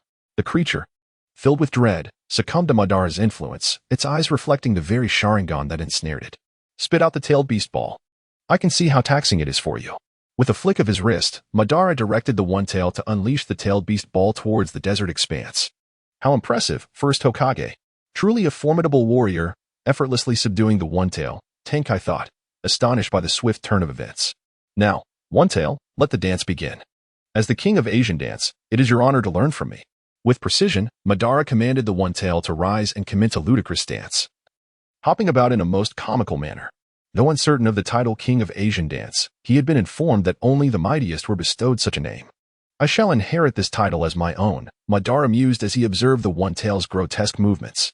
Tenkai couldn't suppress her laughter at the absurdity unfolding before her. Tenkai. Seal it now. Such useless creatures, these tailed beasts, lack any intrigue. I wonder how Tobarama is faring lately. Bored with the frivolity. Madara felt the weight of ennui settling in, the confines of the village pressing down upon him.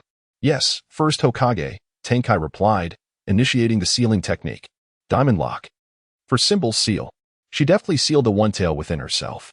Let us return, Tobarama, Madara said, approaching Senju Tobarama after the successful sealing. Indeed. Kakashi nodded slightly before vanishing into the desert with the two companions. Did you see that? Who was that person? He could actually control the one-tail? I witnessed it. He even made the one-tail dance. Who on earth is he? Quickly report this matter to the first Hokage. This is terrifying, truly terrifying. I noticed the words Hokage inscribed on the attire behind him. I wonder if it's genuine. What? The first Hokage? No way. Would he personally come to our Sand Village's desert to capture the one-tail? Who knows? Let us return and inform the first Hokage. Our plans to capture the one-tail have been thwarted by someone else. Well, let us head back. Shortly after Uchiha Madara and his group departed, several ninjas bearing the Sand Village headbands arrived at the sealed location of the one-tail, discussing the vanished figures. What? Are you saying that the first Hokage from the Leaf has come to the desert and captured the one-tail? Is that true? Rito, upon hearing the report from the Sand Ninjas, was momentarily taken aback, feeling a surge of anger mixed with a hint of fear. The war-torn land of Wind had been subdued by Rito's formidable strength, leading to the formation of the current Sand Village. Although uncertain of his abilities, such audacity marks him as a strong opponent. Indeed, first Hokage, that individual possesses immense power. We could barely discern his features, but he had a wild, spiky hairstyle and the words first Hokage etched on his back. He must be Uchiha Madara, the original first Hokage. Not only did he deflect the one-tail's attacks, but he also commanded it to dance on the spot. My subordinates dared not approach him closely. They could only catch glimpses. As the Sand Ninjas returned from the desert, they reported to the first Wind Shadow. Uchiha Madara? Making the one-tail dance? How is that possible? The massive chakra of the one-tail. Can it truly be controlled by their Uchiha clan as Sharingan? Humph. How dare they come to our land of wind to seize the one-tail? Do they think our Sand Village is insignificant in the eyes of the Leaf? Do they believe that the Uchiha and Senju alliance makes them invincible? I refuse to accept such nonsense. Since they dared to snatch our one-tail, they must pay the price. Rito was unconvinced that Uchiha Madara could control the one-tail. He had attempted to capture it several times, only for it to escape each time, proving exceedingly elusive. Rito was well aware of the one-tail's formidable capabilities. It was cunning and powerful, making it implausible for anyone to easily control it. Moreover, its vast attack range had inflicted significant losses on his subordinates within the desert, leaving the first Wind Shadow momentarily at a loss. That despicable fellow. I painstakingly devised a plan to capture the one-tail, only for it to be snatched away by Uchiha Madara. As the first Wind Shadow, how could I be outdone by you, the first Hokage, controlling the one-tail? I suspect you merely staged this for our benefit, having discovered our Sand Village's presence and deliberately ensnared them in an illusion. The Uchiha clan's Sharingan may be formidable, but I have encountered it before, and they were easily defeated. Now you claim to control the one-tail in a dance. That is sheer folly. Rito refused to believe that Uchiha Madara could easily subdue the one-tail, let alone make it dance. Immediately, dispatch someone to the Leaf to hold them accountable and demand the return of our one-tail. How can our one-tail be subjected to their control? Do they think they are worthy? Rito's stubborn nature led him to dismiss the threat posed by Uchiha Madara and the Senju clan, believing himself to be immensely powerful and unafraid of them. Yes, first Hokage. The Sand Ninja quickly accepted the order and slowly exited the Wind Shadow's office. First Hokage. This seems somewhat unwise. Our Sand Village needs to develop. If we clash with the Leaf at this moment, it could be detrimental to us. Shaman. The first Wind Shadow's guard and later the second Wind Shadow, a bald man with a small green dragon tattooed on his head, spoke softly after the ninja left. Shaman. You need not concern yourself with this matter. Our land of wind is resource-deprived, and I have long intended to attack the Leaf. The resources of the Leaf are the most abundant, yet I lacked a justification. Now that they have taken our One Tail, I must ensure they pay the price. Not only must we reclaim the One Tail, but we must also demand reparations from the Leaf. Only then can our land of wind endure. Rito's brow furrowed as he shook his head upon hearing Shaman's words. The harsh desert environment makes survival exceedingly difficult for the people of the land of wind. Without external resources, they would remain stagnant, making future development an insurmountable challenge. But Shaman clearly wished to express further concerns, his eyes betraying a hint of worry. No buts. Prepare. Assemble the troops and position them at the Leaf's borders to coerce them into surrendering the One Tail, and we shall take a piece of their flesh as well. Rito interjected, halting Shaman's words, steadfast in his viewpoint. Yet he felt powerless, given the dire poverty of their land of wind. Yes, first Hokage. A flicker of helplessness crossed Shaman's eyes, but he did not dare defy Rito's orders. Sigh.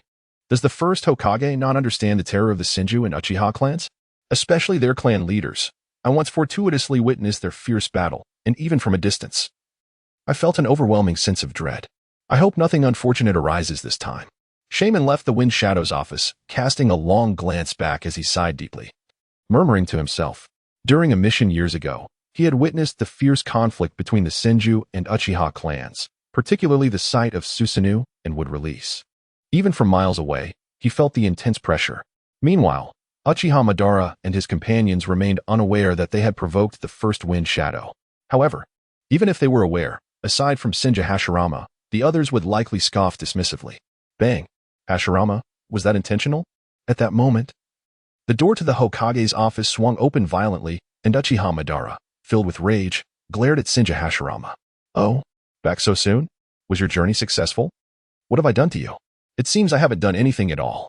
Senju Hashirama sat in his office, perusing documents when he noticed the door swing open. Uchiha Madara and Senju Tobarama entered, and in a somewhat awkward manner, raised their hands in a gesture of resignation. Madara lamented. You deliberately captured the 8 tails, and left me with this worthless one tail. You cannot fathom how pathetic its attacks are. I merely swatted them away with ease. It is truly a fighter among refuse, even inferior to mere rubbish. No, wait, my choice of words seems amiss. Regardless, it is evident that you orchestrated this, assigning me the most wretched of the tailed beasts. Henceforth, I shall practice with the remaining beasts. This decision is final. There shall be no retraction. A glimmer of indignation flickered in Madara's eyes as he feigned outrage, gazing intently at Hashirama.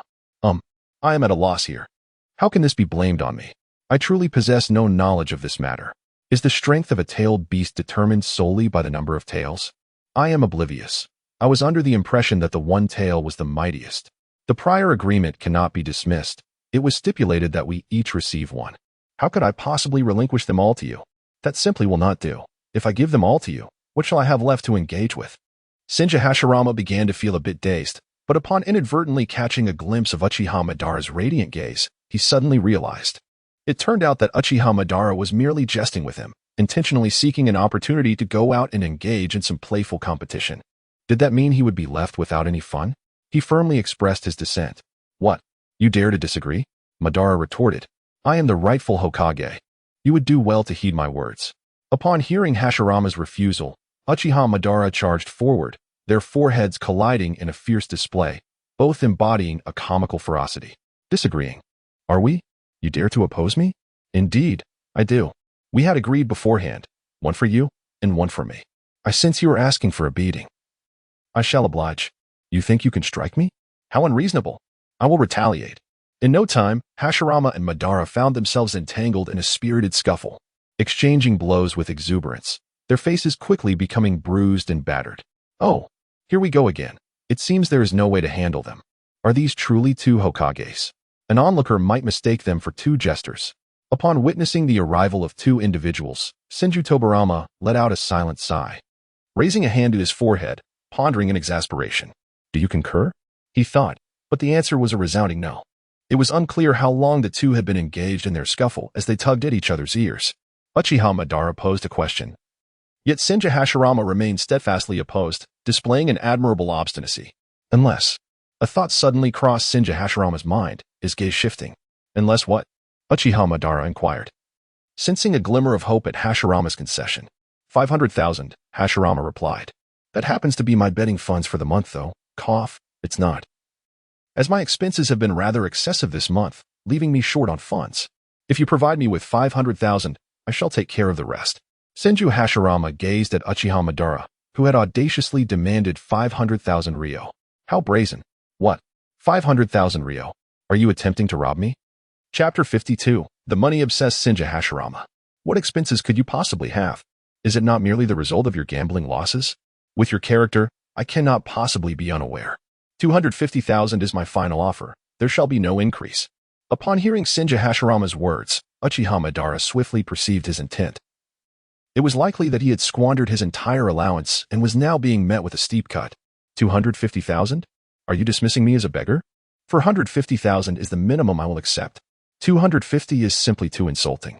Senju Hashirama commenced negotiations with Uchiha Madara, as he found himself in dire need of funds. Initially, he possessed 3 million, but a deceitful transaction with Senju Tobarama cost him 1 million, leaving him with insufficient resources for his ventures. Given his financial constraints, he had refrained from visiting the casino for several days, nearly leading the villagers to believe that the prosperous Konoha had vanished. 450,000? That will not suffice. The maximum he could entertain was 300,000. It was either that or nothing at all. Observing Hashirama's dissatisfaction with the offer, Madara generously increased the sum by 500,000, accompanied by a veiled threat. 300,000. Madara, raise it a bit more. 400,000. 400,000. That is the lowest I can accept. Otherwise, we shall each walk away empty-handed. Senju Hashirama, upon hearing the mere 3 million, expressed his discontent with a firm tone. Uchiha Madara had never encountered such brazen behavior from Hashirama, shooting him a cold glare that nearly took his breath away. 3 million. 4 million. Is there no more? Then let it be 3.5 million. Deal. Ultimately, both Senju Hashirama and Uchiha Madara relinquished their claims, with Hashirama acquiring the coveted 3.5 million ryo, his heart brimming with joy. Haha, wealth once again. I shall head to the casino shortly. My hands are itching to gamble. Truly, a timely blessing. Upon acquiring 3,500,000 ryo, Senju Hashirama burst into hearty laughter. TCH, a miser and a gambler, Uchiha Madara scoffed disdainfully. Brother, should we not report this sum? Or is it a case of sharing among those who witness it? Konoha's Tobarama observed his brother Hashirama receiving 3 million. He approached and inquired. The report Tobarama referred to involved notifying the Uzumaki clan about the funds, indicating that once wealth was acquired, a portion must be submitted, with the specifics to be negotiated. The latter part of his statement was even more straightforward. Those who witnessed the transaction would partake in the spoils, colloquially known as the division of plunder. Ahem. Tobarama, what are you doing? This all belongs to me. Upon witnessing his younger brother's unwelcome involvement, Senju Hashirama hastily sealed away the money within a scroll, ensuring its careful placement, a flicker of wariness crossing his gaze. What do you say? I have toiled tirelessly today while you indulge in your own amusements. Yet I have reaped no benefits. Brother, I too have a family to consider. Do you not think I deserve a share? Just a modest sum of 1 million. Otherwise, I shall inform sister-in-law of your hidden savings. Senju Tobarama extended his right hand, threateningly exclaiming, Are you still my dear brother? This is my life at stake, you. Upon witnessing the audacious behavior of his elder brother, Senju Tobarama, Senju Hashirama was nearly moved to tears. Is it not known that a brother is akin to a father? How could you, after all the hardships endured by our elder brother to raise you, treat him in such a manner? It is truly disheartening. Alas. Subsequently, Senju Hashirama began to feign nonchalance, subtly preparing to make his discreet exit. Brother, do not play the fool, thinking you can simply slip away. I am not oblivious to your tricks. Moreover, when did I ever claim to be the one raised by you? Quickly settle the payment. A hand for the coin before I embark on my tasks. Senju Tobarama had already noticed that his elder brother was about to slip away, and he promptly exclaimed, You. Humph, take it. Senju Hashirama was aware of his brother's cunning, yet he never anticipated it to be to such an extent. With a disdainful snort, he reluctantly produced 1 million. In the end, Senju Hashirama was left with merely 2,500,000. Ha ha ha. Hashirama, you are on the verge of making me die of laughter. Is 1 million truly such a significant amount? Are you in dire need of funds? My household is overflowing with wealth, and I scarcely know how to spend it all. Would you care for some? Uchiha Madara, witnessing Senju Hashirama's predicament, nearly spat out his drink, unable to contain his laughter. Humph, conspiring to torment me, are you? I shall not indulge you any longer. Hurry and pursue the tailed beasts. Senju Hashirama let out a cold snort before vanishing from his original spot, wishing he could sprout a few more legs to escape the malice of these two individuals. It appears that despite offering him money, he ended up being bullied instead. Tobarama. I can comprehend your sentiments. Your brother is truly something else, ha ha ha ha. Uchiha Madara, witnessing Hashirama's hasty retreat, glanced at Tobarama and seemed to have an epiphany, erupting into uncontrollable laughter. Let us proceed. There are still numerous tailed beasts that require sealing. First, let us ascertain whether Elder Sister has organized the personnel as planned. Senju Tobarama smiled faintly as he secured the 1 million, casting a casual glance at Uchiha Madara and uttering a simple, With that, the two departed from the office, making their way towards the Senju clan's residence. Phew, that was close. Fortunately, over 2 million remains. Let us head to the casino. As Senju Hashirama emerged, he glanced back to see that Uchiha Madara and Senju Tobarama had not pursued him, and he breathed a sigh of relief. With a cheerful demeanor, he strolled towards the casino, clutching the 2.5 million he had acquired. My Lord First Hokage, it has been quite some time since your last visit. Do you still have funds to play? The owner of the casino greeted Hashirama with a broad smile upon his entrance. Do you think I would be short of money? Hashirama replied confidently. Convert all of this into chips for me.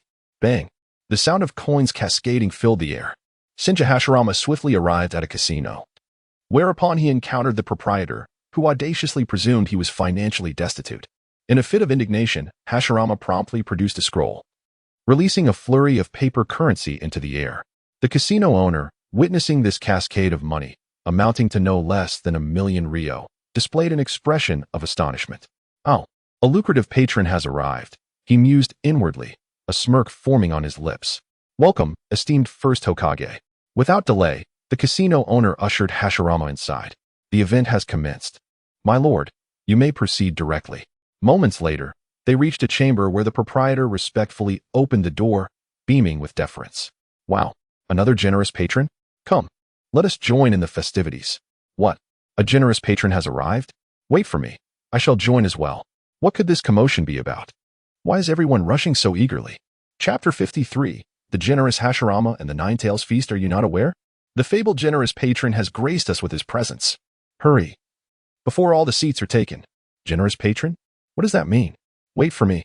As the crowd in the casino's corridor caught sight of Senju Hashirama, they frantically surged towards him.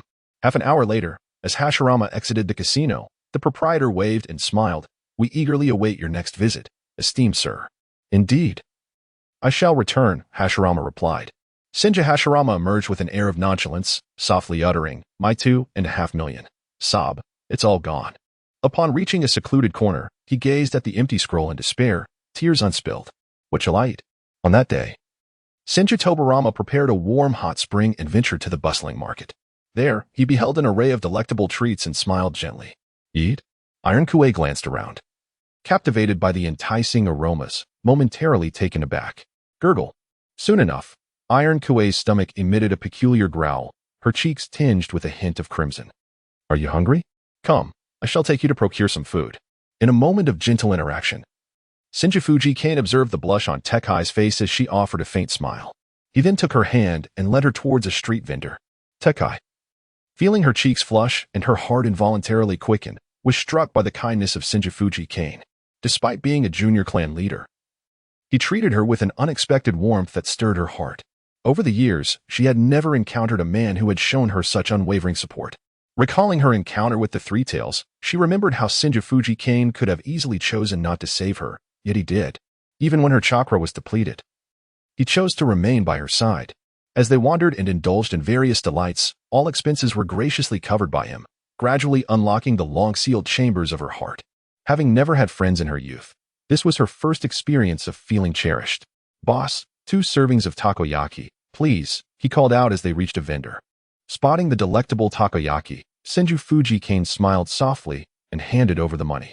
"Certainly. Here you go, your takoyaki. Enjoy," the vendor replied cheerfully, handing over 2 portions. "Come, let us eat. This takoyaki is quite delightful. I had it once before," he urged, sharing in the simple pleasure of the moment. Senju Fujian handed the takoyaki he had just acquired to Tiekue, sharing a knowing smile. Thank you. Tiekue, not one to be overly formal, expressed her gratitude before gracefully taking a bite of the takoyaki. "Come, there are many more delicacies over there." She was pleasantly surprised to discover such an abundance of delectable treats in this place. Chinsho Fujian gazed at Tiekue's expression and smiled, leading her towards the next stall. "Would you like some chocolate bananas? Do you enjoy sweet treats? There's also the 4 happiness meatballs. Shall we get some? Though they are all sweet." The duo arrived at a stall that exclusively offered desserts. Chinsho Fujian turned to Tiekue and inquired, "Shall we?" "Anything is fine. You can decide what to buy." Tiekue replied, her cheeks flushing as she noticed Chinsho Fujian consistently seeking her opinion, leaving her at a loss for words. "Owner, we'll have 4 skewers of meatballs and 2 servings of chocolate bananas, please."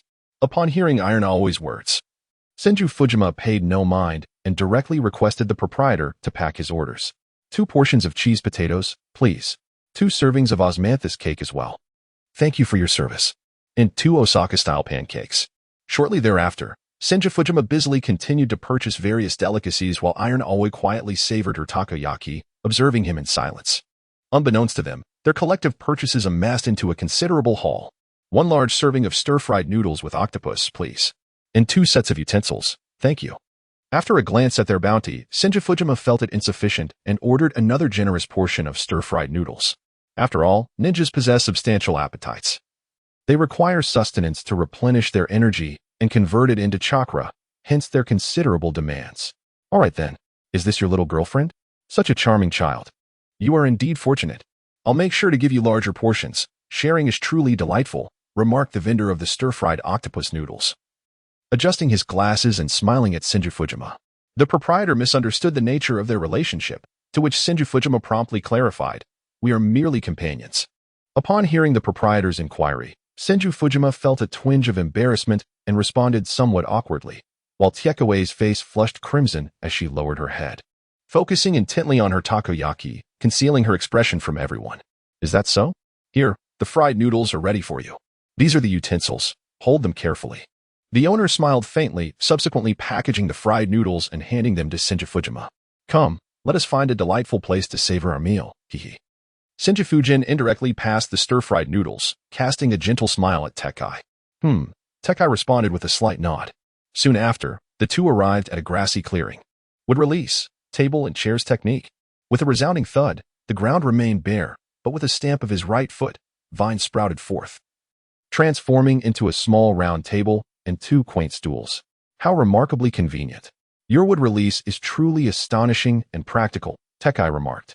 Though it was not her first encounter with Senju Fujian's wood release, she was always left in awe, particularly by its incredible utility. "I too find it remarkable. Whatever you call forth appears, haha." Senju Fujian smiled gently, then placed all the food in his hands upon the table. "Come, eat. If you're still hungry, we can purchase more." As he took out the food piece by piece, he looked at Tekai and said with a smile, "There's no need to waste. There is already plenty here." Tekai, seeing the abundant spread before him, shook his head and replied, "That will suffice. Let us eat. Do not be shy with me. Come. Kurama, you should also partake. These dumplings are truly delectable." Kansho Tenjin directly took a bite of the cheesy potato, then, with his right hand, grasped a skewer of meatballs and bit down. He then extended one of the meatballs towards Kai-bai. "Such a foul thing, do not trouble me with it. This is food for humans, not for me. I do not require sustenance to replenish my energy," Kai-bai scoffed, turning his nose up at the offer, displaying no intention of eating. "Oh, go ahead and indulge." Upon hearing the words of Kyubi, Senju Fujian nodded and promptly inserted the dumpling into its mouth. I told you, I do not consume this. Why are you doing this?" Kyubi remarked. The taste is rather unique, quite delectable," it continued, savoring the flavor while nodding in approval. Chapter 54. Kyubi, I want 100 skewers. Ha ha ha. Upon witnessing Kyubi's adorable demeanor, Tiekaway could not help but squint her eyes and smile. What are you laughing at? Do you believe I won't dispose of you? Kyubi retorted. What is so amusing about a dumpling? These skewers belong to me, humph. Hearing Tiekaway's laughter, Kyubi swiftly turned to glare at her coldly. It then extended its claws to grasp a dumpling, continuing to indulge. If other tailed beasts were to witness this, they would surely be left in disbelief. Creak. Kyubi noticed that the dumpling in its hand had vanished, leaving it momentarily stunned. Didn't you say you wouldn't eat this? I only purchased 4. If you consume them all, what will I eat? Spotting Kyubi about to devour the dumpling, Senju Fujian reacted swiftly, snatching it from Kyubi's grasp. Stifling a laugh at its disgruntled expression, he said, How infuriating. You dare to seize my meal? I shall end you. Observe my claws. Kyubi, realizing that the morsel it had anticipated had disappeared, was instantly engulfed by rage and lunged at Senju Fujian. With a flurry of swipes, Kyubi severed the dumpling from Senju Fujian's hand, causing it to tumble to the ground. My dumpling? How dare you? You wretched child, return my dumpling. Kyubi bellowed in fury, witnessing its treat being utilized as a shield and subsequently falling to the earth. It charged once more, seething with indignation. Do not scratch my face. Do not scratch my face. My appearance will be ruined. You accursed Kyubi. Just wait until I pluck your fur. In an instant, Senju Fujian was clawed by the 9 tails, and the two began to grapple fiercely on the ground. Hee. Tekai observed the rolling figures of Senju Fujian and the 9 tails, unable to suppress a sweet smile. If this moment could last forever, it would indeed be wonderful. Mother, you once said that to find happiness is my goal. Could this be what happiness feels like? It seems I have already found it, for my heart brims with joy. The worries of the past have dissipated, and the bitterness that once consumed me has faded away. Gazing at Senju Fujian before her, Tekai smiled gently and looked up at the sky, as if she could see her mother smiling down upon her. Enough now, let go. It's no big deal. I can buy you something later. For now, stand still and behave, or you shall find there is nothing to eat. After an unprecedented battle between the 1,000-handed Tengu and the 9-tailed beast, they finally ceased their conflict. That's more like it. I require 100 skewers, the 9-tailed beast paused, crossing its arms over its chest and tilting its head back as it spoke. What? 100 skewers? Why don't you go and take them by force? 50 skewers. Senju Tobarama gazed at the arrogant 9 tails, engaging in a negotiation. 100 units, not a single one less. After all, you were the one who toppled my goods. The 9 tails, with its claws on its hips, leaped onto the table, glaring fiercely at Senju Tobarama, exuding an endearing yet fierce charm. I cannot afford such an amount. 50 units is the utmost I can offer.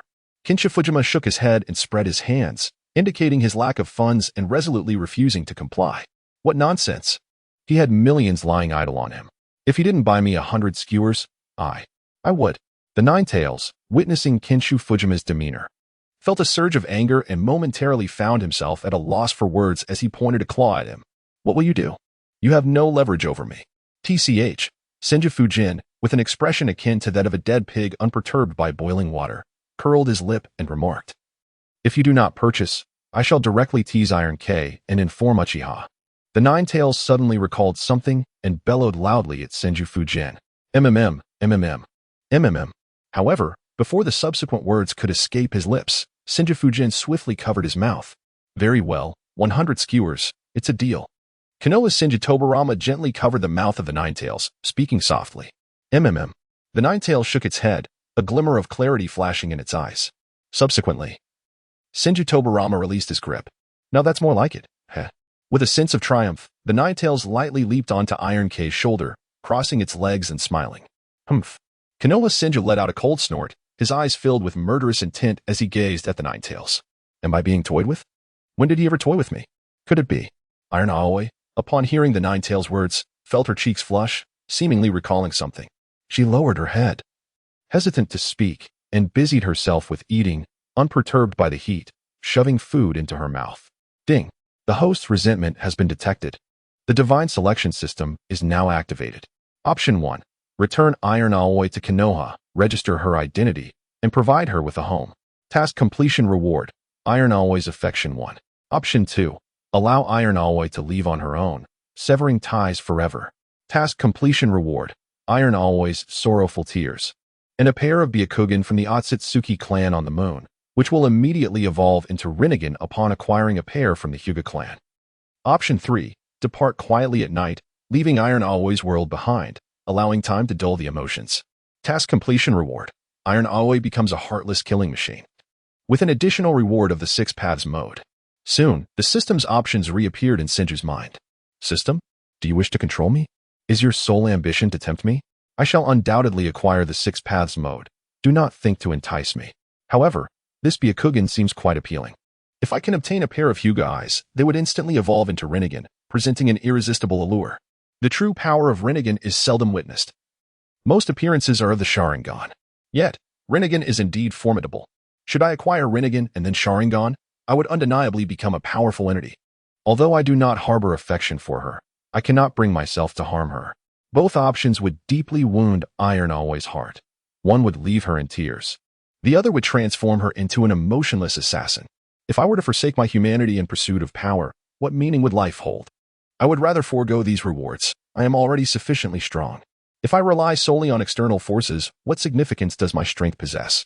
System. I choose option 1. Upon hearing the system's options, Senju fell into contemplation, ultimately discarding all distractions. He resolved that he would rather relinquish the opportunity for immense power than cause Iron Aoi any distress.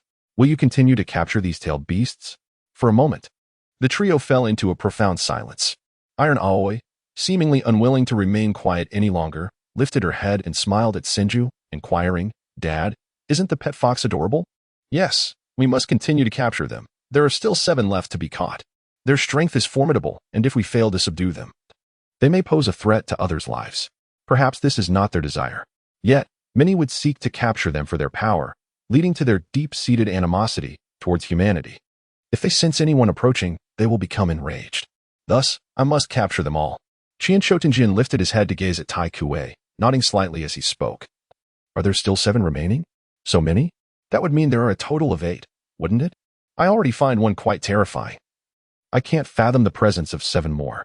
How dreadful that is. Tai Kuei, equally astonished, remarked in disbelief. I never imagined there would be 7 more tailed beasts like the 3 tails. You are mistaken, he corrected. There are actually 9, including the formidable Kaibai, which is the most powerful of them all. Senju Tobarama shook his head and then pointed at the 9 tails resting on Iron Kuei's shoulder. Humph. Upon hearing Tobarama's praise, the 9 tails raised the corner of his mouth slightly, crossing his legs in a proud manner. Pfft.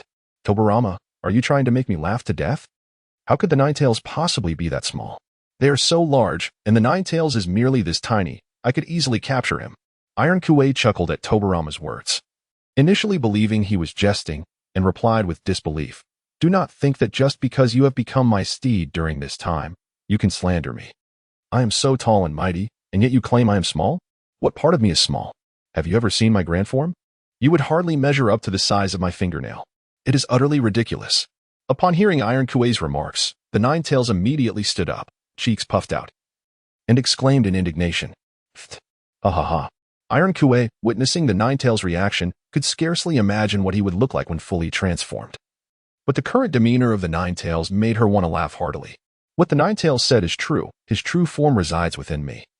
So what you see is merely a fraction of his chakra. Do not underestimate the 9 tails. With a mere breath, he could extinguish an entire nation. The creature you see is merely the 3 tails, whose power pales in comparison to 1/10 of his. You already feel fear. If you were to encounter the true 9 tails, you would find it exceedingly difficult to survive. Kizashi Tenju gazed at the Iron Koi and shook his head, saying, Is that so? Is that really the case? Iron Koi, filled with disbelief, could hardly fathom that the 9 tails before him was indeed an entity akin to the 3 tails, and moreover, the most formidable among them, leaving him profoundly astonished. Well, it seems we have eaten enough. Are you satisfied? Once we have had our fill, we shall embark on our journey. As Senju Toma and Tiekue had nearly finished their meal, she turned to him and inquired, Well, let us be off. Tiekue hesitated for a moment before gently nodding in agreement. Toma, don't forget my 100 skewers of meatballs. Don't you dare play tricks on me. Kyubi glared at Senju Toma as he prepared to leave, speaking with a fierce tone. Indeed, I shall fetch them for you right away. Kikuchi Toka observed the fierce demeanor of the 9 tails and chuckled softly. Subsequently, the trio returned to the marketplace, where they purchased 100 skewers of meatballs, much to the delight of the vendor, who was overjoyed at the unexpected surge in business. After acquiring the delectable morsels, Toka presented them to the 9 tails. who indulged in a fervent feast as they ambled aimlessly in a particular direction, oblivious to their destination. Daddy, Daddy, I want that pet. That fox is so adorable. I must have it. Please, can you get it for me? A child's voice rang out, filled with longing. Unbeknownst to them, they had wandered to an unfamiliar place when two individuals appeared before Toka, one being a father accompanied by his child.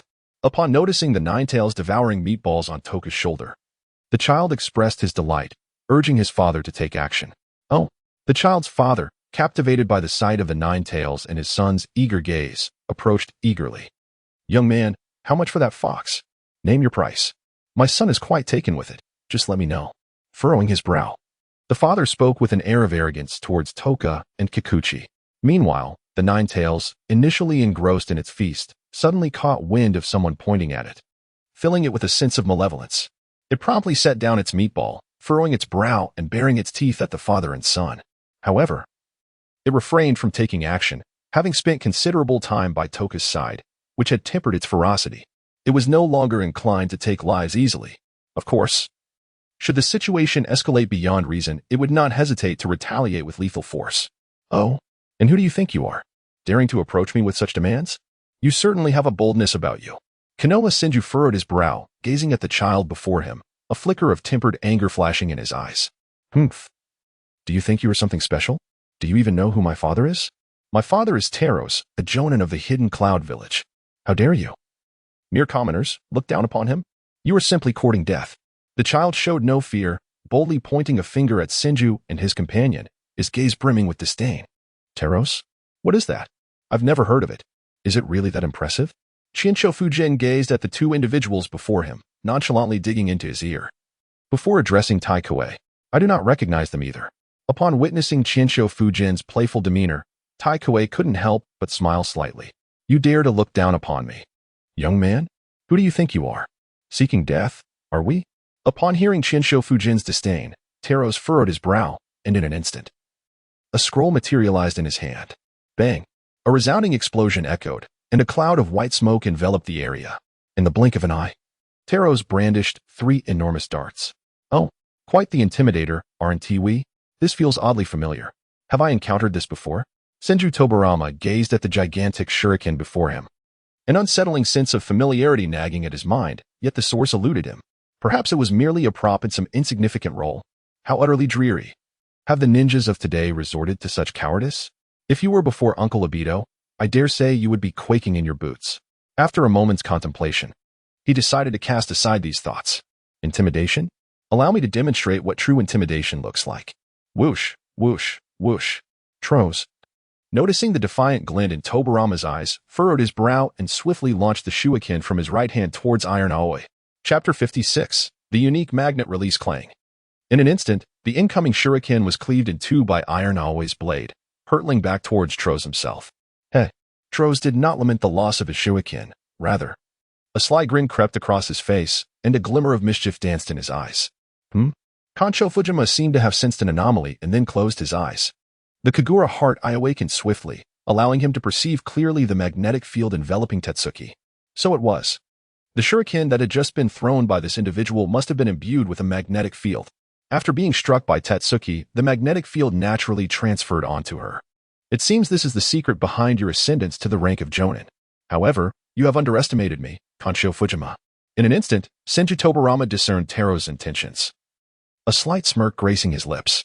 Die, he declared, unleashing his magnetic technique, the dual blades of the magnet release.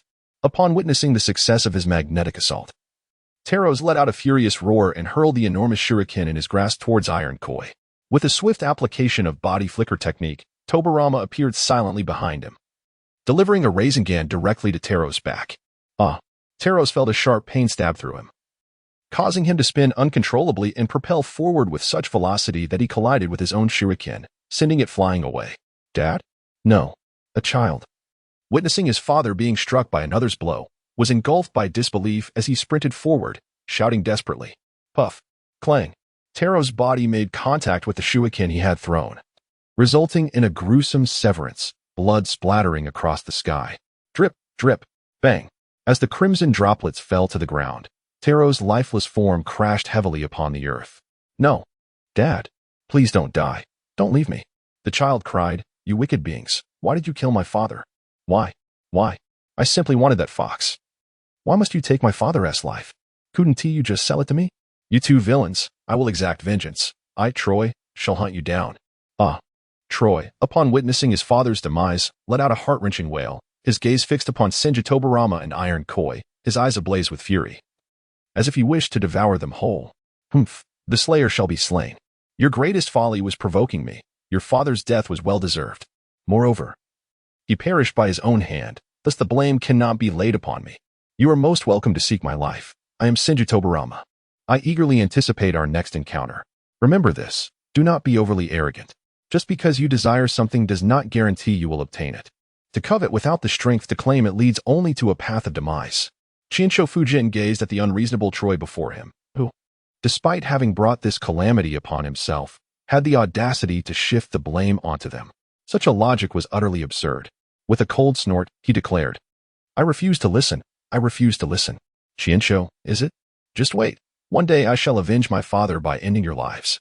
Troy, merely a 6-year-old child, lacked the capacity to enact such vengeance, yet he firmly believed that he would possess the strength to do so in the future. Unaware of the formidable reputation the Chinsho name held in the ninja world, he was consumed by an all-encompassing rage, directing his anger towards Chinsho Fujian and his companion. "Let us depart. There is no need to pay him any mind." Kansho Fujimura gazed at Troy before him, curling his lip as he addressed Iron Kue. Their actions towards Troy had been remarkably lenient. One could only speculate how many had encountered similar fates prior. Perhaps they had seized countless lives, leading Troy to covet the possessions of others. At the very least, he was still alive, which could be considered a blessing from them. Iron Kue nodded slightly, then followed Kansho Fujimura as they departed, harboring no sympathy for Troy, as he had brought this upon himself. They had not provoked him, yet he launched an attack, and thus could not blame anyone but himself for the consequences. "Father, rest assured, father, I shall avenge you. Wait for me. I will ensure they accompany you in death." Although young, Troy was imbued with an arrogant pride, perhaps a consequence of his father's upbringing, which had rendered him so haughty. He believed that his father's status as a jonin bestowed upon him the right to act without regard for the lives of others, ultimately leading to his own downfall. Do you think that child was pitiable? As they walked along the path, Kansho Fujimura suddenly turned to Iron Kue and inquired, "Pitiable? Perhaps. Yet not entirely so." Iron Kue responded, momentarily taken aback by the question before replying with a measured tone. "Pitiable? Perhaps not." Upon hearing Taikue's response, Chinsho Fujian was momentarily taken aback. His plight was pitiable, having lost his father at a tender age, and he remained oblivious to the whereabouts of his mother. Yet, one could argue he was less than deserving of sympathy due to his lack of upbringing. With such a disposition, it is likely he would not endure for long. Even with the protection of his father in his youth, as he matured, he would easily offend others, leaving him oblivious to the peril he faced. Having spent considerable time with Taikue, Chinsho Fujian seemed to grasp many profound truths. He regarded him with narrowed eyes and a smile, 2 rosy dimples adorning his cheeks, rendering him quite endearing. "Heh, I did not expect your understanding to be so profound," he remarked. As Chinsho Fujian heard the response from Taikue, he nodded in agreement, a subtle smile gracing his lips. "However, I must say, Taikue, your smile is undeniably charming. When you are serious, you exude an air of coolness. Yet when you smile, you radiate sweetness. I wonder who will be fortunate enough to call you their bride in the future." Upon witnessing the playful and adorable Taikue, Chinsho Fujian momentarily paused, feeling a sense of healing from her radiant smile, one that he could gaze upon endlessly. With a hint of nostalgia, he mused aloud. Is there really such a person? Taikue, upon hearing his words, felt a rush of warmth flush her cheeks as she lowered her head, muttering shyly, "Couldn't it be you who marries me? Or do you think so little of me?" Indeed, he was the esteemed young clan leader of the Chinsho family, a position of great prestige. It was highly likely he would become the second Hokage in the future. How could someone like her, who was homeless and lacking in strength, ever hope to attain such a status? Chapter 57. No, I am not a pervert, Perhaps I am rather presumptuous, she thought to herself. Yet, deep within, Taikue began to gravitate towards Chinsho Fujian, indulging in self-deprecating thoughts. Having lost her father at a young age, she grew up alongside her mother, whose tragic past instilled within her a sense of inferiority. Thus, she relentlessly sought to grow stronger, pushing herself to excel, though her talents were limited. Now at the age of 12, her abilities only bordered on that of an elite shonen, leaving her somewhat disheartened.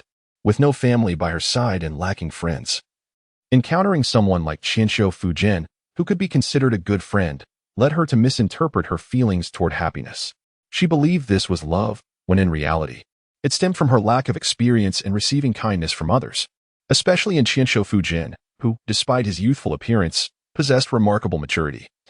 Always knowing how to elicit laughter while taking care of her, she felt as though he resembled a father figure, nurturing and protecting her, which exemplified her profound yearning for paternal love, giving rise to an almost Oedipal complex. Well, I rarely see warriors in Konoha, especially female warriors. I find your attire quite impressive, both cool and endearing. It is rather appealing. Kunsh Fujima, oblivious to Tiekue's expression, nodded slightly.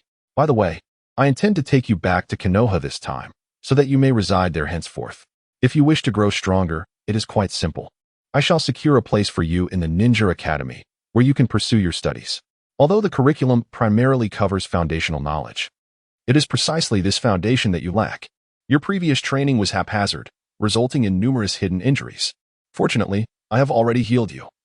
So please refrain from such foolishness in the future. Diligently attending the Ninja Academy to acquire fundamental knowledge will be immensely beneficial for you. In due course, you will also be assigned a mentor who will impart a wealth of ninjutsu and knowledge. Are you willing to return to the village with me? Kawashima Senju suddenly recalled the unfinished task at hand, casting a slight smile at Iron K as he shared his forthcoming plans with her. Shall you accompany me back to Konoha? He inquired. Yet, a hint of hesitation lingered in her heart. But, I am reluctant to encounter the Uchiha clan. As Iron K gazed upon the figure of Kawashima Senju, a torrent of emotions surged within her, compelling her to return to Konoha alongside him. However, an underlying resentment towards the Uchiha clan simmered within her, making the prospect of their company utterly unpalatable. When will this cycle of vengeance come to an end? You have witnessed it yourself. Once, our Senju clan and the Uchiha clan were embroiled in a profound enmity, yet the tides have shifted. We have united to establish Konoha. Have we not? Where the leaves flutter, the fire continues to burn with vitality. The flame shall persist in illuminating the village, nurturing the nascent leaves to sprout anew. This embodies the original dream we cherished in founding Konoha. We aspire to usher in peace for the world, to eradicate the ceaseless wars that plague the Shinobi realm. This is my ideal. Would you join me in realizing this vision? Senju Fujian was acutely aware of Tetsuki's deep-seated aversion towards the Uchiha clan. Yet he felt compelled to persuade her. A young girl, living each day in sorrow and indignation, embodies a profound desolation. If he could inspire her to rise again, it would indeed be a commendable deed. He was resolute in his pursuit of peace within the ninja world, for he had his own attachments to consider. He yearned to safeguard his village and protect the ninja realm from the encroachment of unknown forces. To guard the ninja world alongside you? Can I truly do that? My abilities are so feeble. Is it genuinely possible for me to stand beside Fujian in this endeavor? Tetsuki was evidently ensnared by Senju Fujian's sincere intentions, and the earnest gaze of her beloved allowed her heart to gradually embrace the notion. However, she felt an overwhelming sense of inadequacy regarding her strength. Bowing her head and murmuring to herself, "You fool, you are still so young. Do you think everyone is as peculiar as I am? No, that's not right. I am not peculiar. Not everyone possesses the same formidable prowess as I do. You are merely 12 years old, yet you already possess the abilities of an elite Chunin. Soon, you shall ascend to the level of a Nin, and at that point, you too will wield the strength to protect the ninja world alongside me. Being a Nin is already a remarkable achievement, and your power will only continue to grow. It is not as if you will remain stagnant. When the time comes, I shall impart to you a technique or two, allowing you to become an unmatched master of swordsmanship." How does that sound? My uncle Obito's swordsmanship is truly formidable. In his hands, it transcends the ordinary, moving with a grace akin to a dance. Oh, I digress. You will undoubtedly become even stronger in the future. Senju Fujian extended his hand and grasped the delicate, fair hands of Iron Chrysanthemum, earnestly declaring, "Yes, I am willing." As Iron Chrysanthemum felt the warmth of his grip, a sudden wave of shyness washed over her, prompting her to bow her head and nod in agreement, not entirely understanding why she acquiesced so readily. Unbeknownst to her, had she known who the person referred to as Uncle Ban was, she might have turned on her heel and departed without a second thought. "Very well then. Let us go. I shall escort you back to the village." With a gentle smile, Senju Fujian reached out and embraced Iron Kuei, preparing to perform the Flying Thunder God technique. Iron Kuei felt the warmth of the embrace enveloping her.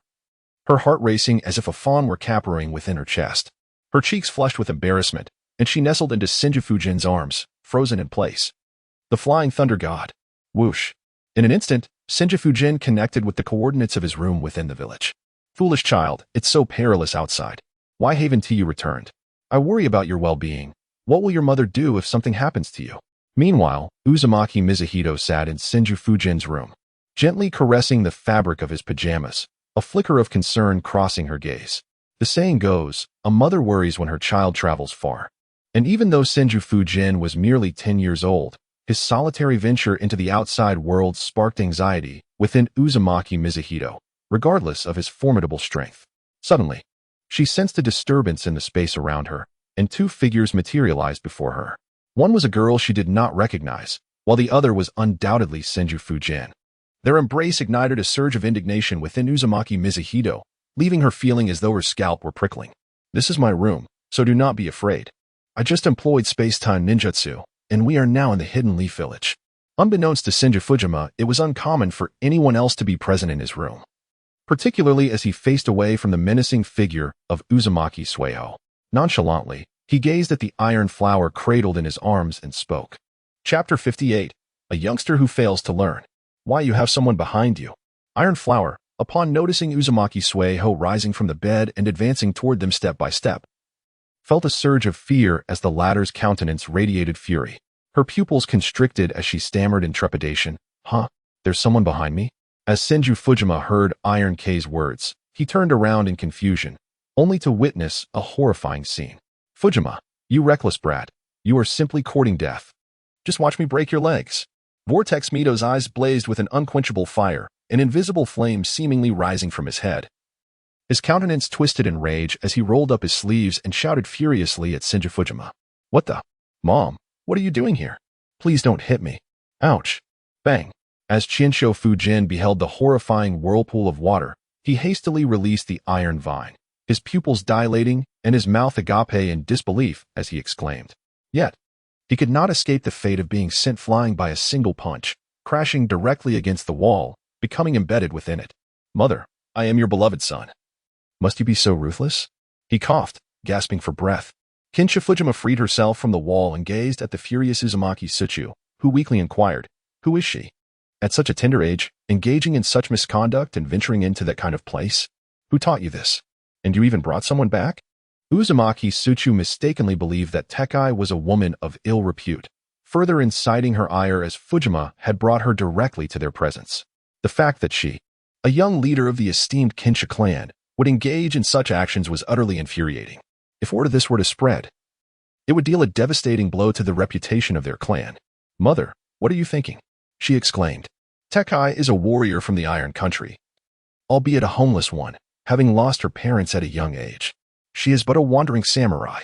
Please do not misconstrue the situation.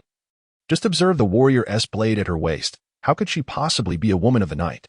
Konoha's Senju Fujin realized that Uzumaki Mizuho mistakenly believed he was involved with a woman of questionable repute. This misunderstanding fueled Mizuho's anger, prompting him to urgently point out to Iron Aoi. Just moments ago, when Senju Fujin held Iron Aoi in his embrace, Mizuho had not given it much thought. But upon closer inspection of Iron Aoi's samurai attire, complete with a katana, he began to see the situation differently. However, one cannot simply bring individuals into Konoha without proper registration. Are you not aware of this? Regardless of her identity, you must take her to register immediately. Humph. Mizuho felt a hint of embarrassment, though he concealed it well, insisting that the awkwardness was not his but rather that of others. And he did not hesitate to reprimand Senju Fujin before departing. If it weren't for your reckless aggression towards me, I would have taken Iron Aoi to register without hesitation. This is merely an act of retaliation for interrupting your and my father's rest. Humph. As Senju Fujima observed Uzumaki Sueho's departure, he reached up to pat his own head, murmuring to himself, Is that your mother, Fujima-kun? She possesses such elegance and beauty. Only after Uzumaki Sueho had left did Tekai muster the courage to speak. The woman's presence was overwhelmingly formidable, rendering her unable to breathe freely. Nonetheless, it was undeniable that Uzumaki Sueho exuded grace and beauty. Being the princess of the Uzumaki clan, her demeanor impeccably refined. Indeed, my mother is quite beautiful.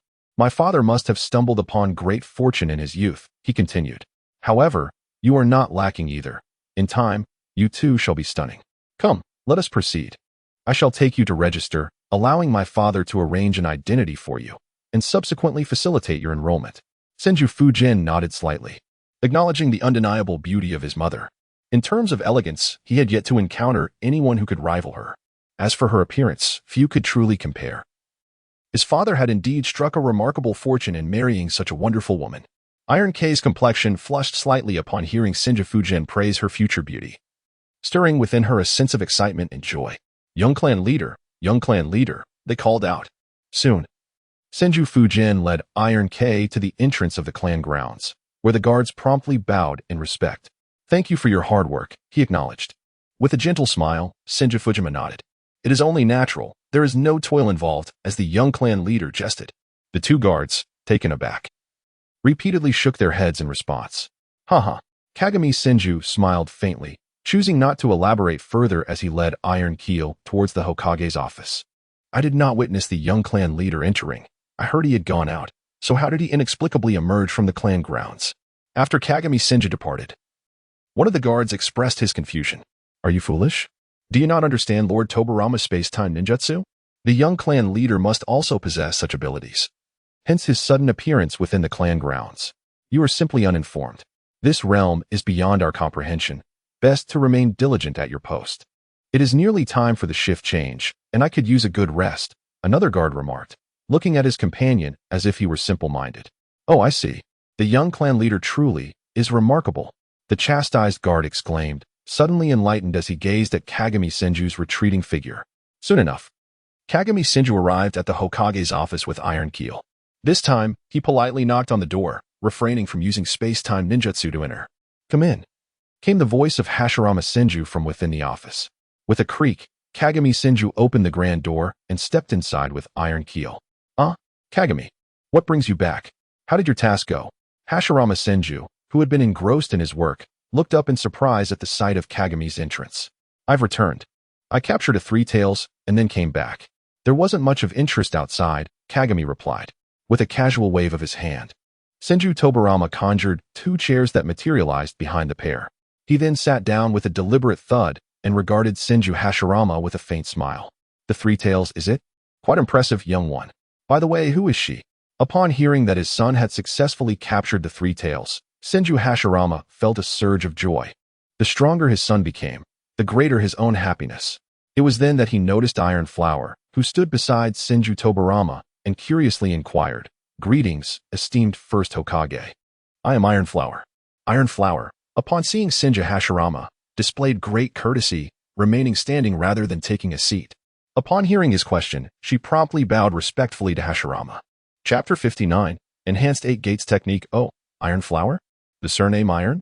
Senju Hashirama paused for a moment, recognizing the name Iron, which he knew to be a prominent clan from the land of Iron, ultimately decimated by the Uchiha clan. He was taken aback to learn of a survivor. Father, I have come here because of Tekai. I wish for you to arrange her identity and facilitate her enrollment in the Ninja Academy. She is all alone, and I found her pitiable, so I brought her back. Surely, you would not refuse, would you? Upon encountering Senju Tobarama, Senju Hashirama was momentarily taken aback and promptly articulated the purpose of his visit. Are you intending to enter the village? That poses no issue. I shall prepare a certificate shortly and then proceed to register the necessary information. Senju Hashirama lowered his head in contemplation for a moment, then looked at Senju Tobarama and smiled. Thank you, esteemed first Hokage. Iron Aoi felt a surge of joy within and promptly bowed deeply to Senju Hashirama. Tianji, please take Iron Aoi to register her information and arrange her admission process. Observing Iron Aoi's bow, Senju Hashirama offered a faint smile, his expression radiating an infectious warmth, before calling out into the void. Yes, esteemed first Hokage. The Umbu member Tianji immediately knelt before Senju Hashirama and replied. Very well, proceed. Senju Hashirama nodded slightly and said, Hello, please follow me. Subsequently, Tianji stood up and addressed Tai Kuei. Thank you for your assistance. Tai Kuei responded to Tianji, and together they exited. Ding. The system immediately acknowledged the host's successful choice, completing the task and granting a reward of 1 affection from Tai Kuei. At that moment, the system promptly reacted. Thank you, Fujima-kun. As Taikue stepped outside, she suddenly felt an increased sense of reliance on Senju Fujima, internally musing, "You, bringing a girl back. Is it truly out of pity for her?" Once everyone had departed, Senju Hashirama looked at Senju Fujima with keen interest and inquired, "Truly, more genuine than pure gold?" Senju Tobarama gazed at Senju Hashirama, nodding repeatedly. "Humph. Do you even believe in yourself?" "I certainly do not. No one knows you better than your father. I am well aware of the intentions you harbor within. Just ensure your mother remains oblivious, for she has an aversion to unfaithful men." Senju Hashirama curled his lips slightly, gazing at Senju Tobarama as he softly spoke. "Father, what do you mean? It is truly not as you imagine. I have done nothing at all. You cannot unjustly accuse me." Upon witnessing the words of Senju Tobarama, Senju Hashirama felt an immediate sense of injustice. While he certainly appreciates the beauty of women, he does not possess an insatiable desire to fall in love with every lovely face he encounters. Is it not perfectly natural to admire beauty? Who among us does not find pleasure in gazing at a captivating figure as they stroll past on the street? This innocent admiration is entirely harmless, is it not? However, such appreciation does not necessarily imply a yearning for possession, does it? The distinction between desire and admiration is clear to you in your heart. Regardless, it is not I who will face the consequences, and I have no cause for concern. Haha. Senju Hashirama did not glance at Senju Tobarama any longer. Instead, he lowered his head to commence reviewing documents, chuckling softly. "Humph, believe it or not." Konoha's Senju Tobarama pursed his lips and inquired, "By the way, father, where have Uncle Madara and my second uncle gone? I haven't seen them around." He glanced around, bemused by the absence of Uchiha Madara and his second uncle upon his return. "Oh, your second uncle and Madara have ventured out to capture tailed beasts, leaving your poor father here to sift through paperwork," Senju Hashirama replied. "By the way, Tobarama, do you aspire to become Hokage?" Upon hearing Tobarama's question, Hashirama quickly responded, then paused, lifting his gaze to ask him, "Hokage? I have no desire to pursue that role. Why would I want to? To end up like you all, confined to an office, mired in paperwork every day? Absolutely not. I have no inclination towards that." Although Senju Tobarama felt somewhat perplexed by Senju Hashirama's inquiry, he subsequently expressed his thoughts. "How can this be? You must become Hokage in the future. There is no alternative. This is my father's command, and it is not subject to change. Now, come here and assist me in reviewing these documents. I shall teach you the process." Upon hearing Senju Tobarama's words, Senju Hashirama immediately rose to his feet, gazing at him with ire. He then approached Senju Tobarama, pulling him towards the desk and remarked, "Ha, father, are you not simply attempting to enlist me as your free labor? To speak with such audacity is truly contemptible." At the beginning, Senju Fujian was taken aback and did not immediately grasp the situation. It was only later, when Senju Hashirama urged him to sit down and articulated his intentions, that the true purpose became clear. Realizing this, Senju Fujian quickly expressed his disdain. "What do you mean by free labor? Asking you to familiarize yourself with the tasks in advance equates to free labor? Now, get to work." Senju Hashirama felt no remorse for his actions upon being discovered. He displayed a faude of righteousness, his brow furrowed as he issued a veiled threat. Suddenly, the divine selection system activated, detecting Hashirama's benevolence. Option 1. Refuse to assist Senju Hashirama in reviewing documents and make a hasty exit. Task completion reward, a deduction from monthly allowances, to be appropriated as operational funds for the system. Option 2. Agree to assist Senju Hashirama in reviewing documents and inform him of your esteemed status as Hokage. Task completion reward, Senju Hashirama's appreciation, a couple of gentle pats on the shoulder. Option 3. Agree to assist Senju Hashirama in reviewing documents and convey to him your decision not to become Hokage. Task completion reward, an improved version of the 8 Gates technique, which inflicts no harm upon oneself, but is unusable by the host. In an instant, the system presented its 3 options. What? Deducting my allowance for operational expenses? Such audacity. The system seems to excel at extorting money, yet it neither consumes nor requires clothing. What purpose does it serve? The subsequent rewards hold little value for me. However, the prospect of nurturing the 8 Gates technique is enticing. Once unleashed, it disregards all affection, delivering devastating kicks indiscriminately. Even Madara was nearly vanquished by the might of the 8 Gates, a technique of extraordinary power, albeit perilous to its user. Thankfully, the system's improved version inflicts no damage to the body, which is quite favorable. The ability to vanquish an Otsutsuki with a single kick? How remarkable, yet regrettably, I cannot wield it myself, What a troublesome system. I choose option 3. Upon hearing the options presented by the system, Senju Fujian shook his head, reflecting on the frustrating nature of this contraption, which seemed to provide him with little advantage. In Chapter 60, Uchiha Madara versus the Four Tails, he pondered that perhaps the system deemed him too formidable, thus, bestowing upon him even greater power would lead him to defy the heavens. It must be the reason behind the system's reluctance to grant him adequate rewards, an infuriating predicament indeed. He then considered that, within the realm of Shinobi, he had no rivals left, save for Uchiha Madara, Hashirama, Tobarama, and Uchiha Izuna, all of whom he could easily overpower. This very notion might explain the system's refusal to offer him superior rewards, fearing that he would become invincible. Father, I am available to assist you in reviewing the documents. Senju Tobarama gazed at Senju Hashirama and remarked nonchalantly, "That's right. Now, obediently get to work." Upon hearing Senju Tobarama's words, Senju Hashirama felt a surge of joy and promptly replied, "However, I have no intention of becoming the Hokage. The role is far too exhausting. It would be better suited for my uncle or the next generation. I have no desire to be a mere office worker, confined to paperwork day in and day out." Subsequently, Senju Tobarama turned to Senju Hashirama and said, "Very well, we shall discuss future matters later. For now, your task is to assist me in reviewing these documents." The purpose of Senju Hashirama is to enlist Senju Tobarama's assistance in reviewing documents, thereby easing his own burdens. Upon hearing Tobarama's eager compliance, it was evident that he was not engaging in thoughtful consideration. Suddenly, a notification confirmed the successful selection by the host, completing the task and awarding him the enhanced 8 gates technique, which inflicts no harm upon the user, though it remains inaccessible for the host's utilization.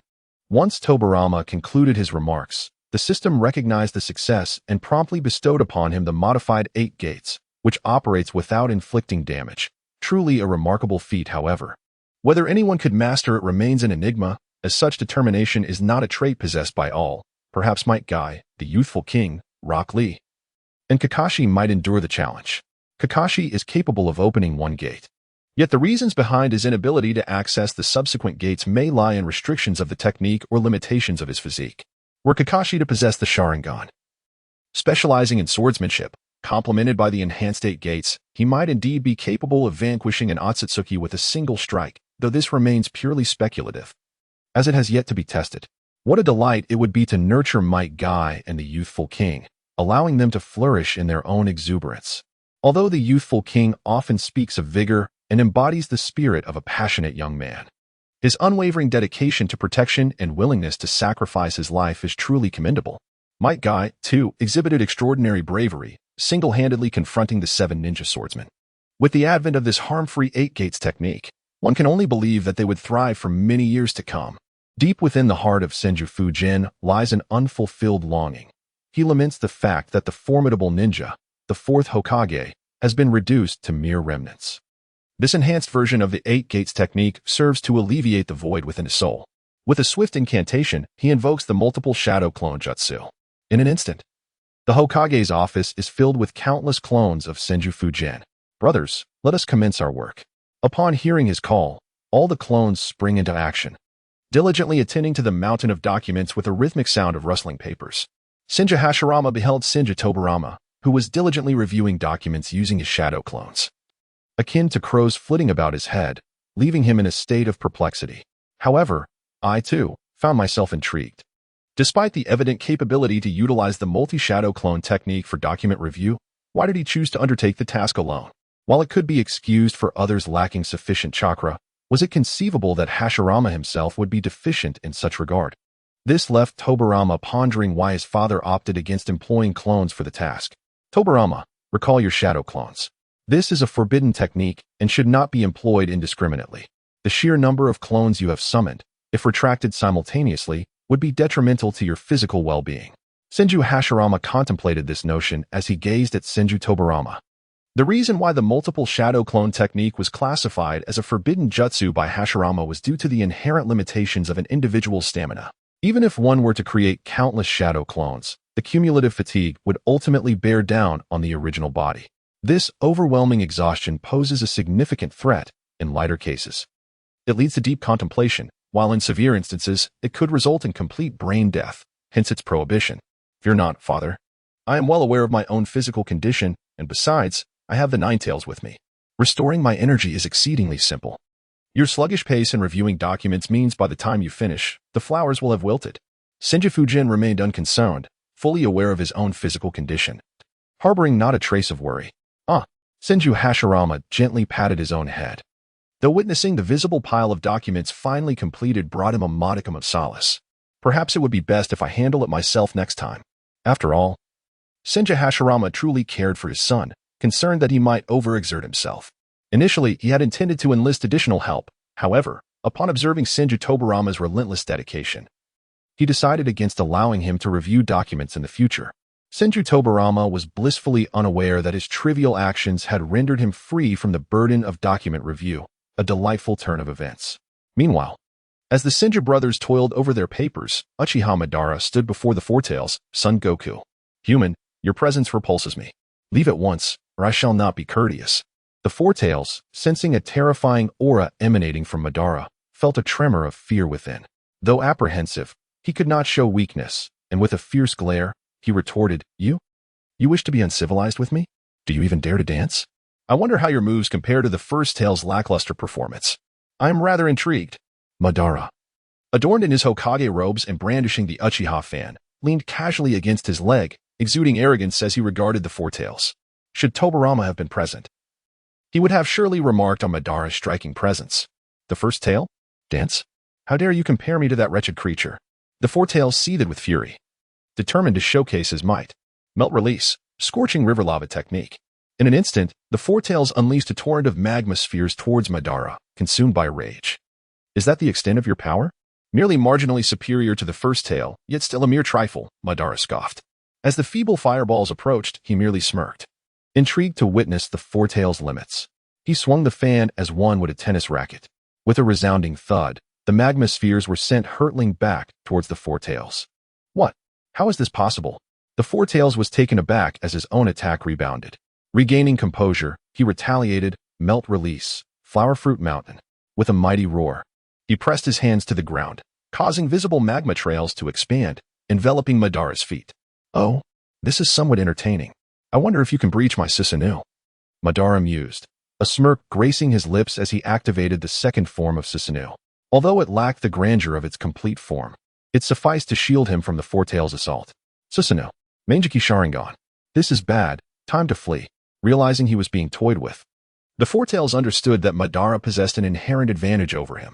Yet, Madara, sensing the Four Tails' intention to escape, felt a surge of delight. Where do you think you are running? With a swift motion, Madara propelled Susanoo forward, its speed rendering the Four Tails sluggish in comparison. He unsheathed a katana, hurling it towards the Four Tails, who skidded to a halt in alarm. Not so fast. Dance for me, Madara commanded, his Sharingan spinning rapidly. In an instant, the Four Tails' eyes mirrored the Manjiki Sharingan, leaving him entranced and compelled to move as Madara chuckled at the amusing spectacle. You are indeed stronger than the first Tail, but still lacking. However, you have provided me with some amusement, hastening the fusion of my Hashirama cells. It appears success is near. Madara laughed maniacally, leaping atop the Four Tails' head. Vortex CH10. Come forth. Seal him. With the Four Tails under his complete control, Madara called out to Tobarama. Yes, first Hokage. A man resembling Nagato swiftly approached, executing the diamond lock technique to seal the Four Tails completely. Done. What is next? Where lies the next thrill? The game of cat and mouse is indeed engaging. Madara reveled in his newfound obsession with capturing tailed beasts, laughing uproariously with arrogance. Once Madara and his companions departed, several ninjas from Awagakure appeared, having aimed to capture the Four Tails, only to find themselves outpaced.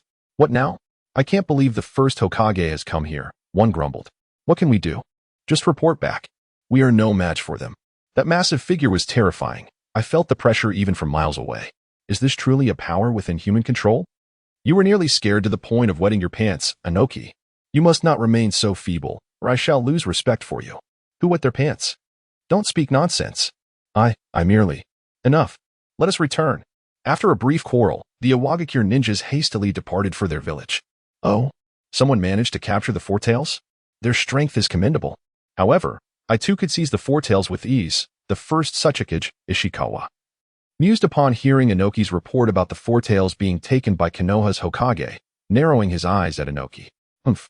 You old fool, if you could do so, why not take action yourself instead of leaving us to search for the four tails while you sip tea at home? Inoki retorted, exasperated by that such a kid's audacity. Ha. As the cornerstone of the village, I must not act impulsively. If I do, chaos will ensue. Hence, you must find the precise location before I can intervene. You have been slow, allowing others to seize the opportunity. However, the actions of Konoha are indeed despicable. Encroaching upon the territory of our land of earth to capture tailed beasts. It is high time we taught them a lesson. Upon hearing Naka's remarks, Ishikawa did not express anger. Instead, he burst into laughter and then took flight. That old man, always boasting as usual. Humph. Noki hurriedly followed, a glimmer of disdain flashing in his eyes. By the way, you old fool, have you ever encountered the blue giant? The first Hokage is truly formidable, capable of summoning a blue giant nearly the size of a tailed beast. Just the aura from afar left me trembling with fear. Well, I was so frightened that my legs quivered. You have never made me feel that way. Do you think you could possibly defeat him? Subsequently, Noki followed up, his face marked with concern as the two floated in the sky. You little brat, do you look down on me that much? I assure you, one must possess unwavering belief, like that stone, unyielding and indestructible. Only with a resolve as steadfast as stone can one grow stronger. I can quell chaos. And you dare question my strength? Is that not a great absurdity? Upon hearing Naka's doubts about his own prowess, Ishikawa promptly pointed to a stone on the ground. Stone. Hard. Slap. Is this the stone you speak of? I can crush it with a mere squeeze. At first, Noki was tricked by Ishikawa, but he bent down to pick up the stone and, with a gentle squeeze, it shattered into countless pieces. Chapter 62. The two tails, inferior to the one tail? Well, you little brat, I was teaching you the spirit of the stone, not instructing you to crush it. Let me tell you, even if both of those Hokages came at me together, I would not fear them. At worst, I would lose. They would win by sheer numbers. Upon hearing Naka's words, Ishikawa turned around and reprimanded him. What a cold joke. Noki scoffed, turning his head away, a hint of disdain flickering in his eyes. The 4 black dots on his nose distinctly visible. Haha. Noki, make arrangements immediately to inquire about the situations of the other ninja villages.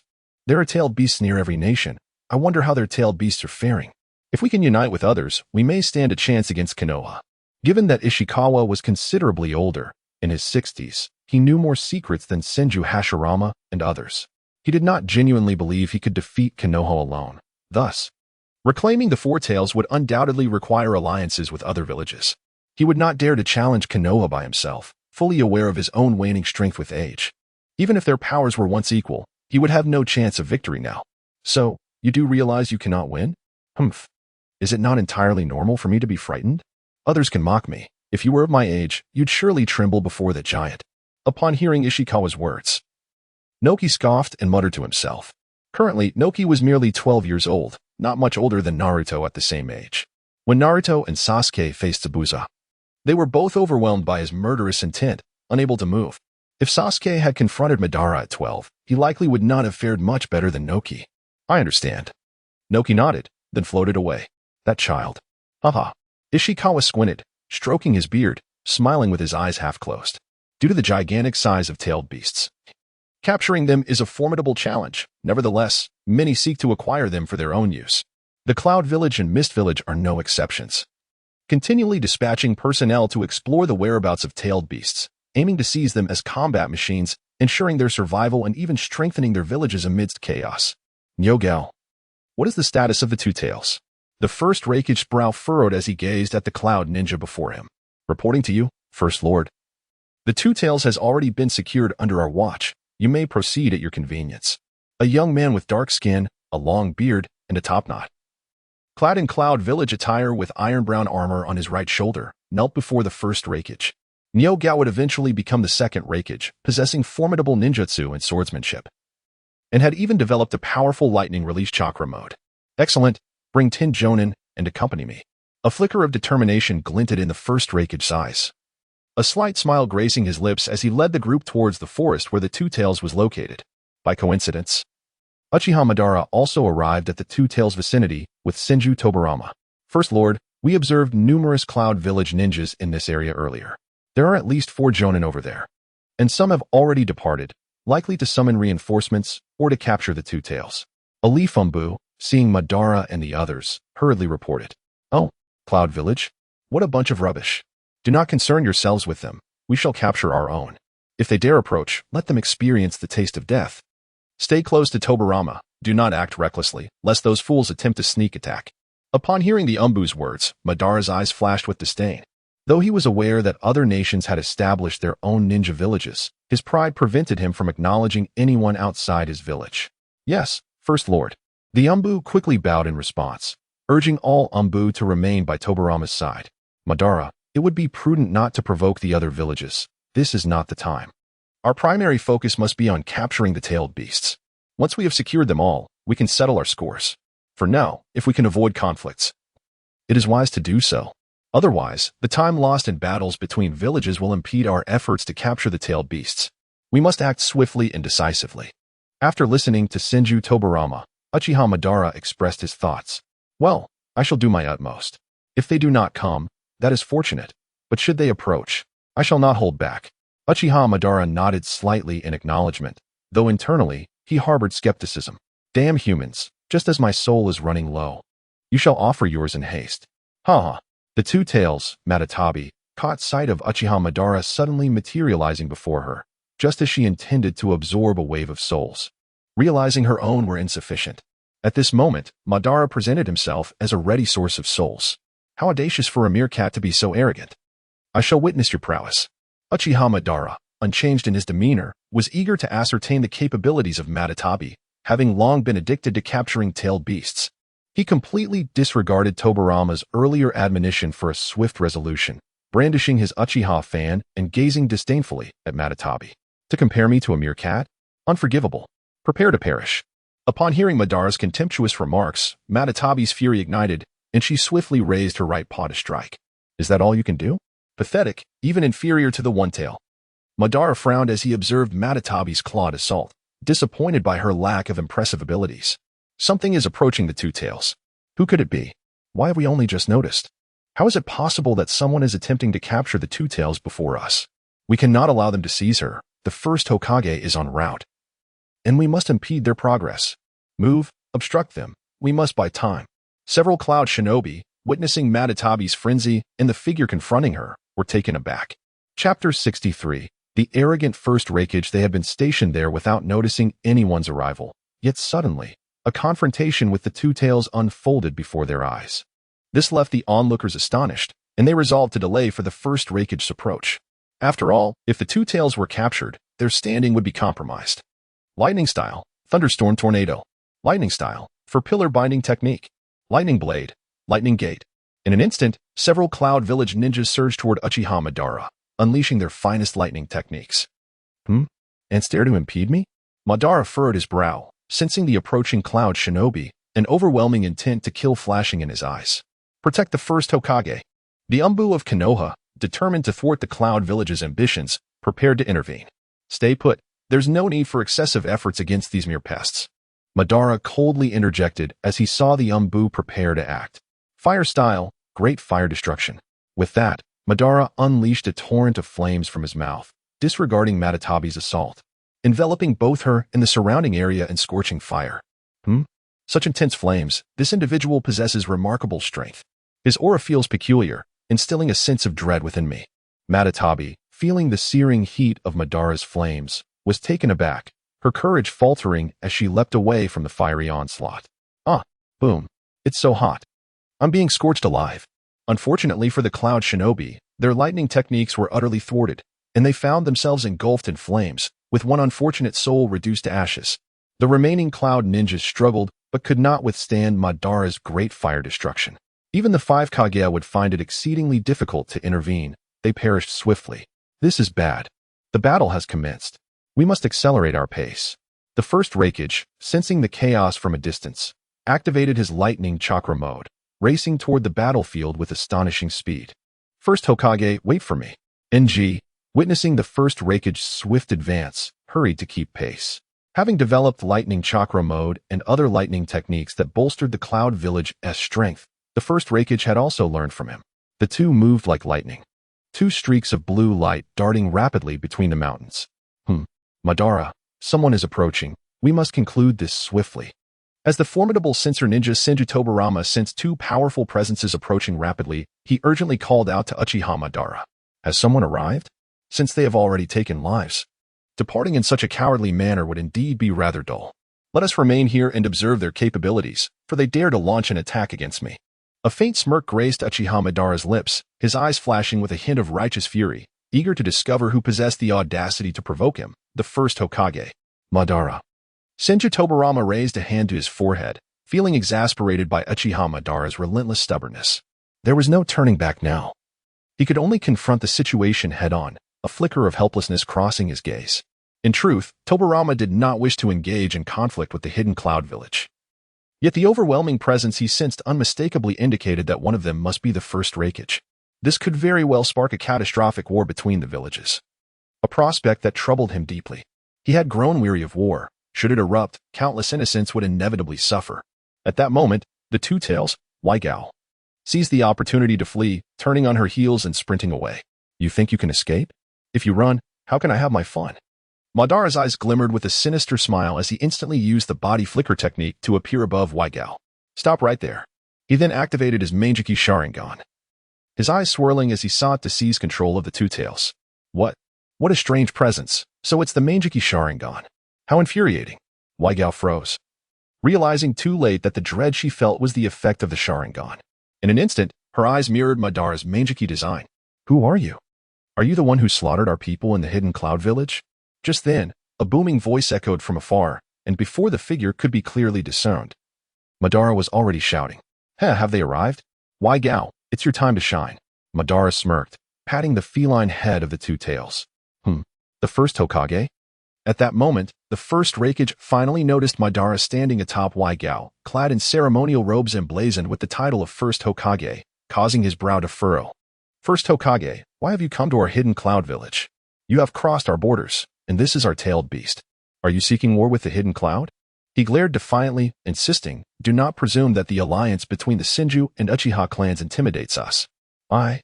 Fear no one, not even you from Konoha. The atmosphere crackled with tension as the first Reikage glared at Madara, pointing an accusing finger. You're quite arrogant, daring to insult me. If you were Hashirama, I might tolerate it, but who do you think you are? A worthless piece of trash, how dare you point at me? That hand might not want to be attached to your body anymore. Madara's rage boiled over at the Reikage's audacity, his fury transforming into a mocking laughter. How dare you belittle me? Prepare to perish. Lightning release, electric blade. The first Reikage, feeling the sting of Madara's scorn, swiftly conjured a blade of lightning over a yard long. With a powerful push from his toes, he vanished, leaving only a flicker of lightning in his wake. Is that the best you can do? Too slow. Madara observed with disdain as the first Reikage charged at him, a smirk playing on his lips. Weigao, it's your turn to act. With a fierce roar, Weigao unleashed a massive fireball towards the first Reikage, raising her paw to strike. What? How can it control a tailed beast? This is impossible. The Reikage was momentarily stunned, but he quickly regained his composure. But that won't stop me. Die. After a brief pause, the Reikage's determination surged as he accelerated, cleaving through Weigao's fireball with a single strike, narrowly evading her attack. Boom. Weigao's paw struck the ground, creating a massive crater. Oh, you dodged? Then let us try again. Madara's expression twisted into a triumphant grin as he looked down at A. With a roar, Weigao began to gather her tailed beast bomb, sweeping her tail towards the first Reikage. Damn it. The Reikage barely had time to react to Weigao's subsequent assault, forced to evade yet again. Haha, you evade. But where will you go? Madara relished the chaos, manipulating Weigao as if she were a mere puppet, causing the first Reikage to scramble desperately. Despite the Two-Tails being relatively weak, under Madara's control, her prowess was far from trivial. Boom. Finally, the first Reikage was unable to escape Weigao's strike, sent flying with a cry of anguish. Tailed Beast Bomb. Seizing the moment, Madara directed the Tailed Beast Bomb towards the airborne Reikage. Not good. The first Reikage is in danger. Inji, concerned for his leader, disregarded Tobarama and dashed forward, embracing A to shield him from the Tailed Beast Bomb's impact. Konoha's first Hokage, Senju Hashirama, let out a cold snort but refrained from intervening. It was not yet the time to eliminate the first Reikage. The opportunity to strike would arise again. The first Reikage, saved by Nyo Gao, gasped for breath, feeling a chill run down his spine, overwhelmed by the gravity of the situation. Are you all right, Lord First? Niu Gao inquired with genuine concern. I'm fine. We must leave quickly. We cannot contend with them. They possess the Two Tails. The first Raikage was astonished by the formidable power of the Two Tails. While the Uchiha clan Sharingan could control tailed beasts, he found the situation infuriating. If it weren't for that illusion, I would certainly have defeated him. The first Raikage felt a sense of indignation, attributing his defeat solely to the power of the Two Tails. Yet, he could not acknowledge the strength of Uchiha Madara, the one who controlled the beast. He believed that the Uchiha clan was primarily formidable in terms of their genjutsu. If it came down to a fair fight without illusions, his formidable lightning release would surely secure his victory. Understood, Niu Gao replied, momentarily taken aback. But swiftly regained his composure and vanished with the first Raikage, heading towards the hidden cloud village. Humph, utterly pathetic. I didn't even engage, yet they faltered. Is this what they call the first Raikage? Hardly impressive. Slaying such ants would only diminish my worth. Uchiha Madara watched as the two departed in disarray. Choosing not to pursue further, his laughter echoing with contempt. Now seal it, he commanded, directly sealing the Two Tails within Senju Tobarama. The chakra of the tailed beast was immense, though they could not harness its power effectively. Tobarama, with this chakra from the Two Tails, your strength will surely ascend to new heights, Madara remarked. Observing the second Hokage with keen interest. Yes, Lord First, Tobarama responded, momentarily taken aback but not declining, preparing to perform the sealing technique. Madara, you intend to seal it within my body? Senju Tobarama was somewhat perplexed. He had never contemplated sealing a tailed beast within himself, and he stood there momentarily stunned. Well, the Two Tails has the ability to consume souls, which I believe is quite suitable for your route, Uchiha Madara remarked with a slight smile directed at Senju Tobarama. Consume souls. You say? That might be worth a try, Tobarama mused, lowering his head in contemplation. Let me give it a shot. Hang, come forth. Ultimately, Senju Tobarama resolved to seal the Two Tails within himself, and then turned to Vortex Hang beside him. Understood, Hang nodded slightly, appearing to be a young man of approximately 18. With striking red hair and a glimmer of composure in his eyes. Heavenly lock of soul binding. In an instant, a vibrant red chakra materialized in Vortex Hang's hands, forming a small 8 trigrams array, which he pressed against Tobarama's abdomen, resulting in the emergence of a seal. Seal. Vortex Hang rotated his hands around Tobarama's belly 360 degrees. With a series of clinking sounds, the seal on Tobarama's abdomen instantly unlocked, releasing several chakra-thick tendrils that swiftly ensnared the Two Tails, dragging it forth before Tobarama. The creature continuously shrank until it was entirely sealed within Tobarama's abdomen. For symbol seal. For precaution, Vortex Hang established a secondary 4-symbol seal on Tobarama's belly, ensuring double protection before releasing his hold. At that moment, Vortex Hug was already drenched in sweat, clearly having expended considerable energy. Hung, are you all right? Upon witnessing the breathless state of Uzumaki Henge, Senju Tobarama hastily inquired with genuine concern. In Chapter 65, it is revealed that Henge bears the burden of sealing the Two Tails within him, being the cousin of Uzumaki Mito. He is, after all, the brother-in-law's younger sibling, and thus it is imperative to ensure his safety. There's nothing to worry about. I shall recover swiftly. It was merely a matter of excessive consumption. Had I performed the sealing myself, it would have required minimal effort. However, placing the seal within your body has proven somewhat taxing. My current proficiency is insufficient, and I must enhance my skills further. If only my elder sister were here, things would be different. Uzumaki Henge shook his head, his breathing gradually becoming steadier until tranquility was restored. Truly, the Uzumaki constitution allows for remarkably swift recovery. Senju Tobarama observed Uzumaki Naruto, who had just been panting heavily moments ago, now regaining his composure within a mere few breaths. Such remarkable recuperative abilities were even more formidable than those of his own Senju clan. The Senju clan's ability to restore chakra is unparalleled. With only the exceptional Hashirama and Tobarama surpassing the Uzumaki clan, the remaining members still exhibit a slight disparity. However, the power of the Two Tails has unexpectedly backfired on me, presenting a troublesome predicament.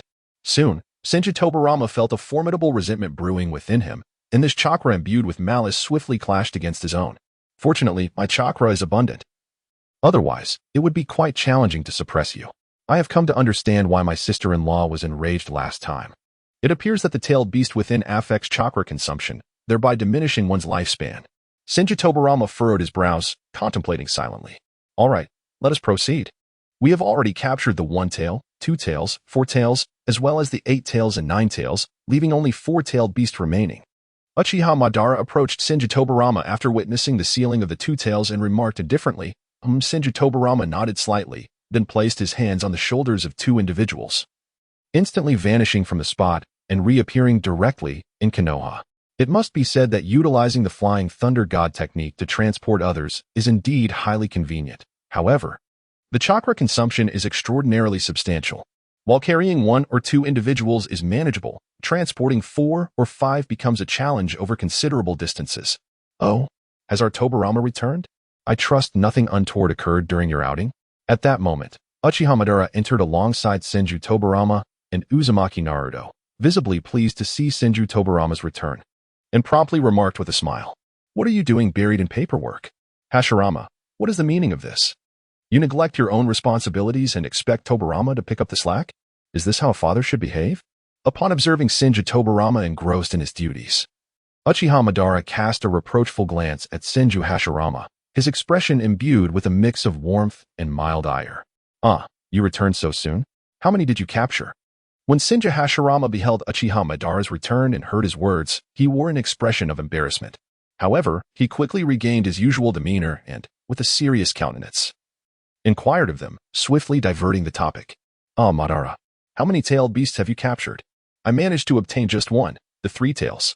What about you all? Which tailed beasts have you captured?" Upon encountering Uchiha Madara, Senju Tobarama promptly approached him and briefly recounted his capture of the 3 tails. Uchiha Madara shot a fierce glare at Senju Hashirama, who feigned indifference, averting his gaze as if he had seen nothing. "You managed to capture the 3 tails? Remarkable. Truly reminiscent of my own prowess. Unlike your father, who spends his days gambling. The millions I just gave him are likely already lost. His skills are so poor that he only ends up giving away money to others. Thankfully, you did not inherit his intellect. Otherwise, you would truly be at a loss." Upon hearing that Senju Tobarama had captured the 3 tails, Uchiha Madara was elated. He stepped forward, placed his right hand on Tobarama's shoulder, and smiled. "In this endeavor, we have captured the 1 tail, the 2 tails, and now your 3 tails, along with the 4 tails, 8 tails, and 9 tails. This means we have already acquired 6 of the tailed beasts. Only 3 remain. Once we secure the remaining tailed beasts, we will wield control over all of them. At that point, we can effortlessly sweep aside the other ninja villages, and peace will finally reign in the ninja world. Subsequently, Uchiha Madara elaborated on the current tally of tailed beasts captured by Konoha, his heart brimming with joy. For the realization of peace in the ninja world seemed tantalizingly close. "That is splendid. Have we identified the locations of the remaining tailed beasts?" Upon hearing that Uchiha Obito had captured such a multitude of tailed beasts, Senju Tobarama felt a surge of elation within, as his mission was finally nearing its conclusion. He had gathered the necessary information and was ready to proceed. At that moment, Senju Hashirama glanced at his brother Tobarama and gently remarked, "Dear brother, it seems your countenance is not quite favorable, is it?" Upon hearing the words of Senju Tobarama, Senju Fujian momentarily froze, only to realize that his uncle's expression appeared rather unsettling. "Young man, he has sealed the 2 tails within himself." At that moment, the 9 tails, which had been nestled in Senju Fujian's arms, swiftly leaped out and perched atop the desk, pointing an accusatory finger at Senju Tobarama. "What, uncle? How could you have sealed the 2 tails within yourself?" Upon hearing the words of the 9 tails, Senju Fujian felt a flicker of astonishment in his gaze. He had never imagined that his second uncle would become the host of the 2 tails. This notion was beyond the realm of his contemplation, yet the truth remained undeniable. After all, the 9 tails' perception could not be mistaken. What? Even Senju Hashirama found himself taken aback. He had not anticipated that his brother would directly transform himself into a Jinchuriki. This was an eventuality he could never have foreseen. However, the distant teleportation via Flying Thunder God had proven to be rather taxing. A portion of Chakra was still required to counter the 2 tails, which explained the current predicament. A brief respite would suffice to remedy the situation. With an impassive expression, Senju Tobarama gazed at the crowd and merely nodded slightly. "Uncle, please wait for a moment. I will enter with the 9 tails to converse with the 2 tails. The aim is to encourage the 2 tails to willingly cooperate and form a body akin to that of the 9 tails, thus easing your burdens." Upon seeing Senju Tobarama nod, Senju Fujian promptly rose to his feet, embracing the 9 tails and approaching it to speak. "Oh, that seems agreeable. Kakashi Hatake slightly parted his lips and nodded, saying, "Please wait a moment." Senju Tobarama smiled faintly, then embraced the Ninetales, placing one hand on Senju Hashirama's abdomen and instantly entered the ceiling space. The rhythmic sound of dripping echoed in the nearly identical ceiling space, which was predominantly filled with water. In Chapter 66, titled Miniature Two Tails, Senju Tobarama found himself in the sewers, holding the Ninetales as he made his way toward the prison within the ceiling space. "How curious, foul fox. What brings you here? And why have you shrunk so? Where is your chakra?" Upon entering the ceiling space, the Two Tails immediately sensed the presence of the Ninetales. Yet the aura was significantly diminished compared to before. "Nothing much, just like you. I'm sealed away. However, I am more fortunate, as I can still venture out, unlike you, who is trapped here, unable to escape or call for help." The Ninetales, proud and haughty, had previously allied with the Five Tails to provoke the Two Tails, only to be defeated. Faced with these former adversaries, he refused to lower his stature. "Humph, what does it matter if I cannot leave? You are so weak that I could dispatch you with a mere swipe of my hand. Do you dare to challenge me? Do you truly believe that the minuscule chakra you have gathered poses any threat to me? It is nothing but a delusion. How much power do you think you can wield while sealed away? And yet, you still look down upon me. How laughable." Seeing the Ninetales before him, the Two Tails' anger surged. And he coldly scoffed, "I do not wish to bicker with you. If you can gather chakra akin to mine and infuse your soul into it, I might consider allowing Tobarama to take you out, granting you the freedom to roam outside. However, should you refuse to heed my advice, then I shall be at a loss."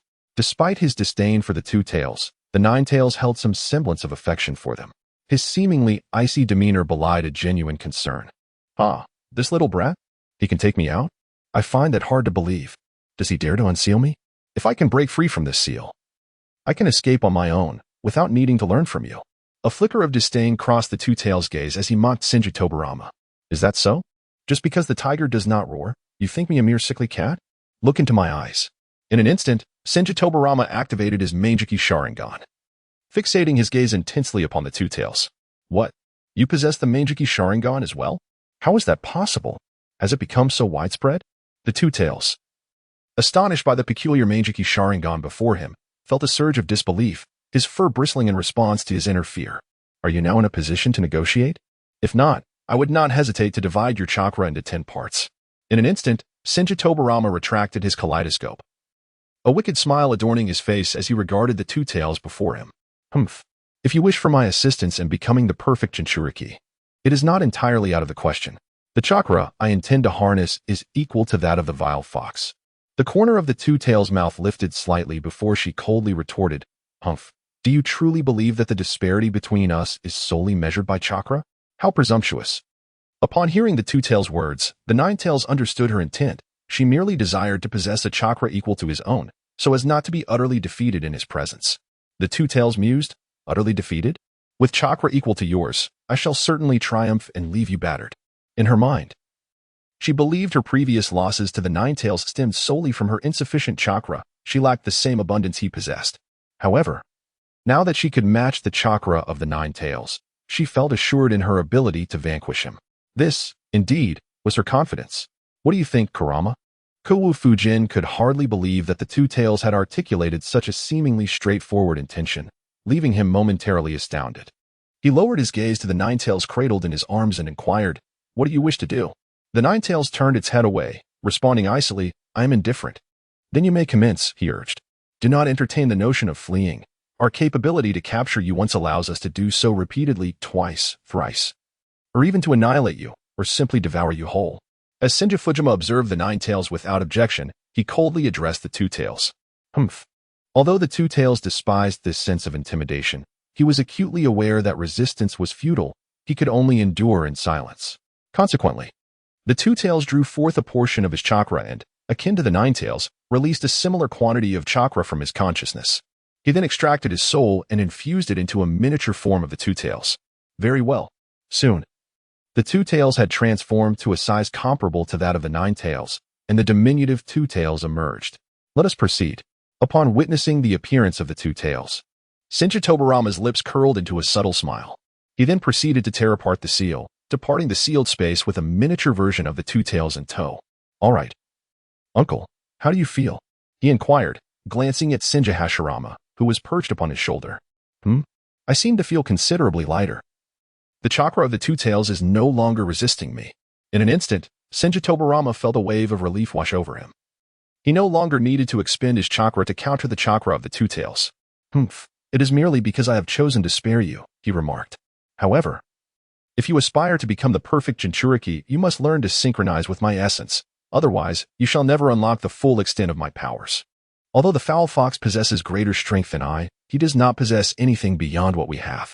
Do not underestimate us. His chakra is simply more abundant. The two tails regarded Senju Tobarama with a fleeting glance of disdain, coldly stating that if only she understood Tobarama's true strength, she would not be so arrogant. Furthermore, what did her words imply? Perhaps she intended to convey that all tailed beasts possess a heavy ion mode. Yet, when the Nine Tails and Naruto activate this mode with their immense chakra, they cannot sustain it for long. Naturally, the other tailed beasts are even less capable. Activation for them equates to death, and the duration is exceedingly brief. They would not be foolish enough to activate such a mode for the sake of humans. After all, lacking the Nine Tails' vast chakra, they might perish within mere minutes. Would they dare to utilize it? The Nine Tails scoffed dismissively, choosing not to elaborate further. Chapter 67, Fujian versus the Six Tails. Your words are excessively abundant. Senju Tobarama furrowed his brows as he gazed at the miniature version of the two tails. He casually seized it from Senju Fujian's shoulder, squeezing it nonchalantly while coldly remarking, "Do not move, for I am not your pet." The two tails, feeling utterly insulted by such disregard for its noble form, retorted, "Release me at once." However, it was not human. "Enough. Cease this at once. I surrender." After an indeterminate passage of time, the two tails finally capitulated, finding itself unable to resist the grip of Senju Tobarama, and thus could only yield in resignation. "Very well, Tobarama. You have worked hard." In Senju Hashirama's eyes flickered a hint of remorse as he gazed upon his younger brother. He extended his hand and gently patted his shoulder. Recently, Senju Tobarama has been exceedingly busy, incessantly utilizing the Flying Thunder God technique to transport Uchiha Madara across various locations, all in the pursuit of capturing the nine-tailed beasts as swiftly as possible. Moreover, he has now assumed the role of a Jinchuriki, and amidst his family, he has realized that he alone is not a Jinchuriki, which engenders a sense of guilt within him regarding his loved ones. After all, Uzumaki Mito had informed him that becoming a Jinchuriki entails contending with the chakra of the tailed beasts, thereby diminishing one's lifespan. Only a perfect Jinchuriki, someone capable of coexisting harmoniously with the tailed beasts, can avert this fate. Well then, hasn't Tobarama recovered? He appears to be in much better spirits. It seems that he has been tended to by Tsunade. Shouldn't Tobarama take a moment to rest before we proceed? Uchiha Madara glanced at Senju Tobarama and noticed the improvement in his complexion, a slight smile gracing his lips, as he grew increasingly eager to encounter the other tailed beasts. "Everything is fine now. My chakra has mostly replenished." Kakashi nodded slightly. The absence of the two tails chakra suppression allowed the chakra he had been restraining to surge forth, becoming abundant once more. "I wish to go as well. I can manage on my own." Upon witnessing Uchiha Obito preparing to capture the tailed beasts, Senju Tobarama felt an irresistible urge to join the fray. After all, only 3 tailed beasts remained, and seizing even one would mean one less to contend with. "I shall accompany my father. Let my wooden clone lead the way." Senju Hashirama cast a glance at Uchiha Madara and instantly discerned his intentions for the forthcoming moment. He promptly created a wood-release clone and addressed Senju Tobarama, saying, "Father, is this truly necessary? Whatever you can do, I can as well. And what you cannot do, I am equally capable of. What purpose does your clone serve in joining me? I can secure victory on my own, rest assured."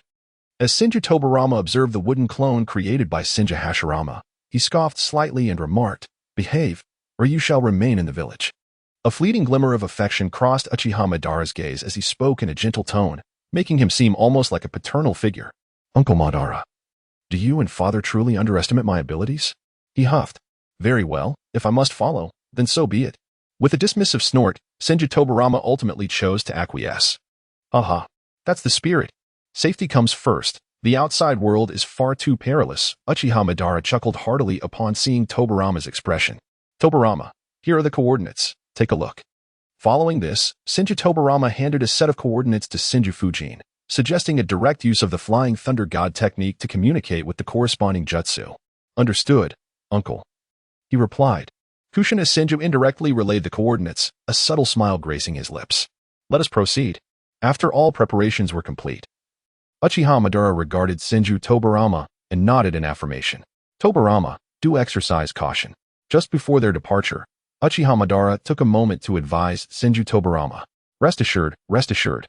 Senju Tobarama waved his hand, having never encountered such a loquacious Uchiha Madara. Father, let us depart. After Uchiha Madara and his companions had left, Senju Tobarama addressed the wooden clone of Senju Hashirama before him. Indeed, let us go. Senju Hashirama nodded slightly. Let us go. Soon after, Senju Tobarama placed a hand on Hashirama's shoulder, a faint smile playing on his lips. Father, you might as well stay here by yourself. I'm off.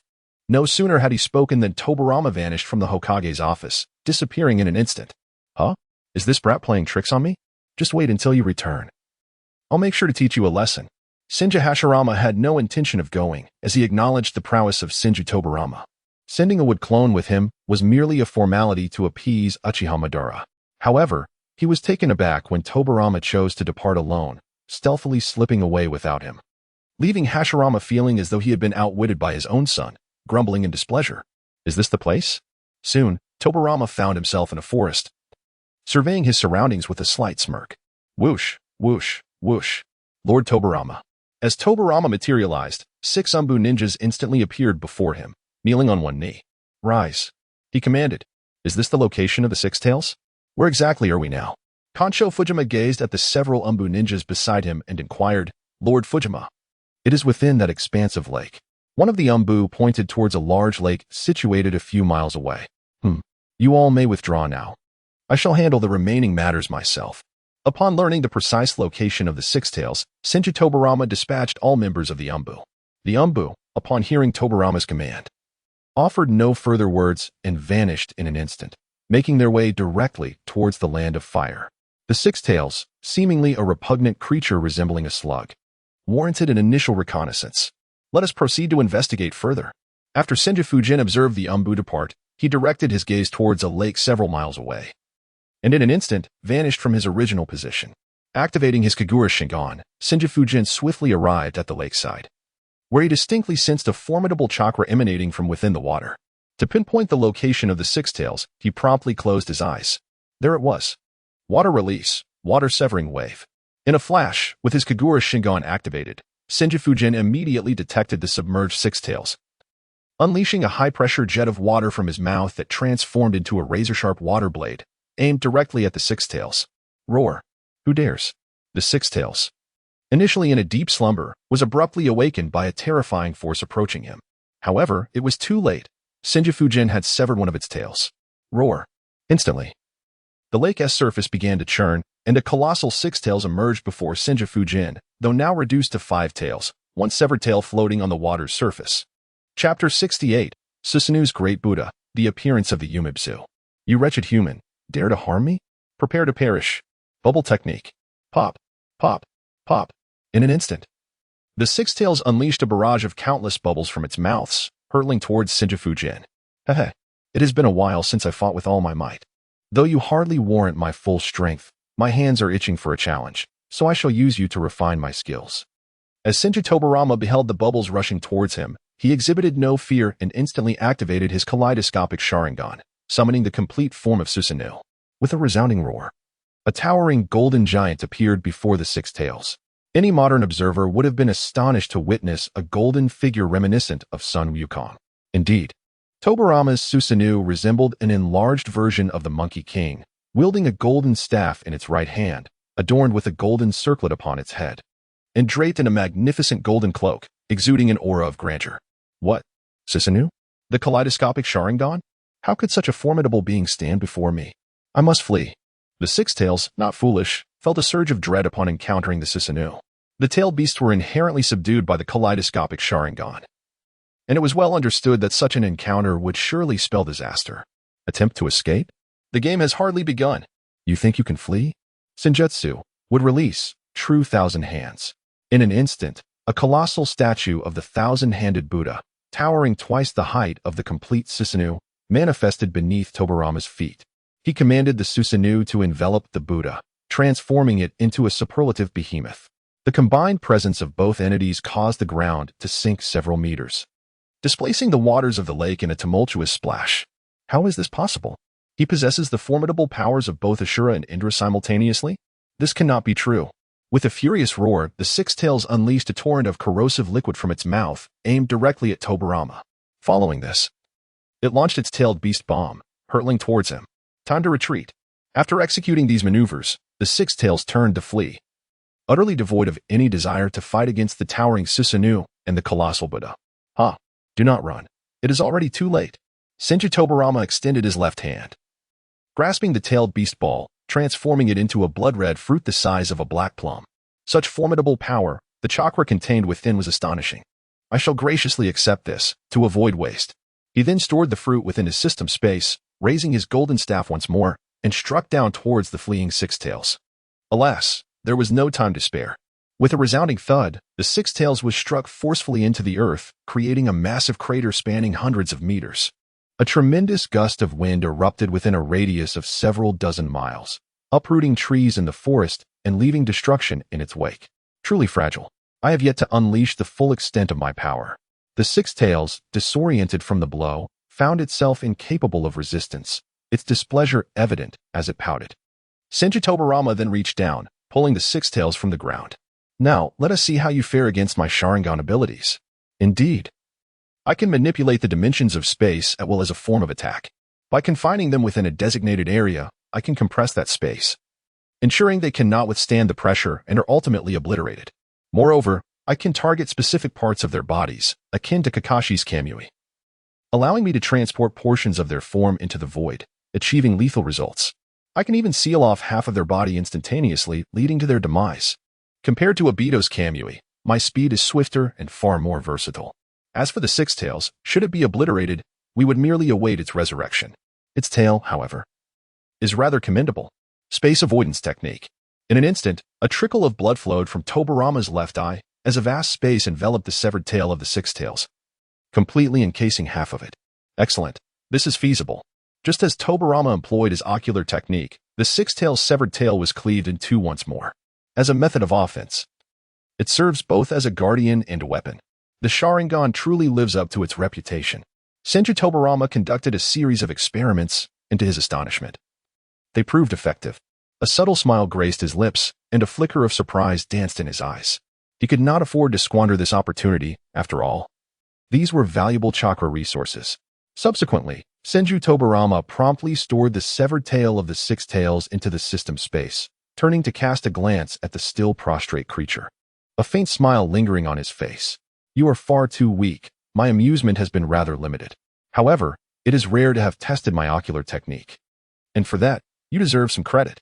Observing the fallen Six Tails, Senju Tobarama felt he had barely begun his play, and soon after, he also confined the creature's body within the system space.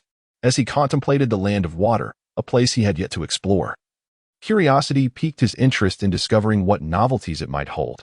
To avoid unnecessary complications, it would be prudent to adopt a different appearance. Transformation technique, he declared. With a resounding poof, Senju Tobarama instantaneously transformed into the likeness of CHJR. The only distinction being that the twin blades typically adorning CHJR's back were replaced by a katana strapped at his waist. Let us proceed. Summoning technique, Yumibzu. Come forth. He summoned his trusted spirit beast, a colossal water creature formed from the very essence of the sea, which materialized beneath him with a thunderous presence. Roar. Yumibzu possessed the ability to assume any form, as it was fundamentally a spirit that coalesced seawater into existence, lacking a definitive shape. If one were to describe its form, it could merely be likened to a pool of living water.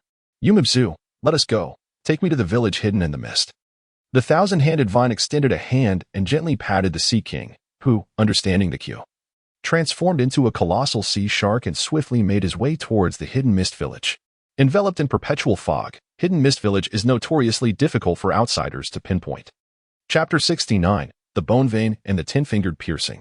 As the sovereign of the seas, the Sea King traverses his domain with ease, effortlessly locating the village. Such dense fog. Hidden Mist Village is indeed remarkable. This mist serves as a natural barrier, with such a thick shroud of fog lingering year-round. It is no wonder that a silent assassin like Zai Bujan could thrive here, in situations where strength is matched. The art of silent killing proves to be exceptionally formidable.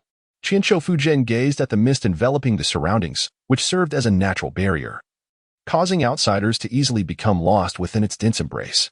Thank you for your efforts, Haifangzu. Upon reaching the ground, Qianzhou Fujin extended a hand and gently patted Haifangzu's head. With a splash, Haifangzu, unable to articulate words, merely nodded, sending forth an endless spray of seawater. Subsequently, Qianzhou Fujin gracefully leaped onto the ground, while Haifangzu dissipated upon the surface of the sea, as if he had never existed. Uncle's summoning technique is truly fascinating, he mused. However, invoking it in the absence of water requires an excessive amount of chakra, rendering it somewhat impractical. It is no wonder that during battles, Uncle rarely summons Haifangzu. The latter's vulnerabilities are all too apparent. Once one is aware of them, he can be easily vanquished. Perhaps this is also the reason Uncle refrains from calling upon him. Senju Tobarama gazed upon the vanishing figure of the Sea King, lowering his head as he murmured to himself, I shall first pay a visit to the Kagaya clan. After all, I am, by all accounts, somewhat affiliated with them now. I wonder if there are any formidable warriors among them. The thought of someone like Kimimaro brought a twinge of regret, for his bloodline disease rendered him physically frail. Otherwise, he would undoubtedly be a rare powerhouse. With that, Senju Tobarama strode purposefully towards the village, eager to ascertain the strength of the Kagaya clan. He had held a certain fondness for Kimimaro, lamenting the untimely demise of one so young. Uncertain of the Kagaya clan's whereabouts, he encountered a passerby and, employing a genjutsu, compelled him to reveal the location of the clan's encampment in the northwest. As he approached the Kagaya clan's territory, a sudden voice pierced the air. You have all gone mad, utterly mad. Release me, I implore you. Tobarama paused, intrigued by the unexpected sound. Upon hearing the sound, Senju Fujin instantly vanished from his original position, reappearing near the source of the noise. Kinslaying kin? Before him stood a boy of approximately 10 years old. Held captive by 5 individuals with rectangular faces, their heads marked by patches of baldness resembling flashes of lightning. Above their brows were 2 crimson dots, and their hair was styled into 2 bundles resembling rectangular strands of yarn, unmistakably members of the Kagaya clan. Hiss, hiss, hiss. We must make the entire Shinobi world aware of the terror of our Kagaya clan. You are our secret weapon. How could we allow you to escape? Come with us. One burly man positioned himself in front of the boy, grinning maliciously. I refuse to become a tool for murder. I want tea. I want tea. Let me go. You are all insane, all of you. I refuse to kill alongside you. The boy, grasped firmly by a member of the Kagaya clan, was unable to resist and could only scream in desperation. Hiss, hiss, hiss. You have no say in this matter. Bring him. The leader of the Kagaya clan chuckled wickedly, then turned and strode towards their clan's territory. A secret weapon? Could he be like Kimimaro, awakened with the Shikatsumiyaku of the Kagaya clan? Very well. Since you do not want him, I shall gladly accept. Konoha Fujin heard the conversations of the crowd, a faint smile gracing his lips. Release that young boy. Otherwise, you shall all meet your demise. With that, Konoha Fujin instantaneously appeared before them, directing his threat at the members of the Kagaya clan. Who are you? Do you wish to witness the terror of the Kagaya clan? How dare you come before us to snatch someone away? The leader, upon seeing the sudden appearance of Konoha Fujin, showed no fear. Instead, he waved his hand, commanding his men to eliminate Konoha Fujin. Dance of the Willow, Dance of the Camellia. 2 formidable experts from the Kagaya clan surged towards Konoha Fujin, swiftly extracting their own bones and wielding them with lethal intent. Humph. Allow me to demonstrate what true corpse bone technique entails. Corpse bone technique, 10-finger piercing. As Senju Fujin observed, 2 individuals charged directly towards him, their eyes betraying a hint of disdain. They were merely the most rudimentary of bloodlines, while they possessed the ability to extract their bones at will. They were utterly incapable of achieving the formidable prowess of the Shikatsumiyaku. In an instant, Senju Fujin extended his hands, and 10-finger bones shot forth like bullets towards the 2 members of the Kagaya clan. What? Shikatsumiyaku? Hiss, hiss, hiss. To his surprise, he encountered yet another secret weapon. They all advanced together. The leader, witnessing Senju Fujin employ the technique of bone piercing, felt a surge of exhilaration instead of fear, and urged everyone to charge towards him. Dance of the Willow, Dance of the Camellia. In that moment, 5 members of the Kagaya clan unleashed their most proficient dances as they surged towards Senju Fujin. TCH. As Senju Fujin observed 5 individuals rushing towards him, he remained indifferent, not even stirring from his position. Suddenly, in an instant, an abundance of white bones erupted within him, extending infinitely and piercing through the hearts of the 5 before they could react. How could this be possible? Boom, boom, boom. Once their hearts were penetrated, Senju Fujian retracted his bones, and the five collapsed to the ground, lifeless. The sight of the blood was utterly repulsive. Water release, cleanse technique. Senju Fujian could have effortlessly retracted the bones, yet upon noticing the bloodstains, he felt a wave of revulsion. Subsequently, he clapped his hands together, and a torrent of water materialized above him, cleansing the blood from the bones. Once the stains were washed away, a subtle smile graced the corners of Senju Fujian's mouth, and he seamlessly drew all the bones into his body. How astonishing! Did he eliminate them in an instant? The boy of around 10 years, Kagaya, gazed at Senju Fujian in awe, his mouth agape, utterly stunned at witnessing the slaughter of the powerful members of his clan. What is your name? Senju Tobarama approached the young boy, donning a radiant smile. Chapter 70, Kagaya Kentetsu. I am Kagaya Kentetsu. Thank you. Thank you for your kindness. You are incredibly powerful. May I accompany you in the future?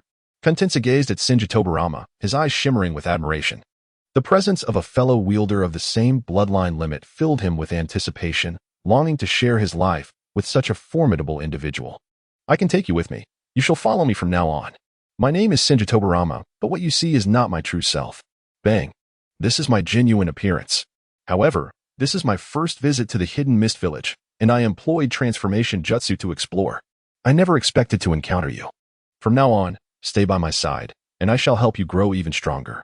In front of them stood Senju Fujian, who, upon catching sight of Jun Tianza, let a subtle smile grace his lips before reverting to his original expression.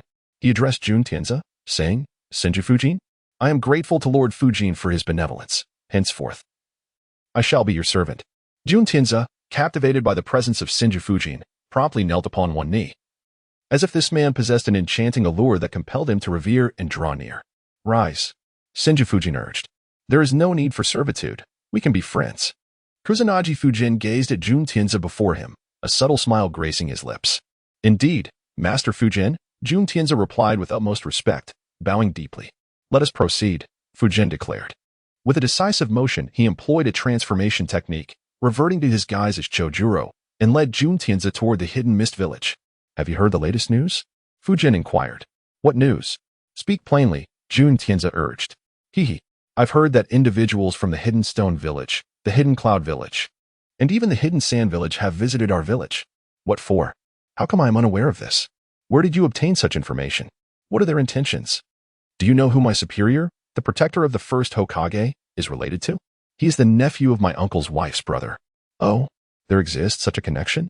Now, get to the point. They wish to ally with us from the Hidden Mist Village to launch an assault on Konoha.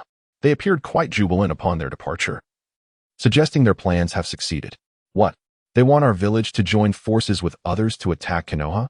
Indeed, if our 4 great ninja villages were to strike Konoha, would it not be utterly obliterated? Such a feat would be effortlessly achievable. What are you thinking? Do you truly believe that the Senju clan and the Uchiha clan, the 2 mightiest clans in the ninja world, are merely for show? I contend that even if the 4 ninja villages united to assault Konoha, victory is far from assured. I must say, Mizuki Bing, how can you elevate others' aspirations while diminishing your own? You possess the unparalleled ice release, yet you doubt your own strength? I merely speak the truth. If you do not believe me, we shall await the outcome. At that moment, Kusanagi Fujian and Jun Tianza arrived at the bustling streets of the Hidden Mist Village, where several ninjas from the village sat in a fish grill establishment, enjoying drinks and conversing about life. This individual exhibits some discernment. With you lot, my father alone could defeat you all. To think of extinguishing Konoha is nothing but a delusion. As Senju Fujian casually strolled past the grilled fish shop, he overheard a conversation among a group of individuals. Among them, the words spoken by Chisue Wu resonated deeply with him. I, for one, do not believe it. Konoha is merely a ninja village. If the 4 of us combined our strength, we could easily annihilate Konoha, perhaps even twice over. Another voice chimed in. I also harbor doubts regarding Konoha's might. The Senju and Uchiha clans, I have heard, possess only 2 formidable leaders. Conversing further, they boasted about their own numbers, claiming, we have numerous leaders of equal stature. Not to mention the 4 original Kage. Konoha boasts but 2 Kage. Defeating them would be as easy as slaying dogs. Yet another voice dismissed the power of the Senju and Uchiha clans, stating, do not underestimate them. They are, after all, among the most powerful families in the ninja world. To which another scoffed, what a boast. It merely indicates we have yet to confront them. Look at the Kagaya clan. Were they not once hailed as one of the strongest clans? Now, they are nothing but remnants of their former glory. The group continued their loud discussion, seemingly eager for their words to be overheard. Just then, an icy voice interrupted, emanating from a bone knife that had been thrust into a fish before them. The Kagaya clan? Boy, what do you intend? Are you seeking death? You, young one, do not resemble a member of the Kagaya clan. In fact, you bear a closer resemblance to the Kirigakir's Hozuki clan. Who exactly are you? Another pointed out, look, behind him, those must be members of the Kagaya clan. And that bone knife belongs to that child. With a dismissive tone, one of the ninja remarked, "Pa, two insignificant brats. This is none of your concern. Be wise and depart swiftly." In an instant, the misty-eyed ninjas from Kirigakir regarded Senju Fujian and Jun Tian with a mix of contempt and barely concealed anger.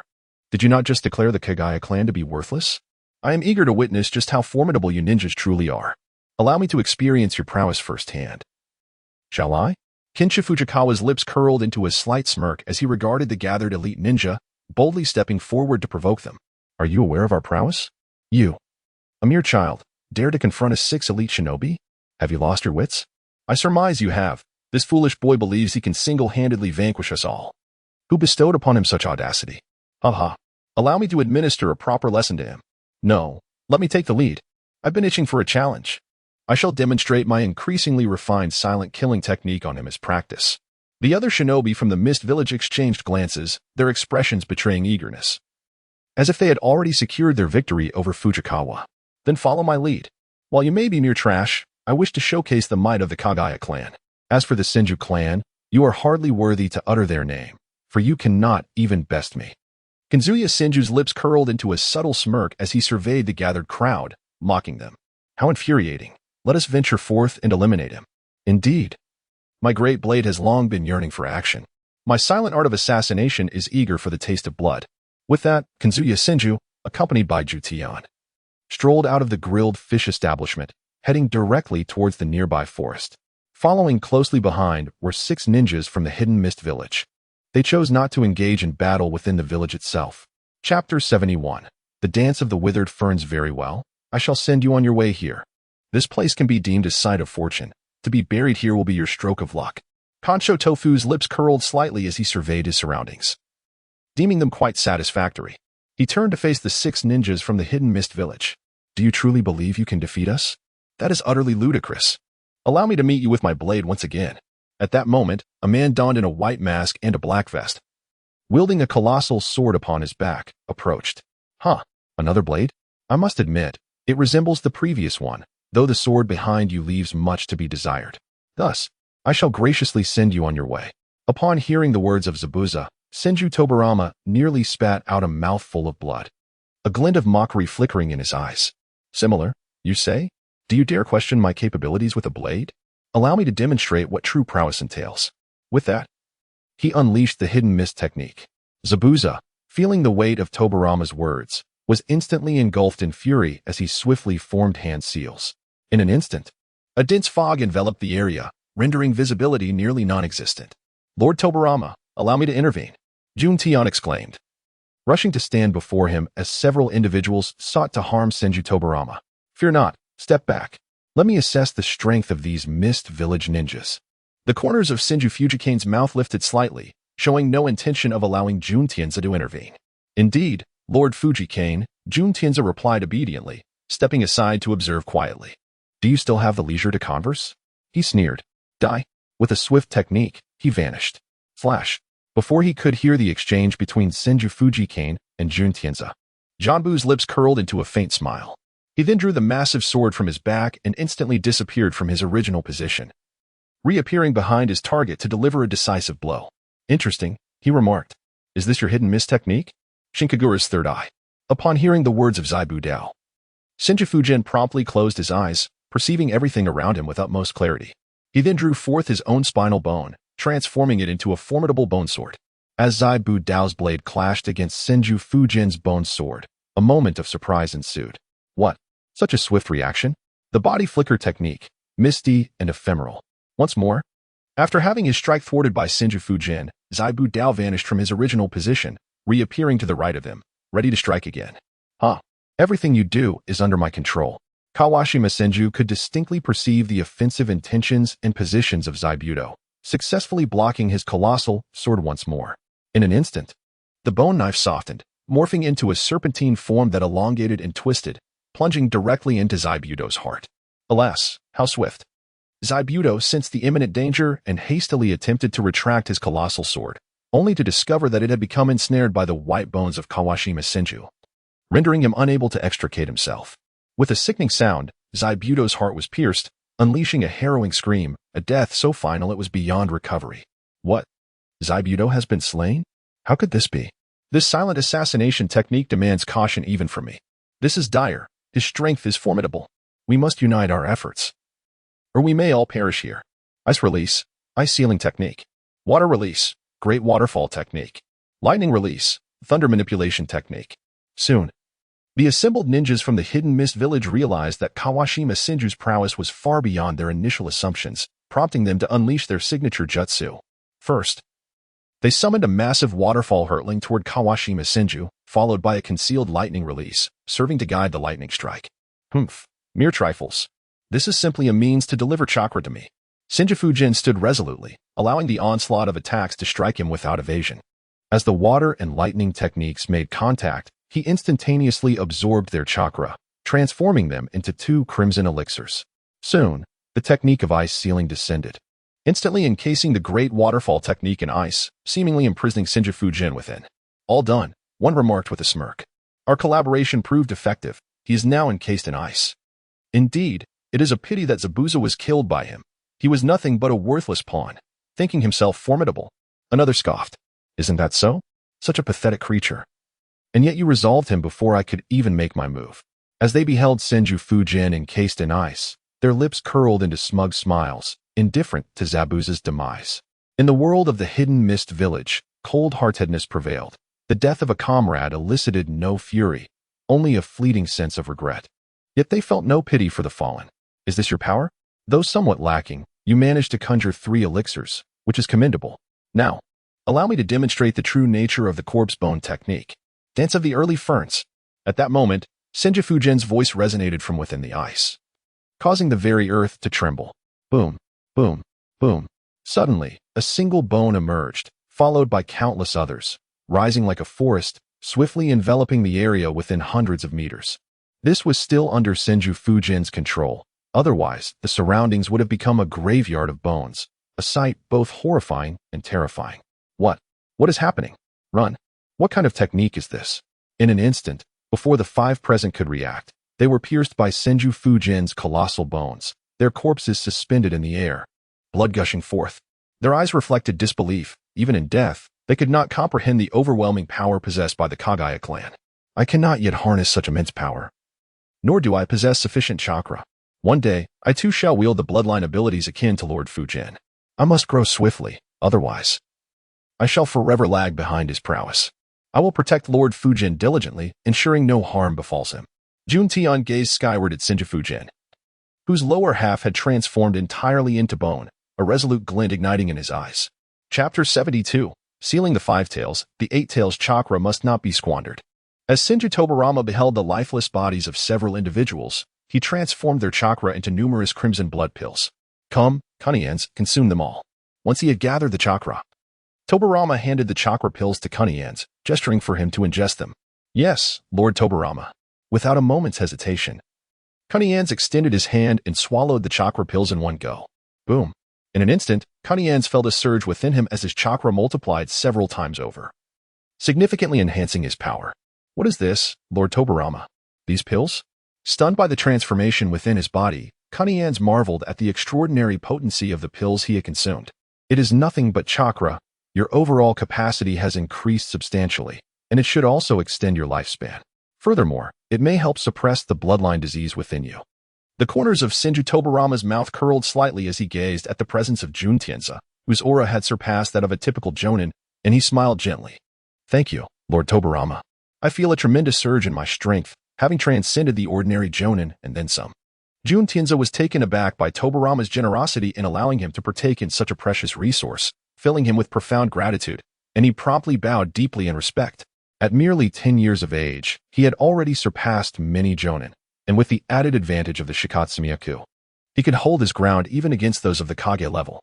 However, his combat experience was still lacking, should he engage in a true battle with a Kaga-level adversary. He would find himself wanting. Nevertheless, with relentless dedication to training and a commitment to enhancing his combat experience, he would undoubtedly evolve into a formidable Kaga-level warrior. Rise. Let us return. The village hidden in the mist holds little appeal. I would prefer to return and enjoy a tranquil life with my beloved Shizen.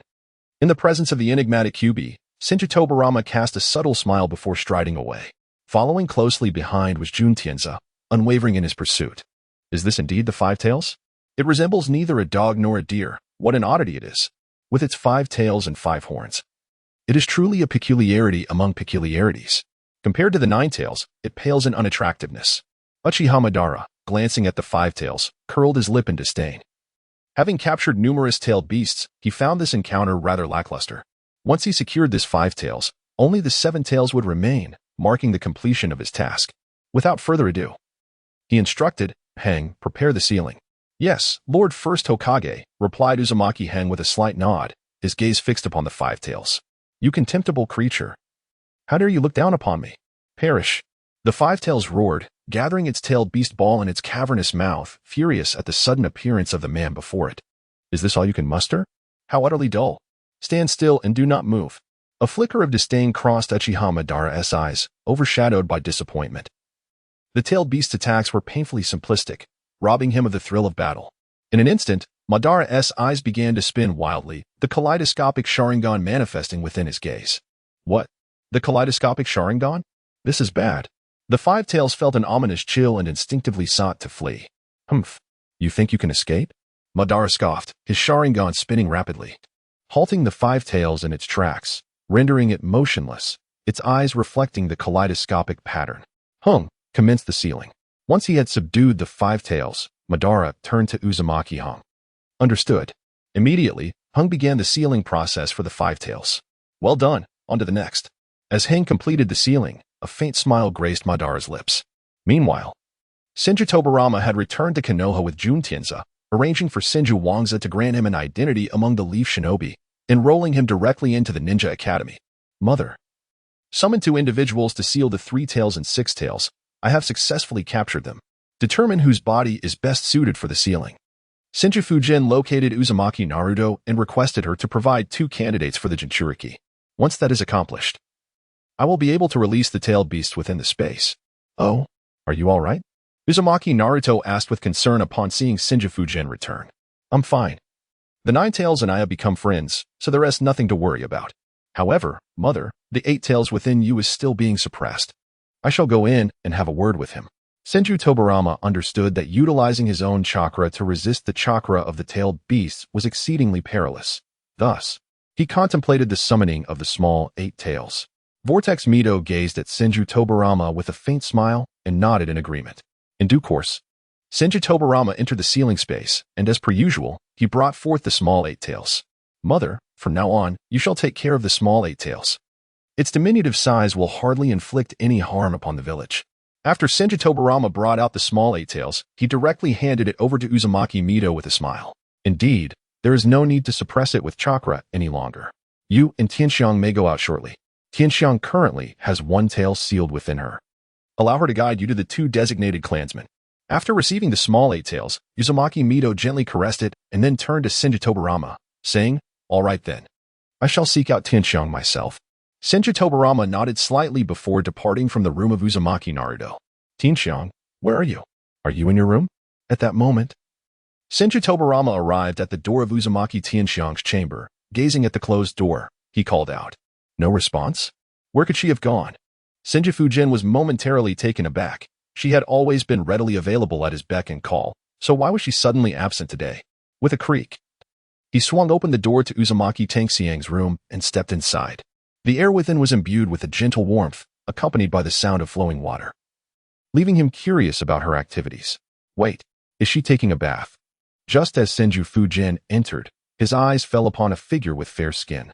A woman reclining in the bathtub, blissfully enjoying her bath. Chapter 73. The true Senju Fujian? Who is it? Uzumaki Tangxiang, engrossed in her bathing, had not heard Senju Fujian's calls from outside. At that moment, upon his entrance, she instantly became aware of his presence. Oh no? Discovered. What a predicament. As Senju Fujian listened to the sweet voice of Uzumaki Tianxiang, he suddenly felt a twinge of embarrassment. Uzumaki Tianxiang swiftly turned around, only to discover that standing behind her was none other than Senju Fujian. Master. Upon realizing that her master was right behind her, Uzumaki Tianxiang's face instantly flushed crimson, and she felt as though the world was spinning around her. Tianxiang, I called for you earlier, but you didn't respond, so, well? You understand. Please take your bath first. I will wait for you outside. I need to discuss something with you. With that, the door creaked open and then slammed shut. Kanshu Fujimura found the atmosphere exceedingly awkward and promptly offered an explanation, then closed the door behind him, standing at the threshold while gasping for breath. Goodness, I nearly had a nosebleed. At her age, Tianxiang has developed in a rather astonishing manner. What was I thinking? A heart as pure as ice remains unfazed by the heavens collapsing. After shutting the door, the image of Tianxiang's graceful turn lingered vividly in his mind. He hurriedly shook his head to dispel the distracting thoughts. Meanwhile, Tianxiang, witnessing Fujimura's hasty retreat, couldn't help but stifle her laughter behind her hand. How utterly mortifying! Lowering her gaze, she observed her fair skin, flushed from the warmth of the bathwater, her heart fluttering like a startled deer. Ding dong! The system detected the host's restless heart, indicating an excess of primordial energy absorption. The divine selection system activated. Option 1. Enter now to claim Tianxiang and compel Hashirama Senju to draft a marriage contract. Task completion reward. Uchiha Shizun's sorrowful tears. Option 2. Eliminate Tianxiang immediately to prevent any potential leaks, safeguarding the host's noble reputation within the ninja world. Task completion reward. Sage of Six Paths mode. Option 3. Stealthily eliminate Uchiha Shizun and marry Tianxiang instead. Task completion reward. One fruit of the divine tree. In an instant, these three options appeared before Fujimura's eyes. What? System, what are you plotting? Suddenly, his brows knitted together. Something about this system seemed amiss. Alarm! Alarm! The host must respond within 10 seconds, or the system will seize control of the host's body. As Fujimura grappled with the shocking revelation, the system presented this ominous warning. What? Take over my body? System, what exactly are you? I have tolerated much in the past, but now you have crossed a line. If you dare attempt to seize my physical form, I welcome the challenge.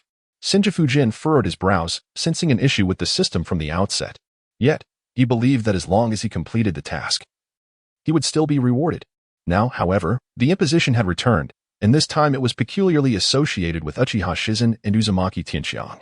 Most alarming was the final statement, which declared that if he did not accept the options presented, the system would seize control of his body directly. This was an affront that Senju Fujian could no longer tolerate. Another alarm sounded, announcing that the host had merely 5 seconds to make a choice. Otherwise, the system would forcibly take over his physical form. 5, 4, 2. At that moment, the system's prompt echoed once more, its tone shifting from a mechanical timbre to something more contemplative, as if it had developed a semblance of consciousness. The voice was chillingly cold. Damn it, system. I am your adversary. This is my bottom line. You cannot control me. If you were to behave as you did before, I might have acquiesced to selecting an option. But your repeated transgressions against my limits lead me to question whether you truly believe I am merely a puppet in your grasp. Now, you dare to attempt to commandeer my body.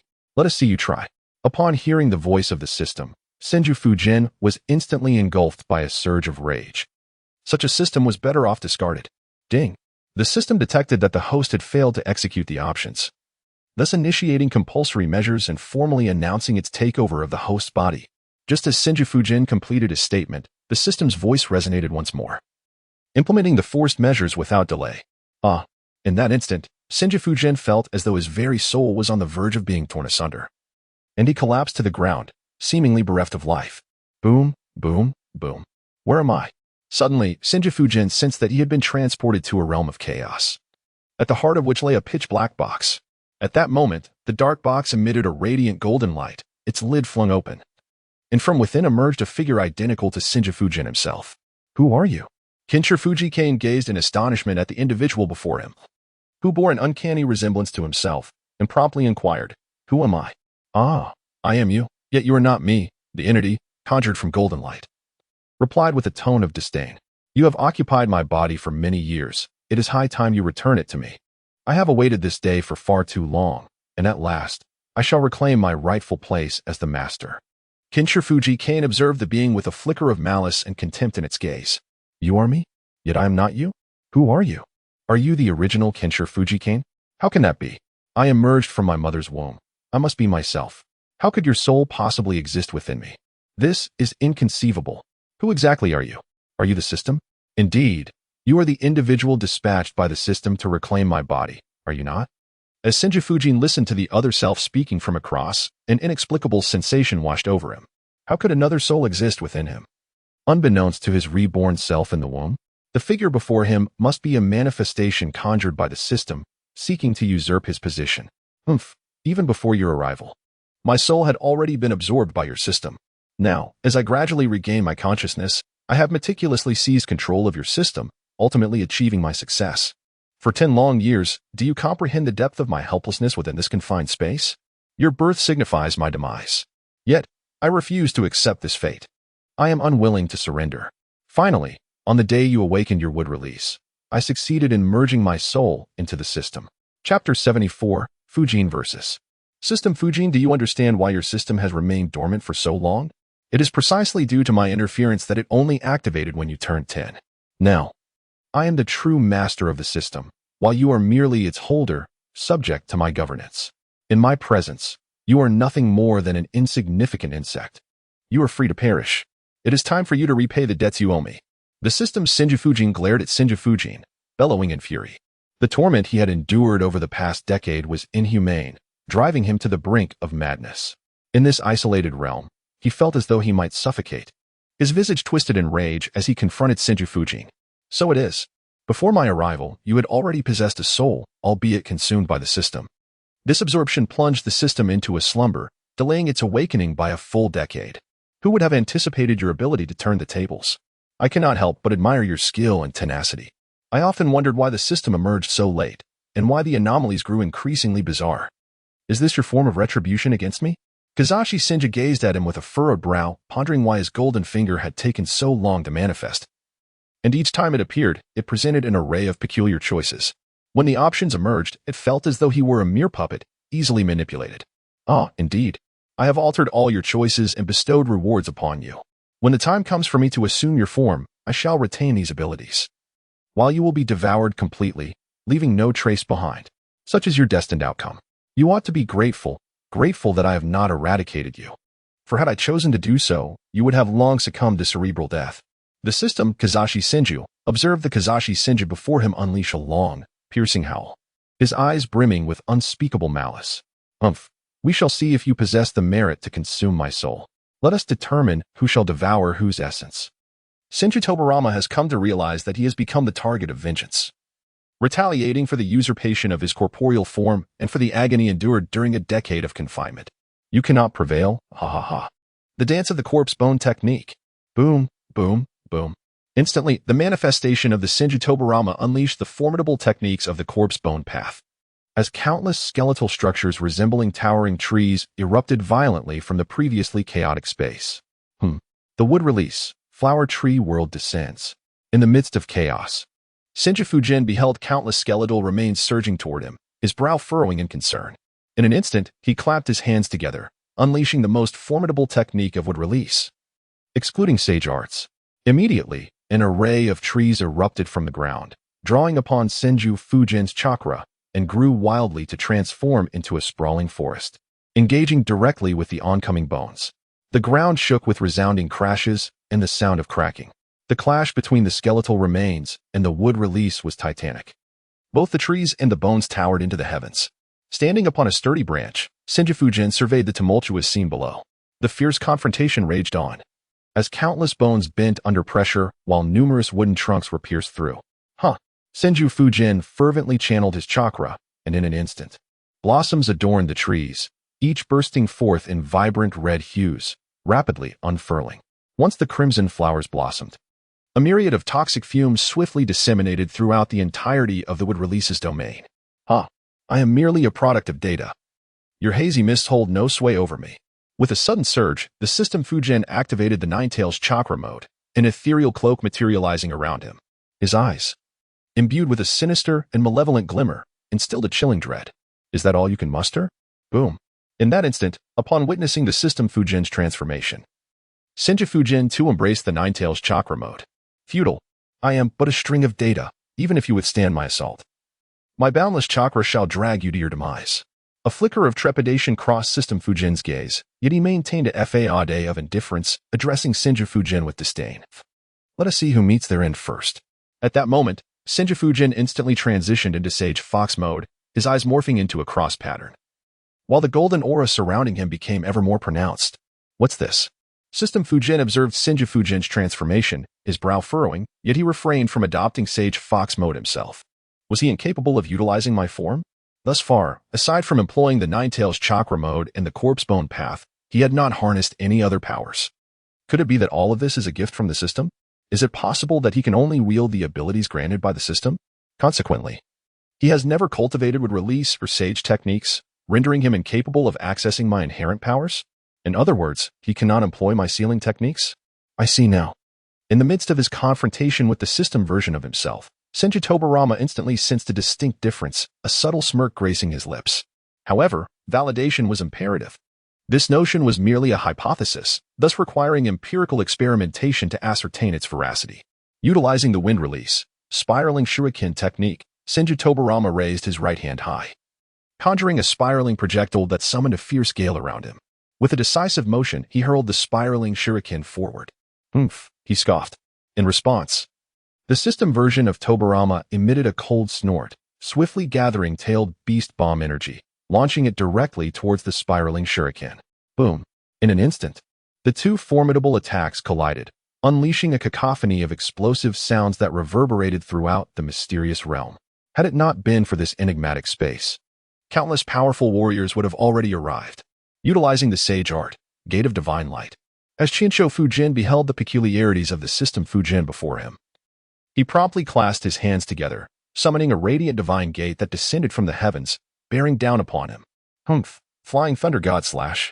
In an instant, a white bone dagger materialized in the right hand of the system Fujian, vanishing from its original position to evade the grasp of the divine gate. Reappearing directly behind Senju Fujian, poised to strike. Employing the specially crafted kunai affixed to my own being, are we? Humph, quite a clever scheme. Body replacement technique. Bang. Chapter 75, Sage Technique, Super-Tailed Beast Jade Spiral Shuriken. As Senju Fujian observed the instant disappearance of System Fujian, he understood his intentions and promptly employed the substitution technique, using a kunai imbued with the Flying Thunder God technique as his decoy. He reappeared several meters away, successfully evading the assault from System Fujian. Ding! The attack from System Fujian fell short, striking only the specially crafted kunai of Senju Fujian. How infuriating! You managed to escape. System Fujian muttered under his breath, his brow furrowing upon realizing his strike had missed. This is hardly the moment for your frustration. Descend into hell and repent. Meanwhile, Senju Fujian, who had been standing several meters away, vanished from his location and reappeared at the spot where he had discarded the kunai. In an instant, a massive Rasengan materialized in his right hand, aimed directly at System Fujian's back. Hey! A smirk played at the corners of System Fujian's mouth, a sense of cunning triumph washing over him. Stab. Uft. How? How is this possible? Konoha's 10,000 hands, in a moment of astonishment, realized that his colossal Rasengan had inexplicably missed its target, passing directly through the system's 10,000 hands. A flicker of shock crossed his eyes. Meanwhile, the system's 10,000 hands swiftly plunged a bone dagger into Konoha's chest. Fortunately, he sensed the impending danger just in time, causing him to shift slightly. Had he not reacted, he would have already succumbed to death. Countless white bones instantaneously erupted from the body of Senju Fujian, forcefully expelling the bones that were embedded within. Subsequently, he vanished from the spot, gasping for breath. I have stated it clearly. I am merely a collection of data. How could your assault possibly harm my true essence? Haha. You remain exceedingly naive. I possess an immortal form, an inexhaustible reservoir of chakra, and the ability to nullify all attacks. Do you genuinely believe your strikes can inflict damage upon me? The system's Fujian gazed with pride at the Senju Fujian before him. He knew he was impervious to death, for he existed solely as a string of data. Unless the system was dismantled, he would remain unscathed. A data body? Data? To bear data, a vessel is essential. He is merely a virtual entity. Yet the attacks are tangible, indicating that there must indeed be a physical vessel somewhere. Where could it be? Where indeed? For the first time, Senju Fujima encountered an adversary that was exceedingly formidable, an enemy that mirrored his own likeness and possessed the ability to digitize himself. Such a foe was undeniably terrifying. Ah, the box. It was undoubtedly from within that very box that he emerged. Could it be? Indeed, it must be so. I find myself utterly powerless against him, unless I can either obliterate the system or seal it away. Only then will I be able to truly vanquish him. The thousand-handed Senju originally possessed an immortal body, capable of instantaneous healing from harm, and his gaze fell upon the enigmatic black box. This black box was likely the system. Only by sealing or destroying it could he hope to vanquish the self standing before him. You have no chance left. Die. With a flourish, he unleashed the dance of the early ferns. The system Senju, oblivious to the transformation within the thousand-handed Senju, executed the dance of the early ferns once more, summoning 9 tails that coalesced into individual tailed beast orbs, with a gaping maw forming to gather them. In an instant, 10-tailed beast orbs had materialized, hurtling toward the thousand-handed Senju. Would clone technique. Sage art. Would release. True thousand hands. Susanoo. In a flash, the thousand-handed Senju conjured a wooden figure and a thousand-handed Buddha statue, enveloping the latter with the Susanoo of Sun Wukong. Transform into Buddha. With a resounding crash, the thousand-handed Senju commanded countless wooden hands to strike the approaching tailed beast orbs. One wooden figure seized a tailed beast orb, hurling it back toward the system Senju.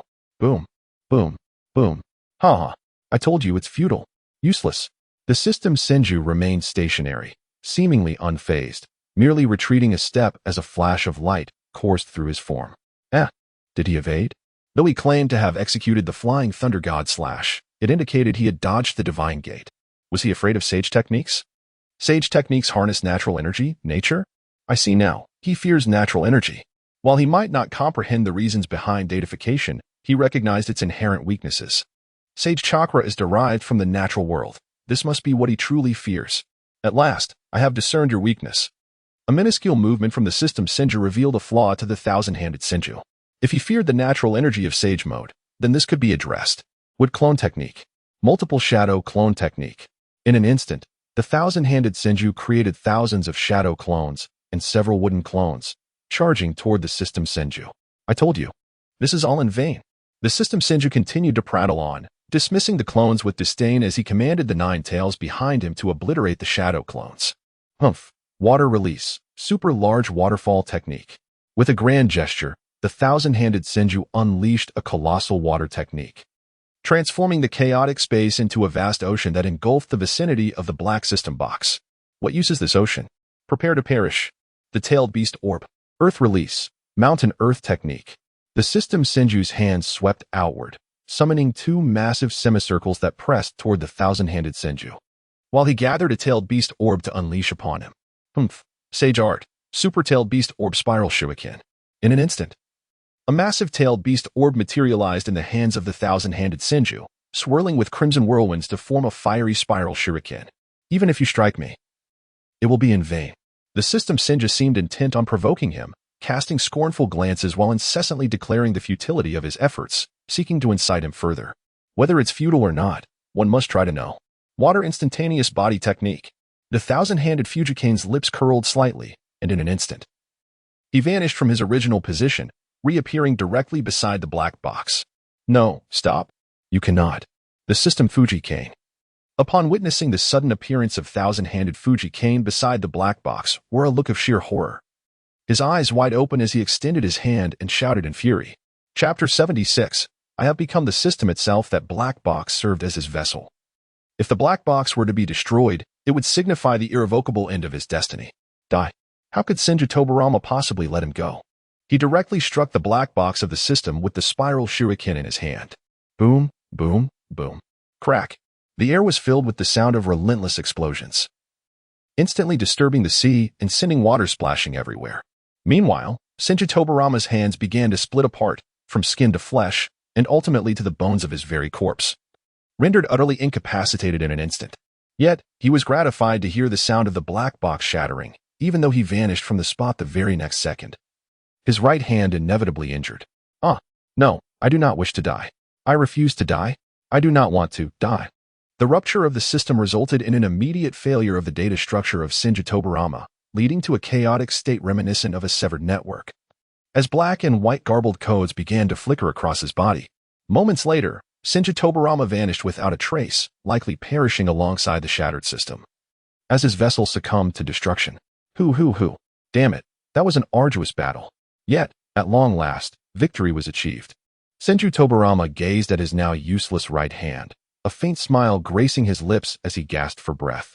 This battle had proven to be the most arduous of his life. However, it was not long before the powers of his eternal body began to manifest. His flesh, bones, and sinew were visibly regenerating at an astonishing pace, though his chakra reserves had been entirely depleted.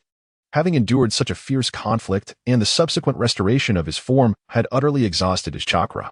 Indeed, this immortal body was formidable. Yet it required an internal reservoir of chakra to sustain its strength. Fortunately, he still had access to the chakra of the Nine Tails. Otherwise, he might have succumbed to unconsciousness once more. Senju Tobarama's right hand has fully recovered, thanks to the support of the Nine Tails chakra. Otherwise, he would have to lie down and rest once more. With a resounding boom, after Senju Tobarama's assault subsided, the originally black box transformed into a blue one, albeit marred by countless visible cracks. Suddenly, the blue box erupted violently, disintegrating into streams of energy that surged directly into Senju Tobarama's body. What? Before Senju Fujian realized what was happening, he felt an unfamiliar surge of energy coursing through his body. The system still exists? How is that possible?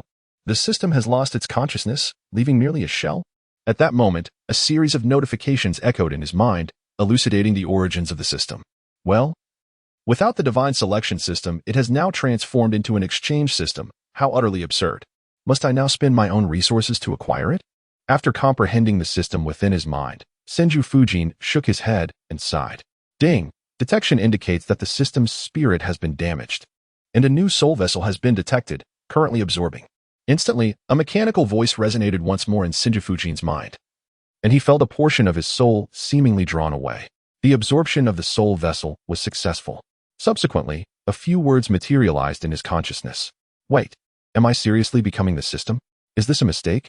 However, the Six Paths mode required merely 10 million Ryo, which is rather affordable. I currently possess over 5 million Ryo. If I extort a little from my father, I will have enough to exchange for the Six Paths mode. There are numerous advantages to being the system. I can freely utilize the ninjutsu within it. Yet, potent ocular techniques such as the Rinnegan, Sharingan, and Byakugan must be purchased for exchange. Nevertheless, this is sufficient. At that moment, Senju Fujian realized that even if this body were to perish due to some unforeseen accident, he could still exist within the system. As long as the system endures, he would not face death. It would be best to venture outside first. I wonder how much time has passed. Having transformed into the system, Senju Fujian could naturally access the chaotic space within the system. In an instant, he returned to the real world. Time has not changed at all? I fought there for so long, yet only a moment has passed. Upon returning to reality, Senju Fujian discovered that merely a second, or even just a few seconds, had elapsed. Fujian, what happened? I suddenly feel as though I cannot sense my chakra. Moreover, an immense amount of chakra has been depleted, yet I haven't done anything.